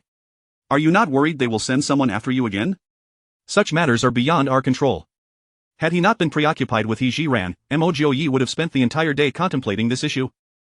Nevertheless, he did not want to burden her with his concerns, hence his deliberately nonchalant attitude. Given their current predicament, facing such challenges would only lead to passive reactions. To take the initiative would likely prove quite difficult. Even the most basic strategy of capturing the leader before subduing the followers was unattainable. With Li Roer deceased, there had been a brief respite, yet they now had to remain vigilant against the lurking hands of revenge. However, He Zhi Ran had never been one to fear such invisible troubles. After all, they were merely nuisances. Let them come. She was more than prepared. Chapter 68. The wealthy woman with 4 million. Moreover, Mo Jiuye's reasoning held merit. The enemy lurked in shadows while they remained in the light, making it indeed a challenge to defend against their ambushes. Their only recourse was to maintain a constant state of vigilance, adapting to whatever unforeseen circumstances arose. In an effort to arm Mo Jiuye with additional means of self-preservation, He Zhi Ran refrained from reclaiming the mini crossbow she had employed to dispatch the wolf pack, instead opting to purchase another set of arrows for him. This is for you. It may prove invaluable in critical moments. From the instant Mo Jiuye received the crossbow, he developed a profound admiration for this compact and exquisite weapon. He cast a deep gaze at He Zhi Ran. Thank you. For Mo Jiuye, this gift was akin to a timely boon amidst adversity. Heaven knows what troubles the future may hold. Armed with a weapon, he would at least be equipped to face them momentarily. He Zhi Ran harbored concerns that Mo Jiuye might inquire about the origins of her mini crossbow, and to sidestep this topic, she promptly turned away, presenting her back to him. I'm tired. I shall rest early. While Mo Jiuye indeed had such questions stirring within him, he lacked the impulse to press for answers. After all, this was not the first instance he had witnessed He Zhi Ran wielding such advanced weaponry. He Zhi Ran was genuinely fatigued. She had planned to check the sales status of the marketplace, yet she found herself unable to resist the sudden wave of drowsiness, surrendering to the call of sleep. As anticipated, before dusk the following day, through the diligent efforts of the women, all the wolf jerky was perfectly roasted. Pang Wang promptly decided to set aside some for the group to consume, with the remainder to be taken to the nearby town the next morning for sale. He Zhi Ran contemplated discussing with Pang Wang the possibility of accompanying him into the city the next day to procure additional supplies. However, before she could voice her intentions, Pang Wang approached her proactively. Sister-in-law, if you and brother Mo are inclined, you may accompany us into the city tomorrow. He was aware that He Zhi Ran's family had come to bid her farewell, likely providing her with a considerable amount of silver notes. With funds at her disposal, it was only reasonable to purchase more supplies. Very well, I shall accompany you tomorrow and buy some supplies, He Zhi Ran replied with a smile, feeling as though her desires were manifesting effortlessly, without need for solicitation. Good fortune seemed to be seeking her out. Mo Jiuye also wished to follow He Zhi Ran into the city. However, he was concerned that should the capital dispatch assassins at this opportune moment, the defenseless women at home would be in peril. I still bear injuries, so I shall refrain from joining. Pang Wang did not ponder deeply, merely perceiving Mo Jiuye's words as sincere. Then it is settled. The city lies some distance away, and we shall set out before dawn. Once Pang Wang departed, He Zhi Ran reclined in the tent, her consciousness entering the space. She intended to assess the sales status of her shop. It had been 2 days, and surely there must be some returns by now. With this thought, He Zhi Ran activated her phone's screen. To her astonishment, the merchandise in the shop had sold out completely, with an influx of 4.25 million yuan into her account. The unexpected windfall left her momentarily dazed. To verify that this was not a mere dream, He Zhi Ran instinctively pinched her leg. The pain served as a reminder that this was indeed reality. Initially, she had thought that selling even a few expensive antiques over the course of a year would be commendable. Never did she expect that in merely 2 days, 19 items would be sold in their entirety. Driven by curiosity, He Zhi Ran opened the sales records to review the timestamps of the transactions. Upon inspection, she discovered that all items had been purchased by an individual known as Little Collector, including the silver hairpin sold on the first day. This indicated that the Little Collector had likely purchased the least expensive silver pin on the first day. To verify the authenticity of the goods, once assured of the hairpin's genuineness, they proceeded to invest a substantial sum in acquiring the remaining items. Furthermore, the Little Collector had left evaluations for all sold products, commending their affordability and authenticity, even requesting the shopkeeper to stock more items. He Zhi Ran felt immensely grateful. Having such reviews right at the shop's inception would undoubtedly attract new customers, providing them with a reliable reference. For He Zhi Ran, the sum of over 4 million was certainly no trivial amount, although she had yet to devise a plan for spending this money. Who would ever disdain an abundance of wealth? Moreover, she had a plethora of items stored in her space that had been acquired from the treasury. While they appeared to be valuable goods, to He Zhi Ran, they were merely occupying space as idle possessions.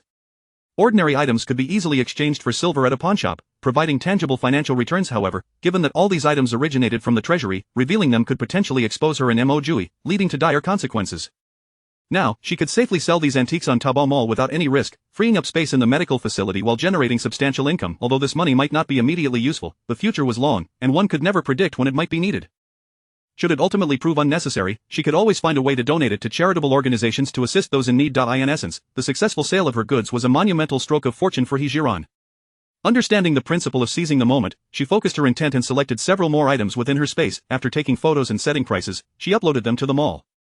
In just 3 days, she had become a wealthy woman with over 4 million, finally drifting off to sleep in contentment. Before dawn on the following day, He Zhi Ran rose as planned, accompanying Pang Wang and another official as they embarked on their journey into the city. Once transformed into jerky, the wolf meat was not particularly cumbersome. The wooden cart was predominantly piled high with wolf pelts. The towering heap of pelts obstructed the view of the road for the official pushing the cart. Pang Wang, in exasperation, had no choice but to lead the way. To facilitate their travels, Pang Wang and the official had somehow procured 2 sets of ordinary civilian clothing to wear. From a distance, the trio appeared to be straightforward hunters heading into the city to sell their game. Finally, shortly after the hour of Chen, they arrived at Pingyuan County. Perhaps due to its larger population, the place appeared more bustling than Yunlai County. The primary aim of this trip was to sell the wolf pelts and the jerky, and Pang Wang led them directly to the only fur shop in the area. After inspecting the wolf pelts, the shopkeeper confirmed Pang Wang's claims, offering 1 tael of silver per pelt. Just as Pang Wang was about to accept the offer outright, He Zhi Ran stepped forward. Shopkeeper, these pelts have been processed and dried, surely they cannot be valued the same as an entire wolf brought in? The shopkeeper, noticing that the speaker was a young woman, dismissed her words without consideration. Little miss, you are mistaken. This season, pelts are at their lowest value. My offer of 1 tael per pelt is generous, considering the processing. Unperturbed, He Zhi Ran inquired, if what you say is true, then when do pelts become valuable? Chapter 69. Successfully sold. The shopkeeper, taken aback, had not anticipated this outcome. Fur provides warmth, naturally it is more valuable in winter. He Zhi Ran turned to Pang Wang. Brother Pang, since these pelts will not spoil before winter, let us sell them then. Pang Wang readily concurred, very well, I shall heed my sister-in-law's advice. With that, he signaled the constables to depart. Noticing his business slipping away, the shopkeeper quickly donned a smile to obstruct their path. Gentlemen, please do not rush off, let us discuss further. There is nothing to discuss. After much effort, we have procured these wolf pelts, and it is only prudent to wait for the most opportune moment to sell them. As Pang Wang observed the shopkeeper's attempts to hinder their departure, he felt a sense of amusement, yet feigned a desire to leave. In a moment of desperation, the shopkeeper exclaimed, how about this, I will add 101 per pelt, this is already quite generous. He Zhi Ran turned and extended her palm towards the shopkeeper. Make it 501, and we have a deal. 501 is excessive. Even in winter, wolf pelts do not command such a price.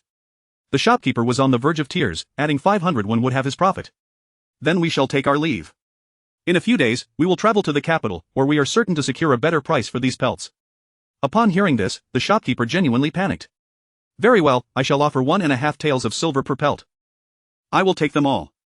Although his profit had diminished, it was better than earning nothing at all. Pang Wang was impressed. He Zhi Ran's negotiation had yielded an additional 25 taels of silver for the wolf pelts. He discreetly gave He Zhi Ran a thumbs up. The wolf pelts were swiftly unloaded from the wooden cart, revealing wolf jerky stored within several large iron pots. The shopkeeper, intrigued, inquired, brother, what is this? Having made a handsome profit, Pang Wang, in high spirits, generously offered a piece of jerky to him. You must give it a try. This is wolf jerky. Wolf jerky? The shopkeeper, having conducted business for many years, had never encountered such a term. He accepted the piece Pang Wang offered and tentatively took a bite. To his surprise, he found it utterly irresistible. Delicious. It has a delightful chewiness and grows more fragrant with each bite. On their journey, He Zhi Ran had proposed that with such an abundance of jerky, it would be impractical to sell it piece by piece at the market. It would be best to find a tea house or an establishment like the Qin Lu Chu Guan, to negotiate a bulk purchase with the shopkeeper. Therefore, despite the shopkeeper's continuous praises for the taste, they had no intention of selling him any. Seeing the shopkeeper's appreciation, Pang Wang generously offered him a few more pieces. Having secured the silver, Pang Wang was preparing to leave when, unexpectedly, the shopkeeper called out after them. Gentlemen, please hold on. Pang Wang turned around.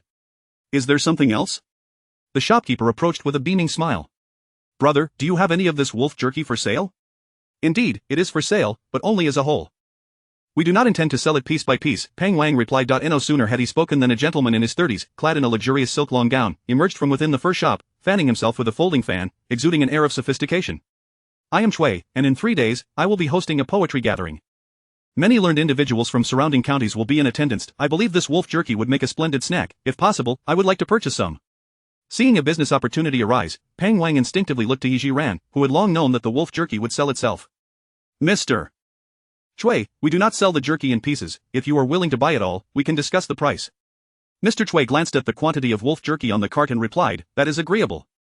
Without hesitation, He Zhi Ran declared her price. For the entire lot, it is 301 per pound. 301 per pound? My dear lady, surely you jest. The shopkeeper was incredulous at this price. Even Pang Wang was taken aback. Had they not crafted such delicious jerky, it would barely fetch a few coins at the market, even if handled properly. This girl was indeed asking for an exorbitant price, starting at 301. He Zhi Ran's price did contain a degree of inflation, as it was improbable to expect a single price in negotiations. The other party would undoubtedly counteroffer. However, she was resolute in not offering any concessions. To produce 1 pound of jerky requires 5 pounds of wolf meat. These wolves were hunted at great peril by my family and underwent numerous processing steps. I find this price to be exceedingly reasonable. Even if 5 pounds of wolf meat yield 1 pound of jerky, it does not justify 301 per pound, the shopkeeper countered. Mr. Chui echoed, indeed, 301 per pound is quite steep. Seeing both men deem the price excessive, Pang Wang surmised that this deal was on the verge of collapse. In a moment of urgency, he discreetly nudged He Zhi Ran, signaling her to lower the price. He Zhi Ran, however, chose to ignore Pang Wang and addressed the shopkeeper in Mr. Chui. I suspect that both of you are interested in purchasing because you found the flavor delightful after tasting the jerky. Noting their lack of rebuttal, He Zhi Ran continued, the method of making this jerky is a family heirloom, and I assure you, such exquisite jerky cannot be found elsewhere. Mr. Chui, with your poetry gathering, I trust that your guests will be distinguished individuals. Presenting them with such unique jerky will undoubtedly yield unexpected results. Her eloquent words struck a chord with Mr. Jiuye, after considerable deliberation, he finally stated, 200 won per pound, I will take it all. In He Zhi Ran's estimation, the minimum acceptable price was 150 won per pound, so hearing Mr. Jiuye's offer of 200 won brought her immense joy, yet, to avoid revealing her delight, she feigned hesitation. Noticing her indecision, Mr. Jiuye spoke again, add 20 more won, I cannot go higher. He Zhi Ran pretended to deliberate, turning to Pang Wang. Brother Pang, is this price acceptable? Pang Wang played along, feigning reluctance as he replied, 220 won will do. Selling the jerky allows us to return home sooner. Finally, He Zhi Ran cast a reluctant glance at Mr. Jiuye. Since my brother has agreed, I have no further objections, 220 won per pound, we have a deal. The shopkeeper summoned his assistants to weigh the jerky. In total, there were 168 pounds of wolf jerky, amounting to 36 taels and 980 won. Mr. Jiuye handed over 40 taels of silver to He Zhi Ran.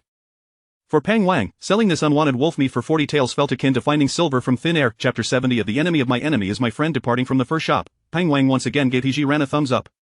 Sister-in-law, I truly admire you today. These 50 wolves, without your assistance, I could have sold for 50 taels, but now it has more than doubled. In truth, He Zhi Ran was not particularly skilled in business. Her success stemmed largely from her fortunate longevity, merely possessing some understanding of haggling. Feeling somewhat embarrassed by Pang Wang's idolization, she replied, Brother Pang, please do not flatter me, I simply had a stroke of good luck. Do not be modest, sister-in-law. I do not praise people lightly, he responded, glancing at the sky. We have been traveling for quite some time and must be hungry. Let us first find a place to fill our stomachs, and then I shall accompany you to procure supplies. The three of them leisurely wandered about, simultaneously searching for a place to eat. Suddenly, a figure flew out from the nearby study, crashing forcefully to the ground. Shortly thereafter, several young men dressed in scholars' attire emerged from the study. Fei Nanyu, you wretch, how dare you call yourself a scholar, one of them sneered. If I see you in the study again, I shall strike you each time. Fei Nanyu? Upon hearing this name, He Zhi Ran immediately thought of a historical figure. According to historical records, after the death of Nanqi, the individual who held power for 6 years and later plotted to usurp the throne was named Fei Nanyu.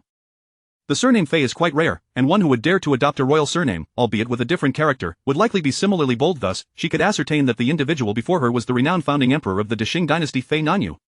He Zhi Ran had not delved deeply into Fei Nanyu's past, leaving her largely ignorant of his life before his ascension to the throne. Witnessing the future emperor in such a pitiful state, her first instinct was to conclude that, even if they could not become friends, they certainly must not become enemies. If the historical accounts were accurate, Mo Jiuye had perished on the third day of his exile, and the specifics of his demise remained a mystery. And now that she had arrived, she had already altered Mo Jiuye's fate on the very first day by preventing him from suffering 100 lashes from Emperor Xuanwu. Furthermore, more than 3 days had passed since his exile, and Mo Jiuye was still alive and well. This indicated that she had already changed Mo Jiuye's destiny twice. The Mo family harbored animosity towards the imperial family, and seeking revenge would inevitably place them in opposition to the royal household. Fei Nanyu would eventually become the greatest adversary of the Qing dynasty. As the saying goes, the enemy of my enemy is my friend. Therefore, He Zhi Ran greatly valued the opportunity to befriend Fei Nanyu. At that moment, Fei Nanyu appeared quite disheveled, blood streaming from his nose, and his already tattered clothing stained with crimson streaks. He raised his arm and wiped his face carelessly, struggling to sit up. At that instant, 2 scholars contemptuously approached him, poised to continue their assault. Meanwhile, He Zhi Ran felt a gaze fixed upon her from a higher vantage point. Instinctively turning her head, she spotted a 2-story tea house behind her. If her intuition was correct, that gaze originated from the second floor. Without dwelling on it too much, as she saw Fei Nanyu in imminent danger, He Zhi Ran swiftly positioned herself in front of him. I advise you both to cease at once. The moment she spoke, her heightened sensitivity detected that gaze once more. However, this was not the time for her to investigate. She remained focused, maintaining eye contact with the scholars. The 2 scholars glanced at the tattered woman standing in front of them, her clothing riddled with patches and her face covered in dust. The taller scholar sneered, Where did this beggar come from? Mind your own business and be gone. He Zhi Ran stood her ground, arms crossed defiantly. What if I insist on intervening? Seeking death, the shorter scholar retorted, raising his hand as if to strike her.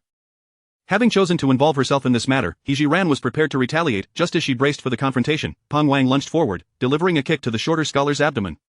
Simultaneously, another officer punched the taller scholar. Pang Wang was unaware of He Zhi Ran's motives for intervening, but knowing her character, he understood she was not reckless and must have her reasons.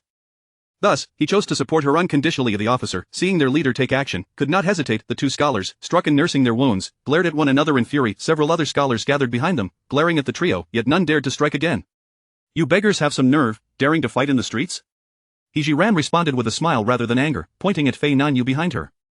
Are you not the ones fighting in the streets? This is merely returning the favor in kind, do you understand? Judging by the scholars' attire, they appeared to be the offspring of wealthy families, likely accustomed to their privilege. Even though He Zhi Ran spoke the truth, they would never admit it. Who saw us fighting in the streets? It is you, in plain sight, striking a scholar and then twisting the narrative.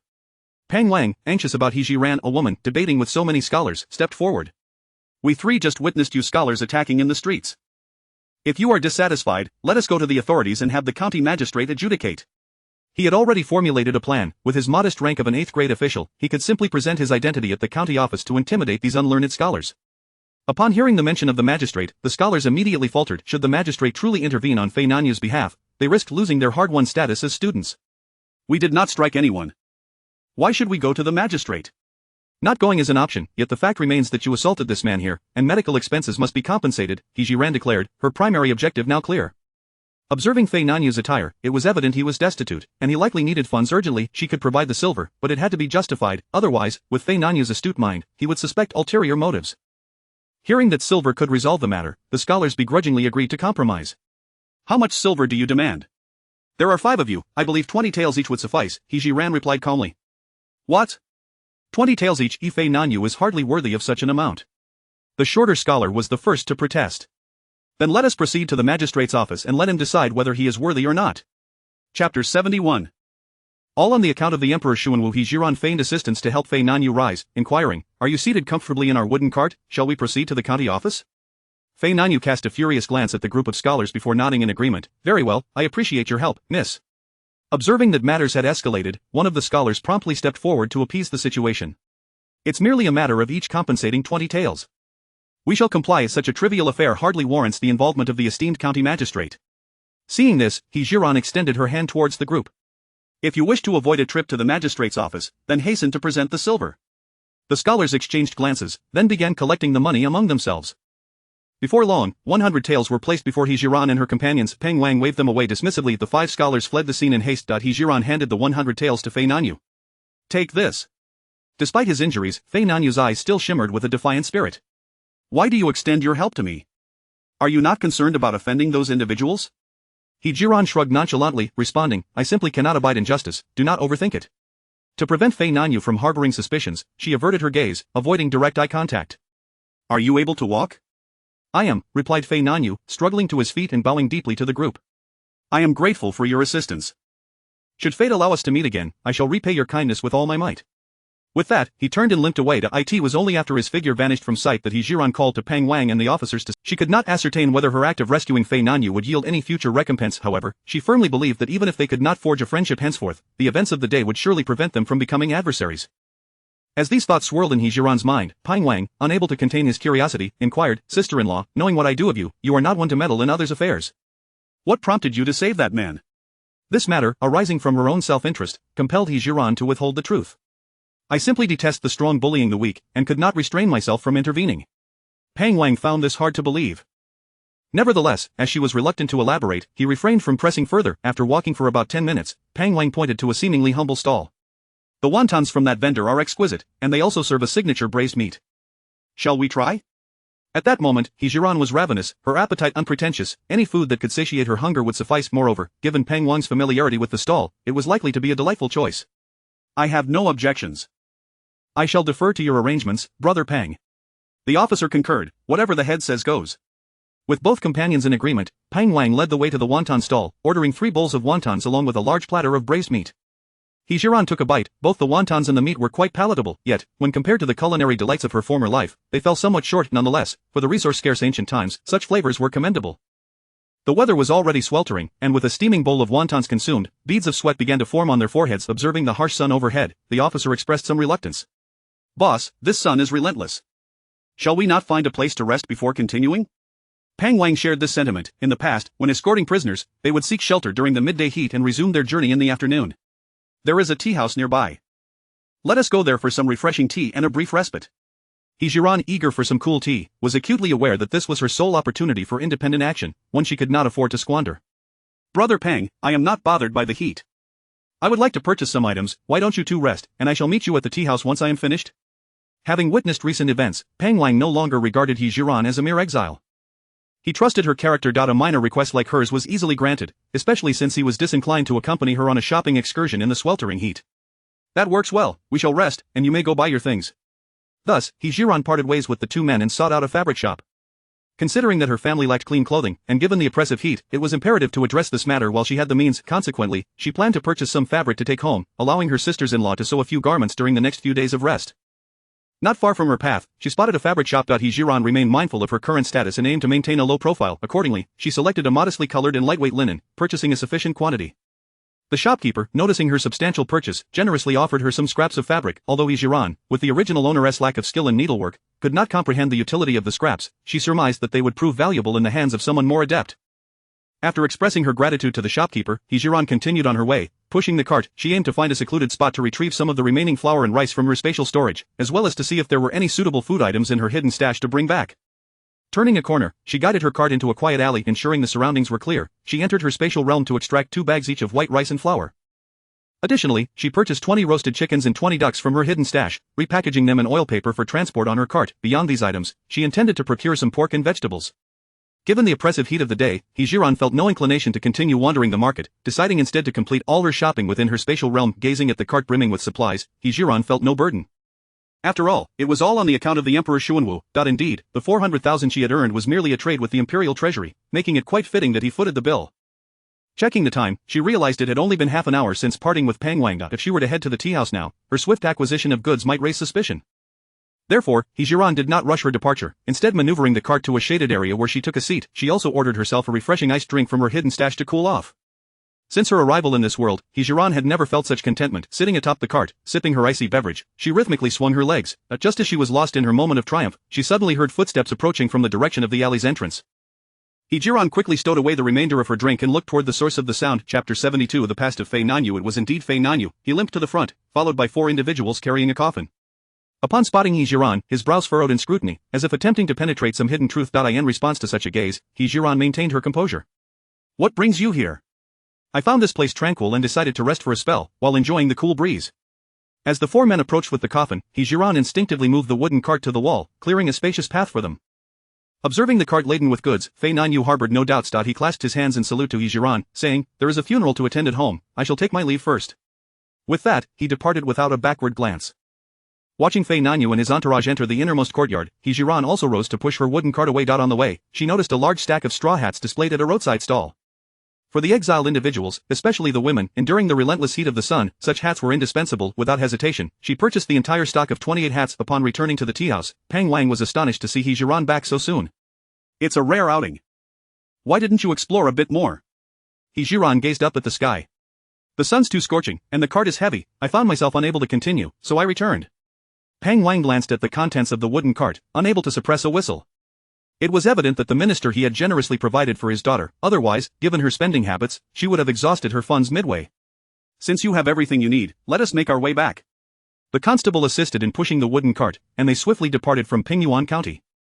Pang Wang and the constable, accustomed to long journeys, maintained a brisk pace. He Zhi Ran, possessing a resilient spirit, struggled to keep up due to the frail constitution of the original owner of this body.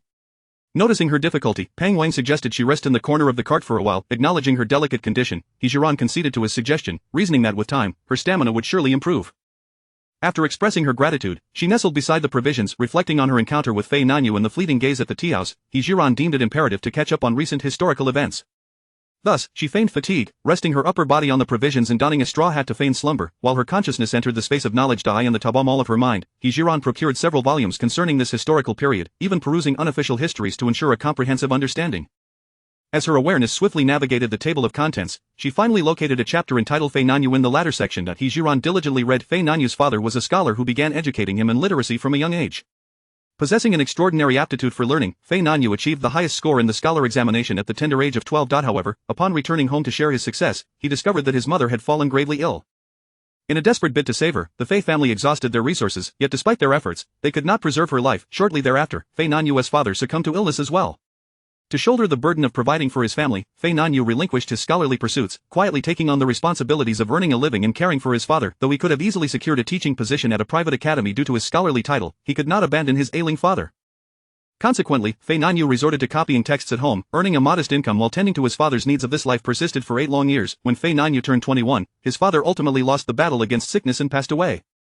To ensure a proper burial, Fei Nanyu sought to advance a portion of his earnings from the bookshop where he often worked. Unfortunately, he encountered several bitter rivals who had long envied his intellect and looked down upon his current misfortunes. Without a word, they brutally attacked him. Fortunately, he was rescued by the third prince, Nanshi, who provided financial assistance for his father's burial. From that point on, Fei Nanyu became an advisor to Nanshi, who would go on to become the next emperor of the Deshun dynasty, thanks in no small part to Fei Nanyu's contributions.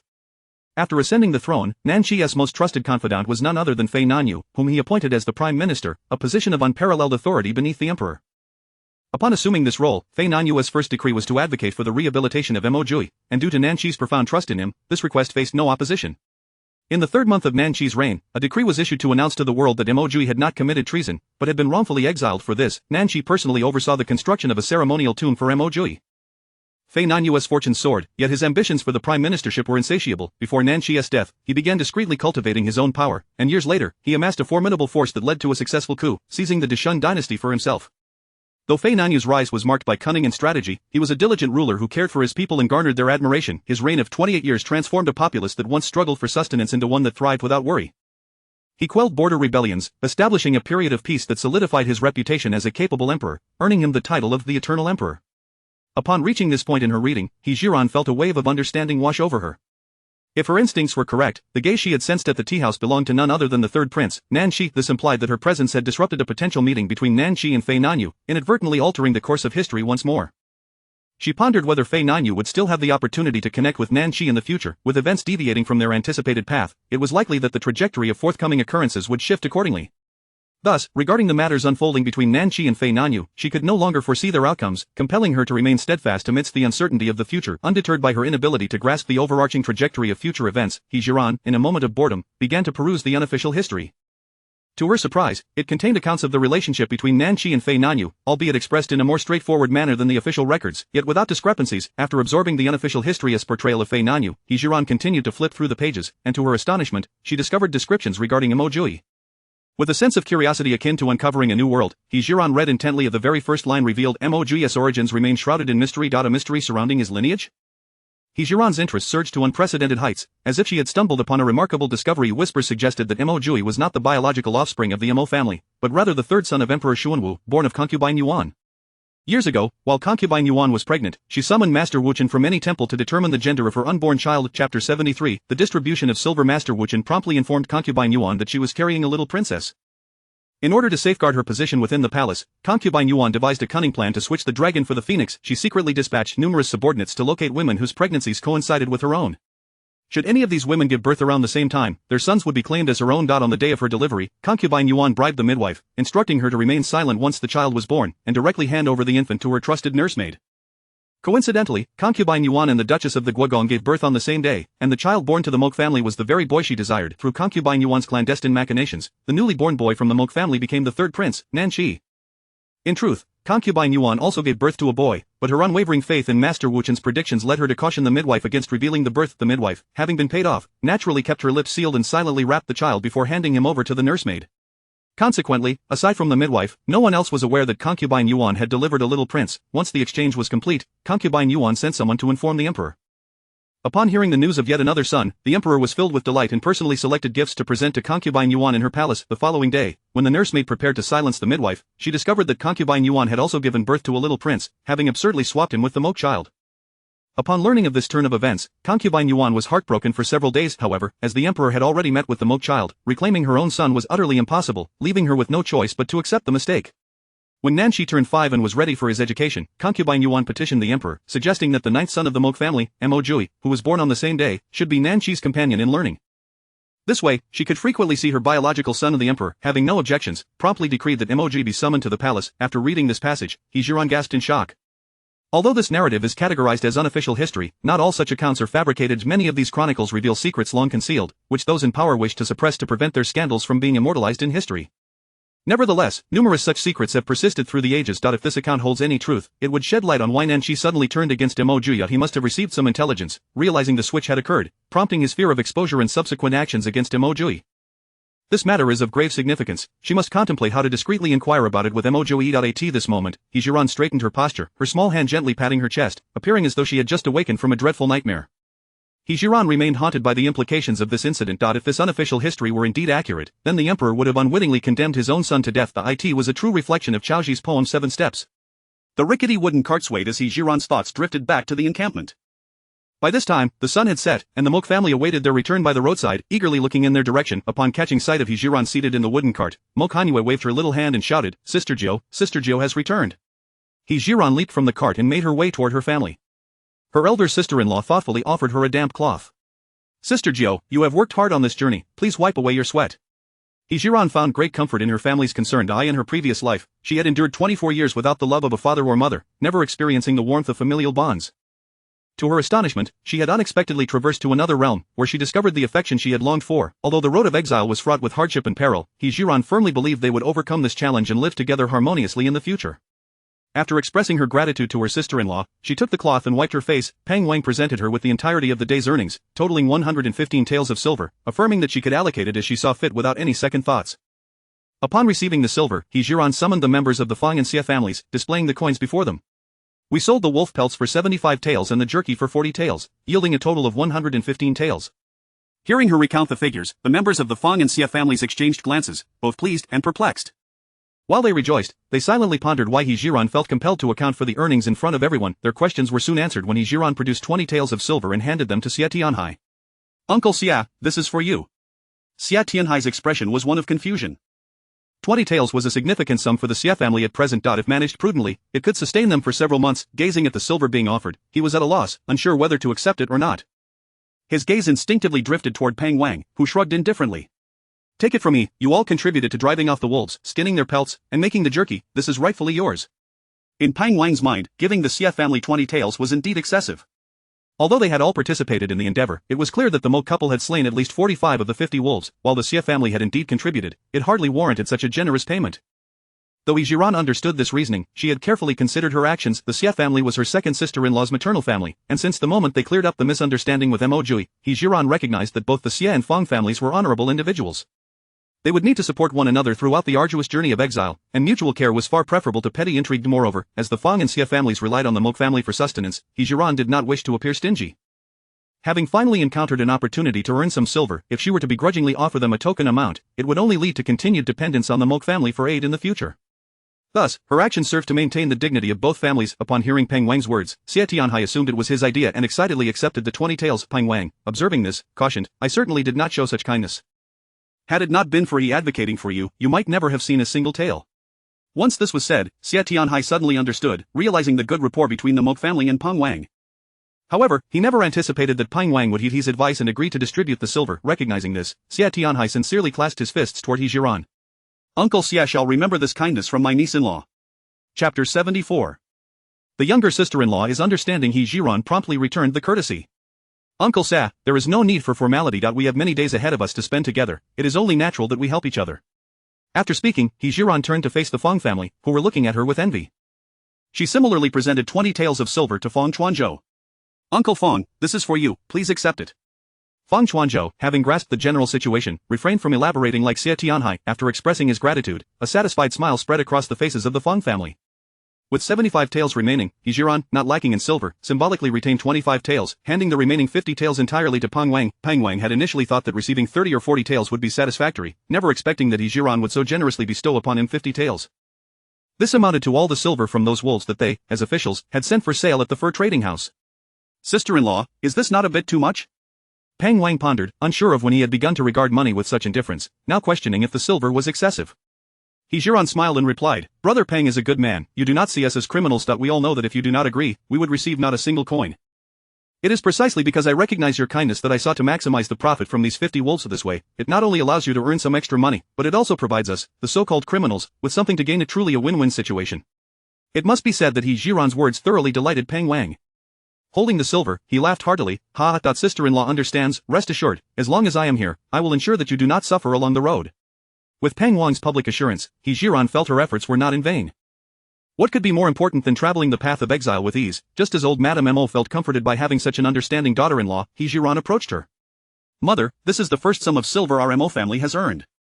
Please accept it. Upon seeing the silver He Zhi Ran offered, old Madame Mo felt a warmth in her heart but refused, saying, You keep the silver, today, I will take charge. From now on, the Mo family will be led by the He family. Old Madame Mo was concerned that the other daughters-in-law might feel dissatisfied, scanning their faces as she spoke. The several sisters-in-law, now fully convinced of He Zhi Ran's capabilities, had no reason to object. The eldest sister-in-law, upon noticing, promptly expressed on behalf of the others, Mother is right, ninth sister-in-law possesses both capability and wisdom. Although our Mo family has fallen on hard times, we still need a sensible head of the household. Speaking thus, she turned to He Zhi Ran and sincerely added, Ninth sister-in-law, I shall heed your arrangements henceforth. I too support ninth sister-in-law leading the household. Ninth sister-in-law, I, the third sister-in-law, also agree. Ninth sister-in-law, from now on, the fifth sister-in-law will follow your lead. The Mo family women, who had previously harbored little hope for the future, now found their spirits rekindled, each voicing their support.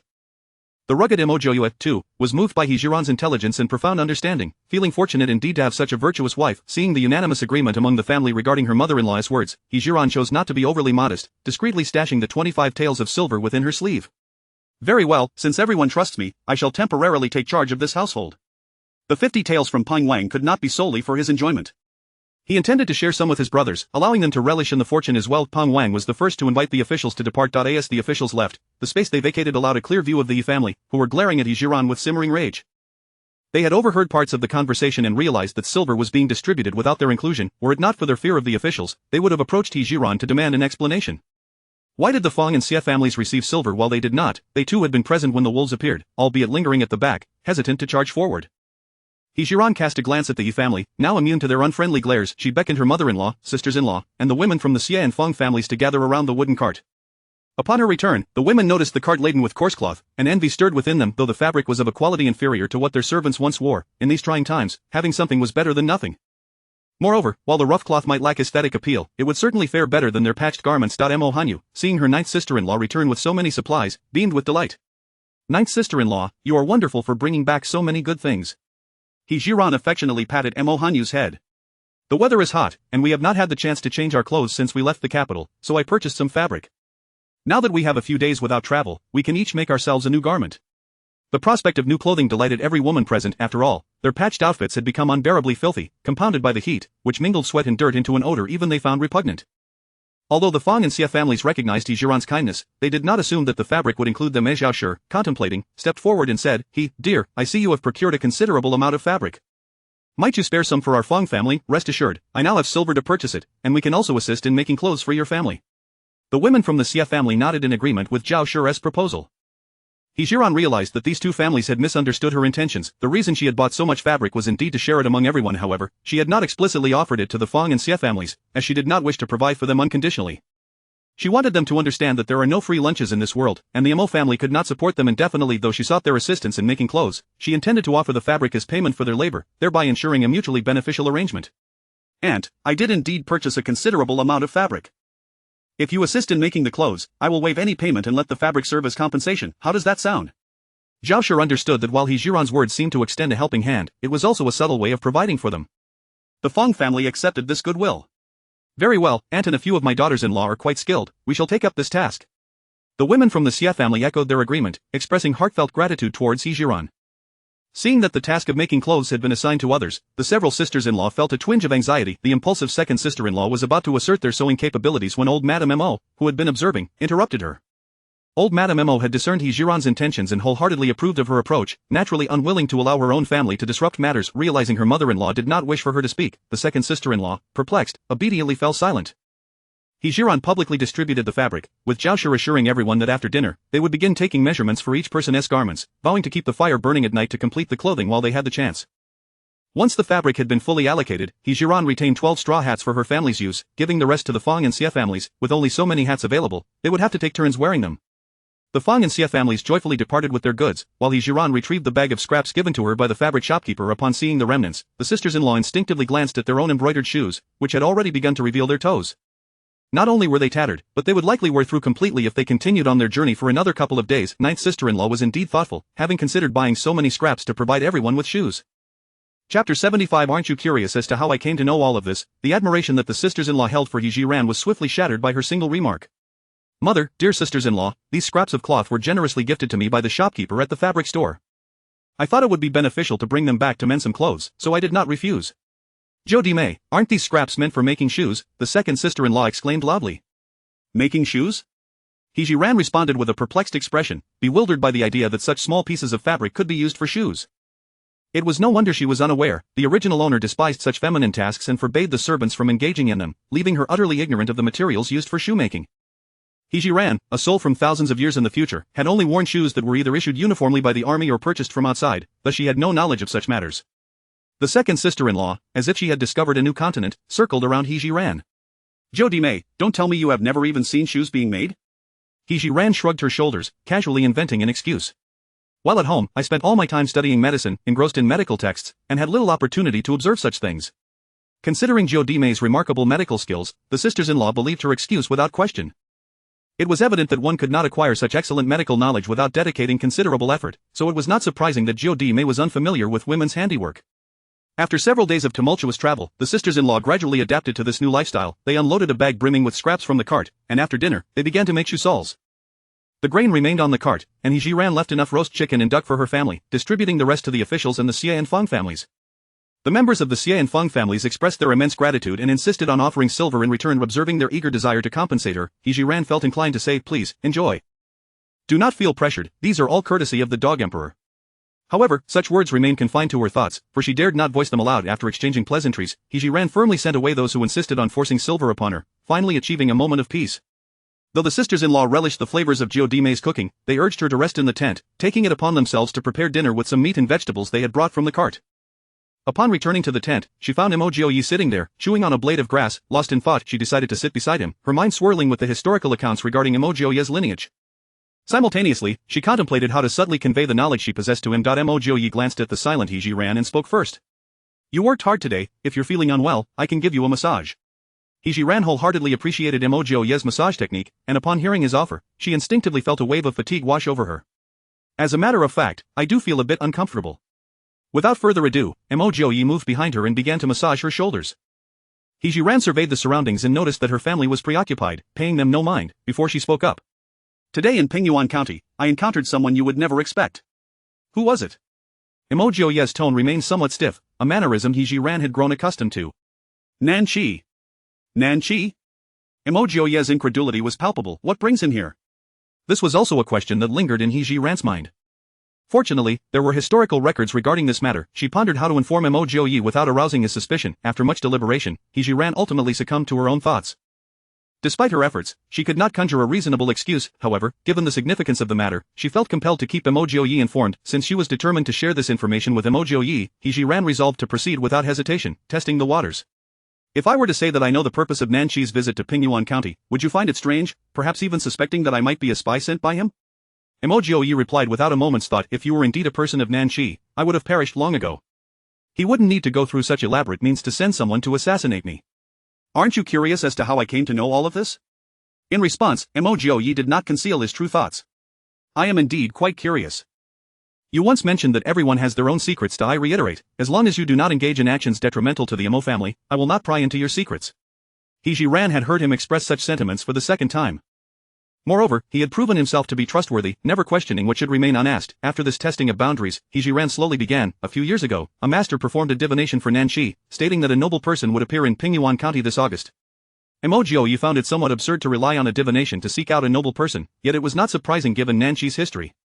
At some point, Nanqi had begun to place considerable faith in such auguries, to the extent that he spent a period searching for diviners to read his fate. Thus, he held no doubts regarding what He Zhi Ran had revealed. While he could not inquire how He Zhi Ran came to know these matters, Mo Jiuye felt he could ask about something else. "Do you think he will find this so-called noble person?" He Zhi Ran had no intention of withholding her answer. "Had I not appeared in Pingyuan County today, he would have likely already acquainted himself with that noble person." "What do you mean by that?" Mo Jiuye was somewhat puzzled, unable to comprehend the connection between this matter and He Zhi Ran.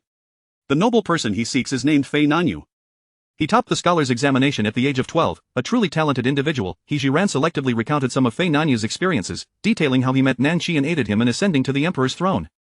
Of course, she chose to withhold the details regarding Fei Nanyu's involvement in the regime change for the time being. After all, such matters were exceedingly extraordinary. She worried that Mo Jiuye might not believe her, and she also wished to prevent him from learning too much too soon.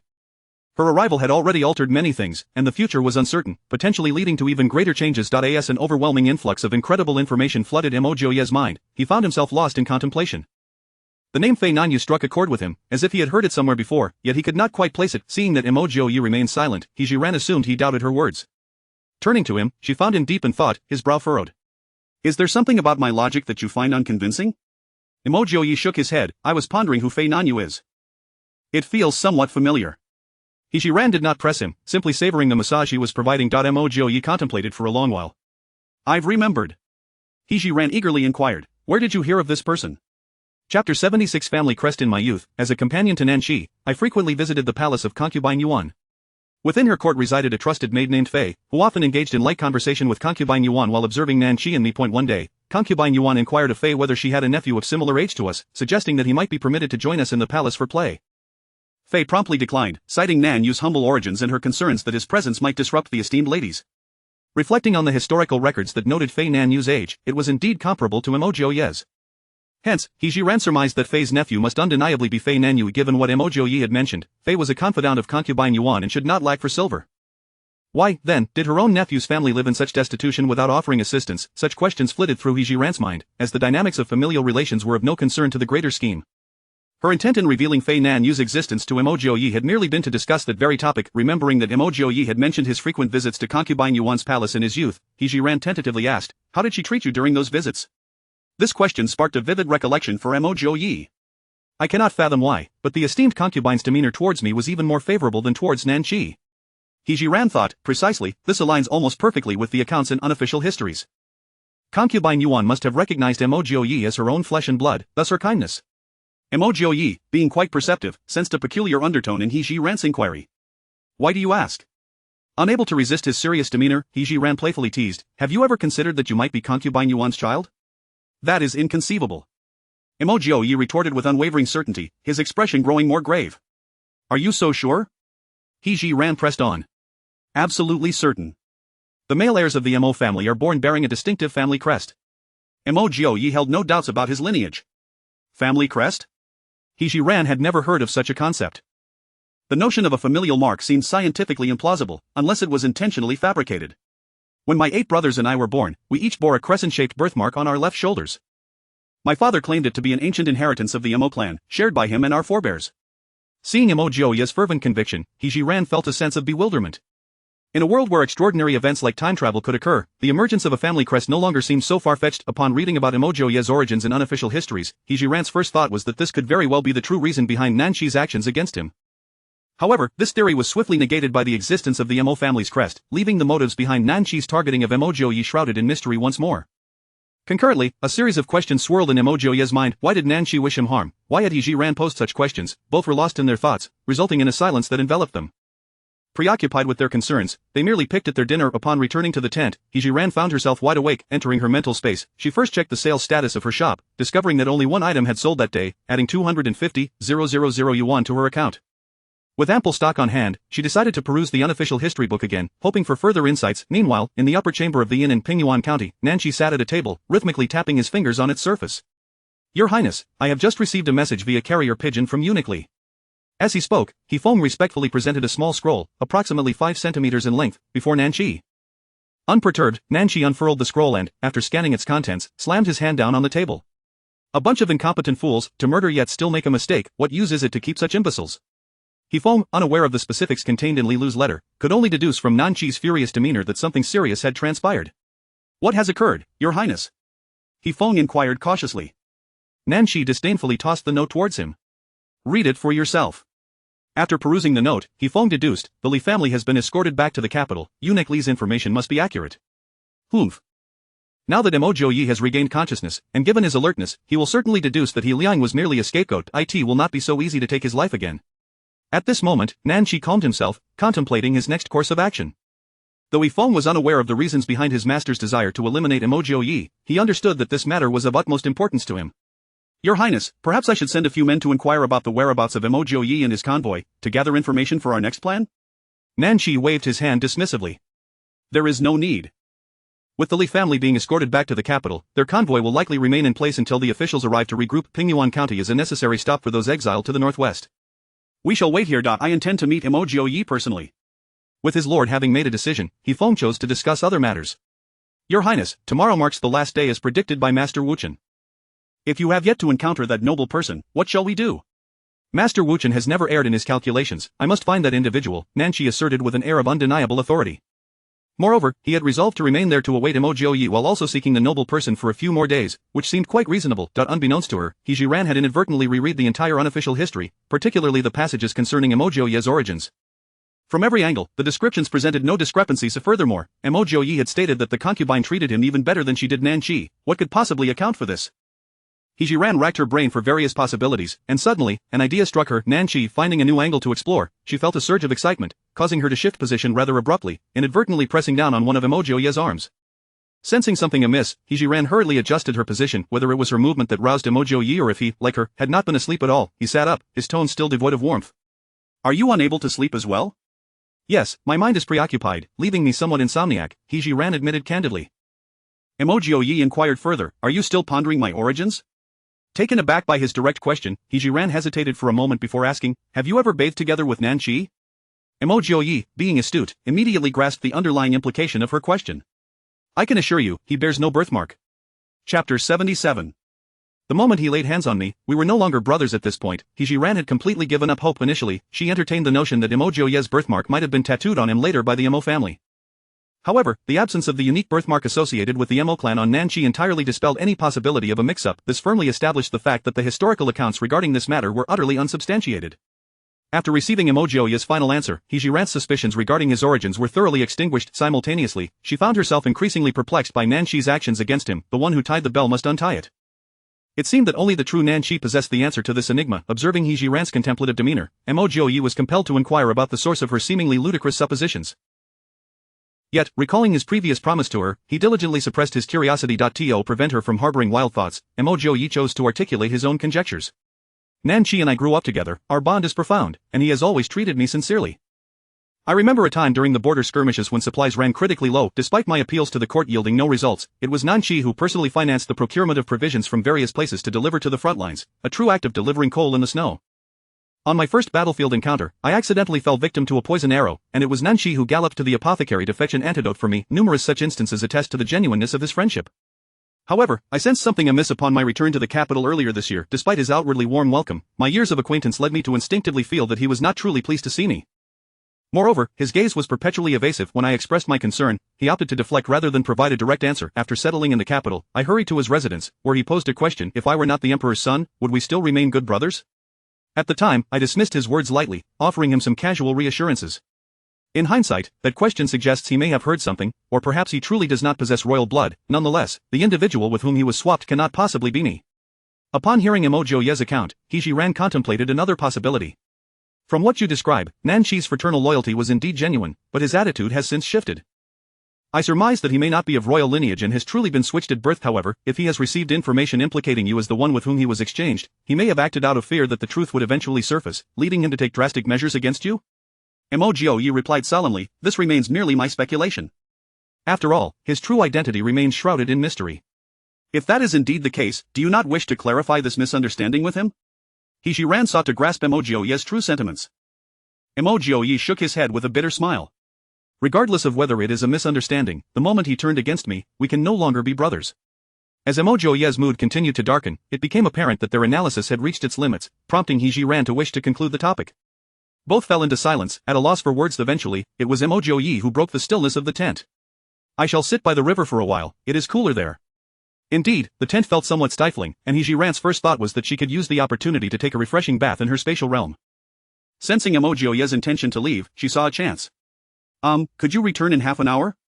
Mo Jiuye regarded her intently, responding with a brief He Zhi Ran understood this as an agreement and, as his figure faded from view, she swiftly entered her spatial realm.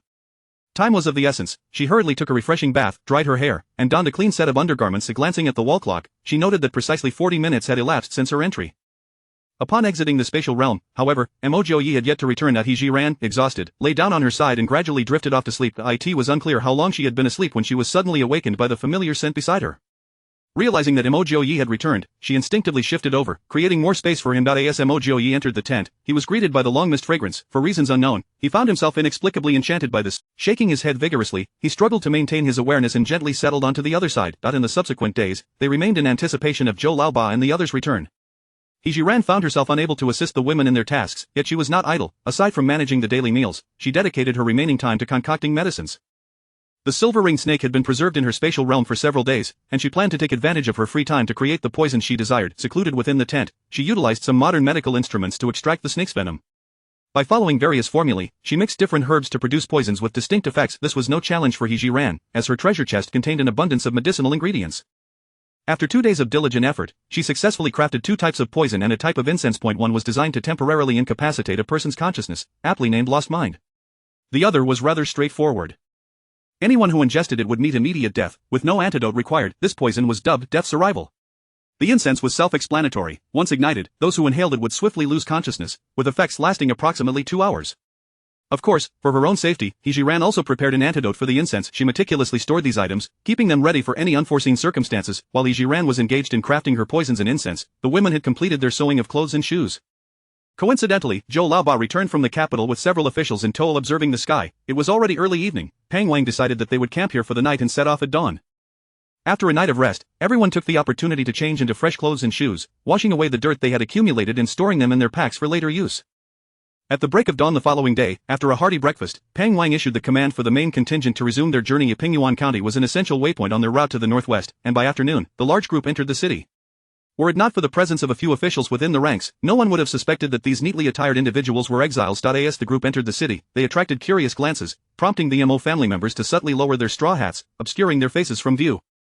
Chapter 78 Encounter with Fei Nanyu. The expanse of Pingyuan County is considerable, necessitating a traverse across the entire town. Entering through the East City Gate and departing from the West City Gate requires nearly 2 hours in total. Along the way, the officials must also procure additional supplies, suggesting that their arrival at the West City Gate will most likely coincide with the evening. It is inevitable that they will need to spend the night within Pingyuan County.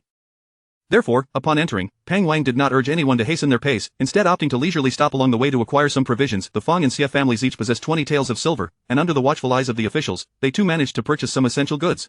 However, they refrained from extravagance, as the road ahead remained long and the hard-earned silver should not be squandered too quickly, but rather reserved for more critical needs. In contrast, the Mo family exhibited a greater generosity. Not to mention that He Zhi Ran had a considerable amount of silver at her disposal. The contributions from her sisters-in-law were also substantial. The 2 sisters-in-law, seeing their silver finally put to use, displayed remarkable enthusiasm. They seized every opportunity to buy suitable items, until the wooden cart could no longer accommodate their purchases, at which point they reluctantly ceased their shopping spree. The He family, with faces long and sorrowful, watched the others buy freely, an indescribable feeling of envy swelling within them. With the contributions of the 2 sisters-in-law, He Zhi Ran chose not to partake in the shopping. It was only when they passed by a lumber shop that her interest piqued. She turned to Pang Wang and inquired, "Brother Pang, may I purchase 2 more wooden carts?" Pang Wang understood her intentions. Their possessions were indeed accumulating and becoming cumbersome. Nevertheless, he declined her request. "Sister-in-law, you might be unaware, but in a few days, we shall encounter treacherous mountain paths, with some segments requiring us to traverse over mountains. At that juncture, your current 2 wooden carts will be of no use. I advise you to defer any purchases until after we have crossed the mountains." He Zhi Ran was indeed unaware of the mountainous challenges ahead. "In that case, I shall heed Brother Pang's advice." Although she did not mind spending silver on a few wooden carts, and losing them after a few days would not cause her distress, their current circumstances necessitated a certain level of discretion. Simultaneously, she contemplated the fact that in the forthcoming period, food supplies would be limited to avoid excessive burdens while navigating the mountains. As she mulled over her plans, her gaze was drawn to a nearby tavern where Mr. Chui, who had previously purchased wolf jerky from them, was warmly welcoming guests. He Zhi Ran had heard of Mr. Chui's intentions behind acquiring such a large quantity of wolf jerky. He was simply organizing a poetry gathering. It was likely that today was the day of the event. She held no interest in it and lowered her straw hat further, wishing to avoid any interaction. At that moment, a discordant voice rang out from ahead. "Fei Nanyu, you penniless wretch. That day, taking advantage of someone's assistance, you swindled us out of 100 taels of silver, and you still dare to show your face before us? Fei Nanyu, have you looked in the mirror? What merit do you possess to attend the poetry gathering hosted by Mr. Chui, a privilege not afforded to just anyone? Hurry and leave. If you dawdle, my brothers may not be so courteous." He Zhi Ran followed the source of the voice and saw the same group of scholars from a few days prior outside the bookshop. They had cornered Fei Nanyu, hurling insults at him. Fei Nanyu stood tall, unyielding, showing no sign of fear. "As fellow scholars, why should I be barred from attending the poetry gathering?" As he spoke, the group of scholars began to close in on him. "You dare attend the gathering with silver obtained through deceit? How audacious!" Simultaneously, the scholars assumed a threatening posture. Mr. Chui, hearing the commotion, rushed over to ascertain the situation. The crowd of onlookers grew, swelling until the narrow alleyway became congested with spectators. Mr. Chui surveyed the young men before him. "Why are you causing a disturbance during my poetry gathering?" Before Mr. Chui, the scholars could not act against Fei Nanyu, swiftly adopting a sycophantic demeanor. "Mr. Chui, you are unaware, but this scoundrel swindled 100 taels from us recently, and today he dares to disrupt the gathering with our money. Such a person should not be permitted entry." At that moment, anger flickered across Fei Nanyu's face as he clasped his fists towards Mr. Chui. "Mr. Chui, I hold the title of a scholar. May I inquire if I am qualified to attend your gathering?" Without hesitation, Mr. Chui responded, "Indeed, you are qualified." He paused before adding, however, I have just heard these gentlemen allege misconduct on your part. Without a recommendation, I would never permit your entrance. Just as Fei Nanyu was about to offer further explanations, a figure clad in white, bearing a folding fan, gracefully descended from the second floor, landing effortlessly between Mr. Chui and Fei Nanyu. Nanqi did not conceal his identity. If I were to personally recommend this gentleman for the poetry gathering, would Mr. Chui find that acceptable? Upon seeing Nanqi, Mr. Chui hastily knelt before him. Your Highness, you honor me greatly. If you wish to bring someone to the gathering, no recommendation is necessary. Nanqi smiled with satisfaction, turning warmly to Fei Nanyu, come, let us ascend to the private room on the second floor together. In that instant of Nanqi's arrival, Fei Nanyu's expression shifted slightly, though he quickly regained his composure. This subtle change did not go unnoticed by He Zhi Ran and Mo Jiuye, who were nearby. Both He Zhi Ran and Mo Jiuye, upon hearing the name Fei Nanyu, focused their full attention on the unfolding scene, and when Nanqi appeared, Mo Jiuye completely believed He Zhi Ran's words. Fei Nanyu, maintaining his composure, clasped his fists towards Nanqi, saying, I am Fei Nanyu, grateful for your Highness's kindness. With that, he followed Nanqi into the tavern. The group of scholars stood dumbfounded, utterly shocked that Fei Nanyu had garnered the favor of Prince Qi. If Fei Nanyu were to report them to the prince, not only would they face dire consequences, but their families would likely suffer as well. At that moment, the crowd, now fixated on Fei Nanyu accompanying Prince Qi into the tavern, lost interest in the lamentations of the scholars. As the throng began to disperse, Pang Wang beckoned the officials to continue their journey. Once they had exited the bustling market area, Pang Wang approached He Zhi Ran and Mo Jiuye. Sister-in-law, the individual you aided is no ordinary person. He has evidently caught the attention of Prince Qi. He Zhi Ran detected a note of speculation in Pang Wang's tone. Brother Pang is jesting. How could I possibly know he was acquainted with Prince Qi?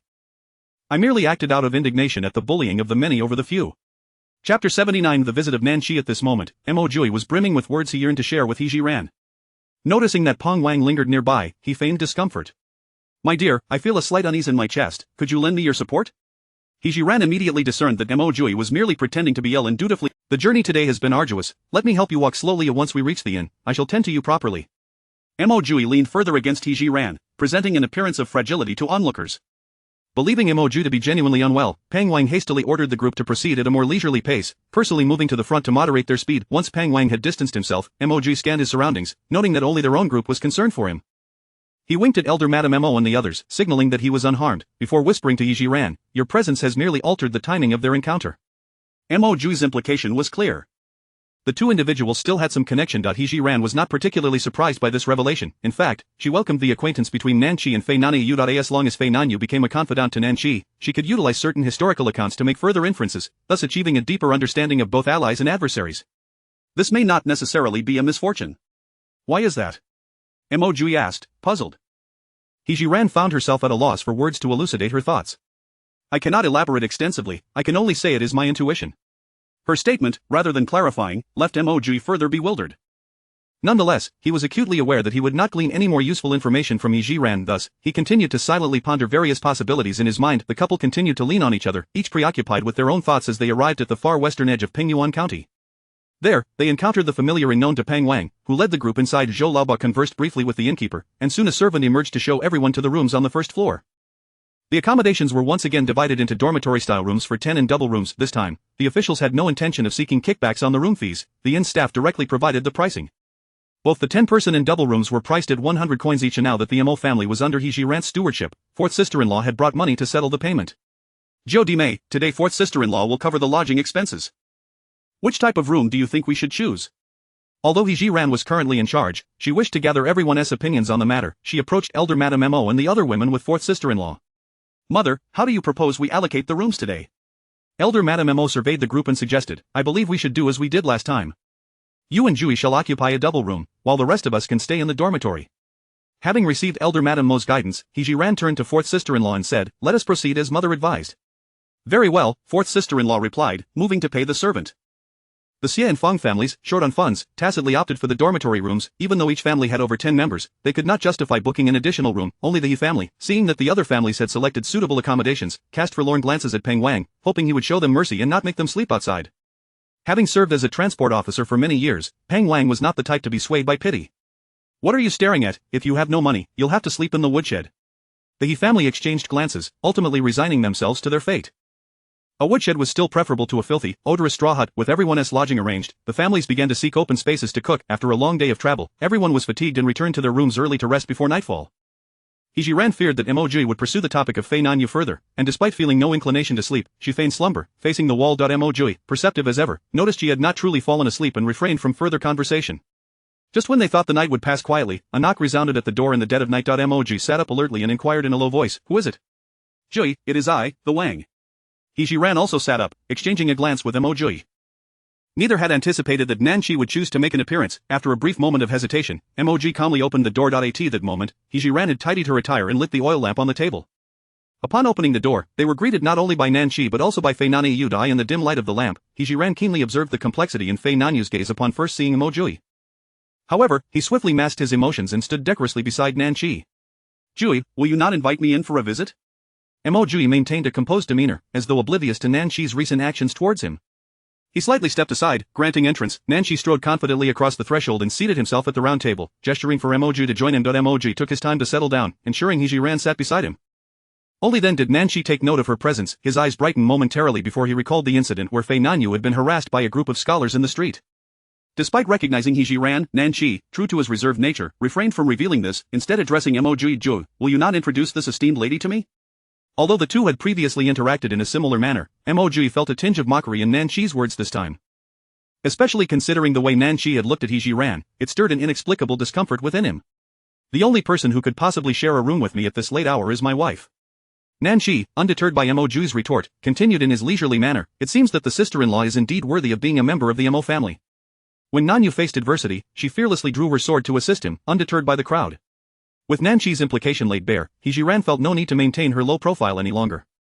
"Although I possess no remarkable skills, I simply cannot abide by those who bully the weak. I hope I did not bring you any embarrassment, Your Highness."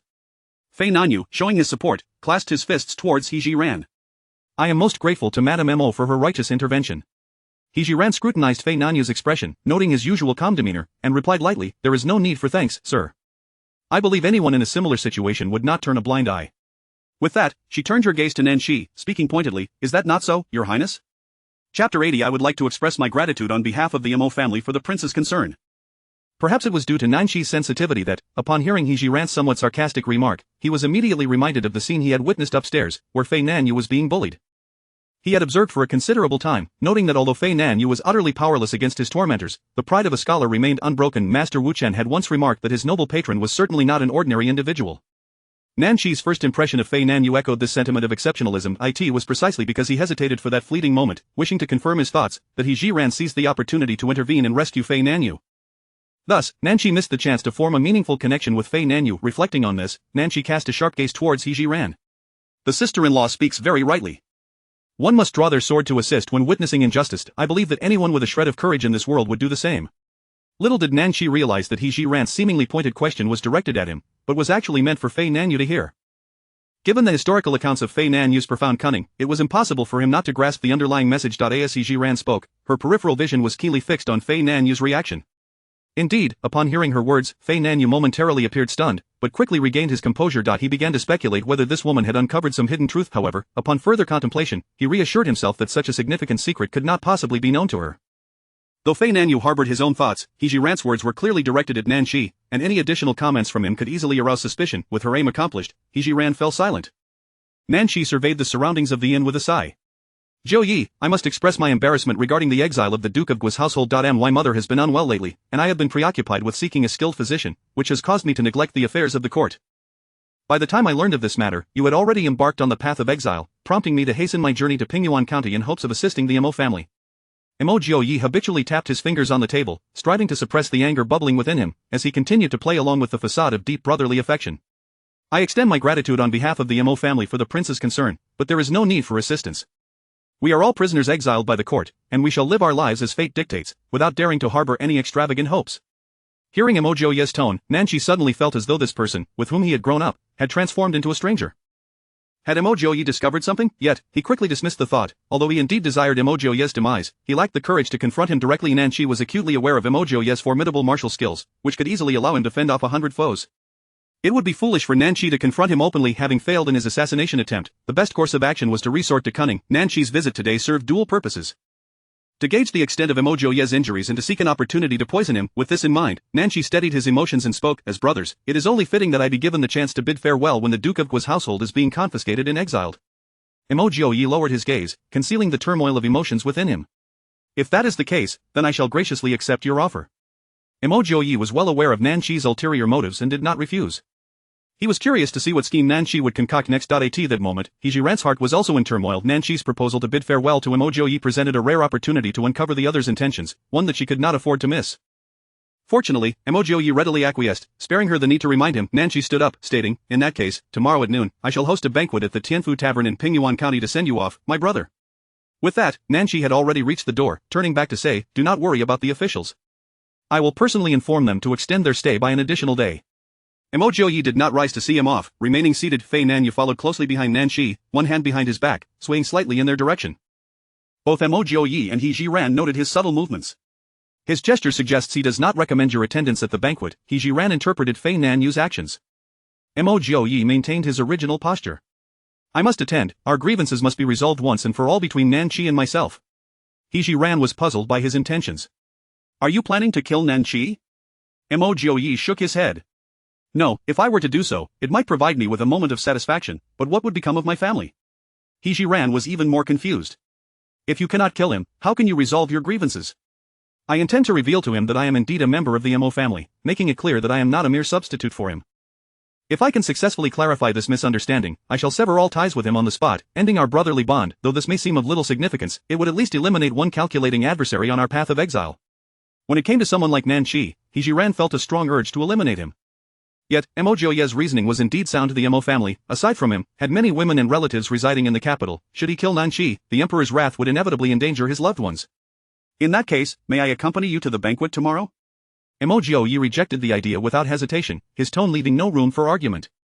"No, I cannot allow you to take such a risk alongside me." He Zhi Ran had her own considerations in proposing to accompany him. Not only did she possess an array of high-tech weaponry, but should Nanxi attempt to poison the food, her presence would provide an additional layer of protection for Mo Jiuye. To persuade Mo Jiuye, He Zhi Ran was determined. Concealing her movements within her sleeve, she retrieved a mini handgun from her spatial storage and placed it before Mo Jiuye. "Do you believe that, given your skills, you could evade the effects of this weapon?" Mo Jiuye examined the diminutive iron object with curiosity, picking it up to toy with it. Just as his fingers brushed against the trigger, He Zhi Ran quickly interjected, "That is the switch, do not touch it carelessly." Mo Jiuye obediently withdrew his finger from the trigger. He looked up at He Zhi Ran. "I never imagined such a small piece of metal could wield such power." In the current environment, He Zhi Ran could not demonstrate the handgun's capabilities, so she patiently explained, "Xiao Ren's death was caused by a weapon similar to this." In that moment, He Zhi Ran inadvertently acknowledged her role in Xiao Ren's demise. Mo Jiuye had witnessed the entire assassination unfold before his eyes. Chapter 81. The Mandarin Duck Wine Pot. However, the weapon He Zhi Ran once wielded for murder was far more formidable than this. The potency of that weapon remained vividly etched in his memory. He could hardly fathom how the concealed projectile was discharged, illustrating its astonishing speed. Observing that Mo Jiuye had become captivated by the mini pistol, He Zhi Ran resolved to press his advantage. "You've seen my weapon. Allowing me to accompany you will not be a burden, but rather an asset." Mo Jiuye remained hesitant. He Zhi Ran continued to persuade him, "Consider my medical skills. If Nanxi were to tamper with the food, wouldn't I be able to detect it at once?" Listening to her articulate reasoning, Mo Jiuye finally relented. "You may accompany me, but should danger arise, your own safety is paramount. Do not concern yourself with me, understood?" He Zhi Ran nodded vigorously. "I understand, I assure you, I will not place myself in peril." With matters settled, the two returned to the bed. Despite their lack of sleepiness, they endeavored to maintain a respectable distance, fearful that an inadvertent touch might occur. The following morning, Pang Wang indeed made no arrangements to continue their journey, leaving everyone perplexed. Yet, no one dared to inquire about the reason. They were content to enjoy an additional day of rest at the inn. It was not until near noon that a carriage arrived outside the inn.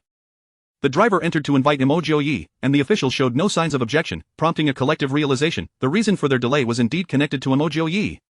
However, it remained a mystery who possessed such influence to not only halt their journey but also dispatch a carriage to escort the prisoner away. Madame Mo, her face etched with worry, grasped Mo Jiuye's arm. "Jiuye?" Mo Jiuye gently patted her arm. "Mother, do not fret. A friend has prepared a farewell banquet for me. I shall return shortly." Although Madame Mo harbored concerns, she was no stranger to the ways of the world. She understood that she could not hinder her son's path. Thus, she earnestly advised, "You are no longer the formidable Duke Protector, do not seek to stand out in all matters. Rest assured, mother, I will be accompanied by my husband, nothing will happen." To assuage her worries, He Zhi Ran proactively explained. Upon hearing that He Zhi Ran would accompany her son, Madame Mo felt a measure of relief. "Very well, you two must look out for one another while you are away." Having calmed Madame Mo, He Zhi Ran and Mo Jiuye stepped into the carriage together. The driver cast a lingering glance at He Zhi Ran, as if he wished to say something, but fell silent. Mo Jiuye and He Zhi Ran tacitly chose to ignore him. The carriage journey proceeded smoothly, swiftly arriving at Tianfu restaurant. Nanshi personally awaited them at the entrance. To his surprise, He Zhi Ran had also come along. After a moment of stunned silence, Nanshi quickly donned a harmless smile. Sister-in-law, you have arrived at just the right time. I have specifically prepared a nourishing soup, perfect for women. Mo Jiuye and He Zhi Ran played their parts well, expressing gratitude with a nod before following him upstairs to the private room. The two guards at the entrance stepped aside upon their arrival. Nanshi instructed the guards, no one is permitted to enter and disturb us without my command. Understood.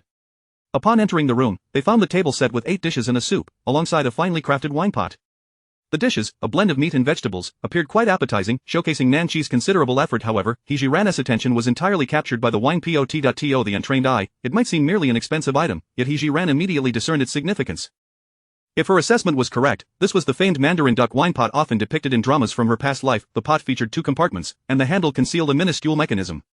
Those in the know could control whether the wine poured from it was poisonous or harmless. He Zhi Ran smirked inwardly. To claim Mo Jiuye's life, Nanshi was indeed resorting to extreme measures. Today, Nanshi exuded confidence as he warmly invited the two to take their seats. He Zhi Ran deliberately chose a position closest to the Mandarin duck wine pot. After exchanging pleasantries, Nanshi rose to retrieve the wine pot, only to be preempted by He Zhi Ran. Your Highness, it is an honor for my husband and me to dine at your invitation. How could we allow you to serve us? Without so much as glancing at Nanshi's contorted expression, He Zhi Ran moved beside him and filled the wine cup. Nanshi's gaze fixated on He Zhi Ran's hand as she held the wine pot, relieved to see she did not press the mechanism. He Zhi Ran feigned ignorance of the fleeting grimace on Nanshi's face, promptly filling Mo Jiuye's cup. To verify the wine safety, she declared loudly, this wine smells delightful. Alas, I do not drink, so I shall simply savor the aroma. With that, she swiftly lifted Mo Jiuye's cup to her nose, sniffing it before placing it back down. My apologies, Your Highness. I have a bad habit of not drinking but relishing the scent of fine wine. Nanshi's lips twitched. No matter, there are no outsiders here, sister-in-law need not be constrained. Mo Jiuye understood her actions perfectly. She was signaling that the wine posed no threat. Thus, he boldly raised his glass. I am grateful to His Highness for disregarding my past misdeeds and sending me off. I shall drink in respect. Upon seeing Mo Jiuye down the wine in one gulp, Nanshi followed suit without hesitation. As Nanshi reached for the wine pot once more, He Zhi Ran swiftly stood and grasped it in her hands.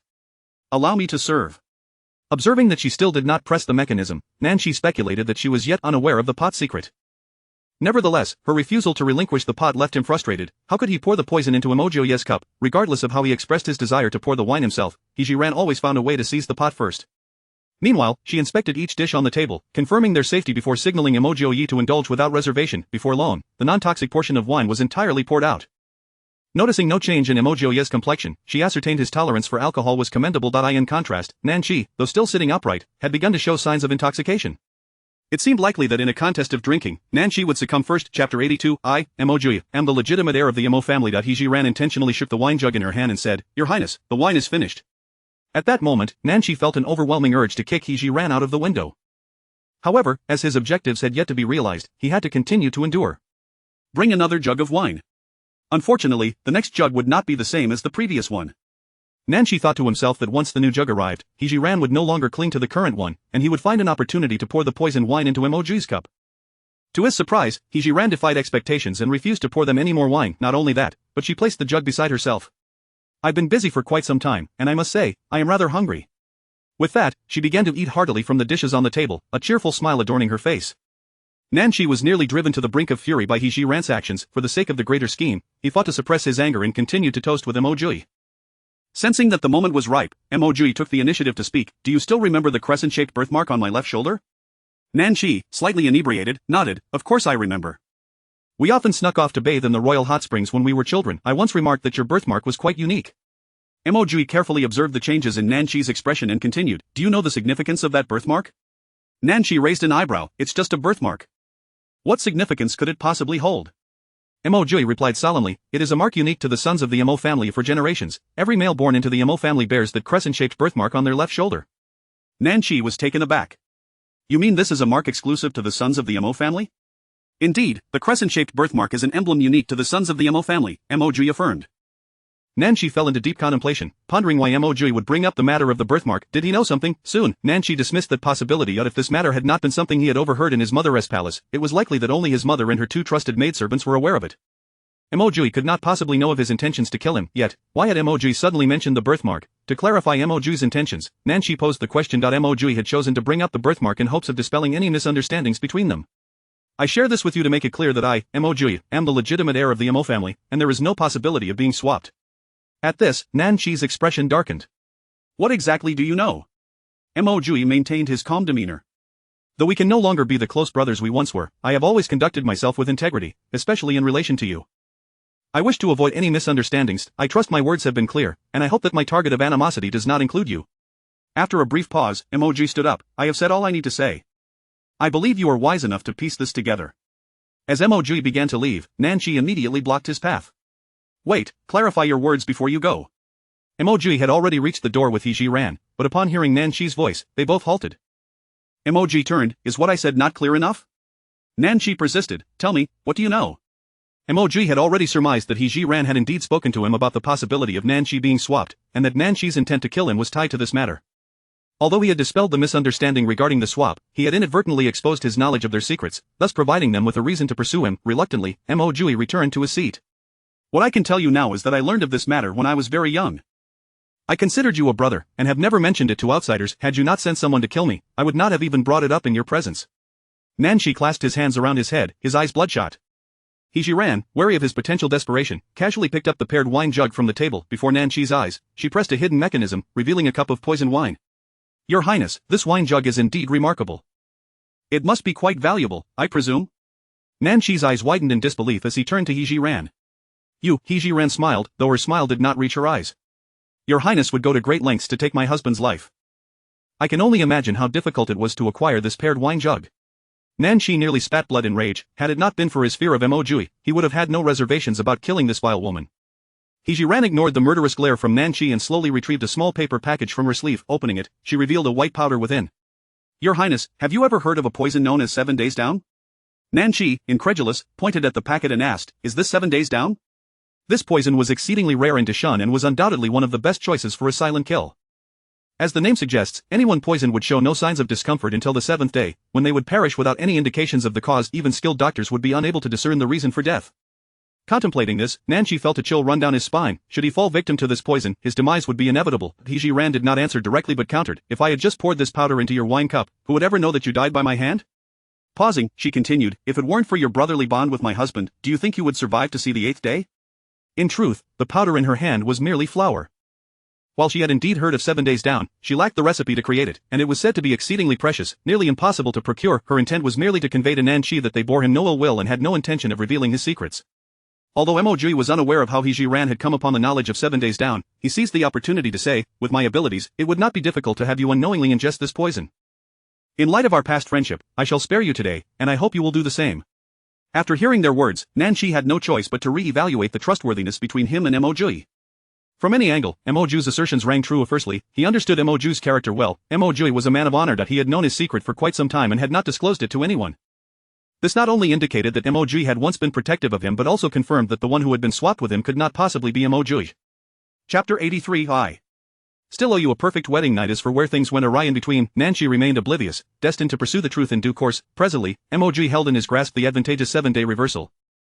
Having had such a splendid opportunity, he refrained from taking action against himself. All this underscored one undeniable truth: Mo Jiuye cherished their former brotherly bond immensely. After a prolonged silence, Nanshi slowly rose to his feet and personally opened the door. Let us depart. I hope you can forget today's events. Though simple, his words resonated with both of them, conveying that he would no longer take action against Mo Jiuye. With their objective accomplished, He Zhi Ran and Mo Jiuye exited the private room without a shred of hesitation. As they reached the first floor, they spotted Fei Nanyu sitting alone, sipping wine, facing the staircase. He immediately caught sight of the two, visibly relieved. He offered a slight nod to them, refraining from further conversation. He Zhi Ran and Mo Jiuye reciprocated with a nod of acknowledgement before stepping out of the tavern. The coachman, having received orders solely to bring them, was unaware that the two would leave unscathed and had already taken the carriage to the back courtyard. Regardless, Mo Jiuye and He Zhi Ran had no intention of allowing Nanshi's men to escort them. Thus, they leisurely strolled down the streets of Pingyuan County. Unable to resist the curiosity gnawing at him, Mo Jiuye finally inquired, do you truly possess the 7-day reversal? He Zhi Ran chuckled, feeling a sense of freedom now that Nanshi's men had ceased their pursuit. She retrieved the small paper pouch once more. Opening it, she gently blew upon its contents, causing the white powder to disperse into the air, raising a cloud of white dust. This is merely a trick to deceive the eye. It's just flour. Mo Jiuye was genuinely impressed, pondering what sort of brilliance resided in her mind to conceive such a ruse. For the first time, he revealed a smile in front of He Zhi Ran, his tone unconsciously laced with affection. "You truly are remarkable." He Zhi Ran, slightly smug, replied, "Of course. I have plenty of clever ideas." Just as her pride swelled, a carriage barreled down the bustling street toward them. Instinctively, Mo Jiuye wrapped his arm around He Zhi Ran's waist, lifting her swiftly to evade the oncoming vehicle. Although they successfully avoided the collision, the force of his movement caused He Zhi Ran to lose her balance, her face inadvertently pressing against his. The sudden warmth made Mo Jiuye's heart race. Moreover, his inner self honestly admitted that he relished this sensation. Even after they regained their footing, he had no intention of releasing her, secretly wishing to remain in such an embrace indefinitely. He Zhi Ran felt a jolt as if electricity surged through her body, her cheeks flushing. Raising her gaze, she was met with the sight of Mo Jiuye's handsome face, enlarged before her. Realizing her face was burning, she hastily pushed against the man still holding her. Mo Jiuye, now aware of the situation, quickly withdrew his arm from her waist. They both turned away, unable to meet each other's eyes. After a prolonged moment of silence, it was Mo Jiuye who broke the stillness. "Let us return." "Okay." He Zhi Ran followed closely beside him, never having imagined she would experience moments of shyness. The two maintained their silence as they made their way back to the inn. After what felt like an eternity, they finally arrived. The Mo family breathed a sigh of relief upon seeing them return unscathed. To avoid further awkwardness with Mo Jiuye, He Zhi Ran hurried to converse with her sisters-in-law. When night fell and they found themselves back in their room, they were compelled to face one another. The silence was thick, punctuated only by the sound of their heartbeats. Ultimately, it was Mo Jiuye who shattered the quietude. Perhaps we should rest early?" "All right." He Zhi Ran dove into bed, pressing herself against the wall. Mo Jiuye settled at the edge of the bed, ensuring he wouldn't tumble off. Perhaps due to the wine consumed at noon, Mo Jiuye found himself in a deep slumber that night. He Zhi Ran, not wishing to suffer from insomnia and affect their journey the next day, took a melatonin before bed. As a result, they both experienced an unprecedented depth of sleep. Despite having taken melatonin, He Zhi Ran's internal clock remained alarmingly precise. At her usual waking hour, she began to stir. However, today felt different. It was as though she were enveloped in warmth akin to a giant furnace. With her eyes still closed, she concentrated on the sensations, realizing her face was pressed against something solid, and her body felt as if it were weighed down by a heavy object. Suddenly, she opened her eyes to find herself staring at a man's chest. Her face was indeed nestled there, and the heavy weight upon her was none other than Mo Jiuye's arm and leg. Looking at her somewhat numb arm, which was draped around Mo Jiuye's waist, she gasped internally. Goodness, she had spent the night in an embrace with this man. To escape the awkwardness of her situation, He Zhi Ran cautiously extracted her arm from around Mo Jiuye's waist, inching her body backward. Unbeknownst to her, Mo Jiuye had already awakened. Though he was a man, this was his first intimate encounter with a woman. While he did not dislike the sensation, he feared He Zhi Ran might find it repugnant. In an effort to avoid facing the potential awkwardness and to prolong the delightful feeling, Mo Jiuye chose to feign sleep. However, the more He Zhi Ran tried to be careful, the more tense she became. As she shifted her position, her knee inadvertently brushed against an inappropriate area. Having spent 24 years single in her past life, she was no stranger to such matters. Unable to control herself, He Zhi Ran let out a startled yelp. Simultaneously, Mo Jiuye stifled a groan. Thus, the two, each harboring their own thoughts, locked eyes, and instinctively began to shift away. He Zhi Ran was fortunate. With a wall behind her, she could move more freely without consequence. Mo Jiuye, however, was less fortunate. With one forceful push, he found himself tumbling to the floor. Fortunately, his agility saved him, allowing him to roll and land gracefully, avoiding embarrassment before He Zhi Ran. Observing Mo Jiuye standing there, looking somewhat dazed, He Zhi Ran felt a chuckle bubbling within her. Though she stifled it to alleviate the tension, she blurted, "There's nothing wrong with a hug between a married couple." "You needn't be so anxious."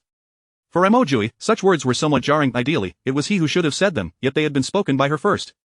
"I understand, I still owe you a perfect wedding night. Once we settle in the Northwest, I shall make amends." As he spoke, a small voice within him urged, "If you wish, I could fulfill that promise right now." Chapter 84. The misunderstanding is my fault. He Zhi Ran, she vigorously dug into her ears, convinced she must have misheard. Mo Jiuye had always struck her as aloof, profound, and taciturn, even prone to shyness. Had she not heard it with her own ears just now, she truly would not have believed that Mo Jiuye could utter such words. Moreover, when did I ever ask you to consummate the marriage? Was there something I said that led to this misunderstanding being my fault? Yet, upon reflection, she realized she did not entirely reject physical contact with Mo Jiuye. Could it be that she had begun to develop feelings for him? That seemed implausible. They had only known each other for a few days. It was impossible for her to fall for someone so quickly. Although in her past life she had idolized Mo Jiuye, the definitions of an idol and a lover were entirely distinct. For a moment, He Zhi Ran felt her thoughts spiral into chaos. However, she had never contemplated evading the issue. As a woman with a modern soul, she had always embraced love and hate boldly, yet she could not currently ascertain her true feelings. Shaking her head vigorously, she endeavored to maintain clarity. Whatever the nature of her relationship with Mo Jiuye, she would let fate take its course. "I'll step outside to see when we are departing." He Zhi Ran hastily diverted the conversation to alleviate the awkwardness. Observing her dash out like the wind, Mo Jiuye felt some relief from the tension that had gripped him. After a brief breakfast and some tidying up, with a command from Peng Wang, the group resumed their journey. Unexpectedly, upon reaching the city gate, they encountered Fei Nanyu once more. Noticing the exile entourage, Fei Nanyu approached, evidently having waited specifically for them. He recognized Peng Wang as the individual who had aided him alongside He Zhi Ran that day. After exchanging polite greetings with Peng Wang, he promptly made his way towards the group, clearly aiming for the direction of the Mo family. Mo Jiuye's vigilance heightened. His first thought was that Fei Nanyu could very well be sent by King Qi. Fei Nanyu halted in front of them. "Madam Mo, I am aware that your journey of exile is long and arduous." As he spoke, he produced a stack of silver notes from his bosom. "This is a small token of my appreciation. I hope it can assist you in some way." He Zhi Ran observed that the silver notes in Fei Nanyu's hand were all of 100 taels each, totaling around 10, which meant he was offering her 1,000 taels of silver. For an ordinary exile, 1,000 taels was indeed a considerable sum, yet, for He Zhi Ran, who possessed control over the national treasury, it was truly insignificant. Fei Nanyu's ability to present such a sum at once suggested it was a reward from Nanqi. Even if Nanqi held Fei Nanyu in high regard, he would not bestow such a large amount so soon after their acquaintance. Fei Nanyu's generous offer indicated he was likely depleting his resources. For this, He Zhi Ran felt gratitude, as it demonstrated he was a man of appreciation. However, she could not accept Fei Nanyu's silver notes. His offering was merely a means to repay a debt of gratitude. If he were an ordinary person, it might be different, but Fei Nanyu was destined to be an emperor. She would not be foolish enough to settle her debt of gratitude with 1,000 taels of silver. Though uncertain if their paths would cross again, she was willing to gamble on Fei Nanyu's character. After all, Mo Jiuye's fate had already shifted. The significance of being vindicated posthumously was entirely different from achieving justice while alive. The only individual who could potentially clear Mo Jiuye's name while he lived was none other than Fei Nanyu. He Zhi Ran refrained from extending her hand for the silver and resolutely refused. "Mr. Fei, I cannot accept this silver, please take it back." Yet, Fei Nanyu persisted. "Madam Mo, you are unaware, had it not been for your assistance that day, I might not have even been able to afford a coffin for my father. Such a great favor, I shall never forget, and I only hope you will accept this token of gratitude to ease my conscience." "Ease your conscience? How could that be possible? I want you to remember this favor for a lifetime." He Zhi Ran mused internally while firmly pushing the notes back toward him. Seeing this, Mo Jiuye stepped forward, stating, "Sir, my wife is known for her resolute nature. When she says she will not accept, she truly means it. Please do not place her in a difficult position." Witnessing the couple relinquish the silver, everyone felt a pang of regret. With 1,000 taels in their possession during the journey of exile, they would have had no worries until they reached the northwest. They likely would not have exhausted it. It was a mystery how these two could refuse such a substantial sum. The elder sisters observed anxiously, but they understood that He Zhi Ran had her own calculations and that her refusal surely had sound reasoning. Thus, they suppressed their concerns, merely watching as the silver notes were returned. Fei Nanyu, recognizing that he could not present the silver today, smiled helplessly and tucked the notes back into his pocket. "In that case, I shall not press further." With that, he leaned closer to Mo Jiuye and whispered, "Should I gain the means, I will certainly help you clear your name." Though his voice was low, He Zhi Ran caught the essence of his promise. This assurance was far more valuable than 1,000 taels of silver. Mo Jiuye nodded solemnly, responding softly, "In that case, I express my gratitude to you, Mr. Fei." Fei Nanyu gently patted Mo Jiuye's shoulder and strode away. The group continued their journey. After traveling for 3 days, the oppressive heat of the fourth afternoon was palpable. Just then, the weather took a turn for the worse. The previously clear sky darkened ominously after a gust of wind. Zhou Laoba, at the rear of the group, hastened to catch up with the leading Peng Wang. "Boss, it looks like rain is imminent." Peng Wang gazed up at the heavy clouds. "This rain does not seem it will be light. If we walk another 10 miles, there is a village ahead where we can find shelter." "Understood," Zhou Laoba replied, raising his voice to the crowd, "Move faster, or beware the whip if you fall behind." Everyone was anxious. No one wished to be caught in the rain. At Zhou Laoba's urging, they obediently quickened their pace. Unfortunately, the heaven showed no favor. They had barely ventured far when large raindrops began to fall. To make matters worse, the surrounding area was barren, offering no refuge from the downpour. Left with no choice, Peng Wang had to order them to keep moving forward. The rain fell with increasing intensity, as if poured from a bucket. The officials were fortunate, each had brought a bamboo hat when they set out from the capital, but the exiles were far less fortunate, lacking any means of protection against the rain. Chapter 85. When encountering a flood, the best course of action is to ascend to higher ground. The straw hats atop the heads of the Mo family were soon rendered ineffective, serving only to shield their faces from the relentless downpour. He Zhi Ran, displaying remarkable adaptability, instructed everyone to extend the tents slightly, temporarily utilizing them as a makeshift barrier against the rain. The dirt path beneath their feet became increasingly treacherous and slick. He Zhi Ran and Mo Jiuye hastened towards the elderly matriarch of the Mo family, concerned that she might inadvertently stumble. Indeed, the aged matriarch struggled with her footing, relying heavily on her son and daughter-in-law for support to maintain her balance. The sisters-in-law and Mo Hanyu likewise assisted one another, all the while striving to quicken their pace. Members of other families, observing the Mo family's example, closely followed in their footsteps. At that moment, the greatest hardship fell upon the Yi family. Not only did they typically suffer from insufficient food and poor sleep, but they also possessed no means to shield themselves from the rain, all while struggling to push an exceedingly heavy wooden cart forward. Their predicament was a striking embodiment of the adage, "When it rains, it pours." To compound their woes, the wooden cart became ensnared in the mud at the most inopportune moment. Currently, aside from He Zhi Ran, the sole adult male, the rest of the He family comprised the elderly, the frail, and young children. Several individuals attempted to assist, yet none could extricate the cart from its mire. The officials, already pressed for time, saw the He family lagging behind and, without hesitation, approached them, delivering several lashes to spur them on. The He family cried out in pain, considering the cart was laden with the Mo family's grains, vegetables, and various daily necessities. Mo Jiuye entrusted the elderly matriarch to He Zhi Ran's care and strode towards the cart. Upon his arrival, the He family ceased their cries. Mo Jiuye, without sparing them a glance, grasped the cart's handle with determination and, with a single powerful pull, freed it from the mud. As Mo Jiuye began to pull the cart away, He Zhi Ran wiped the rain from his face and hurried to assist, instinctively pushing the cart forward. Thanks to Mo Jiuye's intervention, the He family managed to keep pace. He Zhi Ran regarded the solitary figure ahead with gratitude. "Thank you for your assistance." Mo Jiuye's decision to pull the cart was not born of a desire to aid the He family. Hearing He Zhi Ran's thanks, he replied coldly, "I did it for my own supplies, do not read too much into it." He Zhi Ran's gratitude was heartfelt. Regardless of Mo Jiuye's motives, he had alleviated their pressing crisis. "Regardless, I must thank you." Mo Jiuye chose not to respond further, keeping his head down as he continued to pull the cart. The torrential rain showed no signs of abating. The water pooling on the road quickly rose above their ankles. A sense of unease unexpectedly surged within He Zhi Ran. In ancient times, roads lacked drainage facilities, and should the rain persist, it was plausible that unforeseen calamities could occur.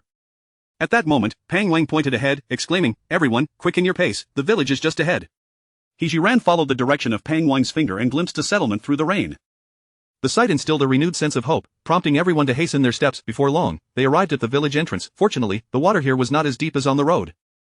Pang Wang appeared familiar with the village, leading the group along the path until he halted before a modest courtyard and knocked on the door. "Is Lu Lizhang home?" Perhaps due to the intensity of the rain, Pang Wang called several times without receiving a response. Reluctantly, he pushed the door open and entered. Shortly thereafter, the door swung open once more, revealing an elderly man appearing to be in his 50s or 60s accompanying Pang Wang. Pang Wang gestured towards the group outside. "Lu Lizhang, we only require a place to take shelter from the rain." Lu Lizhang surveyed the crowd before him, momentarily taken aback. "Sir, with so many people, I fear my home may not accommodate them all." "Lu Lizhang, as long as it provides shelter, they can squeeze in." To prevent Lu Lizhang from declining, Pang Wang beckoned the group to enter the courtyard. Lu Lizhang, with no choice, opened the doors to two of his side rooms. "Only these two rooms are available, you can make do as you see fit." Pang Wang selected one room for himself and the officials, while the remaining individuals filed into the other room. Upon finding a place to shield themselves from the rain, the group surged inside. Thankfully, the rooms were spacious enough that, although they stood shoulder to shoulder, they were at least spared from the downpour. The torrential rain continued unabated, showing no signs of relenting. Water began to pool in Lu Lizhang's courtyard, encroaching upon the interior of his home. A member of the Feng family, standing at the entrance, shouted, "Oh no, the water is flooding into the house." For reasons unknown, He Zhi Ran felt an inexplicable wave of anxiety wash over her. She tugged at the sleeve of Mo Jiuye beside her and whispered, "I believe we cannot remain here to wait out the rain." At that moment, Mo Jiuye's brow furrowed in concern. "Indeed, I fear that if this downpour continues, a flood may well occur here." He Zhi Ran continued, "I noticed a mountain to the south of the village. It would be far safer for us to head there." Mo Jiuye contemplated for a moment before nodding. "I shall speak with Brother Peng to see if he agrees." Pang Wang sat on the sole chair in the room, gazing with a furrowed brow at the still overcast sky. When Mo Jiuye approached, he inquired, "Brother, your room is too cramped, why not stay here with us for the time being?" Mo Jiuye had no intention of lingering there and cut straight to the point. "Brother Peng, if this rain persists, it will not be long before the entire village is inundated." Upon hearing Mo Jiuye's words, Pang Wang instinctively glanced at the accumulating water in the courtyard. Indeed, the water had deepened considerably since their arrival, confirming that Mo Jiuye's warnings were not mere exaggerations. "What do you propose we do?" Mo Jiuye pointed towards a nearby mountain peak. When faced with a flood, the best course of action is to ascend to higher ground. Though Pang Wang recognized the validity of Mo Jiuye's assertion, he still hesitated. Setting aside the possibility of such a disaster occurring, even if a flood were to come, they would be at a loss for shelter on the mountain, leaving them vulnerable to the elements. Pang Wang voiced his concerns candidly. "Brother, what if we cannot find refuge on the mountain?" It was unexpected for someone as astute as Pang Wang to falter at such a critical moment. "Brother Pang, we have two choices. One is to risk exposure on the mountain, and the other is to remain below and be swept away by the flood." At this juncture, Mo Jiuye felt it necessary to emphasize the gravity of the situation. Pang Wang was well aware of the truth in Mo Jiuye's words, yet he still clung to a glimmer of hope, pondering whether the rain might cease, rendering their efforts futile. Chapter 86. Brother, shall we observe a while longer? Mo Jiuye, seeing Pang Wang's insistence, could only helplessly remind him. "I hope Brother Pang can make a decision before nightfall, otherwise, it will be even more difficult for us to ascend the mountain." Pang Wang nodded, "All right, if the rain continues for another half hour, we will heed your advice and head up." After relaying Peng Wang's decision to He Zhi Ran, Mo Jiuye returned to the room occupied by the officials. This location not only allowed for convenient observation of the rain but, more importantly, provided him with the opportunity to continue persuading Peng Wang to lead everyone up the mountain. The half hour that Peng Wang mentioned quickly passed, and the rain showed no signs of abating. Instead, it intensified. Water had thoroughly soaked the interior of the room. Seizing the moment, Mo Jiuye said, "Brother Peng, for everyone's safety, we must ascend the mountain immediately." Peng Wang gritted his teeth. "Very well, I shall follow your counsel." With that, he instructed the officials to gather the occupants of the adjacent room and prepare to depart without delay. He Zhi Ran had become acutely aware of the gravity of the situation, and she rushed over to Peng Wang. "Brother Peng, you should persuade the village chief to inform all the villagers to move up the mountain, or at least find another elevated location. They must not remain here any longer." He Zhi Ran's words carried weight with Peng Wang. As others busily packed their belongings in confusion, he knocked again on Lu Lizhang's door. He Zhi Ran was unaware of how Peng Wang managed to persuade him, but when he emerged from the village chief's quarters, a hint of helplessness was evident on his face. He had done what he could, and Peng Wang felt no pangs of guilt as he commanded the bewildered prisoners to ascend the mountain. As the sisters-in-law emerged from the room, they clutched their belongings tightly. He Zhi Ran urged, "Sisters-in-law, these items have already been soaked by the rain, it would be wiser not to take them. Sister Jiu, these blankets are hard to come by, once dried, they can still be used." "Second sister-in-law is not afraid of hardship and can manage to carry them," one replied. "Indeed, Sister Jiu, fifth sister-in-law can also bring them alone, unbothered by the burden. Seventh sister can manage as well." He Zhi Ran understood that the sisters-in-law had once been part of the nobility in the capital and lacked awareness of the severity of natural disasters. Reluctantly, she had to reason with them patiently. "Sisters-in-law, you have already experienced how difficult it is to traverse the muddy roads under such weight, the mountain paths are even more treacherous. One misstep could lead to a fall. Carrying such heavy and currently unnecessary items is far from prudent." Although the sisters-in-law recognized the logic in He Zhi Ran's argument, they were still reluctant to part with their belongings. Seeing their conflicted expressions, old Madame Mo spoke sternly, "You must all listen to He Zhi." With their matriarch's decree, the sisters-in-law had no choice but to begrudgingly leave their belongings behind in the room. The Fang and Xie families, wise in their own right, though unaware of He Zhi Ran's reasoning for disposing of the luggage, instinctively followed suit. They left all their belongings in the room, heeding He Zhi Ran's advice and only carrying a tent for shelter. Once Peng Wang confirmed that everyone was gathered, he gave the command to depart. Braving the rain, the group trudged through the muddy village path, with no one understanding Peng Wang's actions. However, they dared not voice their dissent, silently following behind him, their frustration simmering beneath the surface. Seizing a moment when no one was watching, He Zhi Ran purchased 2 bags of charcoal from the Taobao marketplace, wrapping them in oilcloth to create. In the entire procession, aside from He Zhi Ran carrying an oilcloth bundle, the others could manage no more than 2 individuals holding up a single tent for cover. Mo Jiuye, ever observant, quickly noticed He Zhi Ran's large bundle and promptly took it upon himself to carry it. Soon, they reached the foot of the mountain and found a narrow path leading upwards. Mo Jiuye took the lead, clearing the way for the others, who supported each other as they followed. The most challenging task fell to the He family, who had to assist the mobility-impaired He Ming in ascending the mountain, proving to be quite a formidable challenge. To ensure the He family did not hinder their progress, He Zhi Ran proactively suggested a solution. To remove the board from the wooden cart, secure He Ming onto it, and then pull him along with a rope. Of the officials, recognizing the gravity of the situation, provided some hemp rope. Even so, the He family found themselves lagging behind the group. Fortunately, as they climbed to the halfway point, they discovered a depression in the mountain not far ahead. In He Zhi Ran's assessment of danger, that location appeared to be the most suitable for temporary refuge. Although it lacked any shelter from the wind and rain, its absence of trees made it a relatively safe spot during thunderstorms. Moreover, she considered the likelihood of landslides in such weather. Thus, taking refuge from the flood in that depression was the optimal choice. She promptly proposed this to Peng Wang. At first, Peng Wang was reluctant, intending instead to seek out a cave for at least some protection from the rain. He Zhi Ran had to explain her reasoning to him. Although Peng Wang deemed her concerns somewhat alarmist, he ultimately relented, recalling her capabilities. To their surprise, upon arriving at the depression, they discovered 3 caves of varying sizes. Peng Wang was elated, and after inspecting them, he allocated the caves for temporary shelter based on the number of occupants. He did show some favoritism towards the Mo family, assigning them the smallest cave to themselves.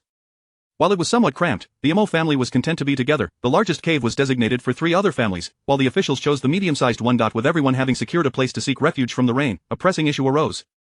Their clothes were entirely soaked, and without timely replacements or the means to dry them, they risked succumbing to ailments caused by the cold. Furthermore, they currently lacked food and water. Enduring a night of hunger would undoubtedly be a torment. He Zhi Ran had anticipated these challenges. She publicly unwrapped the oilcloth bundle, revealing the charcoal within. The women of the Mo family gasped in astonishment upon seeing the charcoal. "Sister Jiu, what is this?" He Zhi Ran had prepared her explanation in advance. "I noticed that the village chief had charcoal, and considering that we might need it on the mountain, I left a couple of silver coins and brought these along." Mo Jiuye looked at her with admiration. "Sister Jiu, you are remarkable for thinking of this."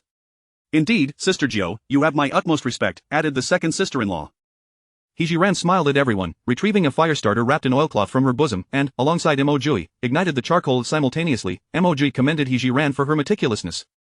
The firewood on the mountain had been soaked by the rain, and even if found, it would likely be impossible to ignite. With the charcoal, however, the situation was different. It not only ignited easily but also burned for an extended duration. He Zhi Ran had purchased quick-burning charcoal, and with little effort, she managed to light it effortlessly. Chapter 87 The dinner dilemma resolved as the temperature within the cave gradually rose. The womenfolk gathered around the fire to dry their garments. Regrettably, despite being worn, the clothes proved difficult to dry thoroughly. Observing this, Mo Jiuye decided to step outside temporarily to evade the situation. Upon noticing his intention, He Zhi Ran hurriedly approached him, offering 2 small bundles of charcoal. "Take these with you and deliver some to Brother Pang and the others." Mo Jiuye gazed at the 2 bags of charcoal, feeling a pang of reluctance. He was acutely aware of the way he had carried up the mountain, and even without sharing, it would hardly last long. With their own supplies insufficient, he was hesitant to distribute any to others. Sensing his inner turmoil, He Zhi Ran reassured him, "Do not worry, I have more." The memory of the significant depletion of items in the treasury bolstered Mo Jiuye's resolve. "Very well, I shall take it to them immediately." As Mo Jiuye departed, He Zhi Ran took it upon herself to stand at the cave entrance, allowing the women to quickly remove their garments and dry them. Gradually, darkness enveloped the surroundings, with the torrential rain showing no signs of abating. Fortunately, the elevated terrain ensured that the rainwater flowed down the slope, leaving no accumulation. Peng Wang sat before the charcoal fire, compelled to admire the foresight of Mo Jiuye and his spouse. "Brother, it seems you and your wife possess great foresight. I imagine the lower grounds are already submerged." Mo Jiuye appeared somewhat anxious. "It seems the village chief did not heed your counsel." Peng Wang sighed in response. "I have said all that I could. Lu Lijiang is quite obstinate, always believing I am merely exaggerating." Mo Jiuye shook his head in resignation, feeling powerless in the face of the situation. Zhang Qing, noticing the two engaged in conversation, joined them to partake in the discussion. "Chief, while we may evade the flood, we cannot remain here indefinitely without facing starvation, can we?" This concern had crossed Peng Wang's mind as well. Initially, he had thought they would merely seek refuge for a night and leave at dawn. However, watching the relentless downpour, uncertainty crept into his heart. At that moment, Mo Jiuye suddenly stood up and strode to the cave entrance. His actions hinted that something significant had transpired. The two shared a knowing glance and approached the entrance together. "Brother, what is it?" Mo Jiuye gestured for silence towards Peng Wang, then spoke softly, "Brother Peng, may I borrow your waist knife? I believe I have heard the sound of a wild boar." The mention of a wild boar sparked a sense of excitement in Peng Wang. If it were just the few of them, he might have felt apprehensive, but with the youngest war god of the great Shang dynasty at hand, he felt reassured.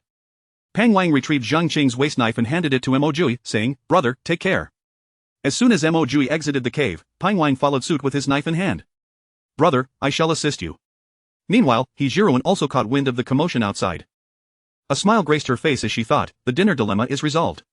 Just as she stepped out of the cave, she witnessed Mo Jiuye darting toward the bushes ahead, with Peng Wang trailing behind, unable to match Mo Jiuye's speed.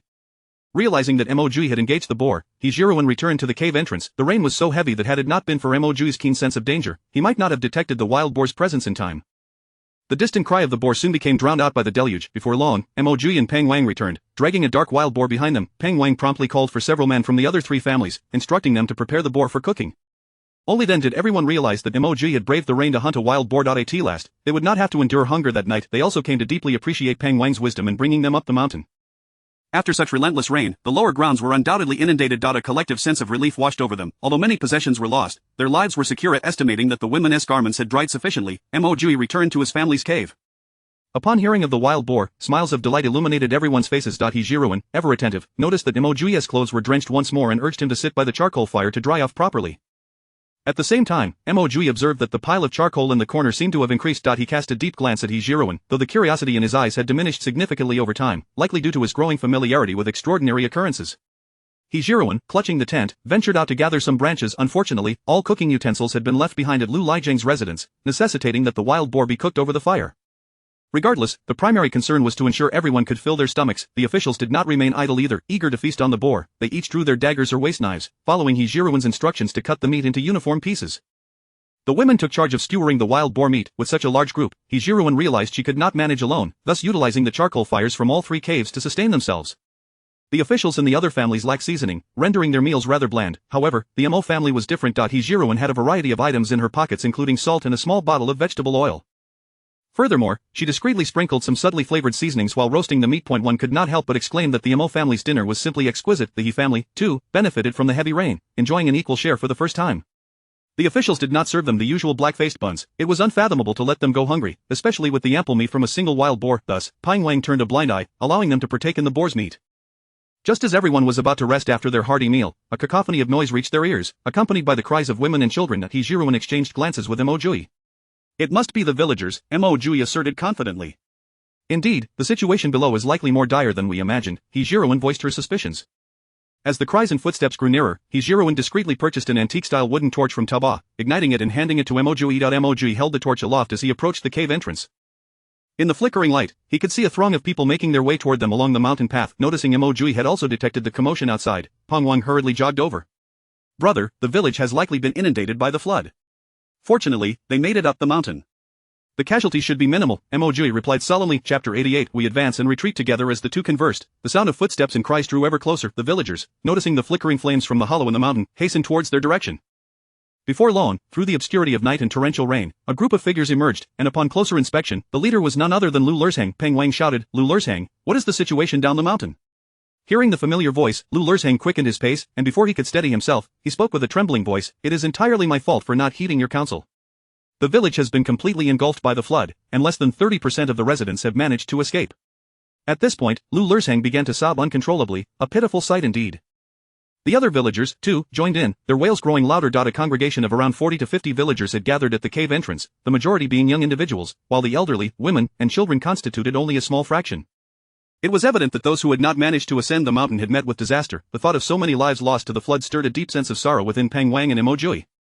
Indeed, it echoed the saying, "Water and fire are merciless." Now was not the time for lamentation. Peng Wang surveyed the area and made a swift decision. All the women were to take refuge in the Mo family's cave, while he, along with the officials and male prisoners, would occupy the largest cave, allowing the villagers to shelter from the rain. Though it would be cramped, it was unthinkable to leave the villagers without any place to go. Once arrangements were made, Mo Jiuye and He Zhi Ran provided the villagers with some charcoal, enabling them to dry their clothes. As for food, they had yet to devise a solution. Just as Mo Jiuye and He Zhi Ran handed the charcoal to Lu Lersang, a sudden scream pierced the air from among the villagers. "Lersang, my husband Li Taizhu has fainted. What should we do? Our village's physician has been swept away by the flood. Who can tend to my Taizhu?" Upon hearing this, He Zhi Ran immediately stepped forward. "I possess some medical knowledge, allow me to examine him." Lu Lersang hesitated, dubious that such a young woman could be knowledgeable in medicine. Peng Wang, recognizing his uncertainty, interjected, "Lu Lersang, the Mo family's daughter is no ordinary doctor. To call her a divine healer would not be an exaggeration." With this title bestowed upon her, He Zhi Ran could not afford to be modest. She urged Lu Lersang, "This is an urgent matter, we must not delay." The specifics of the patient's condition were still unknown, and any delay in treatment could cost a life. Trusting Peng Wang's words, Lu Lersang quickly called for space to be cleared for He Zhi Ran to assess Li Taizhu's condition. Utilizing the flickering light, He Zhi Ran examined the patient and soon drew in a sharp breath. She noted the swelling of the lymph nodes under one side of Li Taizhu's forehead, immediately suspecting the plague. Turning to the villagers, she asked, "Is there a family member present?" "I am Li Taizhu's wife," replied the woman who had initially raised the alarm. Observing the woman's anxiety, He Zhi Ran spoke firmly, "Do not panic. Answer my questions with composure." "Understood." Prior to his fainting, did he experience chills, high fever, severe headaches, occasional vomiting, or difficulty breathing? Li Taizhu's wife nodded vigorously. "You are correct, my husband has indeed exhibited such symptoms over the past few days." As she spoke, she grasped He Zhi Ran's sleeve, her face etched with worry. "Doctor, has my Taizhu contracted a grave illness?" Given the symptoms presented, they aligned almost perfectly with those of the plague. To confirm her diagnosis, He Zhi Ran turned to Lu Lersang and beckoned him aside. "Lu Lersang, has there been an increase in rats in your village recently?" Upon hearing the mention of rats, Lu Lersang sighed deeply. "Do not even mention it. In previous years, while we had rats, their numbers were not significant. Recently, however, I do not know what has caused an explosion in their population, and their size has increased as well. Just yesterday, I discovered several dead rats in my storage room." After hearing Lu Lersang's account, He Zhi Ran's expression grew more serious. "Lersang, it is likely that Li Taizhu has contracted the plague." "The plague?" Lu Lersang was taken aback. He was not unfamiliar with this term. Over 20 years ago, he had heard of such an illness occurring hundreds of miles away in a county. The court had initially dispatched numerous physicians to treat the afflicted, yet even they succumbed to the disease. Eventually, to prevent the plague from spreading further, the court had no choice but to seal off that county. The poor citizens there either perished from the illness or were trapped, with none surviving. As these thoughts raced through his mind, Lu Lersang's legs felt weak. "Doctor, no, divine healer, I implore you, save us." As he spoke, Lu Lersang sank to his knees before He Zhi Ran, bowing repeatedly. Mo Jiuye, standing at the cave entrance, sensed something was amiss and rushed over. At that moment, He Zhi Ran was helping Lu Lersang to his feet. Mo Jiuye asked in a low voice, "What has transpired?" To avoid inciting panic among the villagers, He Zhi Ran mouthed two words to Mo Jiuye: plague. Upon hearing this, even Mo Jiuye, accustomed to life and death, was taken aback. How could this happen? He murmured, inching closer to He Zhi Ran. He Zhi Ran quickly intervened, "Do not approach." Mo Jiuye understood her intent. She was merely concerned that he might contract the plague by being too close to the villagers. A man of his stature should not allow a woman to face such peril alone, especially in a moment of life and death. Even though he knew he could not escape the fate of infection, he remained resolute. In truth, He Zhi Ran harbored no fear of the plague. In her previous life, she had developed a potent medicine to combat it.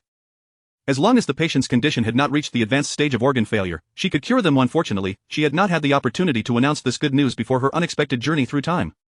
To her surprise, shortly after her arrival here, the need for her plague treatment was upon her. Though her space did not contain the necessary herbs for the treatment, she could procure anything from the treasure mall, so that was not a concern.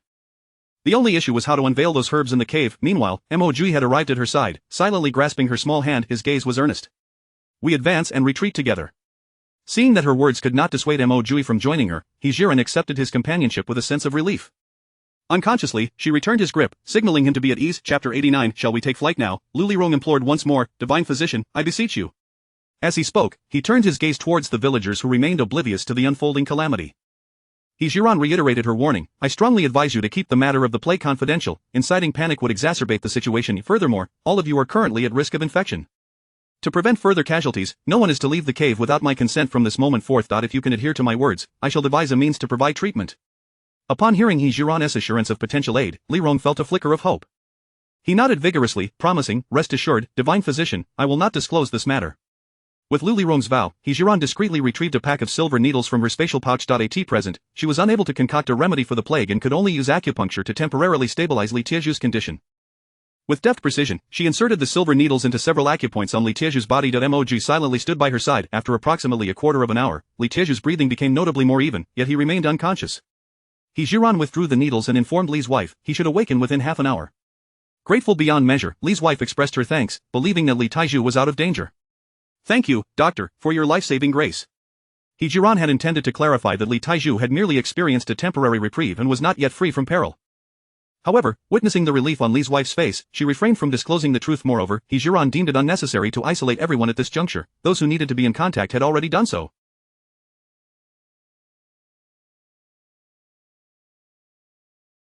To put it bluntly, everyone present was at potential risk of contracting the plague if they did not take preventive measures promptly. He Zhi Ran rose, solemnly pulling Mo Jiuye toward the cave entrance.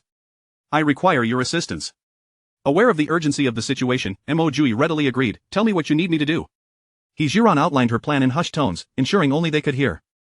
Without hesitation, Mo Jiuye nodded. Very well, I shall speak with Brother Peng immediately. Upon returning to the cave occupied by the officials, Peng Wang eagerly inquired, Brother, how fares the situation over there?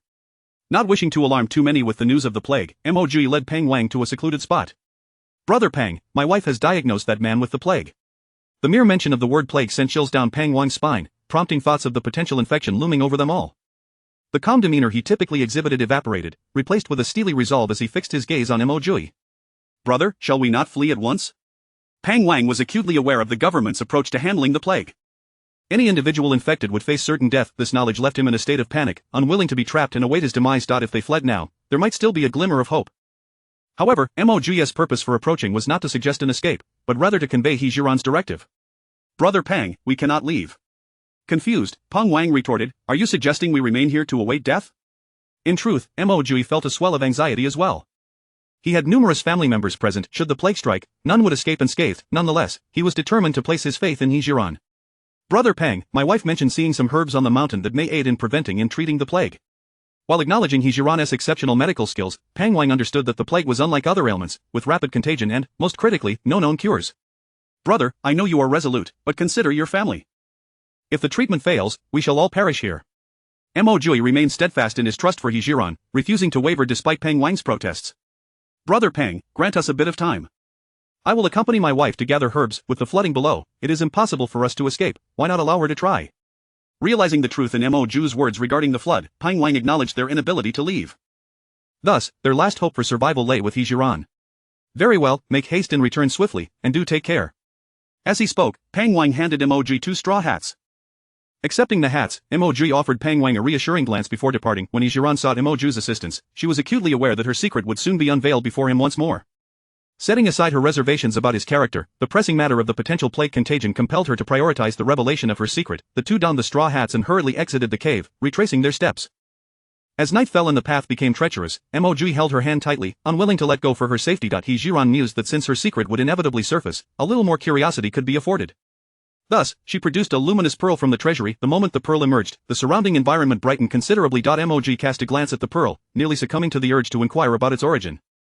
However, he recalled that her sudden production of the pearl was no different from her earlier retrieval of charcoal and other items. Presumably, she possessed some sort of magical pouch, otherwise, he could not fathom a reasonable explanation for her actions.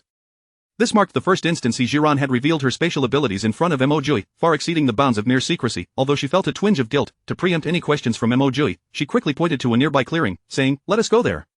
Mo Jiuye nodded and led the way.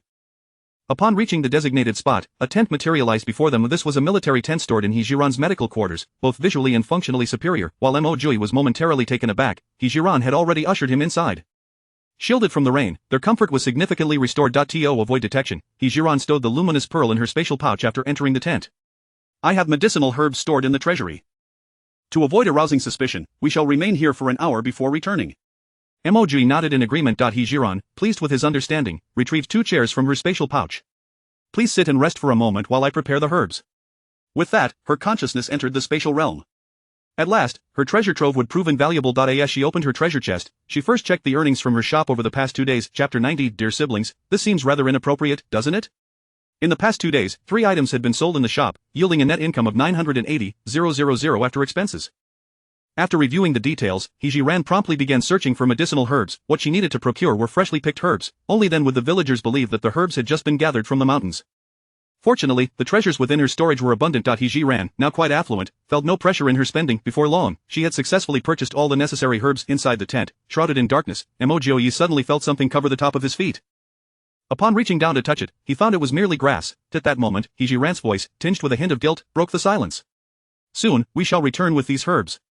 Can your herbs truly cure the plague?" It was not that Mo Jiuye doubted her medical skills, but rather that the plague was too sinister. If these herbs could indeed heal it, wouldn't that be overly simplistic? If it's not a late-stage serious condition, a few doses should suffice. However, for someone like Li Taiju, it must be accompanied by my silver needles, He Zhi Ran asserted confidently. Mo Jiuye let out a deep sigh. "Tell me what you need me to do, and I shall comply." He Zhi Ran shrugged. "Now that we have the herbs, you simply need to help me cover up the details." "That is no problem. I shall do my utmost." The two fell into silence once more until, after the passage of an hour, He Zhi Ran gathered the tent and, alongside Mo Jiuye, returned with the herbs in hand. Since the moment they departed, Pang Wang had been anxiously awaiting at the cave entrance, hoping they would return bearing good news. Upon catching sight of 2 figures, he braved the pouring rain to meet them. "Brother, did you manage to gather the herbs?" This was the sole hope for survival. "We have them," Mo Jiuye replied in a solemn tone. Approaching the two, Pang Wang unceremoniously seized the herbs from He Zhi Ran's arms and pointed towards the cave where the villagers sought refuge. "I noticed some villagers carrying iron pots when they ascended the mountain. We should go there to prepare the medicine." Pang Wang could hardly wait, hoping fervently that the ailing would find relief through the herbs. As the 3 entered the cave where the villagers were sheltered, Lu Lizheng anxiously informed He Zhi Ran that since their departure, several more individuals had fallen ill. Currently, their symptoms were limited to fever and vomiting. Without hesitation, He Zhi Ran instructed the village head to set the large iron pot over the charcoal fire in preparation for brewing medicine. However, a new dilemma arose. There was no water. Lu Lizheng, being a local, was somewhat familiar with the surrounding environment. "If you head uphill for a bit, there is a mountain spring from which we can fetch water." Yet, with the outside world cloaked in darkness and torrential rain, how to obtain water became a pressing concern. At that moment, Pang Wang's foremost desire was survival. "I shall lead a group to fetch water immediately."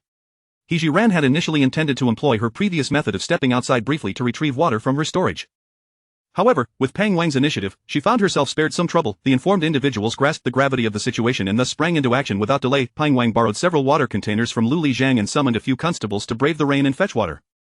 Within less than an hour, just as Mo Jiuye began to worry and consider checking on them, Pang Wang and the others finally returned with water. Lu Lizheng arranged for the medicine to be brewed, while He Zhi Ran checked on the villagers' conditions one by one.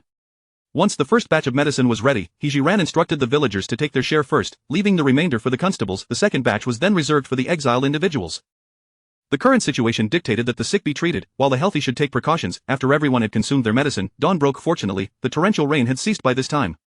Pang Wang immediately dispatched individuals down the mountain to assess the situation. The news brought back by the constables was even graver than anticipated. The village had been inundated by floodwaters, with houses reduced. Upon hearing this, everyone was filled with a sense of sorrow. Confronted with such calamity, Pang Wang found himself at a loss, having come to regard Mo Jiuye and He Zhi Ran as his guiding source. "Brother, sister, do you have any sound strategies?" In response, Mo Jiuye also experienced a moment of helplessness. "Given the current circumstances, we may have no choice but to await the authorities' intervention." However, He Zhi Ran held a different perspective. "After a great disaster, a great epidemic will surely follow. With some villagers already afflicted by the plague, if those corpses are not dealt with promptly, the plague may spiral out of control. Then what should we do?" Both Mo Jiuye and Peng Wang exclaimed in unison. The best course of action is to quickly retrieve those corpses from the water and then incinerate them.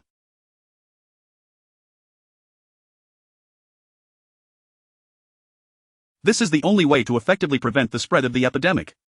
In He Zhi Ran's understanding, this was the most effective method of control. Both Peng Wang and Mo Jiuye widened their eyes in shock. The notion of cremating the dead was indeed hard for them to accept. In the eyes of these ancient people, the deceased were paramount, only burial would provide solace to the living. Cremating the body was the utmost disrespect to the deceased, and their relatives would certainly oppose it. Sister, this seems rather inappropriate, doesn't it? He Zhi Ran could empathize with his feelings. Altering a deeply ingrained mindset was no easy task, yet, for the greater good, or rather for the survival of more individuals, she had no choice but to continue her persuasion. Brother Peng, I understand the desire for loved ones to be laid to rest peacefully. But consider this, those corpses, tainted with virus, if not handled swiftly, will not only emit a foul stench but will also pollute the air and water sources, potentially triggering further epidemics. Do you not see that this poses a significant threat to the living? After listening to He Zhi Ran's words, Mo Jiuye's initial thoughts began to waver. Indeed, the living must take precedence. If the plague spreads widely, the consequences could be unimaginable. Peng Wang was not a stubborn traditionalist. When it came to matters of life and death, he too would not hesitate to make difficult choices. Surely this heavy rain has not only affected our village. With so many corpses, how can we manage to handle them all? This was indeed a thorny issue. Even He Zhi Ran could not conjure a better solution. What she had suggested was merely a broad direction. She had no concrete plan for implementation. Ultimately, it was Mo Jiuye who proposed a more viable solution. This matter should ideally be communicated with the authorities, allowing their personnel to handle it. Of course, this hinges on convincing the responsible officials. Peng Wang pondered for a moment. Perhaps I should give it a try. I am somewhat acquainted with the county magistrate here, and hopefully, he is not overly pedantic. With matters reaching this point, He Zhi Ran felt that she had done all she could. It seemed that the only path forward lay in Peng Wang's negotiations with the magistrate. Whether the outcome would be satisfactory remained to be seen. Chapter 91 Stand still. Despite having devised a reasonable plan, the floodwaters below had yet to recede, preventing Peng Wang from descending the mountain in search of the county magistrate. Faced with such circumstances, one could only wait patiently, hoping for the waters to recede sooner rather than later. He Zhi Ran had purchased a sufficient quantity of herbs the previous night. With matters settled on this front, she intended to instruct the villagers to continue boiling the medicine. It remained uncertain whether Lu Zhang had inadvertently let slip information, but the villagers had already become aware of their affliction with the plague. At this moment, the villagers were agitated, unwilling to remain in the cave awaiting death and eager to flee from their predicament. Although Lu Zhang maintained a semblance of clarity, he had heeded He Zhi Ran's words and forbade the villagers from leaving without her consent. However, the villagers, gripped by fear, had lost their rationality. How could one man alone hope to impede their desperate escape? As He Zhi Ran and Mo Jiuye arrived at the cave entrance, they were met with the sight of villagers pushing past Lu Zhang in a frantic rush. Mo Jiuye bellowed, "Stop right there!" The leading villager was momentarily taken aback, then brandished his axe menacingly at Mo Jiuye. "If you wish to die, then remain here and do not hinder us." Mo Jiuye was resolute in preventing the villagers from escaping, positioning himself firmly at the mouth of the cave. He Zhi Ran joined him, and together they barricaded the entrance. The leading villager had merely aimed to intimidate Mo Jiuye with his axe. Now that he stood in the way, he hesitated to strike.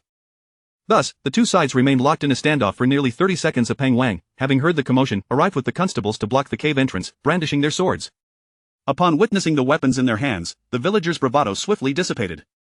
"Sir, we beseech you to let us go, we do not wish to die." He Zhi Ran stepped forward, placing herself in front of the speaker. "Who said anything about letting you die?" A villager, with a pained expression, responded, "Some among us have already contracted the plague. If we do not leave this place, should the authorities find out, they will undoubtedly imprison us and burn us alive." Upon hearing this, He Zhi Ran patiently inquired, "Did you all take the medicine last night?" The villagers, bewildered, nodded in unison. He Zhi Ran pointed to Li Taizhu, who was being supported by his wife, and asked, "Now, tell everyone the truth. Do you not feel that your condition has improved significantly since yesterday?" Li Taizhu instinctively touched his jaw. Indeed, the swelling has subsided. He Zhi Ran then turned her gaze to the other villagers who had exhibited symptoms. "And have your fever and vomiting subsided since you took the medicine?" The villagers nodded with a dazed expression, one stating, "I have not vomited since taking the medicine." Another added, "Aside from feeling a bit dizzy, I feel much better now." He Zhi Ran nodded, surveying the crowd once more. "Did you all hear that? Those who have contracted the plague have shown improvement after taking my medicine. Given this situation, if you continue to take the medicine, I assure you that within 3 days, you will return to your former selves. You must have heard of the severity of the plague. Those infected have little hope of survival. If you wish to live, remain here and continue your treatment. Of course, if you insist on leaving, I will not stop you, as long as you do not come to regret your decision." After hearing He Zhi Ran's words, the villagers hesitated. She indeed made a valid point. Even if they fled, they would find no one to tend to their ailments, and lacking a safe haven, they would be walking down a path to certain death. Gradually, some began to grasp this truth. I will not leave, I might as well die here, at least in my homeland. I too will stay, I cannot risk spreading the virus to others. Lu Lizhang seized the opportunity to offer further encouragement, and the villagers gradually regained their composure, returning to the cave. He Zhi Ran handed the herbs to Lu Lizhang, instructing him to arrange for the continued preparation of the medicine. The commotion had attracted the attention of the exiled criminals and constables, who became aware of the plague. Initially, they shared the villagers' anxiety, but gradually, under the persuasion of Peng Wang and Mo Jiuye, they began to abandon thoughts of fleeing. The members of the Mo family recognized that they had arrived at a critical juncture for their lives. At such a moment, unity was paramount, and they needed to support Mo Jiuye and He Zhi Ran. The sisters-in-law gathered around He Zhi Ran, accompanied by Mo Hanyu. Sister Jiu, as long as I am with my family, I fear not death. Whatever needs to be done, just command me. Indeed, Sister Jiu, we of the Mo family fear nothing, do not hesitate to ask for our assistance.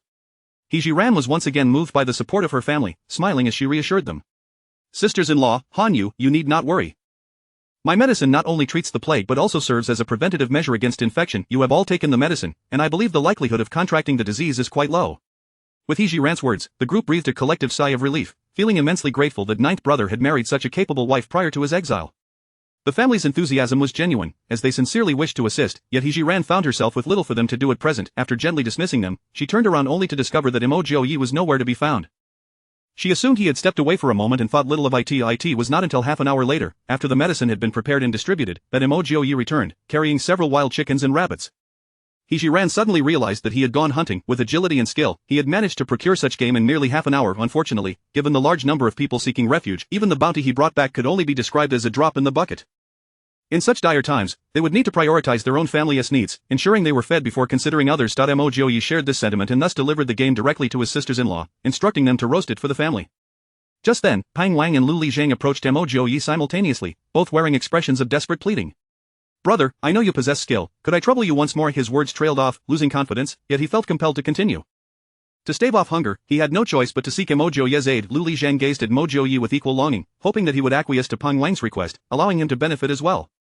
In such times, even a bowl of chicken soup would be a blessing. Under normal circumstances, with Mo Jiuye's prowess, procuring game on the mountain would be a trivial matter.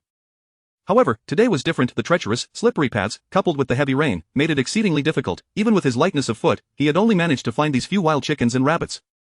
Chapter 92. The heart races upon encountering one's affections. Although He Zhi Ran had not witnessed the arduous task of Mo Jiuye hunting for prey, the current circumstances allowed her to surmise that hunting game after the torrential downpour would be quite challenging.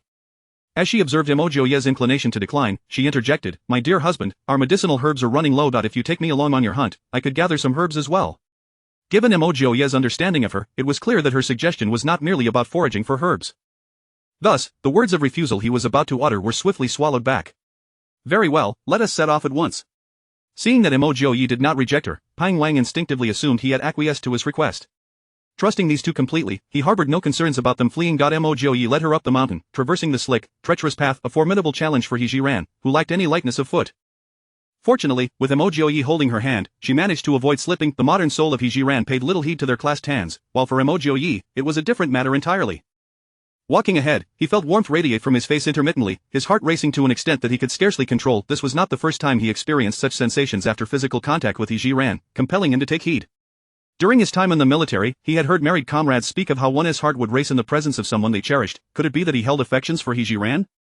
Strangely, he found himself welcoming this feeling, even relishing it. With this thought, he unwittingly tightened his grip on her hand. He Zhi Ran, unable to see Mo Jiuye's expression, interpreted his actions as a desire to better protect her. With a mix of nervousness and delight, Mo Jiuye guided He Zhi Ran to a spacious clearing. He was acutely aware that her intentions for accompanying him were not solely to gather herbs. Noticing her reluctance to halt, he gently inquired, "Where do you intend to go?" Where to? He Zhi Ran had no specific destination in mind. Her primary reason for following Mo Jiuye was to procure some items from the treasure trove. Taking in the pleasant surroundings, she felt a yearning to linger and savor the beauty of nature, were it not for last night's deluge or their status as exiles. Nonetheless, she resolved to be pragmatic. Though she had already disclosed much to Mo Jiuye, producing resources from her spatial pouch in broad daylight before him felt akin to performing a magic trick, a feat she struggled to accomplish. "Perhaps you could wander about, seeking prey, while I prepare to call you back when needed?" Letting Mo Jiuye search for game was merely an excuse. They had seen no signs of prey along the way, and He Zhi Ran was simply looking for a way to distract him. Mo Jiuye, naturally, understood her intentions. "Very well, I shall venture further. Should you find yourself in danger, do not hesitate to call for me. Rest assured, if danger arises, I will certainly summon you for assistance." Mo Jiuye turned back frequently as he ascended, harboring a flicker of hope that He Zhi Ran might wish for him to stay. However, she did not utter a word to keep him, but it was not until Mo Jiuye's figure vanished that He Zhi Ran made her way to a dense thicket, surveying her surroundings before swiftly entering her spatial realm. Extracting her phone, she procured sufficient herbs for the group's daily consumption. Additionally, to assist Mo Jiuye in his hunting endeavors, she purchased 10 live carnivorous rabbits. Wild chickens had become an endangered species in later times and were unavailable in the treasure trove, yet wild chicken eggs were indeed for sale. Though the price of wild chicken eggs surpassed that of ordinary eggs, they were still accessible. Having gathered these supplies, He Zhi Ran called out towards the direction Mo Jiuye had departed. Mo Jiuye, I am ready. After calling twice with no response, her anxiety mounted, prompting her to ascend the slope in search of him. She had scarcely covered 100 meters when she spotted a familiar silhouette. Mo Jiuye approached, shouldering a wild goat. He Zhi Ran's voice had reached him, but as he was in pursuit of the goat, he refrained from responding, fearing that a sound might startle his quarry. Once he captured the goat, Mo Jiuye wasted no time, striding towards He Zhi Ran. Upon seeing the goat on his shoulder, He Zhi Ran felt a pang of regret. Had she known he would catch a goat, she would have bought one herself from the treasure trove. Mo Jiuye soon stood before her, hesitating for a moment before feigning calmness as he took her hand. Let us proceed. Upon noticing the live carnivorous rabbits, Mo Jiuye was taken aback. If he could not locate such a number of wild rabbits, how had He Zhi Ran managed it? Could these rabbits also originate from her precious pouch? However, he swiftly reassured himself with the reasoning that these were mysteries not meant to be unraveled. Collecting his thoughts, Mo Jiuye gathered some branches and tied them together with vines to construct a raft. Together, they returned to the cave, laden with a raft full of provisions. Pang Wan's eyes sparkled upon seeing their haul. My friends, you have worked hard, during such trying times. It is your efforts that have kept us from going hungry. The two were unconcerned with notions of credit. Their foremost hope was for their family to safely reach the northwest. You are too kind, Pang Godot. We merely lend a hand, Mo Jiuye replied courteously before departing with the wild goat, 2 rabbits, and some wild chicken eggs, not forgetting to pull He Zhi Ran along with him. The remaining game, he left for Pang Wang to manage. The sisters-in-law took it upon themselves to process the game. Though they struggled initially, they persevered with determination. Jody and his wife had already done enough for everyone. They must do their part to share the burden. The food for the other families and villagers was entirely the responsibility of Pang Wang. While it was not as plentiful as that of the Mo family, no one voiced any complaints. In such dire circumstances, without Mo Jiuye and his wife, they would either succumb to illness or starvation, and their gratitude was immeasurable. Even the Yi family's animosity towards Mo Jiuye had diminished significantly. He Zhi Yuan even personally approached Mo Jiuye to express his thanks. Both He Zhi Ran and Mo Jiuye could discern that He Zhi Yuan now harbored intentions of befriending them. However, as the saying goes, a frozen river does not form in a day. They could not befriend just anyone. Mo Jiuye merely nodded in acknowledgement of the gratitude, choosing not to engage in further conversation with He Zhi Yuan. After an hour of bustling activity, old Madame Mo and the women of the household finally prepared the game Mo Jiuye had brought back. He had already kindled a fire in the clearing.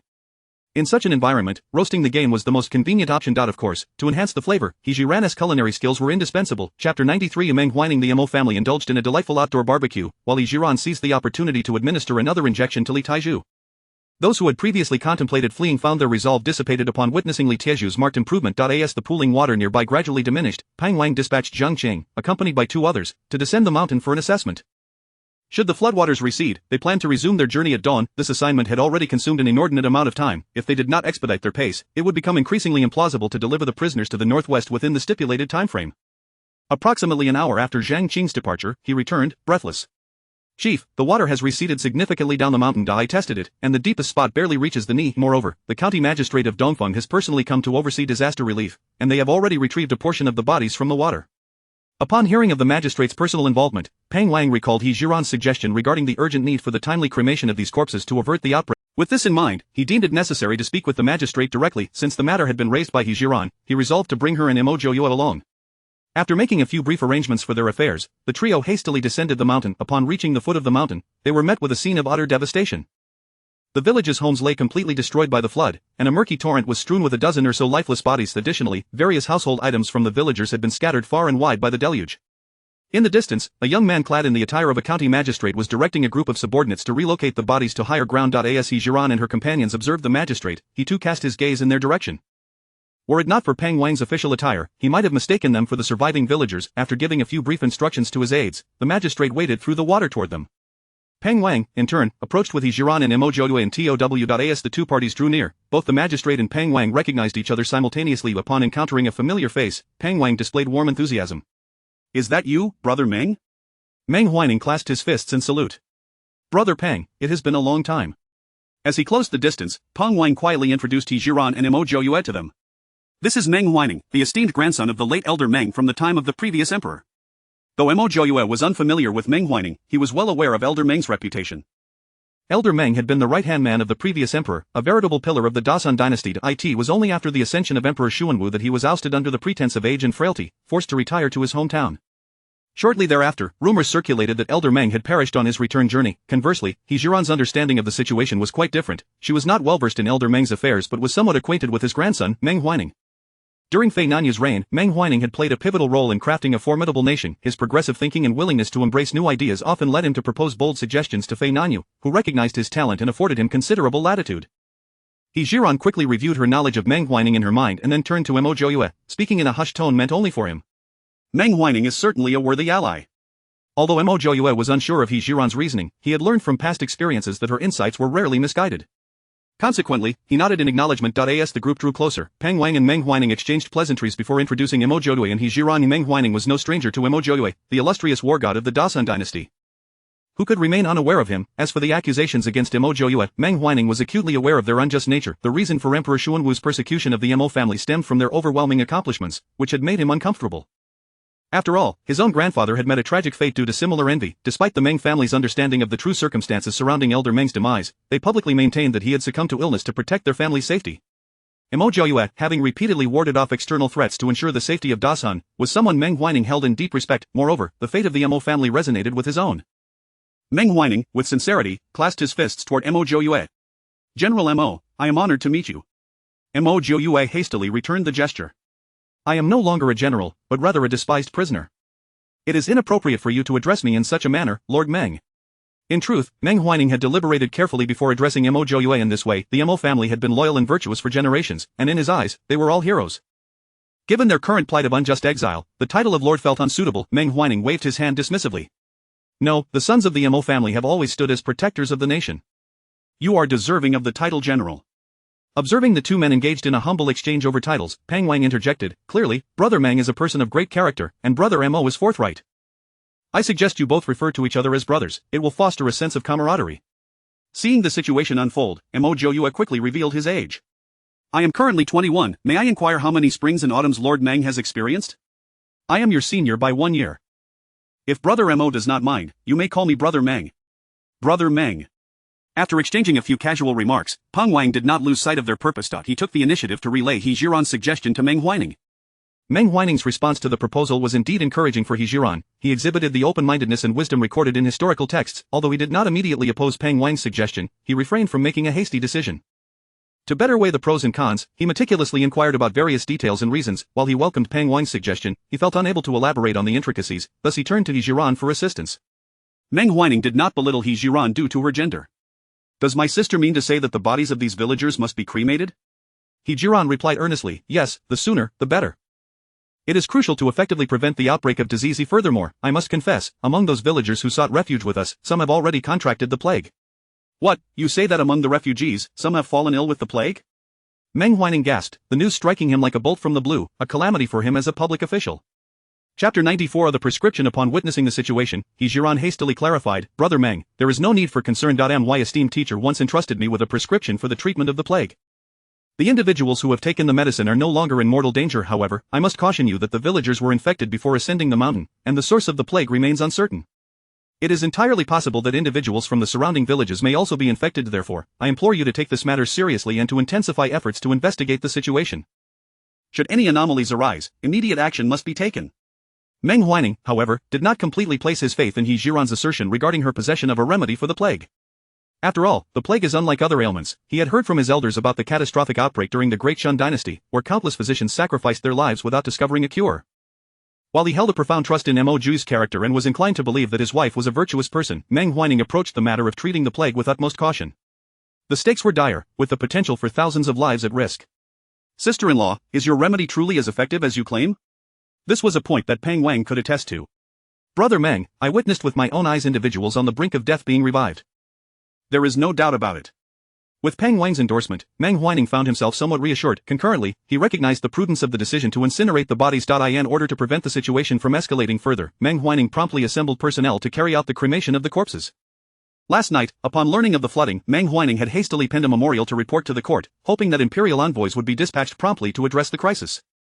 Less than a day later, he composed another memorial regarding the plague.as for how Emperor Xuanwu would respond. He felt he could not interfere with his own decisions, were it not for the timorous. Even those who comprehended the gravity of cremating the bodies might hesitate to act without direct orders from the court. This highlights Meng Huining's wisdom and courage. Observing Meng Huining's methodical approach, both Mo Jiuye and He Zhi Ran felt a surge of admiration for him. By the time all the recovered bodies had been cremated, nightfall approached. For the first time, Meng Huining exhibited a flicker of hesitation in front of He Zhi Ran and the others. After careful contemplation, he spoke with difficulty. Sister-in-law, I understand this may be somewhat burdensome, but as a local official, I must prioritize the welfare of my subjects. He Zhi Ran saw through his thoughts immediately. He was undoubtedly preoccupied with the prescription for treating the plague. If it had been Emperor Xuanwu himself requesting it, she would have been unwilling to part with the remedy. However, the person before her was different. Setting aside Meng Huining's future achievements, in the present moment, he demonstrated responsibility and accountability. Moreover, he was someone she intended for Mo Jiuye to befriend. With so many reasons to support him, He Zhi Ran felt no reluctance. Despite having invested considerable effort in researching the prescription in her past life, her ultimate goal had been to save more lives, and now, with the opportunity to save even more individuals while also gaining a significant favor from Meng Huining, she felt no pressure in providing the remedy. When Meng Huining observed He Zhi Ran's prolonged silence, he assumed she was unwilling.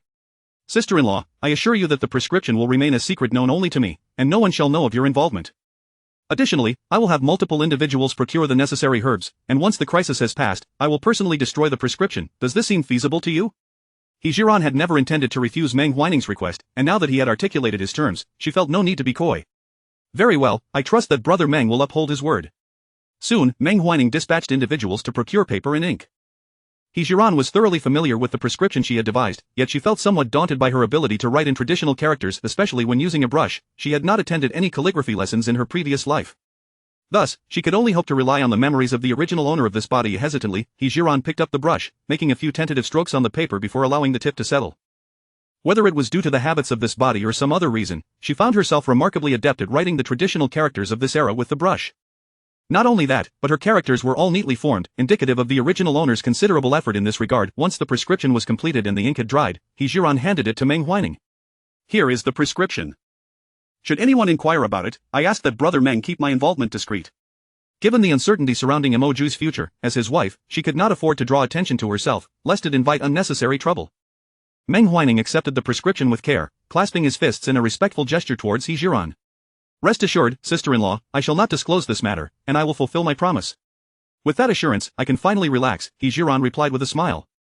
Noticing that it was getting late, Pang Wang began organizing their return to the mountain, deciding to rest for the night and set off early the next morning. As for the villagers on the mountain, Meng Huining would dispatch individuals to assist them at dawn. The group bid their farewells, and by the time they returned to the cave, darkness had fully descended. The sister-in-laws had already roasted the remaining game, eagerly awaiting the return of He Zhi Ran and Mo Jiuye to share the meal. The night passed without incident. The following morning, Pang Wang rallied everyone to continue their journey. The villagers sincerely bowed in gratitude to their savior, He Zhi Ran, who similarly urged them not to disclose her identity as their benefactor. Although the villagers were puzzled as to why the divine healer wished to remain anonymous, they complied with her request. The sudden deluge had not only submerged the village where Lu Lijing resided. Traveling westward revealed a scene of devastation. It was evident how many innocent lives had been affected by the flood. Alas, natural disasters and human misfortunes know no time. Humanity remains the most vulnerable of groups when faced with such calamities, unable to contend with the forces of nature. Including the officials, everyone found themselves devoid of basic necessities. While this made travel considerably easier, it also brought about numerous inconveniences. For instance, securing food for their daily meals became a challenge, compounded by the difficulty of locating clean water sources. Fortunately, they stumbled upon some pots and utensils washed away by the flood, which alleviated their immediate predicament. Despite having cooking vessels, the surrounding area was severely impacted, leaving them with no means to procure ingredients. In desperation, He Zhi Ran led the group to forage for wild vegetables in the mountains they passed through to survive. This state of affairs persisted for 4 days, and finally, on the midday of the 5th day, they arrived at Anning County. Chapter 95 Anning County. In times past, Pang Wang would never have taken prisoners to procure supplies in such a large provincial capital. The wealthier populace within the capital often led to significantly higher prices compared to the smaller counties. For the officials, it was more prudent to purchase the same items in cheaper locales. However, circumstances had changed. After 4 or 5 days subsisting on wild vegetable soup, their strength was waning, and if they continued in this manner, they would likely lack the energy to proceed on their journey. Under Pang Wang's guidance, the group arrived at Anning County. Perhaps due to his infrequent visits, Pang Wang did not possess the same familiarity with this place as he did with other counties. After inquiring along the way, they reached what was said to be the most affordable inn in Anning County. The bustling nature of the provincial capital was evident. Even the least expensive inn appeared more lavish than those they had previously stayed in. The inn's doors were wide open, with a young attendant stationed at the entrance, eager to attract guests. Upon noticing the arrival of Pang Wang and his companions, the attendant scrutinized them briefly, and upon recognizing their official attire, warmly ushered them inside. Initially intending to find a few 10-person rooms for the prisoners, they soon discovered that such accommodations were not available. The cheapest 5-person room cost 500 won for a single night. At this juncture, Pang Wang could hardly afford to be choosy. Though it was expensive, they could manage. The Mo family had sufficient funds, and they would ensure their own arrangements. As for the others, those willing to spend would secure a room, while those without means would have to sleep outside the inn, provided no one attempted to escape. Everything else was secondary. The Fang and Xie families were indeed reluctant to part with so many coins for mere lodgings, especially for a room that could accommodate only 5. However, after enduring days of rough living, their discomfort compelled them to make the sacrifice, deciding that squeezing into one room was far preferable to sleeping outdoors. He Zhi Ran, on the other hand, seemed unfazed, requesting 2 5-person rooms and 1 double room. The He family, unfortunately, had no choice but to rest in the inn's back corridor. Once everyone was settled, Pang Wang took the initiative to ask He Zhi Ran if she wished to procure supplies. Naturally, she would not decline, expressing her gratitude before preparing to head out. Observing this, the Fang and Xie families eagerly implored Pang Wang for some time to gather provisions. It must be said, these two families had indeed benefited from the Mo family's generosity, as they had received some silver, and the officials had not exploited them.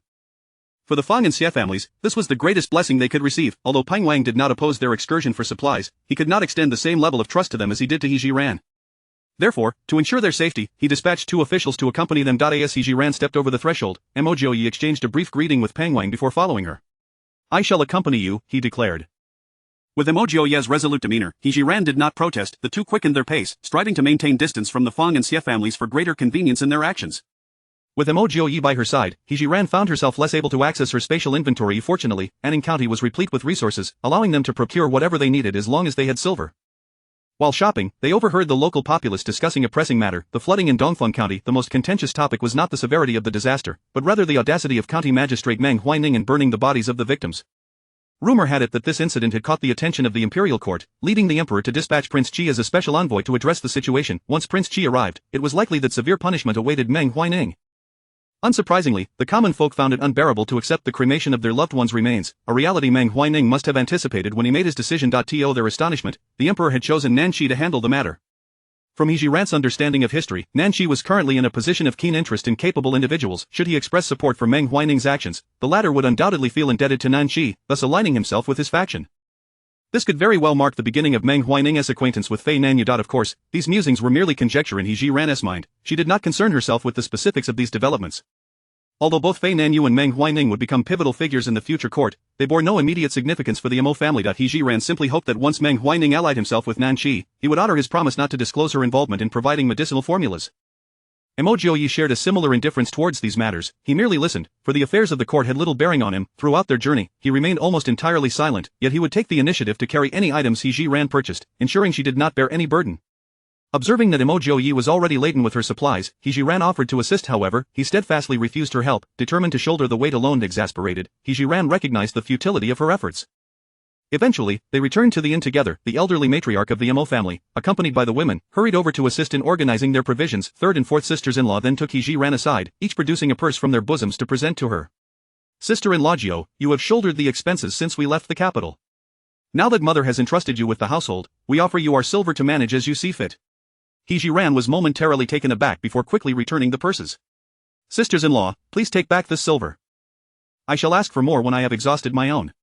Her thoughts were that the journey ahead might not be entirely smooth, and should she become separated from her family or encounter unforeseen circumstances, it would be prudent for them to retain some silver to avoid dire straits.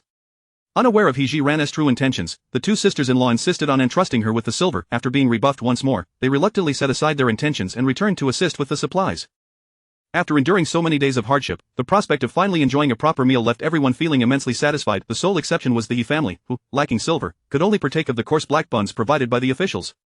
After a night of rest at the inn, the following day, everyone felt as though they had been rejuvenated. With a command from Pang Wang, they resumed their journey. After 3 continuous days of travel, they were met with an imposing mountain blocking their path.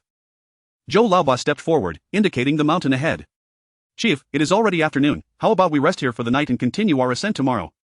"Very well, we shall rest at the foot of the mountain tonight and ascend in the morning." Zhou Laoba then turned to the rear of the group, calling out, "Everyone, head to the foot of the mountain and find your places to rest. We shall continue our journey tomorrow." Chapter 96 Oxhorn Mountain. Upon hearing the words of old Zhou, He Zhi Ran had already surmised that this might very well be the mountain that Pang Wang had previously mentioned they were to traverse. Pang Wang took the initiative to approach Mo Jiuye and He Zhi Ran to clarify their doubts. This mountain is known as Oxhorn Mountain, for its peak bears a striking resemblance to the horns of an ox, hence the name. Had we not wasted so much time on our journey earlier, we could have chosen to walk around the foot of the mountain. However, that would have required an additional 7 or 8 days of travel. We have scaled this mountain before and found no large wild beasts. Instead, we encountered an abundance of wild chickens and rabbits, which we could hunt to satisfy our cravings. He Zhi Ran raised her eyes and, indeed, as Pang Wang had stated, the summit of the mountain featured two peaks resembling ox horns, a name most apartment. The mountain stretched endlessly, creating an illusion of infinity, and even standing at the base, one could not help but feel overwhelmed by the grandeur of the landscape. It was evident that crossing over would be a considerable exertion. At this moment, most of the group had found suitable spots to rest, setting up tents to recuperate within. Mo Jiuye approached He Zhi Ran, gesturing towards the newly erected tent. After a day of travel, let us retreat inside to rest. He Zhi Ran indeed felt fatigued. She nodded in agreement and followed Mo Jiuye into the tent. After a brief respite, He Zhi Ran urged Mo Jiuye to accompany her up the mountain for a look. Though she referred to it as merely a glance, her primary intention was to gather some branches to fashion simple walking sticks for the women back home. This way, should they encounter particularly treacherous paths, they would have a means of support. Together, they labored to create 10 rudimentary walking sticks to take back. Upon seeing the fresh items in their hands, the members of the Xie and Feng families inquired about their use and soon began to imitate them. After a peaceful night, the following morning, the group had a simple breakfast, organized their luggage and belongings, and, laden with their packs, ascended Oxhorn Mountain alongside the officials. Initially, the journey proceeded smoothly. Everyone was re-energized from their night of rest. However, after an hour of travel, instances of lagging behind began to arise, particularly among the He family, as they carried or assisted. Even when the officials cracked their whips in an attempt to hasten their pace, it proved futile. Reluctantly, Pang Wang led the main group in a stop-and-go fashion. This slower pace inadvertently favored Mo Jiuye, who occasionally seized the opportunity to hunt game from the underbrush. Meanwhile, He Zhi Ran, accompanied by the women of her family, foraged for medicinal herbs. Observing the unexpected rewards despite the decelerated pace, Pang Wang's dissatisfaction with the He family diminished considerably. Thus, the group ambled along, and by afternoon, they entered the depths of the mountains. It must be said, this place was undoubtedly a pure natural oxygen bar bestowed by Mother Nature. Looking down from the heights, one felt as though they were perched atop a precipice. From this vantage point, the sea of clouds stretched infinitely, peaks floated in the distance, and winding paths meandered, evoking a profound sense of expansiveness and a blissful detachment from reality. Faced with such breathtaking scenery, He Zhi Ran temporarily forgot everything, immersing herself in the refreshing embrace of nature. Just as she was lost in this reverie, a piercing scream from below abruptly broke her trance. All gazes turned towards the source of the sound, and they beheld Zhao Shi sitting on the ground, her expression one of acute distress. He Zhi Ran rushed forward without hesitation. "He sure, my mother-in-law just stepped on a stone. She must have twisted her ankle," explained Feng's daughter-in-law, grasping He Zhi Ran's arm and recounting her mother-in-law's predicament. Without a second thought, He Zhi Ran lifted Zhao Shi's pant leg to inspect the injury. It was evident that her ankle bone was prominently swollen. This was no mere twist. "Auntie, it appears you have fractured your bone." As He Zhi Ran spoke, her eyes began to scan the surroundings. Upon hearing the word fracture, tears streamed down Zhao Shi's face. "I am so useless, I can't even walk properly." As she spoke, she instinctively glanced towards the He family's direction. At that moment, He Ming was being carried by several female relatives, struggling to make their way towards them. Zhao Shi, not wanting to burden her family like He Ming, seized the opportunity when her daughter-in-law's attention was diverted, closed her eyes, and rolled down the nearby slope. She only hoped that the King of Hell would arrive swiftly to take her away, resolutely refusing to be a burden to her loved ones. No one anticipated that Zhao Shi would entertain such desperate thoughts. When the others finally realized something was amiss, she had already rolled several meters down the slope. "Mother! Zhao Shi, what are you doing?" "Mother, stop!" The Feng family members rushed towards Zhao Shi's direction. Alas, the slope was steep. Should they fall, they would share her fate. Consequently, despite their fervent pursuit, they could not match Zhao Shi's rapid descent. Watching her body roll further away, the Feng family began to lose hope. At that moment, they clearly saw Zhao Shi's tumbling form abruptly come to a halt, as Mo Jiuye stood firmly before a large tree. Having successfully intercepted her descent, the Feng family breathed a sigh of relief and cautiously made their way towards them. Through their combined efforts, they managed to bring Zhao Shi back to her original position. Fortunately, she had only sustained some abrasions on her exposed skin, with no significant harm otherwise. Seeing the anxious expressions of her family, Zhao Shi's tears flowed anew like a torrent. "What have you all done this for? Our Feng family has already faced enough misfortune. Why must I remain and burden you?" Feng Chuanzhou, witnessing this, felt his own tears welling up. He understood that his elderly wife had acted in such a manner to alleviate their burdens during their journey, yet such thoughts were unbearable for him. "We have 3 sons, even if things are dire, there are still my old bones. The 4 of us strong men can carry you along. How can that be considered a burden? You must not think so despondently. Indeed, mother, we brothers possess plenty of strength. Taking turns to carry you will not be a hardship. Mother, your daughter-in-law can also attend to your needs. You must not entertain such thoughts." Zhao Shi, witnessing her family's concern, could not contain her tears any longer. At that moment, Pang Wang also arrived, having heard of Zhao Shi's injury and subsequent suicide attempt. Faced with such a situation, he felt both angered and exasperated. Thus, his tone was particularly unfriendly. "Zhao Shi, should you dare to disrupt the order here with your suicide, I shall ensure that your family receives daily lashings after your death, guaranteeing that they will live in torment." For Zhao Shi, this warning resonated far more powerfully than the reassurances from the Feng family. She stood momentarily stunned before promptly assuring, "Your Excellency, please do not harm my son. I promise I will not think such thoughts again." She now felt a twinge of fear, terrified that should she perish, her family would suffer the consequences. Chapter 97 Their target is me. Upon hearing the words of Pang Wang, the members of the Fong family finally breathed a sigh of relief. Fong Chuanzhou took the initiative to approach He Zhi Ran, requesting her assistance in treating Zhao Shi's injuries. Meanwhile, other members of the Fong family had already gathered before Mo Jiuye, kneeling in gratitude for his life-saving intervention on Zhao Shi's behalf. He Zhi Ran skillfully maneuvered Zhao Shi's protruding bone back into place, subsequently securing it with a few small wooden sticks she had just procured. The Fong family expressed their profound gratitude to He Zhi Ran once more. Fong Chuanzhou even proclaimed that it was Mo Jiuye and He Zhi Ran who had saved Zhao Shi's life, vowing that the Fong family would repay their kindness with unwavering loyalty. After a brief pause, the group continued their journey, selecting a secluded valley to rest before nightfall. With Mo Jiuye's presence, He Zhi Ran need not concern herself with the safety of their surroundings. Her only responsibility was to rest. The sister-in-laws eagerly rushed to prepare dinner, leaving He Zhi Ran with ample leisure time. As the wind howled through the mountains, the group finished their meal and retreated into their tents. Despite Mo Jiuye's presence, He Zhi Ran found it difficult to sleep soundly in such an environment. Her consciousness drifted into a space where she glanced at the clock on the wall, revealing it to be just past 3 in the morning. With still some time before rising, she closed her eyes, intending to catch a few more moments of rest. Just as her awareness began to fade into a haze, she sensed Mo Jiuye suddenly sit upright beside her. Simultaneously, she faintly perceived rustling sounds nearby. Instinctively, He Zhi Ran sprang into an upright position, locking eyes with Mo Jiuye, and they both sensed an imminent danger. The couple quickly gathered their wits and exited the tent together. The moment they stepped outside, they witnessed 2 guards stationed at their post being struck by arrows, collapsing instantly to the ground. Mo Jiuye instinctively pulled He Zhi Ran close to his side, speaking rapidly, "These individuals are after me. Stay here and do not move, I will draw them away." No sooner had he spoken than he leaped into action, sprinting toward the distant thicket. Dozens of cloaked figures emerged, accelerating to their utmost speed, closely pursuing Mo Jiuye, occasionally loosing arrows in his direction. Meanwhile, Pang Wang and the other guards were stirred by the commotion outside, sleepily emerging to investigate. Upon discovering their fallen comrades lying in pools of blood, Pang Wang immediately rushed to their aid. He Zhi Ran, witnessing Mo Jiuye's figure swiftly vanish into the night, was consumed by a singular thought: she must fight alongside him. With this resolve, He Zhi Ran called out to Pang Wang, "Brother Pang, there are assassins. I am going to assist my husband." Pang Wang attempted to dissuade her, but seeing her silhouette vanish into the distance, he could only acquiesce to her decision and continued to attend to his fallen companions. At this juncture, Mo Jiuye had led a throng of assailants far from the camp, and He Zhi Ran found herself unable to catch up. Fortunately, her hearing was keen enough to discern the direction of the sounds.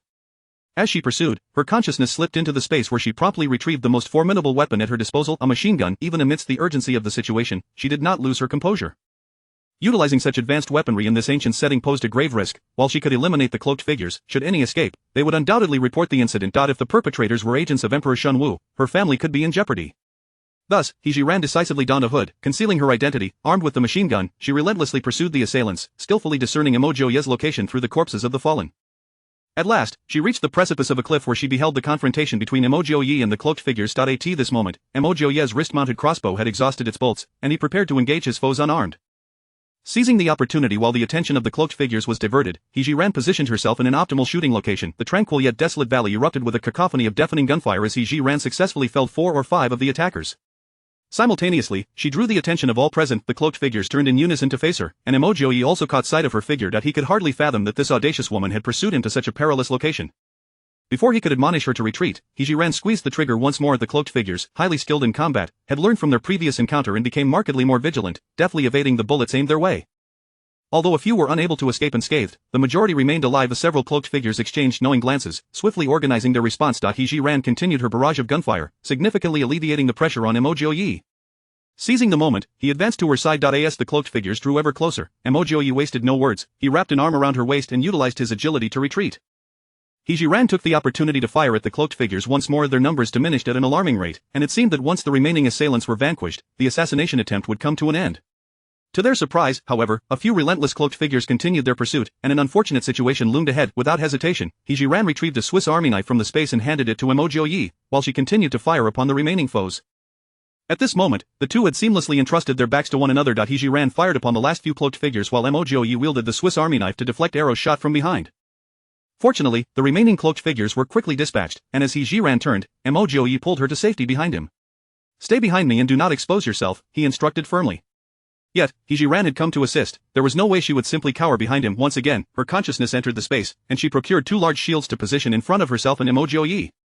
Concurrently, they retreated in unison, intending to draw the cloaked figures out into the open with a clear target. Both Mo Jiuye's close combat skills and her ranged shooting could effectively find their mark. Sure enough, as they retreated less than 10 meters, the cloaked figures, realizing the arrows posed no threat, began to reveal themselves. He Zhi Ran once more brandished a machine gun laden with ammunition, aiming toward the cloaked figures. Although Mo Jiuye was unaware of the specifics of her weapon, he could ascertain that it was suited for long-range combat. Should the cloaked figures draw near, the weapon's effectiveness would surely diminish. To prevent any threats to He Zhi Ran, Mo Jiuye entrusted her with the shield and leaped forward with agility to confront the assailants. Chapter 98. Do not move, just listen to me at this moment. The black-clad men behind her were already somewhat disoriented. Nevertheless, bolstered by their numerical superiority, they had no intention of retreating. While Mo Jiuye was engaged in combat, he remained vigilant, ensuring that He Zhi Ran was not harmed by the black-clad assailants who might breach his defense. The two exhibited remarkable synergy in their collaboration. However, just as He Zhi Ran prepared to retrieve another machine gun from her spatial realm, three black-clad figures unexpectedly emerged from behind. Instantly, they surrounded her. In such a precarious situation, continuing to wield the machine gun would amount to a self-destructive endeavor. To adapt her strategy, He Zhi Ran decisively exchanged her machine gun for a Swiss Army knife, akin to the one Mo Jiuye wielded. Faced with three formidable adversaries, her only option was to evade their attacks. As she observed Mo Jiuye dispatch the black-clad men in his vicinity and rush to her aid, He Zhi Ran found herself cornered at the precipice of a cliff. One more step back, and she would be shattered upon the rocks below. The black-clad men, recognizing the opportunity, intensified their assault against her. He Zhi Ran gauged the distance to Mo Jiuye, realizing that even with his exceptional agility, he might be too late to save her. Rather than succumb to the blade of her assailants, she resolved to leap from the cliff, trusting that with her spatial realm, she stood a considerable chance of survival. In a desperate bid to ensure a companion in her fall, He Zhi Ran took a bold stance.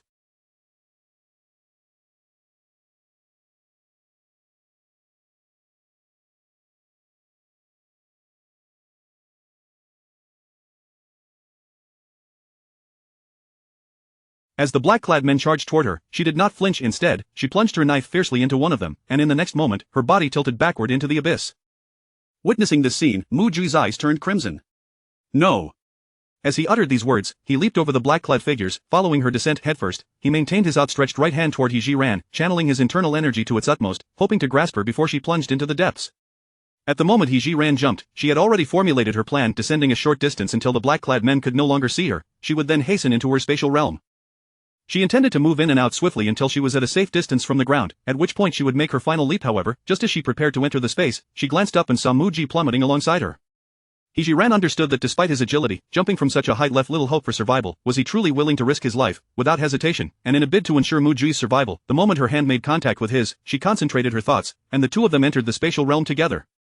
The scene shifted abruptly, and Mo Jiuye immediately became alert, instinctively preparing to defend himself. Yet, when he beheld He Zhi Ran before him, he retracted his defensive posture, gaze fixed upon the abundant treasures of the treasury surrounding them. He found himself at a loss for words. He Zhi Ran, having chosen to bring him into her realm, understood that her secret was no longer hers alone. As she pondered how to elucidate the situation to Mo Jiuye, he suddenly clutched his abdomen, blood spilling from his lips as he collapsed backward. He Zhi Ran, quick to react, caught him just in time. From her medical experience, it was evident that his injuries were grave. With no time to spare, she utilized her thoughts to transport him into the operating room.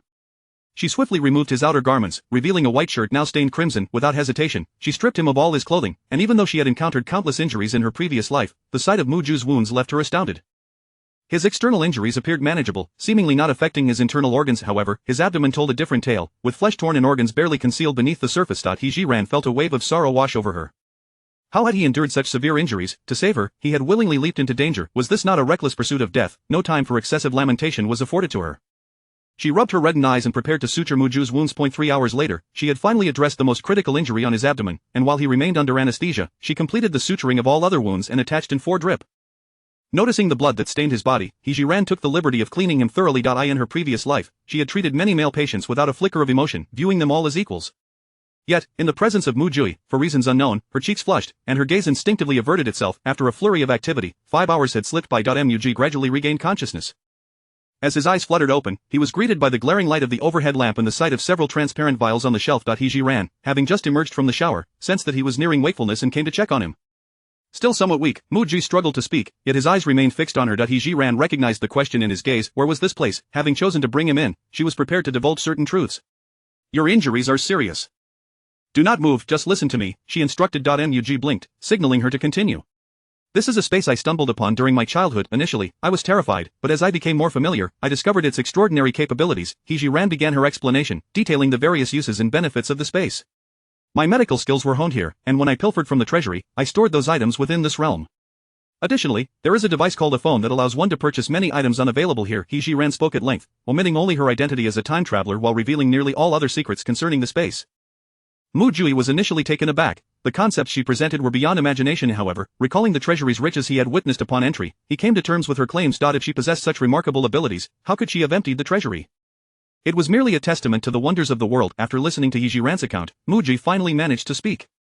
This space is astonishingly powerful. For your own protection, you must ensure that no one else learns of it. He Zhi Ran understood the principle of guarding a treasure, and bringing Mo Jiuye inside was a dual-purpose endeavor. To save his life and to reveal her own genuine feelings for him, as well as to grasp his attitude toward her. Chapter 99 You must take responsibility for me. The ability to selflessly dedicate oneself to another, regardless of whether Mo Jiuye's feelings towards her are familial, friendly, or romantic, leads her to firmly conclude that he harbors genuine affection for her. This conviction alone suffices to establish Mo Jiuye as a trustworthy individual. Consequently, after He Zhi Ran confided her secrets to him, she felt an unexpected lightness rather than pressure. At the very least, if she wished to extract some resources from their space. As Mo Jiuye steadied his thoughts, he became acutely aware of his own body. He was draped in a pristine white sheet, and he could distinctly feel his nudity. The realization caused him to freeze momentarily. His first reaction was the stark awareness that He Zhi Ran had seen him completely exposed. Reflecting on their wedding day, when He Zhi Ran had tended to his wounds, he found the current situation to be an entirely different matter. Unbeknownst to He Zhi Ran, who was preparing to administer in 4-drip, Mo Jiuye's sudden remark nearly caused her to drop the medicine bottle she held. You have seen all of my body. You must take responsibility for me. He Zhi Ran's eyes widened in disbelief as she pointed to her own nose. Me, responsible? Although Mo Jiuye's expression was tinged with embarrassment, he resolutely reiterated, yes, responsible. In that pivotal moment, just as He Zhi Ran leapt from the cliff, he had come to a profound realization of his feelings. He had fallen for this woman. Despite knowing that the chances of surviving the plunge together were slim, he had followed her without a moment's hesitation. His only thought at that moment was that he could not bear to live without her. Typically, given his character, he would have said, I will take responsibility for you, as he had previously. However, this time, Mo Jiuye deliberately reversed his words, hoping to bind himself to this woman for a lifetime. He Zhi Ran, familiar with his nature, recognized that he was not one to jest lightly, thus understanding that his words were sincere. Yet, to her ears, the statement felt somewhat awkward. Shouldn't he have said, I will take responsibility for you? Why had he reversed it? As her gaze fell upon Mo Jiuye, the realization dawned on her that he was insisting on her responsibility due to his exposure. This thought brought a smile to her lips, and she could not help but laugh. Ah, very well, I shall take responsibility for you. Seeing that she was not serious, Mo Jiuye questioned the authenticity of her response. Are you truly agreeing? He Zhi Ran had already resolved her feelings when she had jumped off the cliff, and she had no intention of feigning modesty like women of ancient times. Indeed, as long as you treat me well, I will take responsibility for you for a lifetime. Upon saying this, she witnessed Mo Jiuye smile for the first time. Although he appeared somewhat frail, that smile was undoubtedly captivating enough to enchant countless young women. He Zhi Ran felt elated. Such a striking man was hers. Once Mo Jiuye's treatment concluded, He Zhi Ran glanced at the wall clock, noting it was already 8 in the evening. Unbeknownst to them, they had lingered in the space for nearly an entire day. In her haste to assist Mo Jiuye with his surgery, she had yet to implement her plan for a gradual descent from the space. Outside, darkness had already fallen, and without clarity regarding their surroundings, she could not recklessly proceed. Despite Mo Jiuye's inability to read the clock, he sensed the passage of time within the space. Having been gone for so long, Mother and the sisters must be quite worried. He Zhi Ran had considered this, yet given Mo Jiuye's current condition, it was clearly unsuitable for him to move. There is no choice. Your wounds are grave, and you cannot be moved carelessly. Moreover, it is already a late hour, and with the darkness outside, we cannot safely descend the cliff. We will have to devise a plan tomorrow. Mo Jiuye understood the reasoning behind her words, but the thought of his family worrying for them made him restless as he lay there. The scene shifts back to that morning. After Mo Jiuye and He Zhi Ran vanished, Pang Wang led the officers to check on the two companions. At that time, the two men had already breathed their last, resembling the state of Zhou Laoba when he had been fished out of the water. Pang Wang recalled the method He Zhi Ran had used to revive Zhou Laoba. He summoned several officers and, following her instructions, attempted artificial respiration on the two companions. After much effort, they showed no signs of awakening, and Pang Wang reluctantly abandoned hope. That day, the bodies of the two companions were laid to rest on a nearby hillside. The exiled individuals awoke upon hearing the commotion. The women of the Mo family learned from Pang Wang that Mo Jiuye had been pursued by a group of men in black, and He Zhi Ran had rushed to assist him, which left them in a state of frantic worry. Unfortunately, faced with such circumstances, there was little they could do but pray for their safe return. The Fang and Xie families arrived to offer comfort, hoping to reassure the women of the Mo family that Mo Jiuye and He Zhi Ran would certainly return. Pang Wang also ordered the main group to remain in place, and so they waited the entire day. Throughout that day, the women of the Mo family were in tears. Even at this moment, with no sign of Mo Jiuye and He Zhi Ran's return, they all understood in their hearts that the two may have encountered misfortune.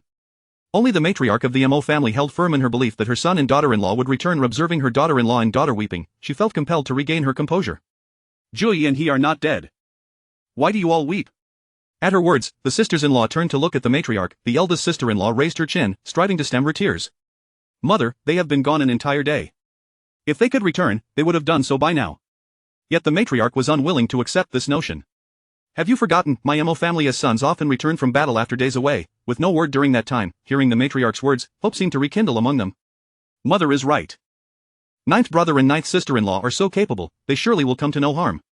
Indeed, they must have been delayed by some circumstance. If we continue to wait, they will surely return. The matriarch scanned the room, observing the effect of her words, and continued, it is getting late. Everyone should return to rest. If Jiuye and the others return in the night, we cannot afford to be fatigued for the journey tomorrow. The sisters-in-law wiped their tears and returned to their respective tents to rest. Meanwhile, Pang Wang, still grieving the loss of two brothers that morning, was also deeply concerned for the safety of Mo Jiuye and He Zhi Ran, rendering him unable to sleep. Chapter 100 Witnessing the power of firearms amidst the crowd, Pang Wang kindled a fire and sat there in a stupor. Zhou Laobai and Zhang Qing, noticing his demeanor, approached to keep him company.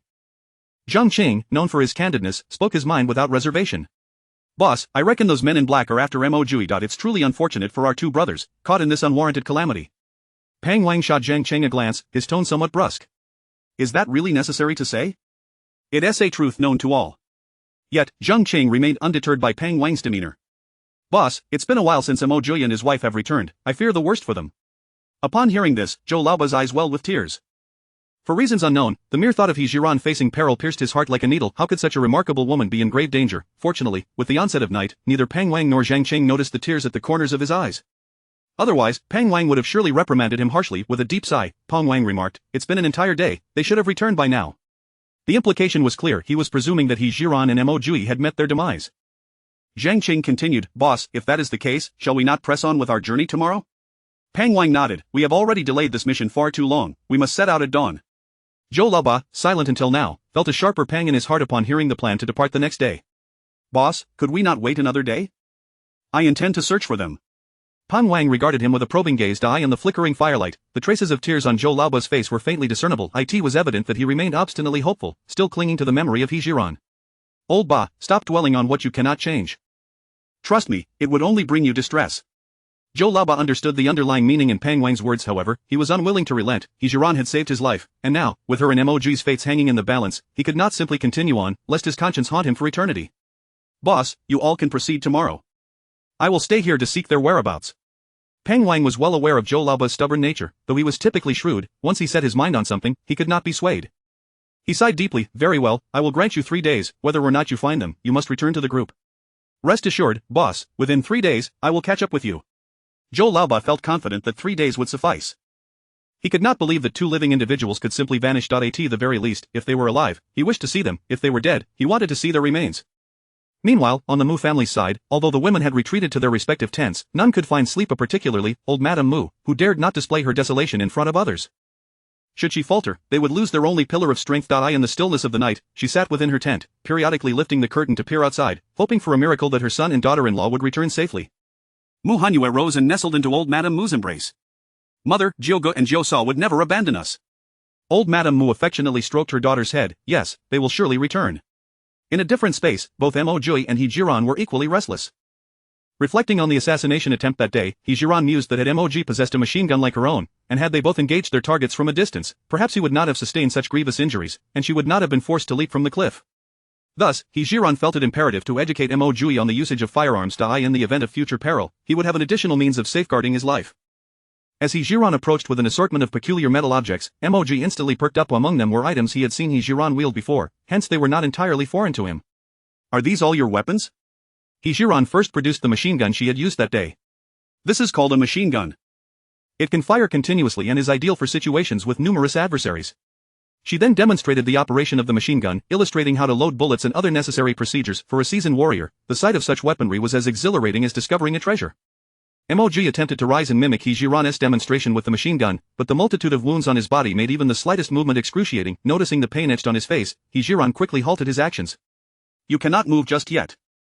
There are plenty of machine guns available. Once you recover, feel free to handle them as you please, even for hunting, I wouldn't mind. Indeed, He Zhi Ran felt no remorse. When faced with the black-clad assailants, should her machine gun run out of ammunition, she could effortlessly retrieve another from her space, resulting in her collection of over a dozen identical machine guns. Although Mo Jiuye was unable to experience the sensation of wielding a machine gun firsthand, he felt a tinge of disappointment, yet he understood that with his injuries, it was unwise to exert himself prematurely. We agreed that once my wounds heal, you must gift me one of these machine guns. He Zhi Ran was taken aback by his enthusiasm for her arsenal, his tone almost childlike. Amused, she retrieved a sniper rifle. This is a sniper rifle, characterized by its precision and long range, making it suitable for long-distance assassinations. Next, she produced a beautifully crafted mini handgun. This is ideal for carrying on one's person. It is perfect for self-defense. And this, she continued, is a tranquilizer gun that can render a person temporarily unconscious. It's useful if you wish to take someone alive. The more Mo Jiuye listened, the more intrigued he became. Had such weapons been available on the battlefield in the past, countless brothers would have been spared from injury and death. However, he was acutely aware that He Zhi Ran's weapons were too formidable to be widely exposed. Especially since he was no longer a protector of the nation, the future battlefield would no longer concern him. Nevertheless, in He Zhi Ran's hands, her safety would be significantly enhanced. After reviewing these items, He Zhi Ran was pleasantly surprised to discover a large box containing 10 grenades. She was unaware of who had placed these in the medical tent. Otherwise, dealing with the black-clad assailants would have been far simpler. Thankfully, both she and Mo Jiuye had emerged unscathed. Regardless, the addition of such a powerful weapon to her collection was undoubtedly a boon, as she would inevitably face numerous unexpected situations in the future. She took a grenade from the box to show Mo Jiuye. This is a grenade. It contains 4,000 steel balls. Upon detonation, these steel balls scatter like flowers in the wind, capable of annihilating enemies in an instant. Without needing to think, Mo Jiuye understood it to be a weapon of mass assault. He could hardly contain his eagerness for his injuries to heal, so he could witness the might of these weapons firsthand. Reflecting on his injuries, Mo Jiuye felt an overwhelming sense of gratitude for He Zhi Ran. Without her, he questioned whether he would still be alive. Just as he silently expressed his gratitude, he suddenly felt a tightening in his abdomen. He saw He Zhi Ran carrying a box of grenades and struggled to rise.